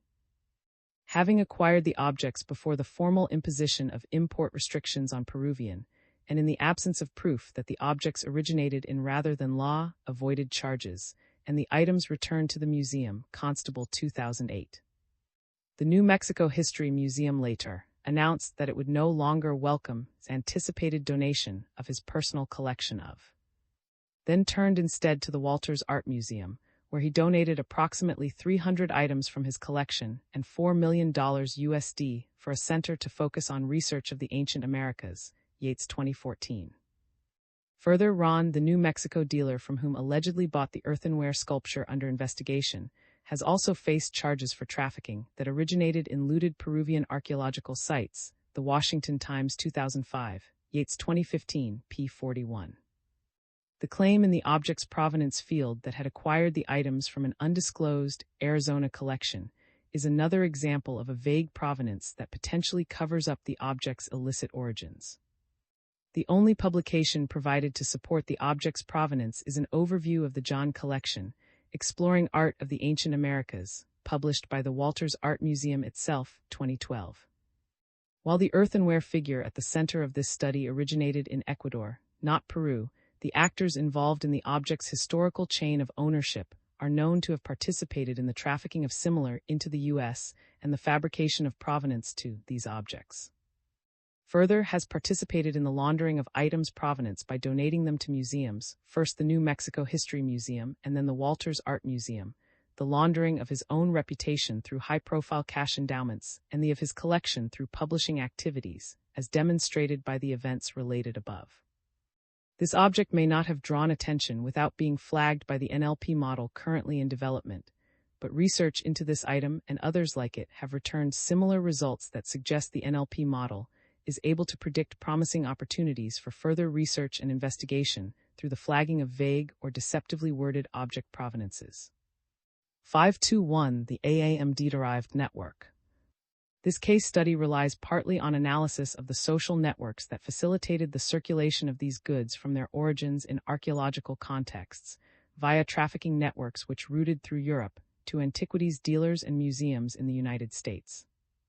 Relationships among the actors involved can be studied further by conducting centrality analyses on the social network derived from the AAMD data to predict other opportunities for research into individuals, and who are closely related to those above and or that have significant influence in their networks. Entities extracted from the AAMD provenance sample by the NLP model fine-tuned for RITHMS project. Entity label. Entity type. John G. Person. Ron Fine Arts. Walters Art Museum. Location. New Mexico. Location. October 3, 1998. Date. 2013. Date. SNG depicting a portion of the network derived from the AAMD dataset using the NLP model fine-tuned for RITHMS project in 4J. Once this SNG is produced, different statistical analyses can be performed on the data to determine the centrality and influence of specific individuals, events, or within the network. These results, in turn, can highlight opportunities for further research into those entities that have been central to the circulation of or underprovenanced objects. Notably, there are some limitations to this methodology which resulted from the nature of the source data. For example, private collection and variations like collection, call, and estate is one of the most central entities in the network by most measures, reflecting the fact that many provenances have included an unspecified private collection as one stop in their objects' ownership histories. However, this does not refer to the same private collection in every case. Rather, dozens or even hundreds of unique private collections have been merged within a single node with the label private collection, reducing its value to the SNA of this graph. One method for analyzing influential entities is to calculate and compare each node's closeness centrality score. This reflects how close each is to the others in the network, and how many shortest paths, the quickest way to move from one node to another within the system, pass through the entity. Unsurprisingly, the node with the highest closeness centrality score in the network is the Auction House New York, which reflects its role as a broker and facilitator of a significant number of transactions in the cultural goods trade in 2021. Other nodes with an unsurprisingly high closeness centrality includes London and Christie's Auction House. More interesting is the fact that the former art dealer is within the top 10 most central nodes according to this measure, was named in the of the Medici Antiquities Trafficking Network, and along with his Paris-based gallery, has been implicated in claims from Greece and Turkey for later determined to have been illegally removed from the countries and sold to the J Museum in Los Angeles, Watson, in 2007-2012. Through manual analysis of the nodes in immediate ego network entities linked directly to him, B was identified as the most frequent buyer of his objects. According to the dataset, all the objects in the AAMD database that pass through are now in the collection of the Metropolitan Museum of Art, which is known for its overzealous acquisition practices, particularly in the 1970s, Hoving 1993, Watson, and 2007. Notably, the objects were all acquired by the Met in either 2018 or 2020 from bequests expected before 2008, which permitted their acquisition according to the AAMD's most recent guidelines. Considering I's proximity to in the network, the fact that these objects all lack pre-1970 provenance and evidence of legal export from their countries of origin, and that she appears to be relatively unknown to scholarship on the illicit trade. 7. This is a promising lead for future research into objects believed to have entered the market illegally. Another similarly influential node according to closeness centrality is the New York-based gallery, which has also been linked to the Medici Trafficking Network, 2021-2024. Specifically, the gallery was implicated in an investigation by the Manhattan District Attorney's Office into a group of 10 objects that had been looted from Egypt, as well as a 4th century BCE Greek that had been sold to the gallery by Medici himself, 2021-2024. By following the same procedure as above, 46 objects were identified that passed through the gallery, 33 of which were then sold by the gallery to an anonymous private collection, which, as outlined above, may refer to the same private collection or unique ones, before being donated or gifted to the Walters Art Museum. Recall that it was the Walters Art Museum that accepted John's donation of approximately 300 items and $4 million USD after these objects, by their proximity to an international trafficking network of objects, were refused by the New Mexico History Museum, Yates 2014. This brief foray into SNA of the AAMD-derived network demonstrates that closeness centrality, which is just one among many centrality measures, is a promising method of statistical analysis for both identifying known trafficking networks and flagging new individuals, and for further research. While it is outside the scope of this chapter to investigate these opportunities further, this section has highlighted the promise of this method for research into cultural heritage crimes. During deployment in the final RITHMS platform, these mechanisms have the potential to produce actionable intelligence for law enforcement agents investigating and tackling the illicit trade of cultural goods. 5.3 WWII-looted databases. Databases of WWII-looted cultural goods identified for RITHMS project. Database. Managing Authority. Art Collection. Germany, German Historical Museum. Paintings Kalis Database. Austria, Linz Collection. Germany, German Historical Museum. Rose MNR. France, Ministry of Culture. Rosenberg Collection. Claims Conference and the United States Holocaust Memorial Museum. Tableau Database, TED Database. France, Commission for the Compensation of Victims of Spoliation. Cultural Goods of the Second World War. Netherlands Cultural Heritage Agency. Lost Art Database. Germany, German Lost Art Foundation. The Central Registry of Information on Looted Cultural Property, 1933-1945. Commission for Looted Art in Europe. Art Database. Austria National Fund of the Republic of Austria for Victims of National Socialism. Of Wartime Losses. Poland Ministry of Culture, Division for Looted Art. Max Stern Art Restitution Project. Canada Concordia University. Degenerate Art Database.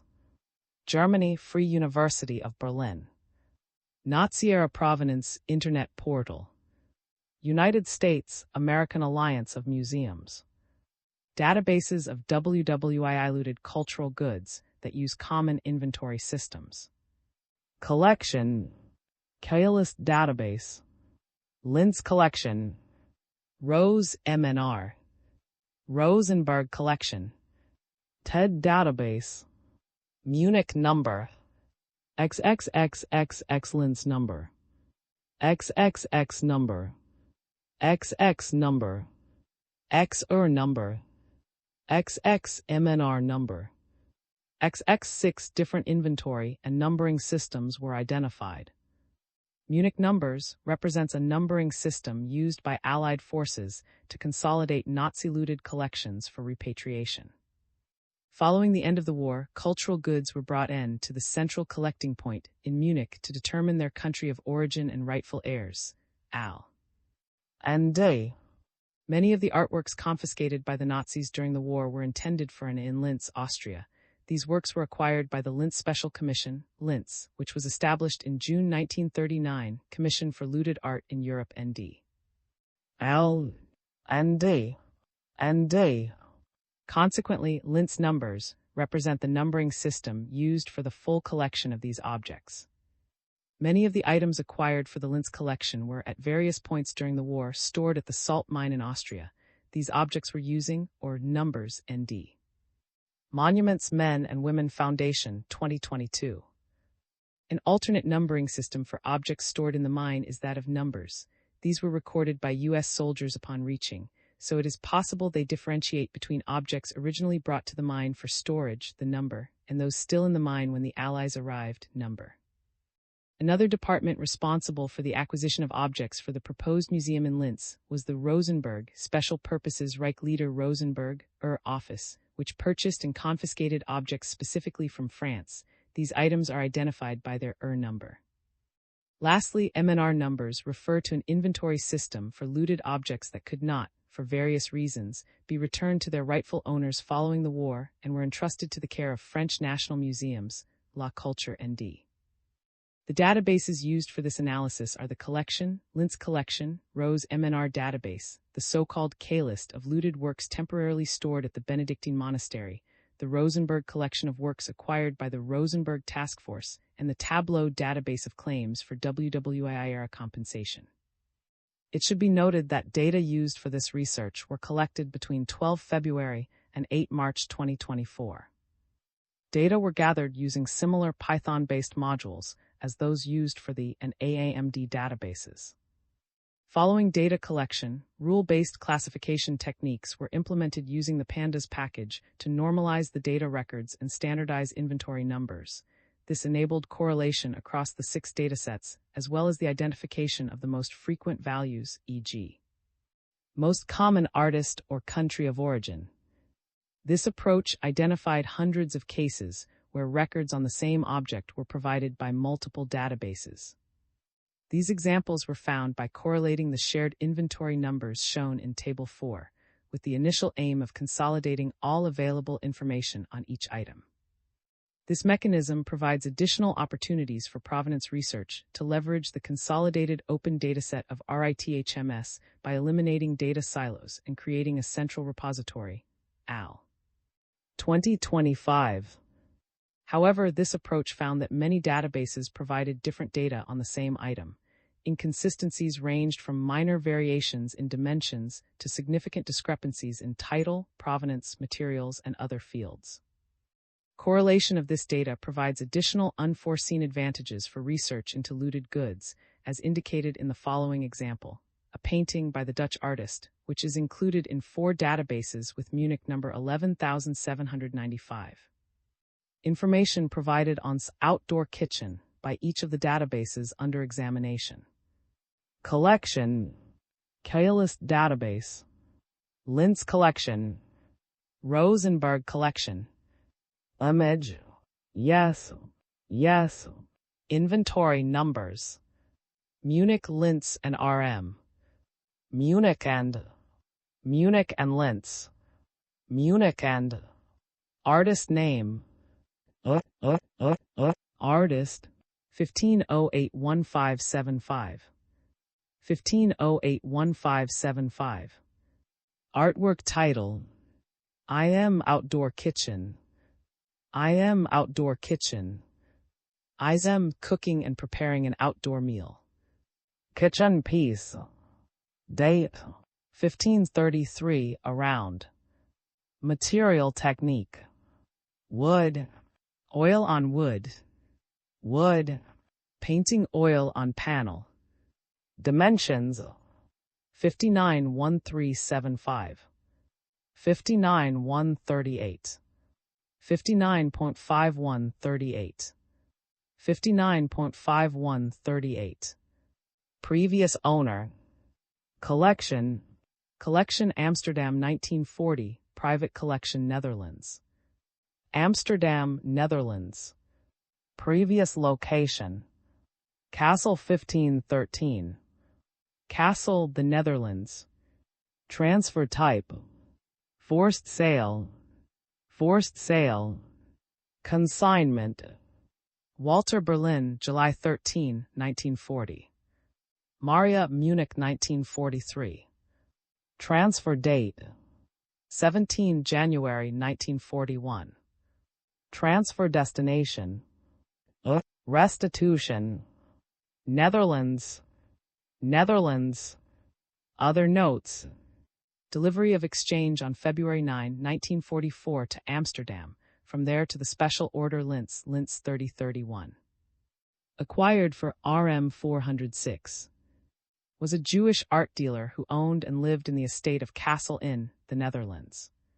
Following the German occupation of the Netherlands, which began in May 1940, one of the senior Nazi officers who oversaw the confiscation of thousands of artworks during the war, immediately acquired the full inventory of gallery and integrated about 300 of the 800 paintings into his own personal collection, 2019. Those he did not retain, including the painting, he consigned at various auction houses in Germany, German Historical Museum, NDA, and DB. The painting, which was taken from the Netherlands to Germany in July 1940, was consigned that same month to art dealer and director of the collection, Walter. It went unsold, however, and was later moved to the salt mine to protect it from Allied bombing. In 1943, the work was consigned again to the Munich-based, where it again failed to sell.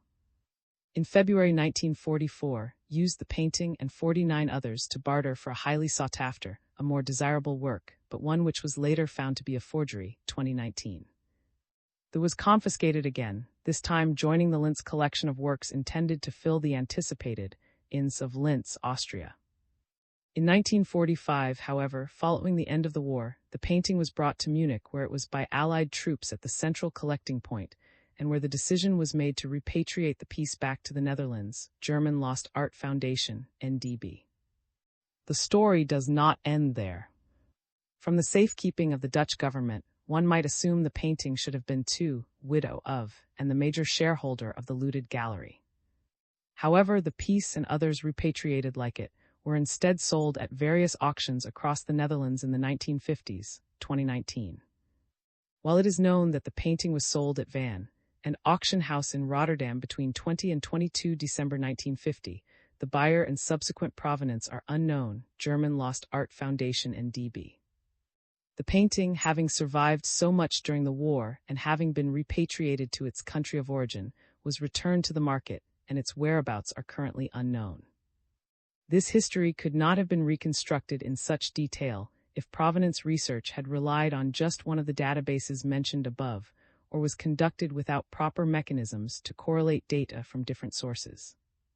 In fact, additional context included here but not integrated in Table 5 was found in the Lost Art database, yet another repository of WWI-looted cultural goods that could only be correlated with the others through manual analysis, German Lost Art Foundation and DB, 2019.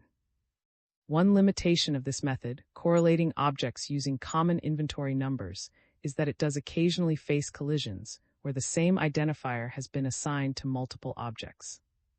While this can be resolved by comparing other object data to determine whether it is the same object, it means that the inventory code for these two items can no longer be used for correlation, as it has been proven to not be unique.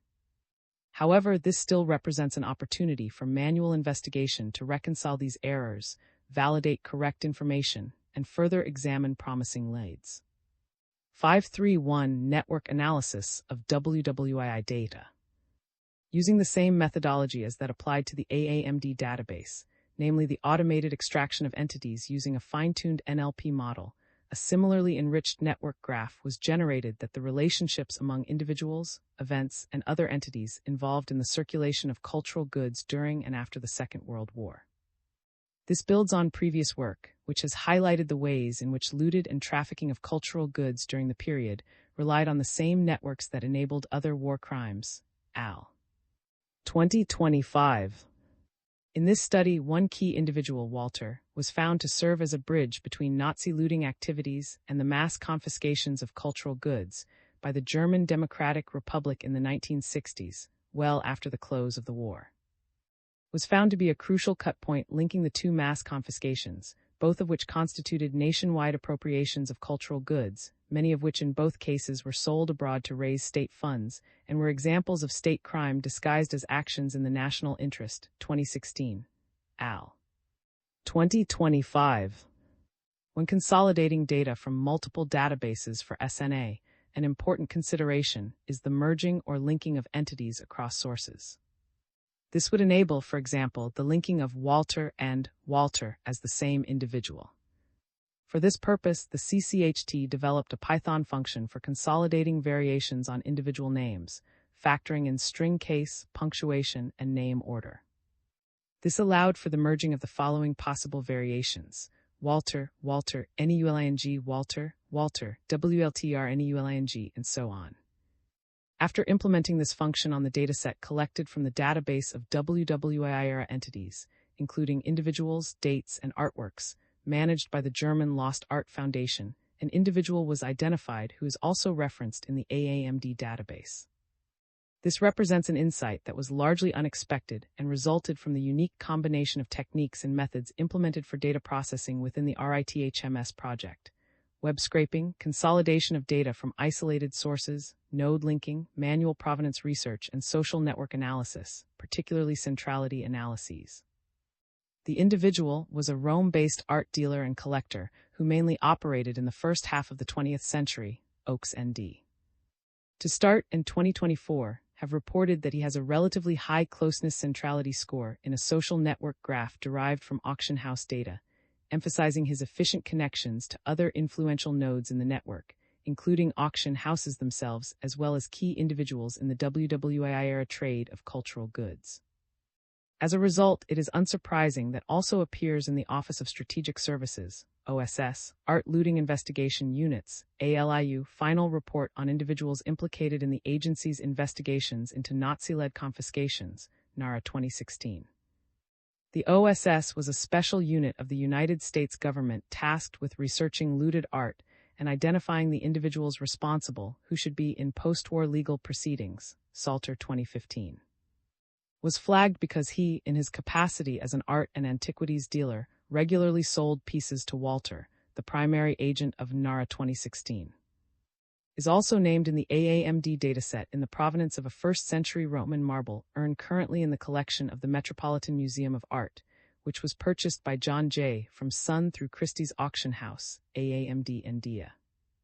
In sum, is an important, influential node who links together multiple seemingly isolated datasets.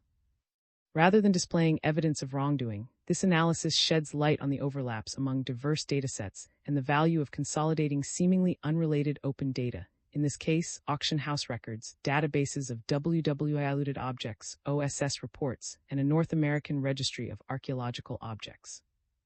This has provided unexpected insights into the ways in which networks extend across space and time, and are rarely bounded by the constraints imposed upon them in typical social network analyses. The consolidation of data across multiple databases also offers other prospects for the recovery of WWI looted objects. The painting, for example, has been recorded with multiple titles, all of which can be used as possible aliases of the piece should it go back on the market. Similarly, the various repositories provide us with multiple different materials and slightly different dimensions, which allow the casting of a wider net when mining data from online auction houses or marketplaces for the painting. Interdisciplinary techniques and methods contribute to the further enrichment of the data and enable its reconstruction in a social network graph, allowing the network of actors and events around each item and providing additional prospects for correlation and investigation. 6. Discussion: opportunities, limitations, and ethical considerations. The case studies provided above offer initial insights gleaned from analysis of some of the databases integrated in the open dataset from which the RITHMS social network graph is derived. As indicated by the example of the WWII databases, the consolidation and correlation of data from multiple sources provides even greater opportunities for the provisioning of intelligence on looted goods. Other open sources include social media, news, and websites, each of which contributes further source layers to the network under examination. Following the construction of the network, deep learning algorithms for link prediction can be leveraged to suggest connections that are likely to exist in the real world but are not present in the collected data. Yates and Graham 2023 have used a KG embedding model to suggest new relationships based on the known nodes and edges of a specific network, in their case, depicting the structure of the Medici Antiquities trafficking network. The model they used predicted a relationship between the notorious art dealer Leonardo and the Brooklyn Museum, which, upon further investigation, turned out to be a promising lead for two objects connected to a known trafficking network. Crucially, the impact of this lead relied largely on the domain expertise of the authors, who leveraged their extensive knowledge of actors, events, and networks in the art trade to validate predictions made by the model.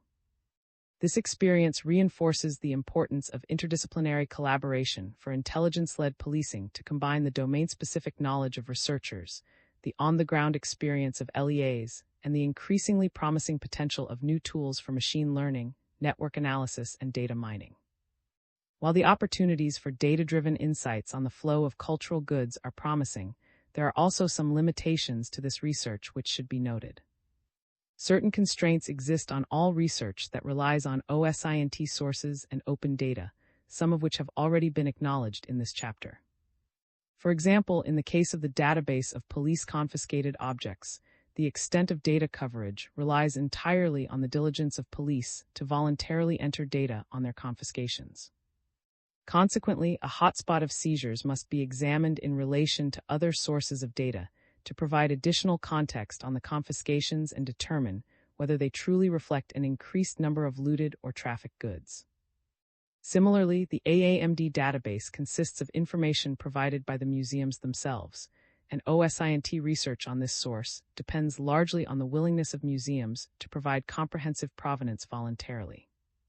In this context, it is also critical to keep in mind that an item's or inclusion in the consolidated dataset or the RITHMS platform does not inherently imply misconduct or criminal activity, but rather serves as a mechanism for examining the routes through which cultural objects flow. Similarly, while SNA offers some exciting opportunities for tracking and tackling the illicit trade of cultural goods, it has some limitations as an analytical tool that should be considered and mitigated, where possible, in scientific research and investigations. First, KGs and social network graphs inescapably oversimplify relationships among actors, which are significantly more complicated than what is drawn from SNA-based research. On the one hand, this is deliberate, as it allows for a macroscopic appreciation of the network, which can provide valuable context on the overall flow of goods and information. However, this also necessarily simplifies very complex relationships, the impact of which cannot be underestimated. As a result, SNA-based research should incorporate a range of data sources to examine both the characteristics of the network as a whole and the specificities of individual nodes or relationships that have been flagged by initial macroscopic analysis. A similar challenge is the inability to accurately define the boundaries of a social network, so it must be that the network constructed by the collected data only reflects a subset of the real-world interactions among actors, many of which do not leave a documentary record. There are also several ethical considerations that must be kept in mind when conducting OSINT research in general, particularly in support of law enforcement efforts. First, results and insights should be discussed as such. They are not evidence or proof of wrongdoing until the appropriate investigations have occurred, and a judicial authority has accepted that such intelligence constitutes evidence, in compliance with the relevant legal and ethical constraints. Similarly, research should be careful to not use dehumanizing language when describing specific individuals, such as criminal or other reductionist language that draws preemptive or unsupported conclusions. Ultimately, the RITHMS platform is intended as a tool for data management that has the potential to support law enforcement activities, but it does not create or generate evidence, and it does not make decisions or solve problems autonomously. Further, the platform will not be delivered with data and will only begin data processing after it has been installed within the secured premises of the implementing law enforcement agencies. A set of legal and ethical requirements for the project were also defined early in the development process and concern the assurance of security and best practices for the platform's use, as well as the ethical and legal considerations of leveraging AI tools in the investigation of cultural goods trafficking, and Cabana 2023. Cabana Al. 2023 AB and 2023. The final challenge facing this research, and the RITHMS platform specifically, is the importance of ensuring end users thoroughly understand and regularly use every available function. If officers and analysts were to not appreciate the full potential of the tools provided, or they were to fall into a routine of consistently relying on only one or two main functions, the impact of the project would be similarly limited. With this challenge in mind, a comprehensive plan for testing, validation, and training will allow LEAs to themselves with all the functions of the tool and promote understanding of how it can enable intelligence-led policing of trafficking networks. Conversely, enhanced collaboration between law enforcement and technical partners will ensure that the platform leverages systems of data classification and processes of knowledge discovery that LEAs already use in their real-world investigations of illicit activity. This safeguards the effectiveness of the tool and amplifies its relevance to end users. 7. Conclusion. Cultural goods trafficking is a complex criminal activity that transcends national borders, increasingly exploits new technologies, leverages existing and clandestine transit routes, and overlaps with other typologies of both licit and illicit activities. The investigation and tackling of illicit trade and trafficking networks thus depend on the aggregation of expertise from a diverse range of stakeholders: domain experts, data analysts and technicians, law enforcement agencies, and actors from civil society. Research on the trade and trafficking of cultural goods must necessarily integrate data from similarly diverse sources and leverage new and promising technologies for data mining, analysis, and knowledge discovery. As the case studies in this chapter have demonstrated, open source and publicly available data represent an increasingly valuable resource for the research of these activities. The RITHMS project has already produced actionable insights on the movement of cultural goods through its leveraging of OSINT sources, SNA, NLP, and interdisciplinary methods of data analysis. This research emphasizes an interconnected analysis of isolated databases and encourages a broader approach to studying the circulation of cultural goods using open sources.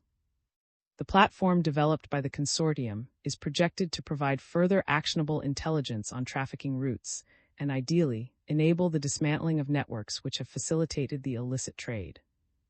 Building on this project and the many opportunities presented by the integration of new technologies in cultural goods crime research, intelligence-led policing derived from analyses of open data offers promising opportunities for a network-focused approach to confronting trafficking and illicit trade. Open access. This chapter is licensed under the terms of the Creative Commons Attribution Commercial No Derivatives 4 International License, org licenses by N40, which permits any non-commercial use, sharing, distribution, and reproduction in any medium or format, as long as you give appropriate credit to the original author S and the source, provide a link to the Creative Commons license, and indicate if you modified the license material.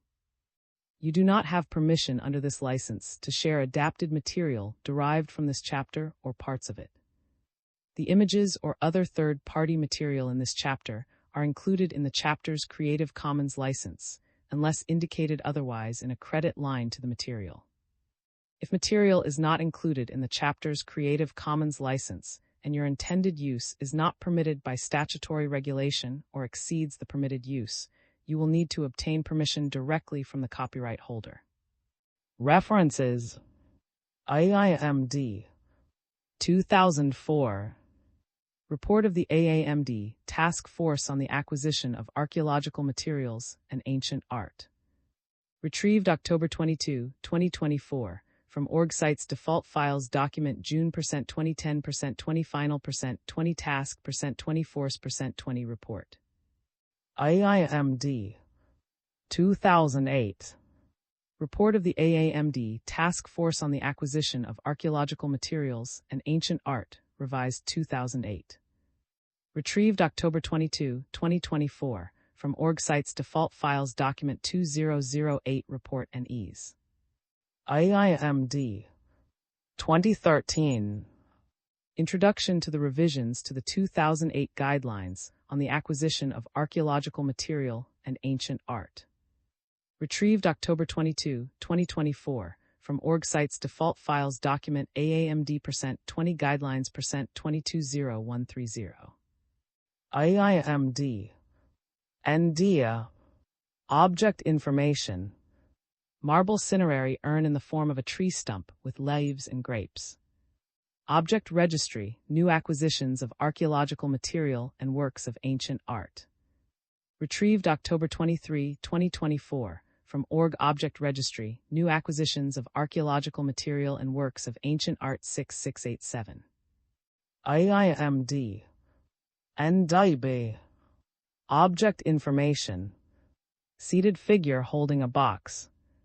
Object Registry, New Acquisitions of Archaeological Material and Works of Ancient Art.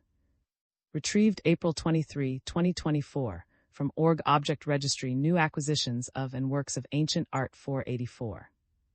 Al English. 2023, March 11, 1,000-year-old medieval treasure unearthed in the Netherlands. Al English. Retrieved April 23, 2024, from EnglishNet News Art Culture 1,000-year-old medieval treasure unearthed in the Netherlands. Al-Ka 2019, Facebook's Black Market in Antiquities, Trafficking, Terrorism, and War Crimes. ATHAR Project retrieved May 5, 2024, from Org Content Uploads 201906 ATHAR FB Report June 2019 Final. Associated Press. 2016, May 12. Ukraine tracks down $18.3 million in paintings stolen from Italy. NBC News retrieved June 17, 2024, from Com News World. Ukraine tracks down 18.3 million paintings stolen, Italy N572521. R 2003, The Monkey's Head. Website of the Foundation. Retrieved June 14, 2024, from Org Roger the Monkey's Head AL, M 2016 Network Science. Cambridge University Press. I 2023, May 5, sees archaeological objects in art trafficking crackdown. Extra. Retrieved June 17, 2024, from Extra 2023050 News Seizures Art Trafficking. M 2023, Chapter 13, Luxury Goods. In Counterfeit Goods and Crime. Edward Publishing. E 2020, April 17. A new report says Germany is a hotspot for the illegal antiquities market. Hear why that's wrong and dangerous. Retrieved April 23, 2024, from Newscom Art World Archives, Why Germany is Not a Hotspot for Illegal Trade 1834536. Boz Z 2018. Fighting the Illicit Trafficking of Cultural Property, a Toolkit for European Judiciary and Law Enforcement. UNESCO. Retrieved June 14, 2024, from UNESCO Org Arc 482230000266098 Pose in Set 1, and Query ID 698C383, E4B4 FB7950E3, DAD 58 DAB 5. MC 2022, Illicit Antiquities Network. Illicit Antiquities. Retrieved May 8, 2024, from EaseNet About. N 2005. The Circumstances and Consequences of the British Library's 1994 acquisition of some manuscript fragments. Cult Without Context 17512. N 2011 A Scholarship and Insurgency. The Study and Trade of Iraqi Antiquities. Illicit Traffic of Cultural Objects, Law, Ethics, and the Realities. An Institute of Advanced Studies Workshop 4-5 August 2011. University of Western Australia, Perth. N 2011b, The Market in Iraqi Antiquities 1982-009, and Academic Involvement in the Marketing Process. In SD, Crime in the Art and Antiquities World, Illegal Trafficking in Cultural Property. Springer, New York. N 2014, A Aramaic Incantation Bowls in War and in Peace. J. Art Crime 11914. N 2014b, Auction Houses and the Antiquities Trade. In S. Eid, Third International Conference of Experts on the Return of Cultural Property. Archaeological Receipts Fund, Athens, 7182. N 2014c, Museum Malpractice as Corporate Crime. The Case of the J. Museum. J. Crime Justice 30 73399 421. N. Yates D. Slot B. O. Van N. G. 2019, Illicit Trade in Cultural Goods in Europe Characteristics, Criminal Justice Responses, and an Analysis of the Applicability of Technologies in the Combat Against the Trade. Final Report. Publications Office of the European Union. Retrieved June 14, 2024, from Publications Europa N. Publication Detail Publication D79, a 105, a 6A 11 E99 D0101 A 7571, a one-language N format PDF source search. NMM S. I. Smith E. Yates D. 2022, why there is still an illicit trade in cultural objects and what we can do about it. J. Field 47-117-130.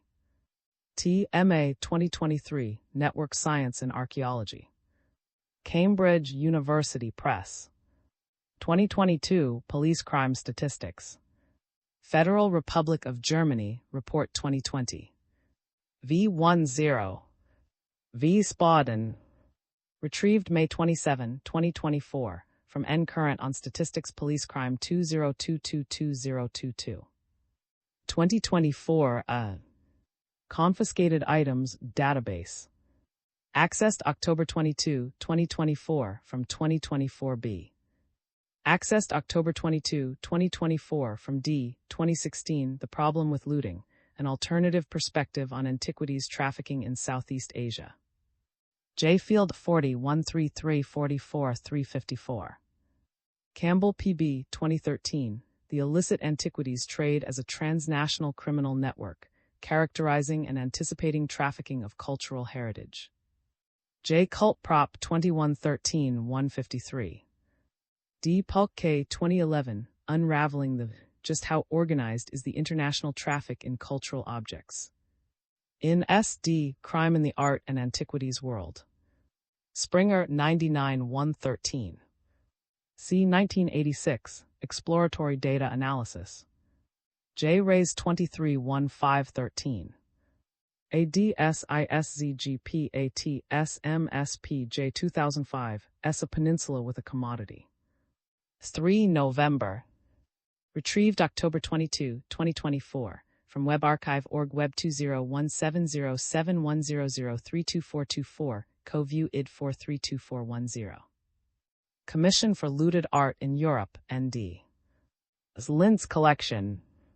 The Central Registry of Information on Looted Cultural Property, 1933, 1945. Retrieved April 23, 2024, from COM P43P5J 761921. Constable A 2008, May 30. Ancient Artifacts Returned to Owner. New Mexican. Retrieved June 17, 2024, from NCOM News Local News Ancient Artifacts Returned to Owner Article 26538E7, a 7856, a 4175510 BA 989 C Mode Comments. Council of Europe 2017, Council of Europe Convention on Offences Relating to Cultural Property. CATS No. 221, an explanatory report. Council of Europe Publishing, Strasbourg. M. 2014. New Methods of Mapping. The Application of Social Network Analysis to the Study of the Illegal Trade in Antiquities. In Kennedy G.W. N. Yang S.J., Social Computing, Behavioral Cultural Modeling and Prediction. Springer 253-260. Data Protection Commission 2019, October, Quick Guide to the Principles of Data Protection Sites Default Files, Uploads 201911 Guidance %20 on %20, the %20 Principles %20 of %20 Data %20 Protection 19. L. 2012. Content and Character, and Eastern Decorative Arts Objects in America. D. Dissertation, College of Art. Retrieved October 23, 2024, from COM F97847E872, a 70C for a B4D91830255051 and 18750. I. Cabana P. 2023, September 30, Deliverable 7.3, Report on RITHMS Social Benefits and Risks. RITHMS. Retrieved October 23, 2024, from Images Public %20 Deliverables RITHMS D73 Social %20 Benefits %20 and %20 Risks V10. Directive EU 2019-790 of the European Parliament and of the Council of 17 April 2019 on copyright and related rights in the digital single market, and amending Directives 96/9 EC and 2001/29 EC, text with EEA relevance. 2019, Official Journal of the European Union, 62, 17 May. Document L2019130, TOC, PE 512019 Rev 1. Retrieved October 24, 2024, from Lex Europa Eli 2019790. Oaks N.D. 1886-1960. Retrieved October 23, 2024, from Org Resources Bliss Tyler Correspondence Annotations. AMHCND. Database on the Lintz Special Commission, Lintz. Retrieved April 23, 2024, from EU 2023, Countering the Illicit Trading of Cultural Goods, Recent Trends, Emerging Issues, and LEA Responses in Turkey. Trends in Organized Crime.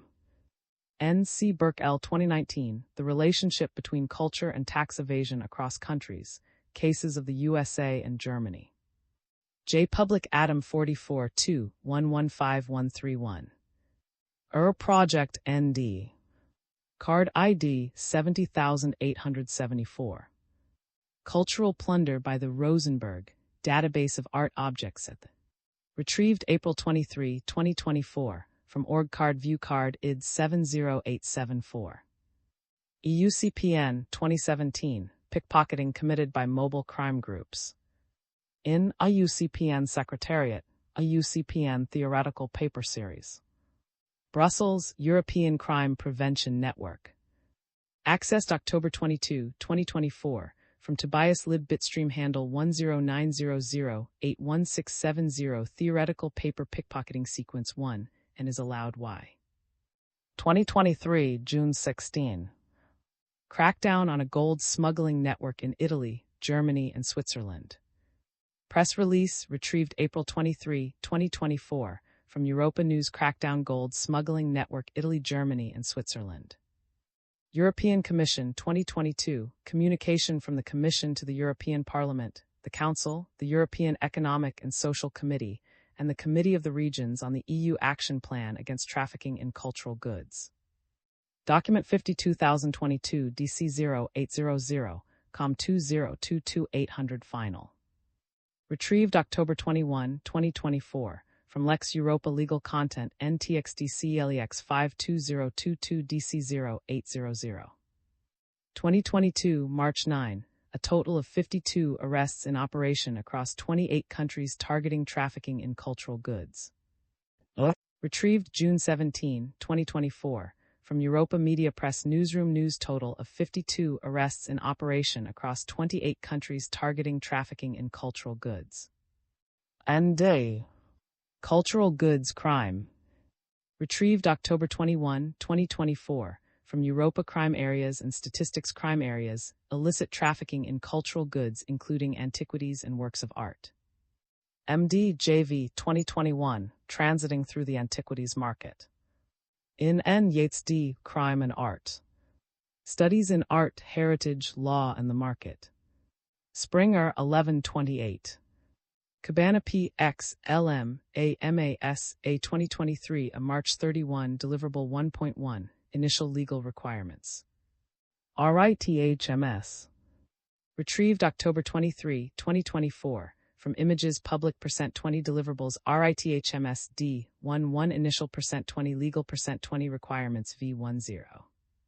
Cabana P. S. MA DJ 2023B May 31 Deliverable 7.1 Report on the Legal Framework. RITHMS. Retrieved October 23, 2024. From Images Public %20 Deliverables RITHMS D71 Legal %20 Framework V10.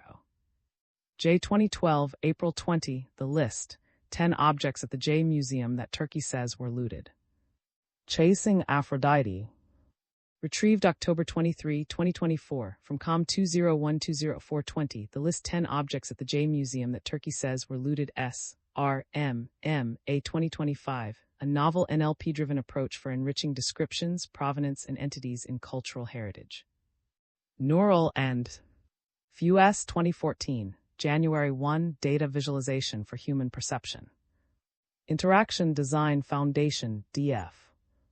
Retrieved June 14, 2024, from Interaction Design Org Literature Book, The Encyclopedia of Human-Computer Interaction 2E Data Visualization for Human Perception. Fitzgibbon K. 2019, July 14, was ILLICID report buried for failing to show illegal trade. Cultural Property News. Retrieved April 23, 2024. From News.org was report buried for failing to show illegal trade. A 2016 treasure robber. The state securities search for Nazi gold. Links HAMA 2023. Ethical and legal risks of algorithmic and AI tools developed to fight against trafficking in cultural property in the RITHMS project. Proceedings Tech 2023. Retrieved October 23, 2024. From Ease Bitstream handle 218334108 tick 2023 Proceedings Part 51 Sequence 3 and is allowed Y. German Historical Museum, NDA date a sheet LI003040. Linz Collection. Retrieved April 23, 2024. From 2 Obj-Noli 003040. German Historical Museum, NDB, date a sheet RMG 00011. The Art Collection. Retrieved April 23, 2024. From Goering 5 and 0 RMG 00011. German Lost Art Foundation, NDA. I have made abundant use of everything Berlin offered me in terms of science and art. The Case of Walter, 1894-1973. Retrieved October 22, 2024. From N Project I have made abundant use everything Berlin offered me terms science and art Case Walter. German Lost Art Foundation NDB, Kitchen Scene Outdoor Kitchen. Lost Art Database. Retrieved April 19, 2024, from 583903. R 2021, December 21. 150 and 30 in. J. Cult Crime. Retrieved May 8, 2024, from COM 202-112-21-150 and 30 in R 2024, May 9 Manhattan District Attorney announces return of 10 Egyptian antiquities. J. Cult Crime retrieved October 23, 2024, from COM 202-40509R, A 2024 GAM, an AI-driven knowledge graph of the antiquities market, toward methods to identify illicit trafficking networks. J. 7-192-114. RMMS A 2025, Social Network Analysis on the Database, Insights on the Circulation of Nazi-Looted Cultural Goods During and After WWII. In Review. Global Organized Crime Index 2023 Germany. Global Initiative Against Transnational Organized Crime. Retrieved April 23, 2024, from Net Assets Downloads 2023 English Profile Germany 2023. Graham S. Yates D. LA 2023 A Investigating Antiquities Trafficking with Generative Pre-Trained Transformer GPT-3 Enabled Knowledge Graphs, a Case Study Version 1, Peer Review, awaiting peer review. Open Raise Europe's 3-100. Graham S. Yates D. L.A. C. Ellens J. C. 2023 B. Relationship Prediction in a Knowledge Graph Embedding Model of the Illicit Antiquities Trade. ADV 11-2-126-138. M. 1985 Economic Action and Social Structure, The Problem of Embeddedness. MJ 90-13480-1510. Hardy S.A. 2020 Private Rescue by Purchase of Stolen Cultural Goods, The Material and Social Consequences and the Complicity of Europe and North America. J. Crime, Justice and Social Democracy, 118. Hardy S.A. 2021, It is not against the law if no one can see you, Online Social of Hunting in Former Yugoslavia. J. 41169-187. Hardy S.A. 2021 B. Organized Crime and Trafficking of Cultural Goods in Turkey and Interconnections between Antiquities Trafficking and Narcotics Trafficking, Arms Trafficking and Political Violence. In ALCR Stolen Heritage, Multidisciplinary Perspectives on Illicit Trafficking of Cultural Heritage in the EU and the MENA region. 115-156. Hoving T. 1993, Making the Mummies Dance. And New York. Hunt J. 2021, May 27, Did Paying a Ransom for a Stolen Painting Inadvertently Fund Terrorism? Vanity Fair. Retrieved June 17, 2024, from ComStyle 202105, Did Paying a Ransom for a Stolen Painting Inadvertently Fund Terrorism? Jackson M.O. 2010, Social and Economic Networks. Princeton University Press. M. 2000, Collecting the Orient at the Met, Early Tastemakers in America. 3069-89. S. 1992, Lords of, A True Story of Pre-Inca Tombs, Archaeology and Crime. William Morrow and Company. J.T. 2019, Art Research Project, The Missing Paintings from the Collection. Lost Art Database. Retrieved April 19, 2024, from Site's Default Files Attachment Document 202-40128888879531. S. 2023, 1,000-year-old gold earrings and silver coins unearthed in the Netherlands. Magazine 14 March. Retrieved April 23, 2024, from ComSmart News 1,000-year-old gold earrings and silver coins unearthed in the Netherlands 1809-81792 A 2015, Illicit Trafficking in Cultural Goods in Southeast Europe, Fiat Lux. In F. Ede, Countering Illicit Traffic in Cultural Goods, The Global Challenge of Protecting the World's Heritage. The International Council of Museums, 107-124. MRM, A 2024 War, Art and Sanctions, Social Network Analysis on the NACP's databases of sanctioned Russian individuals and art collectors. J. Dig Humans 6 189-215. MRSM, A 2025, Overcoming Data Silos in Cultural Heritage Crime Research, a consolidated OSINT-derived dataset on art, antiquities, and the trade in cultural goods. Arch 25. Legislative Decree N-177, 2021, Implementation of Directive, EU, 2019-790 of the European Parliament, and of the Council of 17 April 2019 on copyright and related rights in the digital single market and amending Directives 96/9/EC and 2001/29/EC, 21G00192, retrieved October 23, 2024. From it Rays Entwarn 2021-11-0-8177. N-Day. Painting Kylist. Retrieved April 23, 2024 from Li J. H. Mao H. S. Ma Y. Sha N. Tang J. Yindi 2024 Evaluating Graph Neural Networks for Link Prediction, Current Pitfalls and New Benchmarking. Ad Neural Prox 36. S. 2019 Trafficking Antiquities. In M. Ede, International and Transnational Crime and Justice.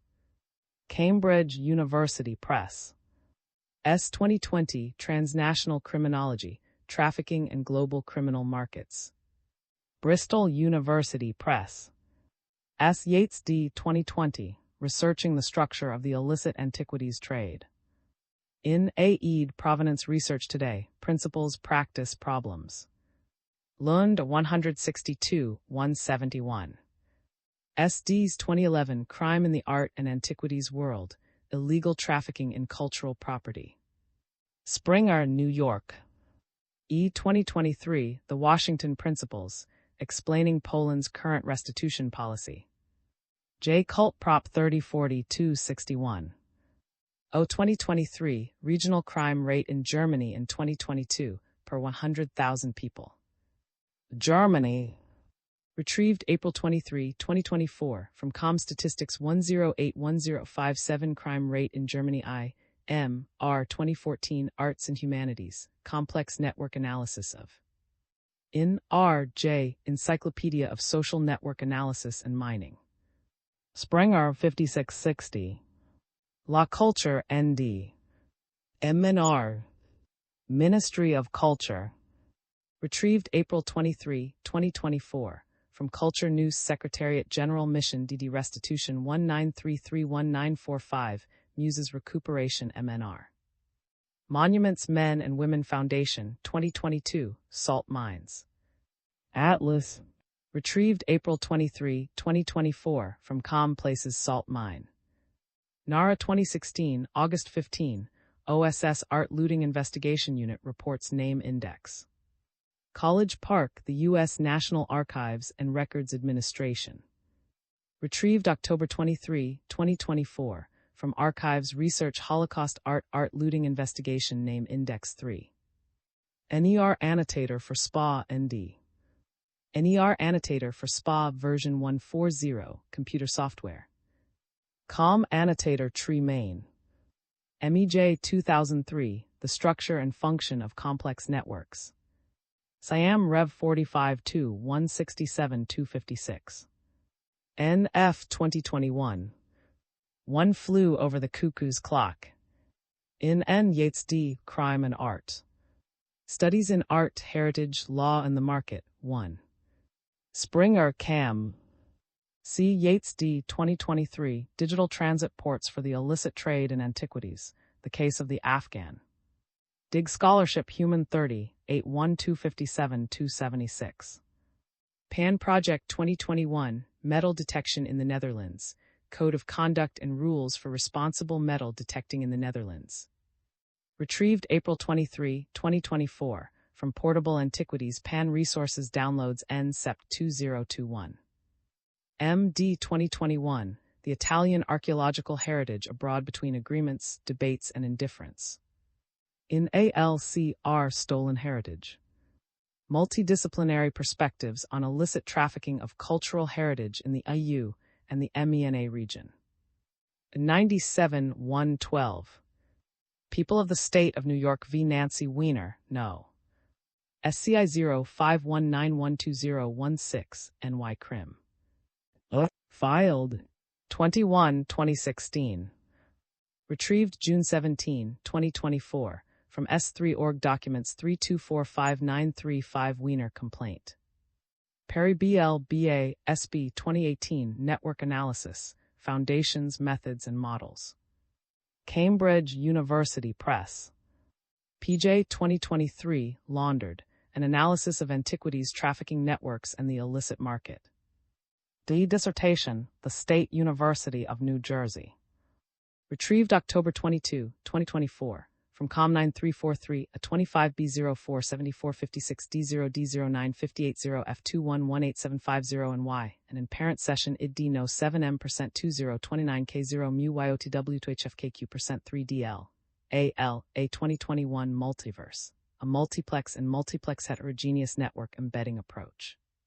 Scientific Reports, 11. D. 2012. Exploring Art of the Ancient Americas, The John Collection. Walters Art Museum, Baltimore. RITHMS 2024, at Information on the Processing of Personal Data. Retrieved October 29, 2024, from Images Privacy %20 GDPR %20 20 Privacy %20 Informative RITHMS IIT, Update 24-10-18. RITHMS 2024-B Research, Intelligence and Technology for Heritage and Market Security. Retrieved June 17, 2024, from Salter M. 2015, A Critical Assessment of U.S. Intelligence's Investigation of Nazi Art Looting. J. Krem Just 13-257-280. Sandra L. A. E. F. S. M. 2021 Social Network Analysis Algorithms, Techniques and Methods, 2021 International Conference on Advanced Mechatronics, Intelligent Manufacture and Industrial Automation, ICAMMI. ICAMMIA 182-189. The Washington Times, 2005, July 26. Colonial artwork stolen in 2002, returned to Peru. The Washington Times. Retrieved April 23, 2024, from ComNews 200-526-200-507261131145091 RJ, 2022, Chapter 11. Learning from the Lintel of At the Art Museums. In the House of Brill, Leiden, the Netherlands. CC 2016, Uncovering the Hidden Roots, Algorithms for Identifying Paths and Missing Links in Trade Networks. In T. Collar A. Coward F. The Connected Past, Challenges to Network Studies in Archaeology and History. Oxford University Press, 103-120. UNESCO 1970, Convention on the Means of Prohibiting and Preventing the Illicit Import, Export and Transfer of Ownership of Cultural Property. Retrieved October 22, 2024, from UNESCO.org. Legal Affairs Convention means prohibiting and preventing illicit import, export, and transfer ownership cultural. UNODC 2022 False Trades, Uncovering the Scale and Scope of Trafficking in Cultural Property. Knowledge Gaps and Future Directions for Research. UNODC Research. Retrieved June 17, 2024, from Org Documents Data and Analysis Briefs Trafficking in Cultural Properties Brief. Watson P. C. 2007, The Medici Conspiracy, The Illicit Journey of Looted Antiquities from Italy's Tomb Raiders to the World's Greatest Museums. BBS Public Affairs. FPGKMS 2019 Visualization of Cultural Heritage Collection Data, State-of-the-Art and Future Challenges. IEEE Transact Visual Graph 25623-112330. Yang B. L. D. F. S. Z. 2021 Context-Aware Self-Attention Networks for Natural Language Processing. 458 157 169. Yates D. 2014 John Collection. Trafficking Culture, Researching the Global Traffic in Looted Cultural Objects. Retrieved April 23, 2024, from Ray Org Encyclopedia Case Studies John Collection Yates D. 2015. Illicit Cultural Property from Latin America, Looting, Trafficking, and Sale. In F. Ed, Countering Illicit Traffic in Cultural Goods, The Global Challenge of Protecting the World's Heritage. International Council of Museums, 3346. Yates D. Graham S. 2023, Reputation Laundering and Museum Collections, Patterns, Priorities, Provenance, and Hidden Crime. J. Stud 32, 145, 165. T. Grun T. 2012, Network Dynamics and Market Structure, The Case of Art Fairs. Focus 45, 123, 40. A. 2017, Illicit Trade in Cultural Goods. Brussels, European Parliamentary Research Service. Retrieved October 21, 2024, from. This research is funded by the European Union, Horizon Europe, under the auspices of RITHMS Project, 2022-2025, GA 101,073,932, and carried out at the Center for Cultural Heritage Technology of the Italian Institute of Technology. Views and opinions expressed are, however, those of the authors only and do not necessarily reflect those of the European Union or the European Commission. Neither the European Union nor the granting authority can be held responsible for them. This is of trade patterns, which tend to flow from the global south and east to the global north and west. However, as 2016 has compellingly argued, this simplification of the international flow of looted antiquities often implies passivity on the part of source countries, and a grading of countries according to the of their archaeology by Western collectors, p. 349. For Thailand and the Philippines, the context in which he writes, this simplification replicates the global imbalance of economic power in the realm of cultural agency, diminishing local influence. The United Nations Educational, Scientific, and Cultural Organization. To ensure the lawfulness and compliance of the research process, IIT conducted a feasibility study and produced a corresponding Data Protection Impact Assessment, DPIA. The date of the last AAMD acquisition regulations. Referring to the landmark 1970 UNESCO Convention on the means of prohibiting and preventing the illicit import, export, and transfer of ownership of cultural property. Has been named in some scholarship, including 2012, 2000, and 2022, but these works have only mentioned her in passing and focused more on the activities of her grandfather, the prolific collector and dealer. It appears that the connections between and have not been explored. Detecting Deception in the Art Trade, a computational approach to uncertainty, unreliability, anonymity, and red flag names. Abstract. This chapter presents an innovative computational method for detecting possible deception in the provenance texts of artworks. This is important because false ownership histories can conceal the kind of textual red flags that alert experts to potentially looted art. The first section presents the study's scope, context, and approach to automating the detection of Nazi-looted art by analyzing provenance texts and explains the urgency of solving the problem of deception.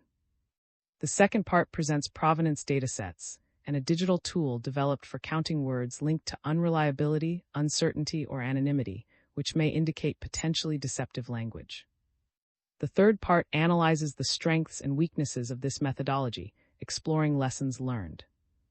Benefits of the methodology described here include transparency, objectivity, and replicability, as well as the generation of quantitative and Boolean metadata for artworks that can be fed into ranking applications, recommender systems, knowledge graphs, and AI, in order to potentially quantify deception within the art market.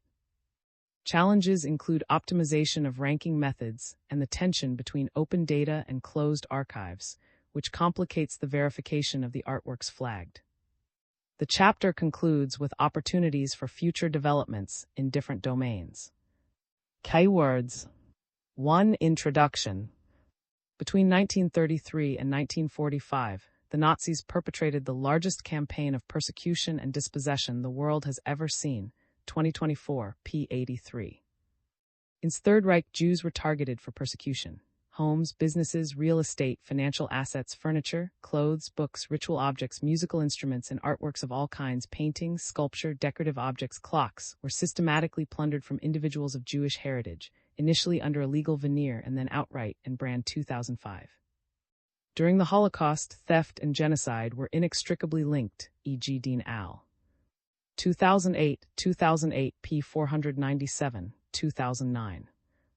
Argues that the origins of modern provenance research is a response to this massive plunder, beginning with the London Declaration in 1943 and continuing to the present day, 2024, p. 50.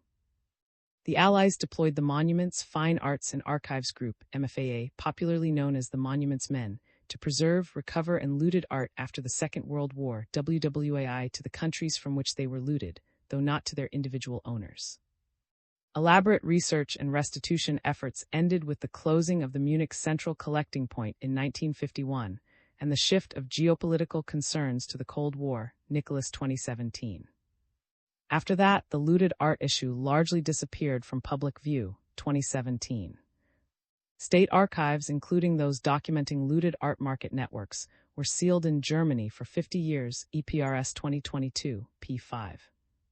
It was not until the 1990s, after the fall of the Berlin Wall and the dissolution of the Soviet Union, that Nazi looting, including of art, returned to the public consciousness, 2020. WWAI archives, long closed, began to be.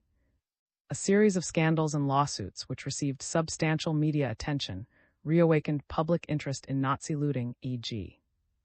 1998-2004, Goodman 2016, UD 2017. In 1998, 44 countries convened at the Washington Conference on Holocaust-era Assets, Holocaust Expropriated Art Recovery Act 2016.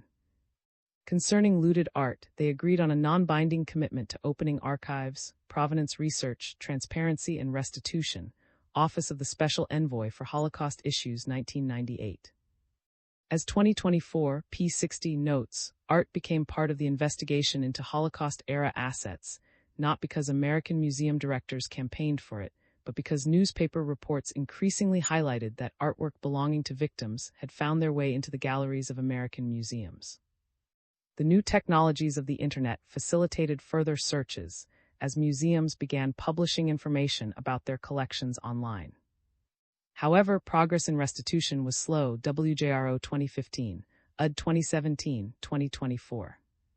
In 2013, news of the discovery in Munich of over 1,000 artworks in the possession of son of Nazi art dealer created headlines. Fisher 2013, and demands by the Claims Conference 2014 for greater transparency about the artworks and immediate restitution in cases where the heirs were known. Investigations into revealed, as 2017 P3 delicately expressed it, the consciously veiled continuities of art dealerships and auction houses from the Nazi period into the Federal Republic, as well as significant attempts to erase traces of provenance, 2021 a.b. In 2016, there were reports that looted art that was supposed to be returned to Jewish collectors had been given to the families of Nazis instead, UD 2017, p25. In the USA, museums were criticized for using procedural technicalities to circumnavigate restitution claims and have them dismissed, instead of allowing them to be judged on merits, which many historians, legal experts, and Jewish groups considered to be a breach of the Washington Principles, 2013, 2017. Anger at the use of such legal tactics by the Museum of Art, Detroit Institute of Arts, Museum of Modern Art in New York, Museum of Fine Arts in Boston and the Fred Jones Museum of Art at the University of Oklahoma, WJRO 2015, brought together a bipartisan coalition in Congress to pass the Holocaust Expropriated Art Recovery Act, S-2763 HERE Act, in 2016. The HERE Act expressly preempts all state statutes of limitations with respect to claims for Nazi-looted art, UD 2017. 2627. As 2017 points out, active deception by art market actors profiting from Nazi-looted art did not end with WWII. The following paragraphs will outline why this deception is important and how it can be detected in certain words of provenance texts. 2. Detecting Nazi-looted art and the problem of deception. Provenance research is, as in 2020 P55 remind us, a combination of art historical, biographical, and genealogical research. Best practice begins with a physical examination of the object and extends to documentation research of all kinds, of which digital resources are only a small part. 2020 P55. In the specific domain of Nazi-looted art, the AMM Guide to Provenance Research, 2024, recommends special attention to gaps in the ownership history between 1932 and 1945, the mention of certain red flag names known to be involved in Nazi-looted art, ALIU 1946, artworks listed in lost art databases, and the names of Jewish art collectors or dealers known to have been victims of spoliation, 2020. Perfectly complete provenances are rare due to the passage of time, and does not automatically mean that an artwork with an incomplete provenance is problematic. However, claims for restitutions have uncovered issues not only with the completeness, but also with the reliability of post-war provenance texts, as red flags can be obscured and names of persecuted Jewish collectors omitted. 2024. 41-102. Since 1966 Picasso Blue Period, for example, omitted persecuted Jewish owner's doctor from the provenance of Picasso's still life with a portrait, and from Picasso's boy with a horse, Madame Solar, and head of a woman, 1967. Natters 2017, omits Holocaust victims, 144 and 87, and Nora 165, Natter 2017. Furthermore, false owners, that is, people who never own the artwork in question, have been inserted in post-war provenances of the El Greco looted from Julius Boucher 2015, the looted from Max Crow 2015, 2020, and the Tur sold under duress by Max Imden 2022. A owned by was published with an incorrect image and description, Museum of Fine Arts Boston 2024. Inaccurate or misleading provenances were discovered during archival research for artworks claimed by the heirs of Siegfried, 2020, Ferdinand, 2015, Lee Ud 2017, Lily Court 2019, Max Imden Foundation 2021, Solomon 2023, 2006, Goodman 2016, Madame 2018, Anna 2006, 2018, Ud 2017. Rosenberg, Washington 1999, Richard 2023, Oscar 2021, 2022, and Ud 2017 to give but a few examples. The scholarly research into the patterns of these Holocaust-linked provenance errors is thin. Instead, most existing scholarship focuses on the deceptive tactics of auction houses and dealers in other art markets, such as that of antiquities, 2018, 2011. A systemic analysis of widespread, carefully constructed and elaborate forged or false provenances, 2020, P10, enriches the scholarly literature for forgeries and antiquities trafficking. However, in the domain of Nazi-looted art, mentions of provenances errors tend to be anecdotal with comments like, a base provenance could certainly not be true, UD 2017, P18, referring to German art dealer and art historian Charlotte. Another example, sometimes, an error in documentation is a simple error in documentation, Stein 2019, P9. With a few exceptions that mostly focus on Nazi dealer networks, 2017, Polak in 2019, JDCRP 2024, Lost Art Foundation 2024 A.B., there have been few attempts until recently to develop a unified vision of false provenances for Nazi-looted art or specific tools for detecting them, especially in the post-war period. Part of this is structural. As and 2019, 223-224 so cogently points out, information, gathered in many different locations at considerable outlay in time and effort, is not networked or correlated from place to place. It is confined to its institutional or organizational silos as congealed knowledge that is neither able nor intended to flow. To see any kind of pattern, one needs multiple instances. One method is to look at false provenances across many different artworks, such as those listed above. Another is to examine multiple instances of false provenances for a single artwork.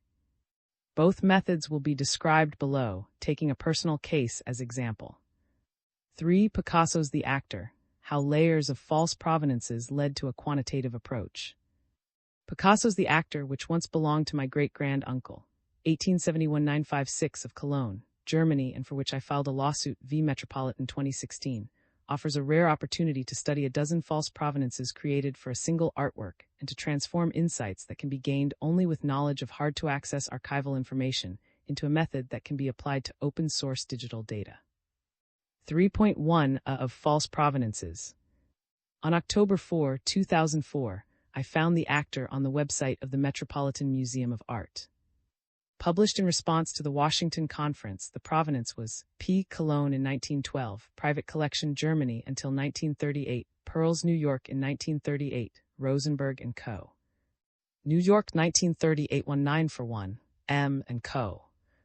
New York in 1941, New York 1940 11952, 2016, 2022. Overview of false provenances provided for Picasso. The year. False provenance provided. Author-editor. Source. 1938. Italian collector is selling The Actor. Pearls. Private letter July 26, 1938 to Walter. 1939. The Actor lent by James Thrall, 1939. Published catalog 1939. 1941. Collections directly from artist, Rosenberg 1. Rosenberg. Private letter November 15, 1941, to 1944. From a Vogue magazine 1944, Chase 1944, 72-73. 1967. Call P. Cologne 1912. Private Collection, Germany, 1913-1938. Pierre and Georges, 1967, p. 256. Published Catalog, 1967. 1966-7. Pearls bought The Actor from a German professor in Solothurn, Switzerland, who had been thrown out by Nazis. Joseph from Solothurn lent to an exhibition in Zurich in 1932. Pearls as told to and written down by M. Unpublished Closed Museum Archives.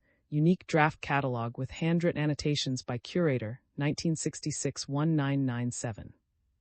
Permission from Metropolitan Museum of Art General Counsel required. 1967. Sold The Actor to a private collector in 1913. Charles Sterling and M.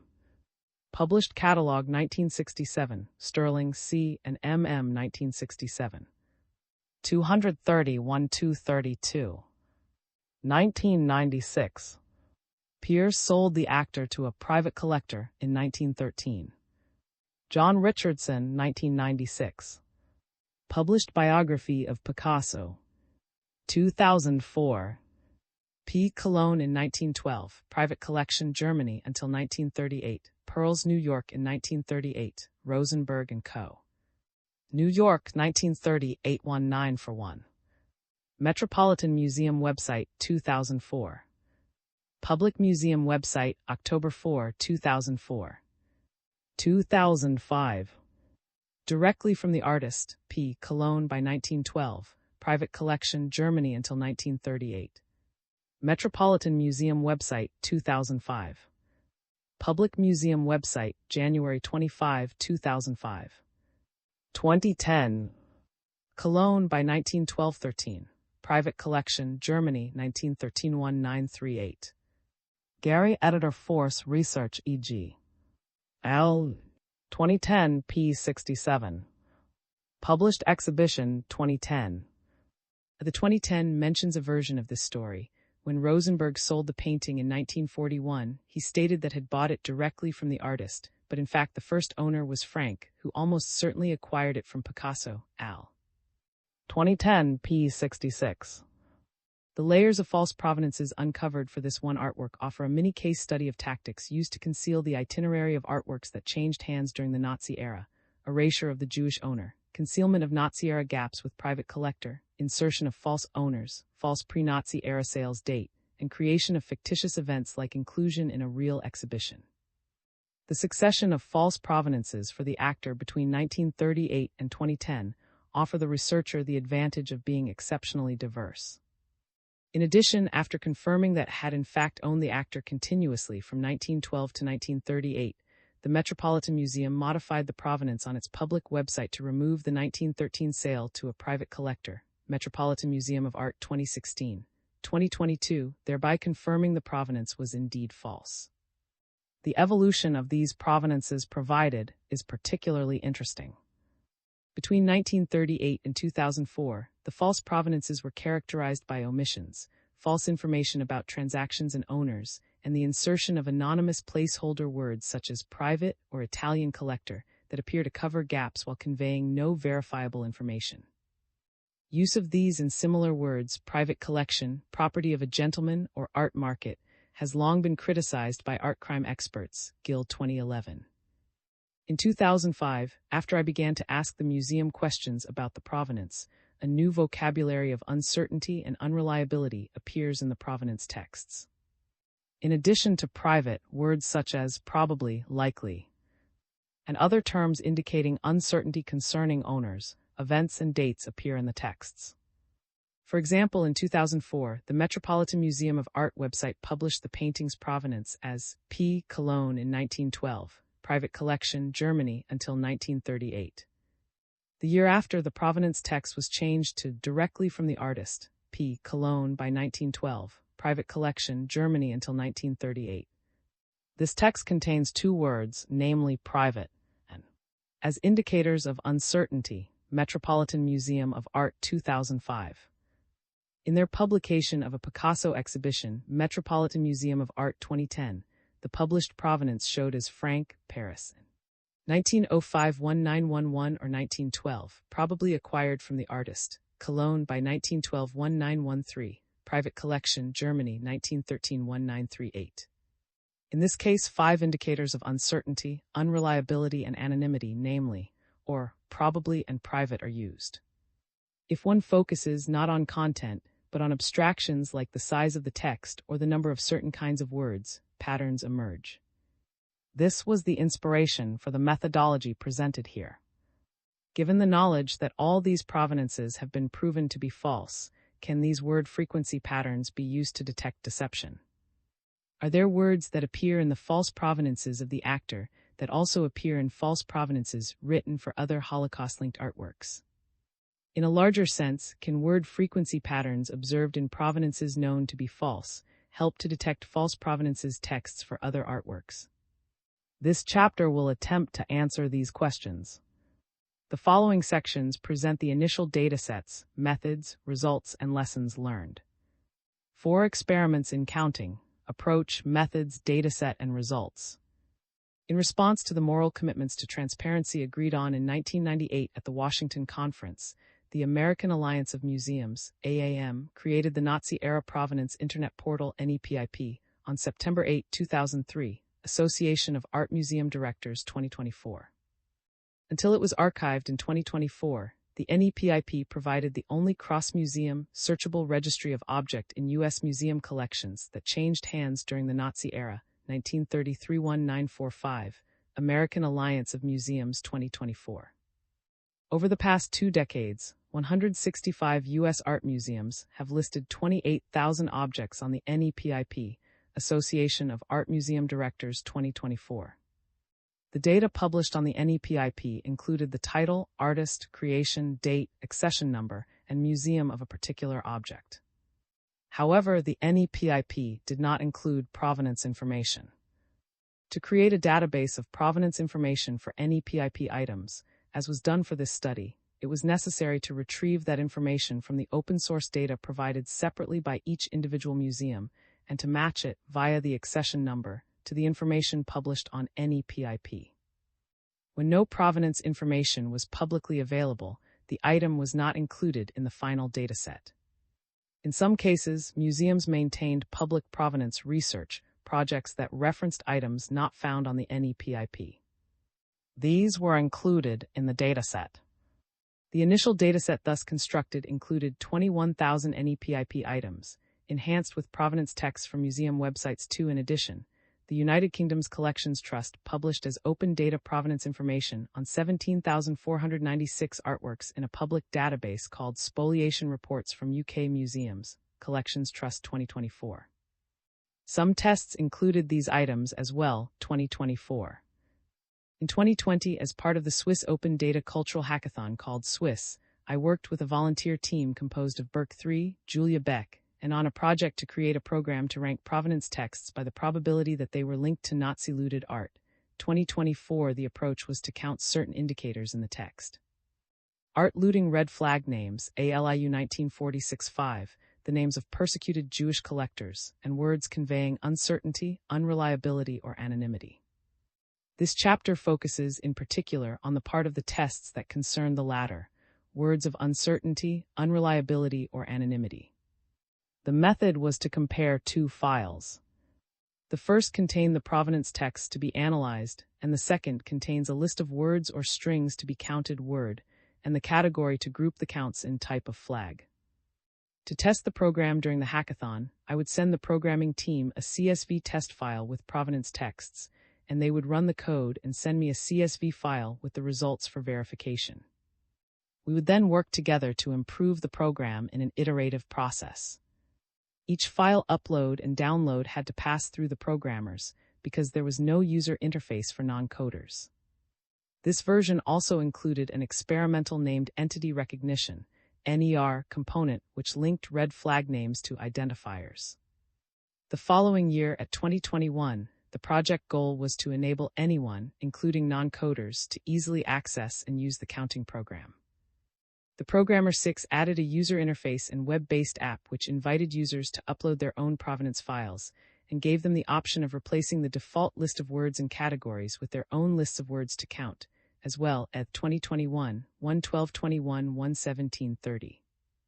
In this version, we opted to deactivate the named entity recognition component because the process was not sufficiently transparent and the results, though very promising, were not always accurate. 2021.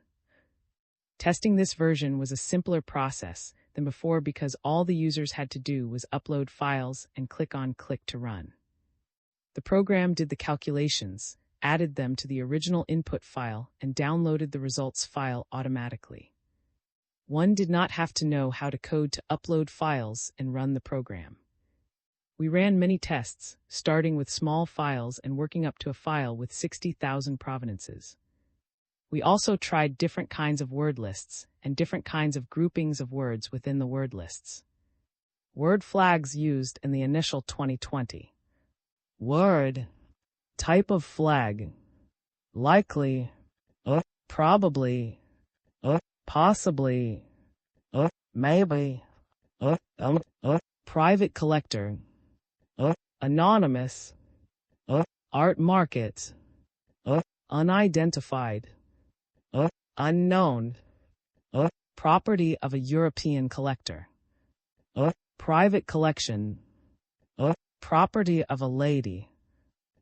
Anon. Transfer. Removed. Telephone. To at least. Until at least. By 19. Before 19. According to. Said to have. A punctuation varied too widely between countries and institutions, and move was too vague to be useful and was abandoned. Paris Data 2020. After we ran the tests, more words suggesting unreliability came to our attention, by error, erroneously, mistaken, by mistake. However, these were not counted in the 2020 project, they were added later. The experimental word frequency counting program was called the Looted Art Detector and was made freely available for use by anyone on the internet. The Python code was published on GitHub and hosted on Python Anywhere. 2021 B7, the objective was to offer a powerful tool to enable anyone, cultural heritage organizations, claimants, researchers, activists, journalists, citizen scientists to analyze provenance files in whatever manner they saw fit, 2021 BC. Results top ranked by Uncertainty Index selected American museums, Swiss 2020, 2023 a BC. Uncertainty Index, words. Museum URL ID. Provenance. Uncertainty count. Word count. 50%. NGA 47,183. Peer 2338. 2, 4, 16.13%. Metropolitan 438,407. Kurt Villa Paris later sold to, in 1961 sold to Hans Edward, Hudson, Worcestershire, England Herman and New York, 1971 2001. 5, 31, 15.79%. PDF 1968, or sale conducted by 1969. Versailles 1968 or Daler, Stein, Paris 1969. Daler 1971, Museum of Art.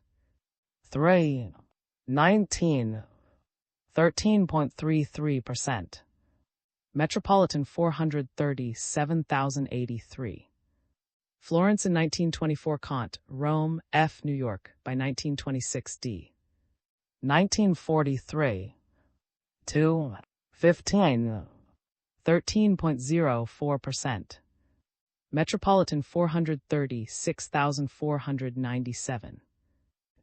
Church of San until at least late 19th century, Rome Ventura, Florence, Mrs.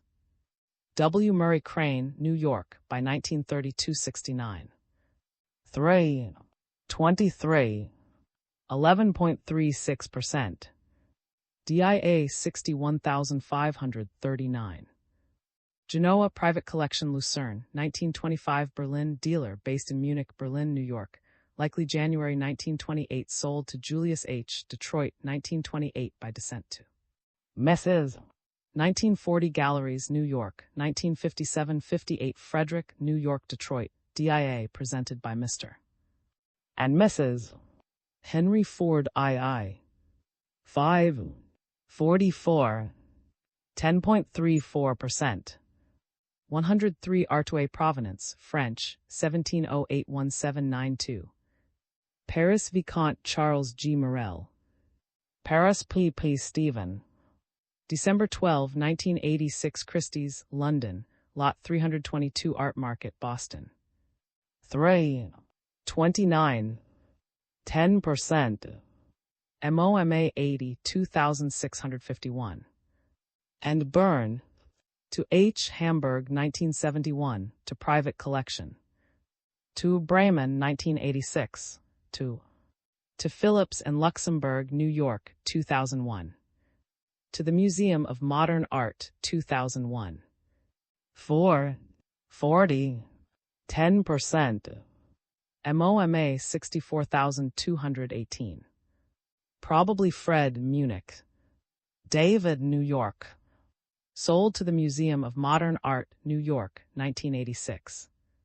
2, 20.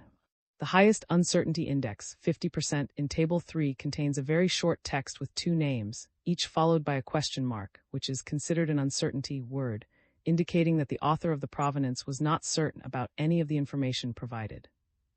In addition to uncertainty flags such as probably and likely, one observes that these texts also contain anonymity words such as private collection and art market, as well as unreliability words like by 1926, by 1932, and until at least.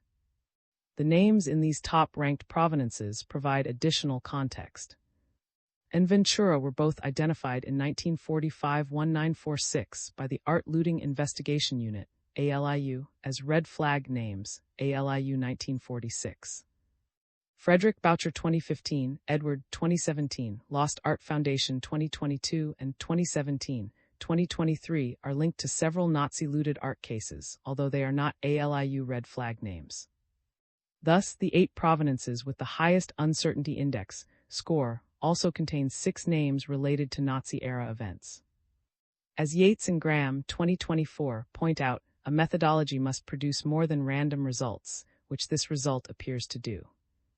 These results are replicable if one starts with the same dataset for 21,000 provenances and word flags, Table 1, and applies the same filters and sorts.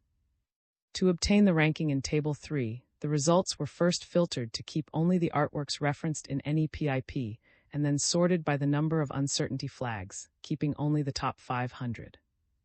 After that, they were sorted again, but this time by uncertainty index.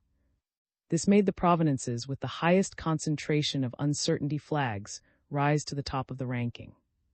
One can further segment the datasets for analysis, for example by types of artworks or the period. The distribution of flags in a dataset can help to guide the analysis because it gives us an idea of which indicators stand out. That is important for deciding which criteria to use in ranking and how to segment data for meaningful results. In early tests, uncertainty and unreliability appeared far less frequently than anonymity. Less than 20% of the artworks had uncertainty flags, which made that flag particularly useful in detecting outliers, Paris Data 2020. The distribution of flags helps to guide the analysis. 5 observations, lessons learned, practical considerations, and challenges. Counting, which provides raw data for ranking, has significant advantages. It is objective, flexible, and replicable. Counting generates quantitative and Boolean data well adapted for integration into metadata, as well as for machine learning, recommender systems, knowledge graphs, and AI. Given the same list of words, the same provenance texts, and the same counting programs, the results will not vary. They are independent of the user. Counting works well on uncleaned, unstructured, unmediated texts. This removes a big barrier because it can be used on any CSV file with no preparation. Users can group words in categories in whatever way they like according to their analysis needs. Although the detector function proposes a default, anyone can load their own CSV file with the words grouped according to their own analytical concerns. The counting approach works not only for words like probably or, but also for names. In 2020 and 2021, before the advent of artificial intelligence LLMs, counting last names of art looting red flag names and persecuted Jewish collectors outperformed named entity recognition NER 2021D, both in accuracy and, even more importantly, in transparency, so we temporarily disabled the NER component.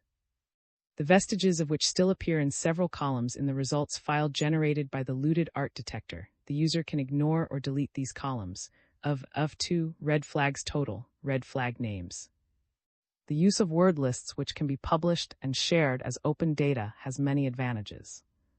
One can create separate lists for investigations into forgeries or looted antiquities, whose flags differ from those of Nazi-looted art. Anyone can improve or adapt the list of words to count in any language. Different word lists can be run against the same dataset as more information becomes available or research focus changes. As patterns in provenance narratives emerge, one can adapt lists of words to track these patterns, creating, for example, a list of names falsely inserted into provenances, or a list of words such as debt, loan, financial, owed, and reimbursement, to identify provenances that assert that an artwork changed hands as a reimbursement for a loan. However, counting as methodology also has its limits. An artwork with no provenance at all will have uncertainty, unreliability, and anonymity counts of 0, which could be misinterpreted as a good result divided over the to normalize for the size of texts, the result will appear as div 0. Likewise, forgeries pose a challenge. Provenances for fakes often mimic the vague language we are counting. Forgers have even falsely inserted a persecuted Jewish dealer into provenances to trick collectors, Alfred 2024. If the user's goal is to looted art to families, it is important to avoid wasting time on forgeries, but it is currently not yet clear how to identify these unless museums state that they are forgeries. Ranking, which uses the results of counting as input, has the goal of providing actionable information in the real world. We want our ranking to put artworks that are most likely to have been looted at the top. Ranking can be as simple as, for example, sorting artworks by most uncertainty or unreliability or anonymity, from high to low 9, or it can be as complex as optimizing the mix of criteria using machine learning and adding contextual information from domain experts or knowledge graphs. How one implements ranking and which criteria one chooses to weight more heavily will depend on what one is trying to achieve.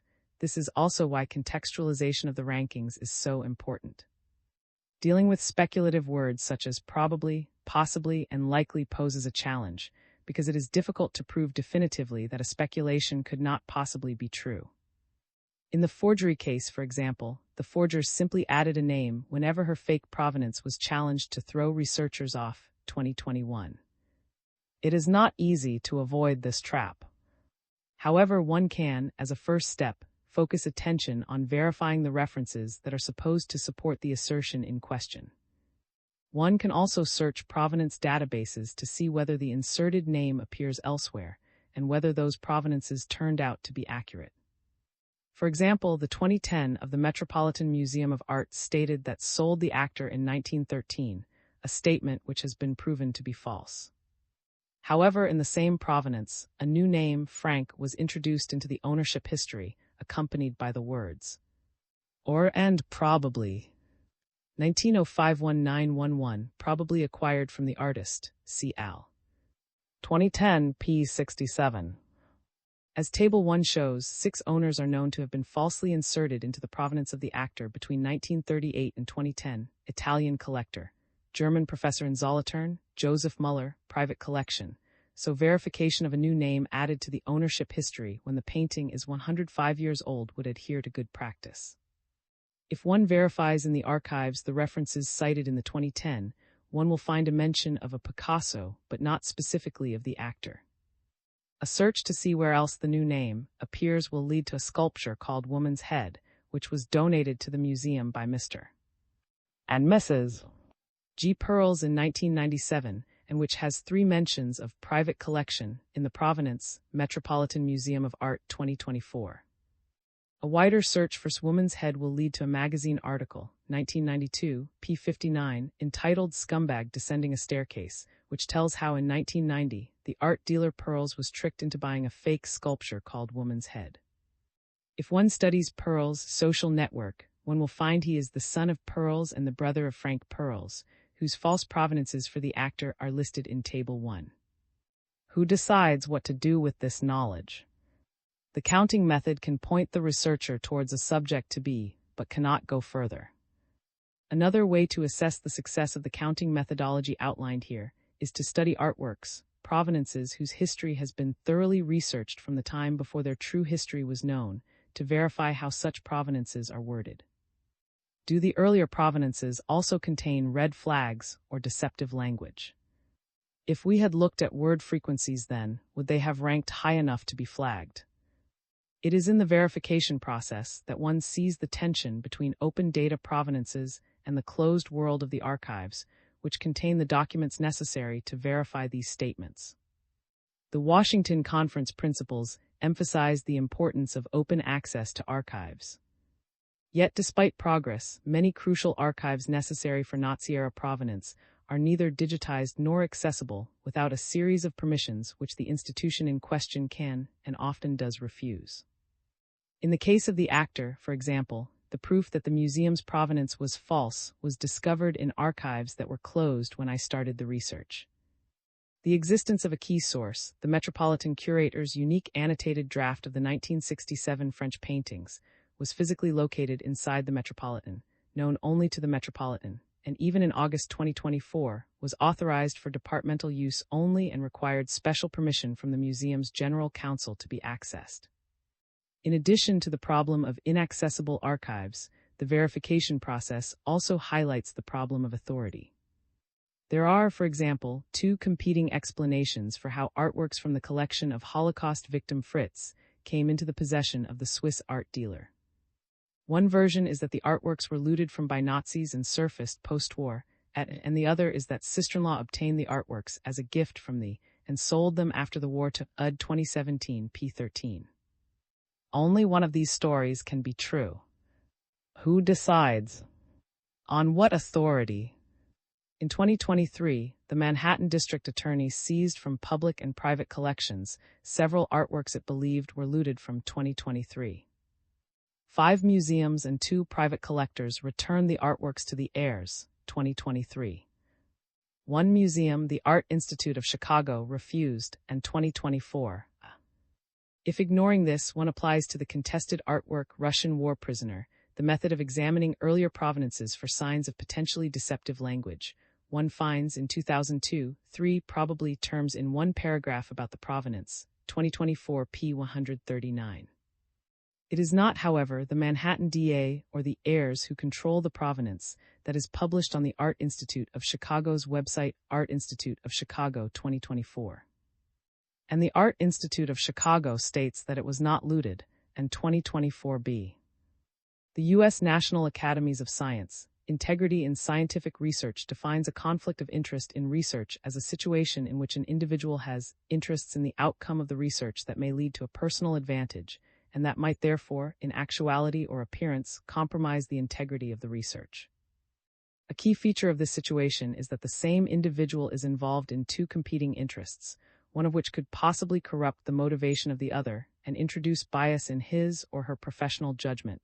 U.S. National Academies of Science 2002.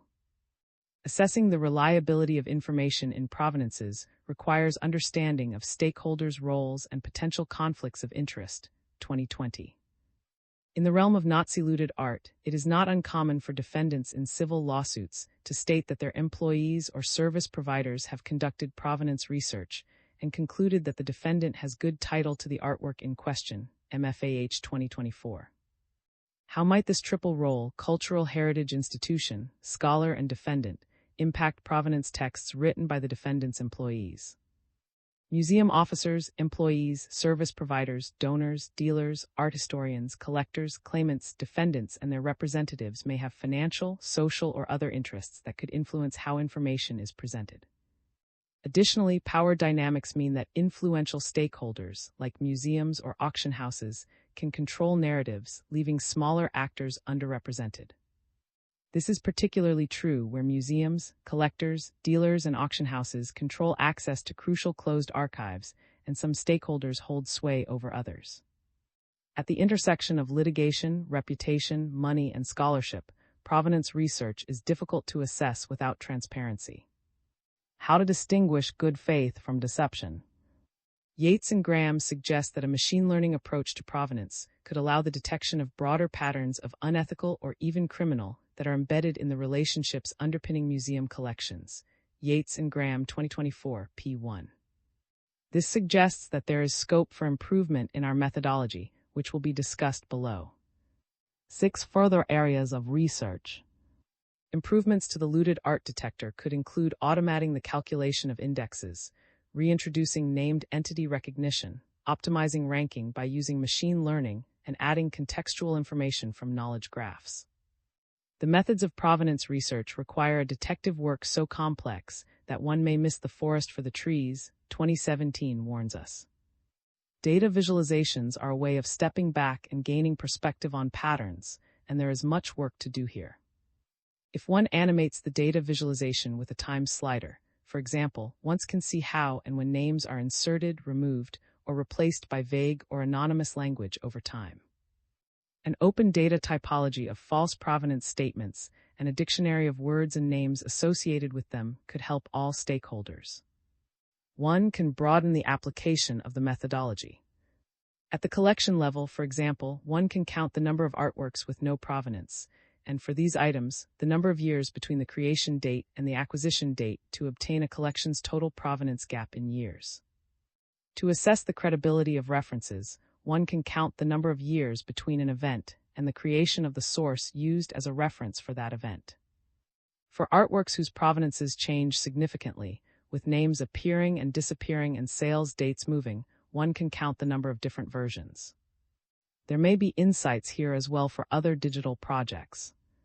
The information provided by words such as possibly or probably highlights the importance of preserving provenance texts in their original form with all their errors and ambiguities when they are digitized and published as structured data. Quantitative measures of uncertainty, unreliability, and anonymity could be placed at the top, most visible level of an artwork's metadata, with a suite of ready-to-run queries to explore connections and patterns. This differs somewhat from an approach in which qualifiers like probable are deeply nested within CIDO-CCRM or presented as part of a competing or alternative view, 2022. The conversion of text into quantitative features paves the way for machine learning and AI to predict looted art, al. 2024-2017. Given a training dataset of provenances tagged true or false, AI should be able to predict false provenances using word frequency counts and other indicators. LLMs could even be prompted to automatically identify and rank texts by qualities such as uncertainty, anonymity, unreliability, and to rank artworks for deceptive language. 7. Conclusion. This chapter explores some possibilities offered by a computational approach to identifying Nazi-looted art.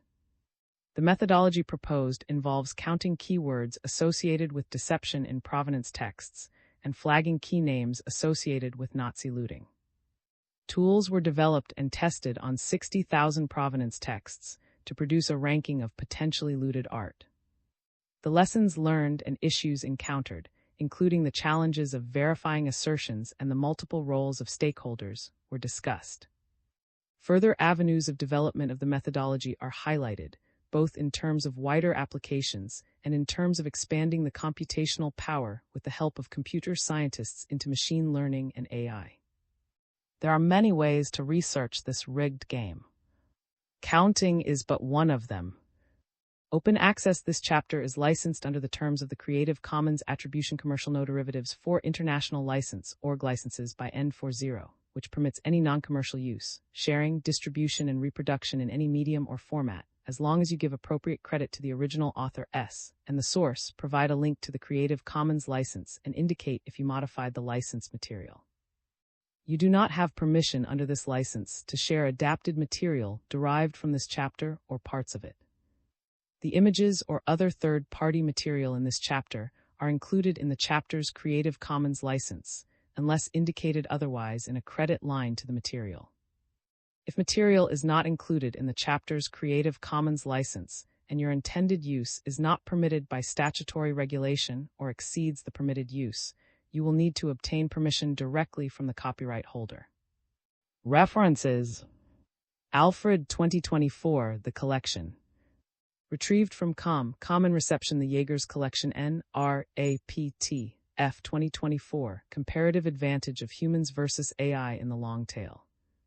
AEA PAP Proc 114 618 622. ALIU 1946 Post-War Reports. Art Looting Intelligence Unit ALIU, Reports 1945-19 for 6 and ALIU Red Flag Names List and Index. Retrieved from COM MVI 3 RM 469661. American Alliance of Museums. 2024, The Nazi-Era Provenance Internet Portal Project. AA Museums Producer, retrieved May 2024 from NEPIP. Org Art Institute of Chicago, 2024, April 9, Russian War Prisoner. Retrieved from Web Archive Org Web 202-40409074325 Artworks 25342 Russian War Prisoner. Association of Art Museum Directors. 2024, Resolutions of Claims for Nazi-Era Cultural Assets. Retrieved from Org Object Registry Resolution of Claims for Nazi-Era Cultural Assets. More info. M. 2006, November 26, Looted Art.com. Retrieved from Revealed, National Galleries Kranich is War Loot, Com News RO97 FMI 255891. G. 2018 Restitutions, 4 cases from 4 museums, 4 results. Looted Art, October 2024, retrieved from Com Web Images 20181. M. 2024, in the matter of an application for a warrant to search the premises located at the Art Institute of Chicago, 111 South Michigan Avenue, Chicago, IL 60603, application for turnover order. District Attorney, New York County, by. Retrieved from AAID. Acrobat Adobe Com id Erna 7E92B4B1E1384003865271 a 245D2 viewer mega verb group discover. Boucher B 2015, El Greco stolen by Nazis and sold by returns to rightful owners. March 24. Retrieved from Newscom Market El Greco Nazis loot, returned 280817. G 2016, met Picasso belonged to family that fled Nazis, suit says. New York Times, September 30. Retrieved from Com 20161001 Arts Design Metropolitan Museum of Art, Picasso the actor lawsuit text the %20 estate %20 of %20, a %20 German, low %20 price %20, after %20 fleeing %20 the.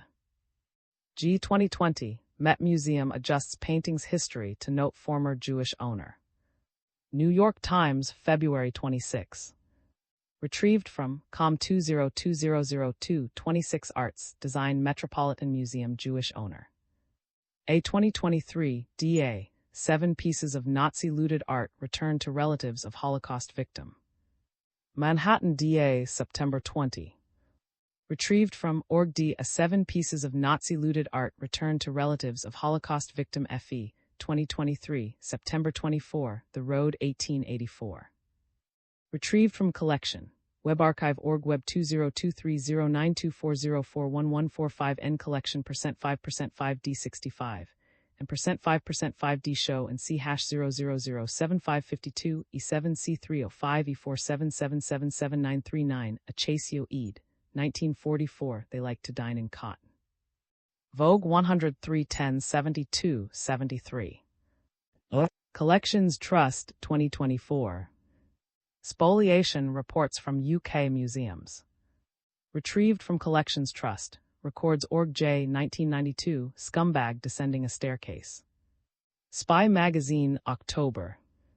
Court UC 2019, David V. Collection Foundation. Courthouse News, April 30. Retrieved from Web archive org web 20200222153528 com content uploads 201905 judgment. Croquet 2015, Museum of Modern Art returns painting to heirs of man who fled Nazis. Wall Street Journal, November 16. Retrieved from Com articles Museum of Modern Art returns painting to heirs of Jewish collector 14477150089. P. 1967, Picasso, The Blue and Rose Periods, of the paintings 1901-906. New York Graphic Society, Greenwich, Connecticut. D. 2018, Austria returns wrong to wrong family. The Art Newspaper, November 13. Retrieved from Com 20181113 Austria returns wrong to wrong family. DNM CP 2008 Robbery and Restitution, the conflict over Jewish property in Europe. Books S 2004 Imperfect Justice, Looted Assets, Slave Labor and the Unfinished Business of World War II. Public Affairs, New York. S 2009 Holocaust-Era Assets Conference Proceedings Prague June 26-30, 2009. Forum 2000 Foundation, Prague, P69. EPRS SE, 2022, Jewish Art Collections, Nazi Looting. Retrieved from European Parliament. Europa Date Abri 2022698872, EPRS BRI 2022698872N. ETH 2021, April 20, 2021 Project Presentation Video.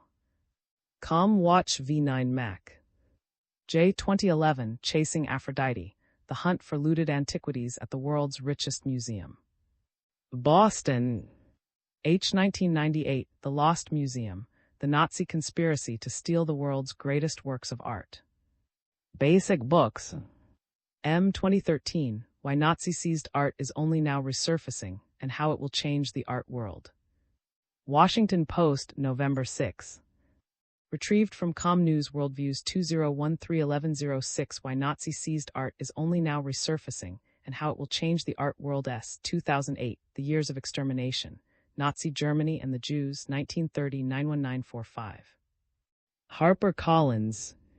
CM 2019, Rethinking Provenance Research. Raise J 11-213-231. Org 101086702755. P 2018 Provenances, Real, Fake, and Questionable. J Cult Prop 26 3285304. org 101017 S0940 7391190000171. Gil DW 2011 Polaroids from the Medici dossier, continued sightings on the market. The Journal of Art Crime 2932. Available at org content uploads 201209 JAC Spring 2011 version final. 2020 Hack Glam. Retrieved from 2020 Hack Glam Project 7. Goodman S. 2016 The Orpheus Clock, The Search for My Family's Art Treasures Stolen the Nazis. Track 2016 S. 2763 114th. Holocaust Expropriated Art Recovery Act of 2016 Bills and Resolutions Summary, Track U.S. Retrieved from Bills and Resolutions Summary, Track U.S. US Congress Bills 114 S2763 Summary. Law Review 2020 April Civil Procedure, Equitable Defenses, Second Circuit holds that the Holocaust Expropriated Art Recovery Act of 2016 does not preclude application of laches defenses to Nazi-looted art recovery claims. V. Metropolitan Museum of Art, 928 F3D1. Law Rev 133-2196, Law Review 2197. N. 2022 Panama Papers, A Clearer Picture on the Hidden. March 3. Retrieved from N. Archives Article 202-20323 Panama Papers, A Clearer Picture on the Hidden 59790491113. C. 2017, Swiss dealer breaks silence on his client. Swiss Info, October 12. Retrieved from Degenerate Art %2D S. Swiss dealer breaks silence on his client 43590-572. C. 2021, A Bern Art Museum 2 Auto to presumed owners. Swiss Info, December 25. Retrieved from Culture Bern Art Museum 2 Auto to presumed owners 47197012. C. 2021b. In the battle against antiquities trafficking, Germany develops app to identify looted cultural heritage. The Art Newspaper, January 5. Retrieved from Com News Germany develops app to identify looted heritage. Holocaust Expropriated Art Recovery Act of 2016, S2763, 114th. 2016, US Congress Bills 114 S2763 text. JDCRP 2024 Pilot Project, The Fate of the Schloss Collection. Available from Pilot Demo. Pilot Demo org Essays European Art Market Networks Postwar Networks in Munich Lodi and the Abel Grimmer Paintings. N. 2022, Maxim Den's heirs to revive Nazi loot claim against the National Gallery of Victoria. The Australian, September 20. Retrieved from Com Arts Visual Arts Maxim Den's heirs to revive Nazi loot claim against the National Gallery of Victoria News Story 3D4E9, 7A132B2174496 amp, and 021E6102 Seed 70F7. 8263654089521168015530. J. 2021, Why do forgeries sometimes deceive even the most venerable experts? Because we all want to believe. August 8. Retrieved from Newscom Art World Archives, Jane Op-Ed 1995928. KF Brand A 2005. Lost Art Foundation 2010. Lost Art, July 30. Retrieved from WebArchive.org Web 201007300000859 Webs DE Index. Lost Art Foundation 2022. Schloss and Lost Art ID 585618. Retrieved from 585618. Lost Art Foundation 2024 A Lost Art Database. Retrieved from Start. Lost Art Foundation 2024 B Provenance Research Database. Retrieved from NStart. J. 2017 Painting looted by Nazis found on Lord Mayor of London's wall. Looted Art Commission, November 6. Retrieved from IONCOM SQ8 EC033952. F 2022 Introducing VISU, vagueness, incompleteness, subjectivity, and uncertainty in art provenance data. DANS J01. COMHUM 2022, Workshop on Computational Methods in the Humanities. COMHUM 2022, Workshop on Computational Methods in the Humanities, June 9-10, 2022, Lausanne, Switzerland. Org 3602, Paper 5. Lausanne, Switzerland. TG 2024, investigators say Chicago's Art Institute is holding on to looted art. The New York Times, February 23. Retrieved from COM 202402, 23 arts investigators say Chicago's Art Institute is holding on to looted art. TG 2024b, investigators say Chicago Museum says investigators have no evidence art was looted. The New York Times, April 24. Retrieved from COM 202404, 24 Arts Chicago Museum Court. M 2020, Cultural Plunder by the Rosenberg. See Conference Producer. Project, February 5. Retrieved from org.je 2017, From Platitudes to the Passage of the HERE Act, How Procedural Obstacles in U.S. Courts Have Prevented the Restitution of Nazi-Expropriated Art and Congress's Efforts to Provide a Resolution. Florida J. Law Public Policy 28-2, Article 6. Available at Scholarship Law 2826. Metropolitan Museum of Art. 2005, January 25. Picasso the Actor. Org Art Collection Search 488690. Metropolitan Museum of Art, 2016, March 5, Picasso the Actor. Retrieved from Org Internet Archive. Web Archive Org Web 20163030 5163052 Org Art Collection Search 488690. Metropolitan Museum of Art, 2024, October 26, Woman's Head. Retrieved from Org Art Collection Search 486837.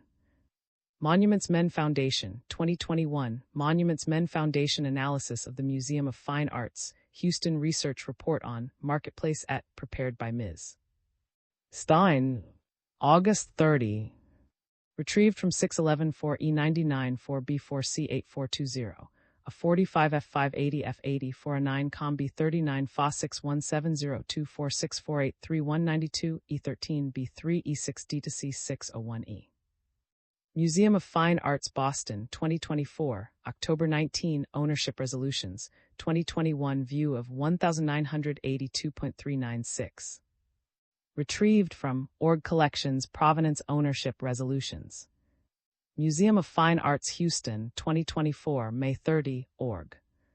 Retrieved from MFAH Statement, The Marketplace at C1764, The Museum of Fine Arts Houston, Org Press Statement, The Marketplace at C1764.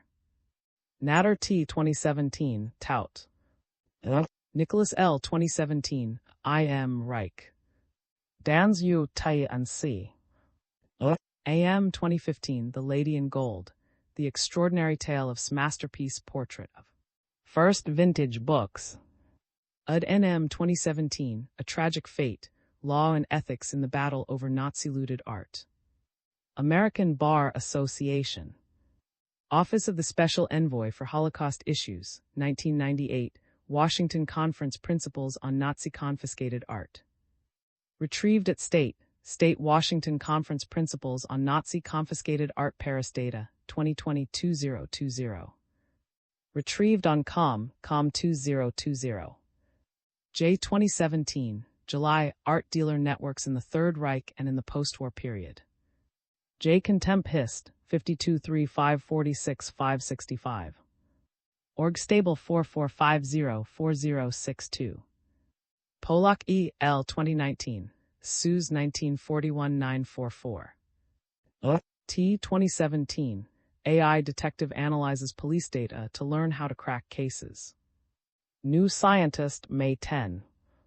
Retrieved from COM Article 23431254000 Detective Analyses Police Data to Learn How to Crack Cases Richardson J. 1996, A Life of Picasso, II, 1907-1917 The Painter of Modern Life.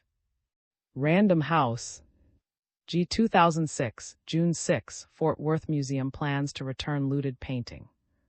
FW Star Telegram, producer, retrieved October 2024, from Com News R MKT0 F6398051. L 2020 in Aid Provenance Research Today, Principles, Practice, Problems. Lund & Associate with IFAR, London, UK. J 2024, Nazi-Era Provenance of Museum Collections, a Research Guide. ULC Press. A 2017, Nazi-Looted Art and Its Legacies, Introduction. New German Crit 44-1, February 2017. Org 1012150009, 4033x3705667.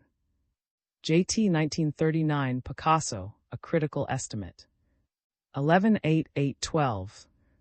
Org 1023077720012. Solomon T. 2023, Heirs of Art Dealer Persecuted by Nazis Claim, Sold Prized with Misleading Provenance. Art News, May 22. Retrieved from Com Art News. Heirs of Art Dealer Persecuted by Nazis Claim Sold Prized with Misleading Provenance 12346693334 Stein L. 2019, v. Declaration of A. Stein Docket No. 412 at 153. Case 20503459, JFWE Document 621, filed 4/30/19, page 9 of 34, page ID 70376. Com Content Uploads 201905 Judgment. Retrieved from Courthouse News. Com Content Uploads 201905 Judgment. Sterling C. MM 1967, French Paintings III, XIX and XX Centuries. The Metropolitan Museum of Art, New York Graphic Society. 230-1232. B. 2023, U.S. authorities return 7 works to heirs of cabaret performer murdered by the Nazis. The Art Newspaper, September 22. Retrieved from Com 202309, 22 works returned Fritz heirs Nazi loot. GMLC Metropolitan Museum of Art and Picasso P. 2010 Picasso in the Metropolitan Museum of Art. Metropolitan Museum of Art, New York. A 2020 Provenance Research Today, Principles, Practices, Problems. Lund in association with IFAR, London, UK. U.S. National Academies of Science, 2002, U.S. National Academies of Science, Integrity in Scientific Research, 2002, U.S. National Academies of Science. Washington, UD, 1999, Rosenberg v. Seattle Art Museum, 42F. 2D 1029, W.D. Wash. 1999. Retrieved from Lawcom Cases Federal District Courts F242-102925016885P, 2021, October 5, Pandora Papers, A Global Investigation Global Hunt for Looted Treasures Leads to Offshore Trusts. Retrieved from Washington Post, Com World Interactive 2021 Met Museum Cambodian. WJROCC, 2015, U.S. Museums Fail to Address Holocaust Stolen Art Claims. Retrieved from Art.org, Art.org Advocacy U.S. Museums Fail to Address Nazi-Era Stolen Art Claims Yates D. Graham S. 2024, Reputation Laundering and Museum Collections, Patterns, Priorities, Provenance, and Hidden Crime. J. Stud 30. Org 10108013527258202322-84740. L 2021, Linked Data and Holocaust-Era Art Markets, Gaps and Dysfunctions in the Knowledge Supply Chain. In Weber A. Ede, COLCO 2020 Collection and Connect, Archives and Collecting in a Digital Age. 2810. Leiden, CEUR Workshop Proceedings ISSN 16130073. Retrieved from CEURWS.org, Org 2810 Paper 2. L 2021b, Looted Art Detector. Art Data. L 2021c, July 18 Looted Art Detector Tool, Swiss GLAMHACK 2021. Open Art Data, Org 202104 Provenance Text.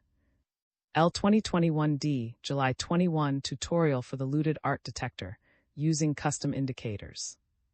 Retrieved from Open Art Data, org 202107 Tutorial Looted Art Detector. L 2021 E March 29, where do fake art provenances come from? Open Art Data, org 202103 Fake News Art Provenance. L 2022, April 8 Plunder, Restitution and the Challenge of False Provenances, 48th Annual Conference of the Association of Art History. Video. YouTube ComWatch V61N1 UASDE. L 2023 A Data Preparation, NEPIP items merged with 2020 computations, selected first for top 500 by number of uncertainty flags, then sorted by highest uncertainty index. Retrieved from Docs Google Com Spreadsheets D1B8015X 8U5MY 4 Edit Guide 254197731. L 2023b, September Detecting Deception, a computational approach to detecting Nazi-looted art 14 September 2023. Video. YouTube ComWatch VA-BO C04. L 2023c, The Error is the Message, Extracting Insights from Deceptive Data for Nazi-looted Art. The Knowledge Graph Conference 2023, org records 7908630. L 2024, June 7. Retrieved from replication data for detecting deception, uncertainty, unreliability, anonymity, and red flag names, a computational approach, org 107910 DVNT03 SVT. V Metropolitan, Case No. 116.07665 LAP, SDNY. 2, 2016. Static 1 Com Static 5 E336B 711 E0, FA 31 D86775 E34 C97 E2686B E0, a 954021580 51775907220162, amended complaint. The General Counsel of the Metropolitan Museum of Art, the Met, sent a photocopy of this letter to my lawyers, accompanied by a letter apologizing for not finding it 7 years earlier. Unfortunately, this letter is not publicly accessible. In a personal email exchange with the Met in July and August, confirmed that the letter is still not available, and requests go through their general counsel. This data was retrieved from the websites of the Detroit Institute of Arts, Yale University Art Gallery, Art Museum, Museum of Art, Museum of Modern Art, Nelson Museum of Art, Art Institute of Chicago, University Art Museums, Museum of Fine Arts Boston, J Museum, National Gallery of Art, Carnegie Museums of Pittsburgh, Cleveland Museum of Art, Metropolitan Museum of Art, Philadelphia Museum of Art, and Indiana University Art Museum. Project Manager at the SAPA Foundation, Swiss Archive of the Performing Arts SAPA. The Swiss Open Cultural Data Hackathon is an annual event organized by the Swiss OpenGlam Working Group. Known as in 2020, it was held online due to the COVID pandemic. Anyone could pitch a cultural heritage-related challenge, and software developers, digital humanists, artists, Wikipedians, or museum people could volunteer to collaborate for 2 or 3 days on making it a reality. 2020.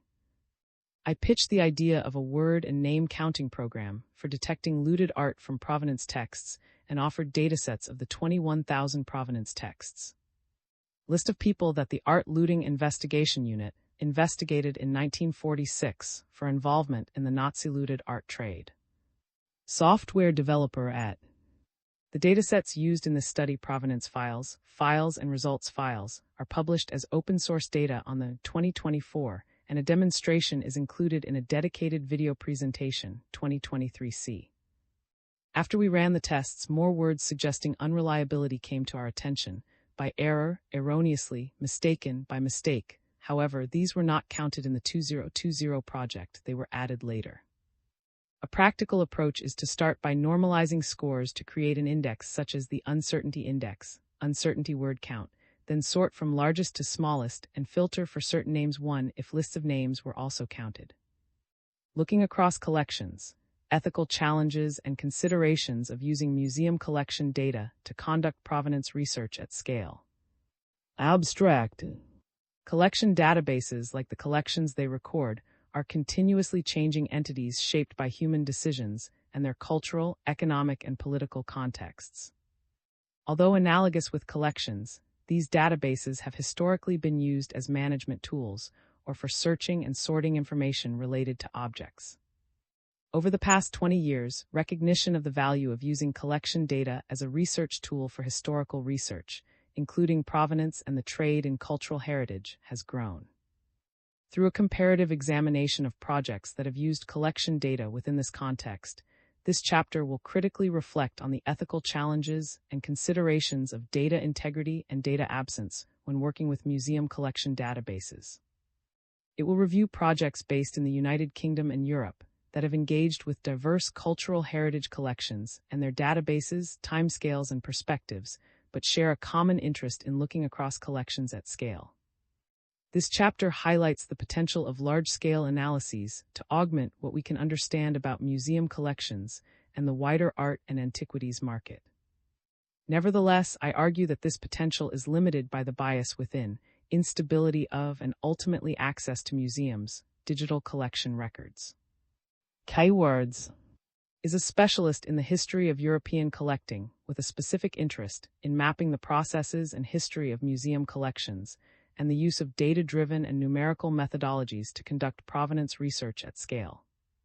Her other interests include private collections brought into the public domain, the social life of collections, the psychology of collecting, the collector's interior, and the display of collections. She is current project curator of documentation and recovery in the Department of Greece and Rome at the British Museum. Before this, she was a research fellow in UCL's Department of Information Studies, working on the Towards a National Collection Lab, looking back to build future shared collections project. Between 2020 and 2022, she was project curator, History of Collection at the British Museum, London, where she pioneered the use of quantitative methods to research the large-scale history of acquisition of the BM collection through its collection data. 1. Introduction. Over the past 6 decades, paper records relating to objects within museums have been to create digital collection databases, known as Collections Management Systems, CMS. These were originally created as inventory, location, and collection management tools, as well as for searching and sorting information related to objects. More recently, their development has converged with an increase in researchers drawing on computational, numerical, and quantitative methods to ask questions and look for patterns in collection data not visible through traditional qualitative analyses. Al. 2019, Al. 2023, Pi 3. Whilst datasets have long been ubiquitous within the art world, it is their move to the digital that has offered new opportunities for historical research, including provenance and the trade in cultural heritage. One such opportunity is the ability to look across collections and examine them on a large scale. This chapter critically reflects on some of the ethical challenges and considerations of using collection data in this way. Like aerial photographs, quantitative approaches in the arts and humanities do not seek to replace other methods, but to provide a powerful complementary approach that can facilitate the discovery of new case studies as well as give use to a vantage point from which local features merge into a more meaningful large-scale pattern. There is a proliferation of data relating to museum collections now available within digital databases. Within the United Kingdom, UK's National Museum context, the British Museum's BM database holds an estimated 4.5 million objects, the Victoria and Albert Museum V&A more than 1.25 million, and the National Museum Scotland 820,000 objects and specimens, to name just 3 examples. British Museum ND. Victoria and Albert Museum ND, National Museums Scotland ND. As these numbers suggest, the ability to comprehensively examine an institution's history of acquisition is limited by qualitative examinations of areas of a collection. Quantitative and numerical analyses of collection data held within digital databases unlock the ability to understand the shape of collections over time, which can in turn challenge assumptions surrounding the institution's collection histories. This chapter begins with a synthesis of the wider research context, including an outline of critical approaches to collection data within cultural heritage. An overview of projects that have used collection data as a tool for analysis to examine collection histories will then situate the varying ways in which digital cultural data has been used within a UK and European context. It will then undertake a comparative review of projects that have engaged with diverse cultural heritage collections and their databases, timescales, and perspectives, but share a common interest in using data-driven methods to look across collections on a large scale. The purpose of this review is to critically reflect on two central ethical challenges faced when working in this context: data integrity and data absence. This review will draw out themes running across the projects regarding the specifics of using collection data and argue for the importance of transparency and the critical use of data. As I argue in this chapter, there remain limitations to large-scale approaches because of the biases within, instability of, and access to museums' digital collection records. For this type of work to give a more detailed, nuanced, and representative picture, museum and heritage institutions should follow slow cataloging practices, Clayton and Rutherford 2024, p. 234, Simpson 2024, p. 22, and prioritize transparent and equitable decision-making processes where collaboration with stakeholders in producing and sharing knowledge is central. Two critical approaches to collection data. Digital collection databases, like the collections they record, are continuously changing entities shaped by human decisions and their cultural, economic, and political contexts. 2024, p. 11, demonstrated how the museum is an active chronicle, a record of the museum's own social and cultural attitudes and the changes in them. She highlighted the continuous nature of documentation practices as a curatorial ancestry, one that is an unending story of collecting, organizing, and caring, and argues for institutional research to be considered in a similar way to family genealogy, 2024, p. 3. As suggested by this framing of collection data, it is much more than inventory records of objects within a cultural heritage collection. It is neither neutral nor static, but instead reflects a process of knowledge production and stewardship. Data available on back-end collections management systems and outputs like websites derive from the bulk transcription of historical paper records. 2014, p. 1521, has argued that in the process of the past and present are brought together and entangled. In other words, collection data is an abstraction of the historical paper records that pertain to objects within collections. With each shift towards collections as data and the digital, there is a move away from the object, and with that the people and places that it is connected to, including potentially problematic entanglements. Examining the history of documentation and record keeping in U.S. ethnographic museums, Turner 2020, p. 4, argued that institutional knowledge, particularly in museums, exists in the work of record keeping, data collection, and today. This reflects the palimpsest nature of digital collections data, and in particular the harmful traces of colonial systems present within individual records from the transcription of historical paper systems. Modeled on 18th-century classification systems, the data includes historical and colonial biases, racist language, and excludes many actors from the historical record, 2024. As a result, these records have for some years been and challenged for their patriarchal Eurocentric origins, Clayton and Rutherford 2024, 2021, Turner 2020, Collections Trust 2021, Rutherford 2021. Start from the assumption that information systems are never neutral or objective, that there will always be problems of bias and inconsistencies in data, and the so-called truth of labels or categories can always be contested, whether they appear to be factual or speculative, conventional or controversial. 3 Case study, Hands and the creation of digital collection data. The collection of Hands, 1661-753, is exemplary for understanding the complex process of historical collection documentation becoming digital data. Its global collection of natural history and pharmaceutical specimens, 50,000 books and manuscripts, 30,000 coins and medals, 470 pictures, 11,000 prints and drawings, and just over 4,700 antiquities too, was developed from the 1680s when he traveled to Jamaica as the new governor, the Duke of 1652-1688, physician MacGregor 1994. This ability to collect was enabled in part through colonial exploitation and the transatlantic trade in enslaved people, 2017. His collection embodies many forms of colonialism, including his work as a physician on a plantation worked by enslaved people, his ownership of plantations in Jamaica through his wife Elizabeth Langley Rose, and his shares in the Royal Africa Company, 2017, p. 149. Upon his death in 1753, bequeathed his collection to the British nation, and this became the basis for Britain's first national museum, the British Museum. During his lifetime, he, along with his assistants, parts of his collection in a series of 40 manuscript MacGregor 1994, Enlightenment Architectures 2017. Many of the descriptions of the human-made objects, which include key provenance information, were created using information conveyed by the person giving or sending an object to. And his assistants relied heavily on this information that referred to the people associated with an object, its producer, and where it was acquired from, and it into the King 1994. 228-244.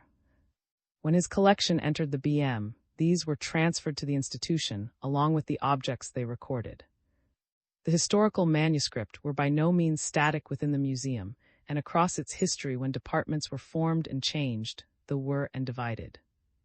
This original manuscript formed the basis for departmental registers in the museum, with descriptions directly into register books in the mid-19th century.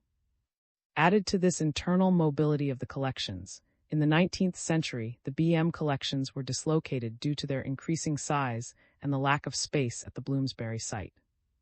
In 1880, the natural history specimens began their move to the British Museum, Natural History, at South Kensington, today the Natural History Museum, commonly referred to as NHM, and just under a century later the 1972 British Library Act signaled the departure of the printed book and manuscript collections within the BM, with the material making its move to the new British Library BL, in the early 1990s, Wilson 2002. When these parts of the collection left the BM at the Bloomsbury location, so too did their supporting documentation, which included the original historical manuscript. Today these are divided between the BM, NHM, and BL. This highlights the complexity of the historical records that relate to just one individual's collection within each of these institutions. Al. Forthcoming. The object descriptions held in these historic manuscripts were used as the basis for early understanding of the objects within the collection. This knowledge has in turn fed into the descriptions now found in digital pertaining to the institutions within which the collections are now held. Today's collection is digitally recorded across 5 different digital cataloging systems, each of which reflects its individual institutional silos, disciplines, and histories. The lab Looking Back to Build Future Shared Collections project, funded by the AHRC towards a national collection, referred to as TANC henceforth, has re-established these broken links between and collections across relevant institutions and digital projects, including digital editions of 5 of historical created by Enlightenment Architectures. The key public interface for making the historical provenance information of the collections accessible in a visible and searchable format, Enlightenment Architectures 2017, Al. 2022-2023-3. It is not only the complexity of this process of the historical documentation made digital that must be considered, but also those individuals and communities absent from original records of the objects within the collection. It is important to remember that both historical data and the digital collection data are recorded from a Eurocentric perspective, a perspective that has its origins in Enlightenment ideals that sought to other, erase, or hide the narratives of the global majority. As Turner has argued, records and objects may have been taken from communities without their consent, Turner 2020, p. 7. A common absence within historic manuscript is accurate or detailed provenance and transit information, primarily regarding the non-Western or socially inferior contributors to his collection, and 2021, p. 851. Examining 2 of manuscript and extracted 3,000 people in 600 geographical locations, giving a quantitative indication of the geographical spread of network which they argue attests a discrepancy of people and places in colonial and imperial contexts, and 2021, p. 855. Following, who has highlighted the need to foreground absences within data-saturated systems, 2016, theirs was an attempt to trace individuals not recorded by name within this historical record. Hughes' research as part of the lab project has built on its analysis, looking across the data environment of the collections as a whole to consider absences in provenance in terms of objects, people, places, and time through 4 and data quantification, Hughes and forthcoming. This example of the collections has demonstrated the need to understand the inherent bias and limitations of digital collection data before analyses are conducted at scale. It also emphasizes the need to understand the original circumstances in which provenance information was generated and recorded. Al. 2023, p. 1322. This data created by humans is not neutral and must be used critically, with full transparency and of its shortcomings. The next section of this chapter will provide an overview of projects that have used collection data at scale, with reference to the way in which this data has been used to generate a broader understanding of collection and provenance histories of museum collections. For projects, the use of collection data at scale.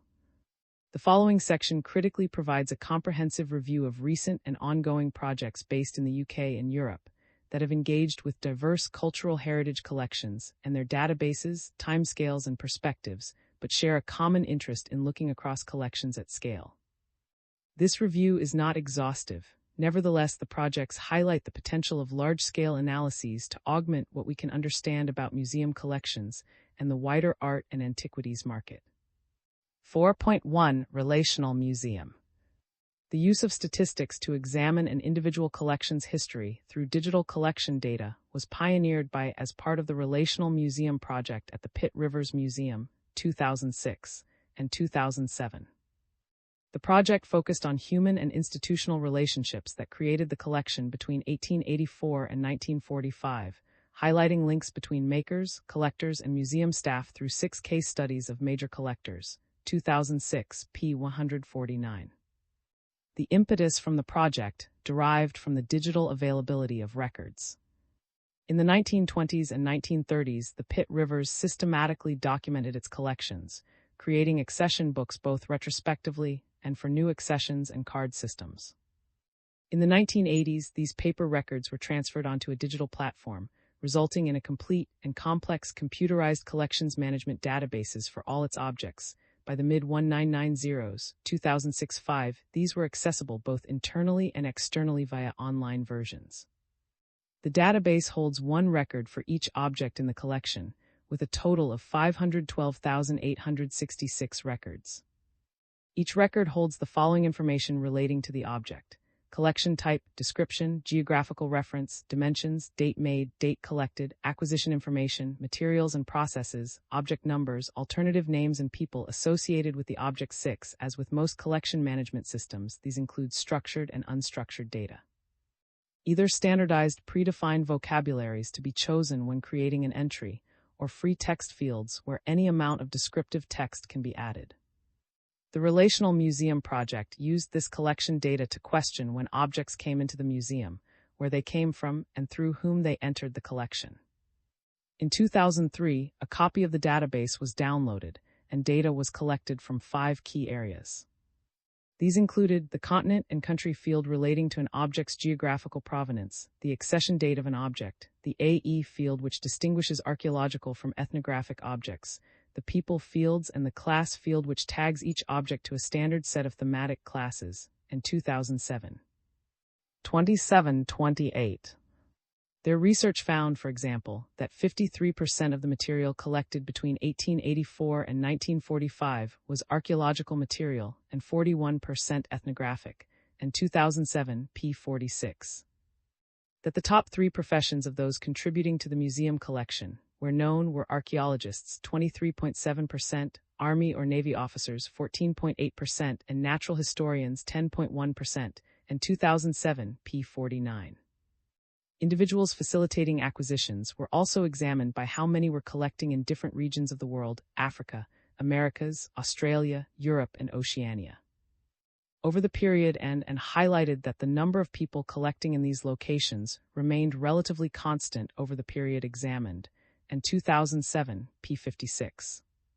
Slight increases were seen in individuals collecting in Africa during the 20th century and Asia in the 1920s and 1930s, and the research showed that 73% of all Asian accessions in the 1920s were of Indian objects. The purpose of this statistical approach to the collection's history was to facilitate a means of looking at the collections as a whole and their changing nature over time, and 2007, p29, by decade between 1884 and 1945. 4.2 England, the other within. The method of evaluation used by and was foundational for studies of collections that seek to use collection data as a research tool. Defined as an exploration process, their intention was to uncover patterns to be analyzed in more depth, and 2007, p29. The extent of this exploration can be seen through the 2009-2012 England, the other within project that sought to use the Pitt Rivers collection data to examine the shape of the museum's English collections since 1884, England, the other within 2012. Developed from findings from the Relational Museum, the project built on its predecessor's examination of relationships and networks central to this area of the collection's development, 2011, p120. Situated the museum as a node in a collecting network, using the database to examine 44,133 objects with a geographical provenance of England. Rather than examine the volume of objects acquired by each individual, he focused on acquisition events, in which objects are examined by their accession to the museum, 2011, p127. In other words, they were grouped to the individual, or in this case, the PRM source, who facilitated their entry to the institution by donation, sale, bequest, transfer, or exchange. Some acquisition events included multiple objects and others just one. The use of collection data allowed for this examination across the museum's English collections through the extraction and statistical analysis of data from the PRM source field and the individual object accession numbers. 2011 P131 findings demonstrated that half of the acquisition sources for the English material in the Pitt Rivers Museum were one-off contacts with the museum, and that most of these facilitated the acquisition of only one or two objects. His use of quantification highlighted the importance of smaller transactions for the development this area of the museum collection, a pattern that is consistent with the wider Pitt Rivers collection, and 2007 P39. 4.3 Science and Technology Collections of the National Museums, Scotland. Beyond the Pitt Rivers Museum, projects that have adapted this use of collection data as a research tool includes 2019 Numerical Analysis of the Science and Technology Collections of the National Museums, Scotland, NMS, since 1855. 2019, research considered the historical patterns of collecting and disposal of science and technology objects by the museum as a means of determining their influence on present-day collections development practice. Examining 65,751 records held on the NMS collection database, collected data relating to each item's year of accession, acquisition method, legal status, year and method of disposal, current location, and display information. This data was then analyzed by mixed date groupings, ranging from single years to the entire period encompassing 1855 to 2019. The analyses question the way in which objects entered the collection and when highlighting connections between methods of acquisition, display, and deaccession. Graphs the history of the acquisition of the collection by single year between 1855 and 2019 identified patterns which enabled 6 unequal periods to be grouped for further analysis. As noted by, the data-driven analysis revealed traces of changing policies, activities, and personalities, 2019.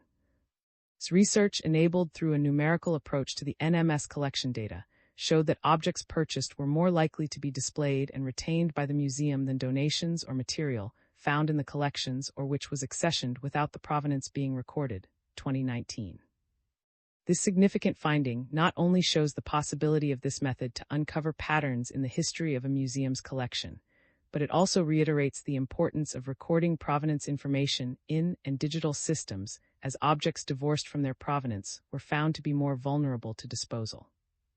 4.4 Counting When's Who and How. Re-examining the history of the British Museum collection. Between 2020 and 2022, the BM ran a pilot project entitled Counting When, Who and How.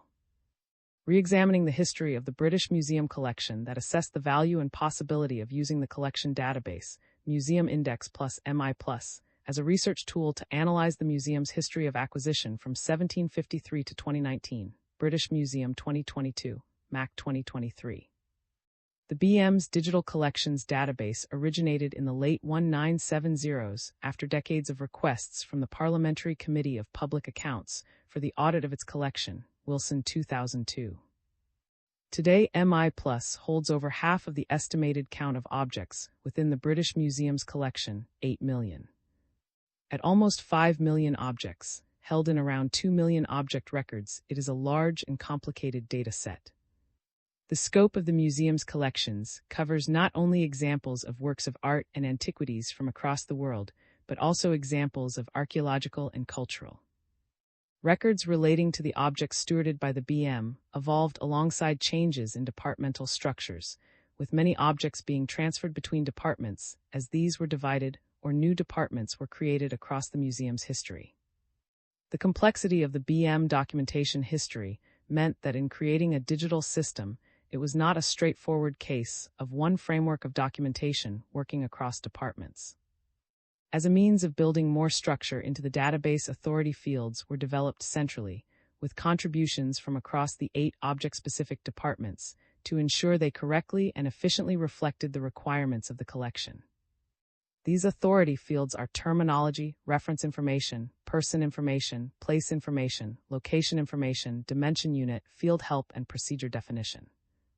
Each entry on MI Plus has a predetermined set of variables which includes information such as the object number, object name, physical description, location, production place, date of production, field collector, acquisition data, acquisition source, and acquisition association, a structured field that records the information of how an object entered the BM collection, i.e., through donation or purchase, amongst many others. These set variables allow for some consistency across the database. The counting when's, who, and how project aimed to examine the value and possibilities of using the database as a research tool to explore large-scale trends in the BM's history of acquisition from its foundation in 1753 to 2019. The study asked simple questions of the data running across time, departments, and material. For example, when objects entered the collection, from whom the BM acquired objects and how they entered the collection. The decision to ask straightforward questions of when, how, and from whom was derived from the availability of data within MI+. Data was collected from 3 data variables that were connected to these questions: acquisition date, acquisition association, a structured field that records the information of how an object entered the BM collection, and acquisition source. The quantitative study examined the history of acquisition by decade. The intention behind the analysis was to facilitate an understanding of the shape of the collection and provide a context for individual holdings and areas of the collection.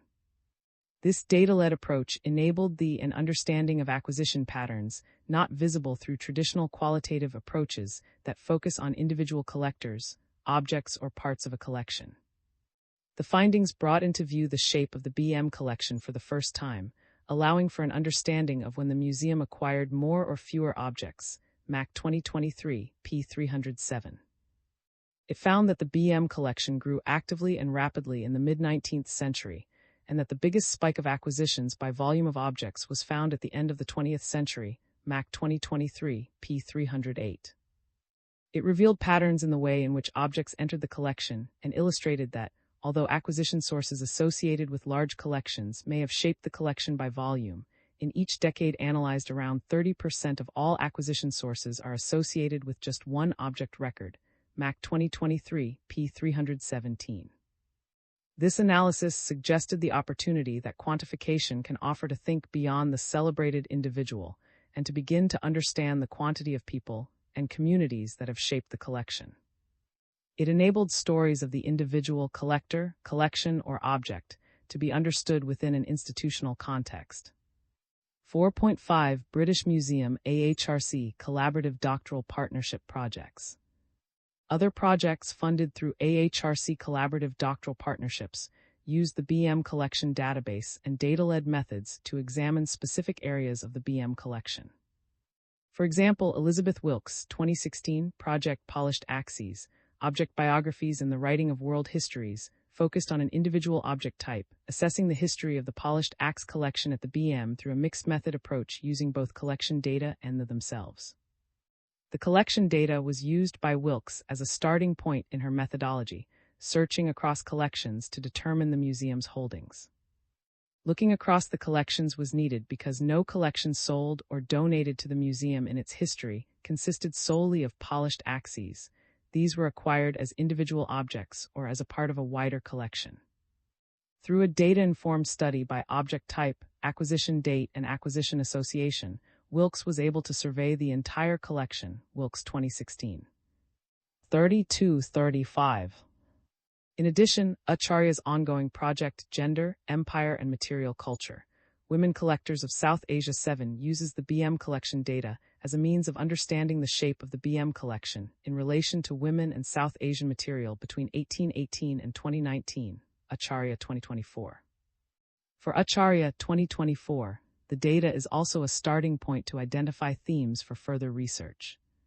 She created a dataset of over 12,000 object records from across the BM database, pulling together biographical, object-based, and geographical data variables, including acquisition source, acquisition association, life dates, postal addresses, biographical notes, object type, production date, production place, curatorial comment, acquisition date, and department. This dataset is used to find new ways to answer the project's research questions. Similarly, in her project The Global and the Local, South Asian Collectors at the British Museum, 8 created a dataset collating data relating to relevant BM collectors based on their nationality, as a means of analyzing the contributions of South Asian collectors to the BM collection. Its main source for such information is Me Plus Authorities, the BM's thesaurus for biographical data of people and associated with the collections, 2024. Common across all 3 projects is the dispersed nature of objects within the BM collection. Sitting in different curatorial departments, the researchers are looking for the particular within the wider institutional collection. Because of the size and scale of the BM's digital collections, data-informed methodologies thus offer an opportunity to explore a larger corpus of data. In her research, 2024 faced the challenge of legacy data from paper records transferred onto the database. Legacy data includes names, places, and narratives assigned to objects by collectors or museum workers, Turner 2020, p7. This examination of South Asia includes countries like Afghanistan, Bhutan, India, the Maldives, Nepal, Pakistan, and Sri, many of which had been under some form of British colonial rule. In surveying and collecting the BM data to create her dataset, 2024 had to consider the possibilities of historical bias obscuring South Asian identities, for example, in the case of typos or misspellings of South Asian names where they had been recorded phonetically. This was particularly prevalent in acquisitions from South Asia to the collection through British colonial governing bodies, such as the India Office. 2024 noted that in general, this information appeared to be methodically transferred onto the database, and could at least allow for the identification of relevant individuals and their contributions as a starting point for further research. Nevertheless, these misspelling incorporated in records would then also be incorporated into the digital database, leading to misrepresentation and indigenous data erasure, CIG. Adams Campbell al. 2014 and 2019, 2021, 2024. 4.6 Victoria and Albert Museum Doctoral Training Projects. In addition to the projects outlined above, 2 doctoral provenance projects hosted by the Victoria and Albert Museum Doctoral Training have tackled the lack of digitally recorded provenance data held within the Victoria and Albert Museum, hereafter V&A Database 9 with focus on the East and South Asian collections, Fraser 2023, a B, Gupta 2024. Outputs from both projects included the transfer of data from paper registers to the digital database. Gupta 2024 research concentrated on the provenance of the 13,000 objects from South Asia that entered the V&A's collection between 1879 and 1947.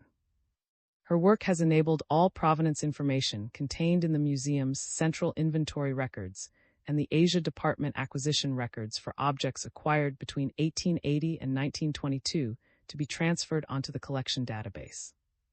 Fraser's 2023, a B, Research 10 considered the dealers that the V&A had purchased East Asian objects through during the first 60 years of its history. Understanding how the objects came into the museum and who was involved in their acquisition is a key step towards furthering knowledge of their provenance. The objects from China, Korea, and Japan which Fraser 2023b focused on, and which are now held within the Asia Department, were spread across museum departments until the 1970s. When objects were transferred to the East Asia Collection in 1970, departmental register entries were to create collated acquisition register files used by the Asia Department today, Fraser 2023b. The registers include an object's unique museum number and a physical description. Additionally, they can record notes on the object and information not yet recorded digitally, for example, purchase price or the source of acquisition, Fraser 2023b. The V&A also holds 60,000 people history files that identify the names of individuals and institutions it has interacted with. Using these in conjunction with the acquisition registers, Fraser collated a list of 300 individuals, and that contributed East Asian material to the V&A between 1852 and 1912. The information gathered from these sources has since been added to the digital database within the object history field. Fraser used this now digitally recorded data from the registers and people history files to examine patterns in the provenance of the V&A's East Asian collection. Her numerical analysis, the number of objects associated with each dealer, and the ways in which objects entered the collection through these individuals, Fraser 2023b. 4.7 Cross-examining collections. A growing number of projects have used digital collection data to trace patterns running across multiple collections. Recent scholarship within the history of collecting field argues for the need to look beyond the accumulation of individual collections and highlight the mobility of collections, Driver al. 2021. Objects within museum collections are not static entities. Historically, they have moved between collections through transfer, exchange, sale, loss, and theft. Moreover, objects within European collections originating from around the world have been accumulated by different agents and means, and have entered institutions either through donation or sale, or via the arts and antiquities market. The line from an object's original creation to the museum collection is not linear, and involves stages of exchange and acquisition, including but not exclusive to looted, confiscated, stolen, gifted, purchased, and inherited objects. Projects focusing on collections of objects with specific geographical provenance within UK and European museums have used data-informed approaches to compare the history and provenance of how and why these collections entered different institutions. 2023, 2024, 2024. For example, 2023 cross-examined the collecting of Indian Ocean boat models by 13 UK museums between 1820 and 2003. From each institution, she collated data into a dataset of 648 boat models, which recorded object description, date of production, field collection, location, acquisition details, and object measurements where available. 2023 P20. Her intention was to build up a more comprehensive understanding of the collecting patterns and provenance of watercraft models in and across UK museums. Data-informed methodology offered an insight into when these objects were produced and collected, where in the Indian Ocean they were made, how they entered British collections and through whom. Her analysis highlighted peaks in the acquisition of these watercraft models between 1880 and 1909, a period concurrent with British imperial rule in the Indian Ocean. Through her data-informed approach, identified trends for further study, for example, the links between British rule, the importance of boats to indigenous communities, and the interest of Western collectors. 2023 P26. In addition, 2024 doctoral research project, Quantifying Colonialism, European Practices of Mass Appropriation of Indigenous Cultural Objects in 19th and 20th Century Australia, 11 aggregated data from the 13 largest national collections of EU member states, to create the European Museum's Collection of Aboriginal Material EMCAM Dataset 2024. The dataset records standardized data on 4862 Indigenous cultural objects from Australia through 65 different variables, as well as information on 35 exhibitions relating to the material and 101 individuals who acquired the objects during European colonial rule in Australia. Her research argues for the use of mixed methods, structured data collection, and standardized analytical procedures to augment transparency in the re-examination of sensitive historical events and to avoid arbitrary case selections. 2023 P2. Analysis conducted using the EMCAM dataset uncovered patterns of the appropriation of indigenous Australian material culture, the development of European museum collections in this area, and the individuals at the center of these collections. 2024. 4.8 Between Canon and Coincidence, using data-driven approaches to understand art worlds. Using a similar pan-European approach, the Between Canon and Coincidence, using data-driven approaches to understand art worlds, Project 12 examines the collection of pre-colonial Latin American material by European museum collections between 1850 and 2000, 2024. The project analyzes over 400,000 objects held across 12 museums in 9 countries. Through a numerical and statistical analysis of the history of acquisition of indigenous Latin American material culture, it will provide new insight into the way in which these collections now found in European museums were formed, questioning who acquired these objects and when, as well as how they entered museum collections. This data-led approach raises the question of what numerical studies can tell us about museums as actors in the market for this material across Europe. 2023, a BP2. Latin America presents an interesting case study because the countries considered within this analysis were independent by 1821. The period under investigation, 1852-000, thus presents a different picture to the appropriation of material from colonial contexts seen in large parts of Africa, Southeast Asia, and India, where countries were still subjugated under European imperial rule in the 20th century, 2024. This initial focus examined 2 museums in the Netherlands, the National Museum of Ethnology, NME, of the Netherlands in Leiden, and the in Amsterdam, formerly known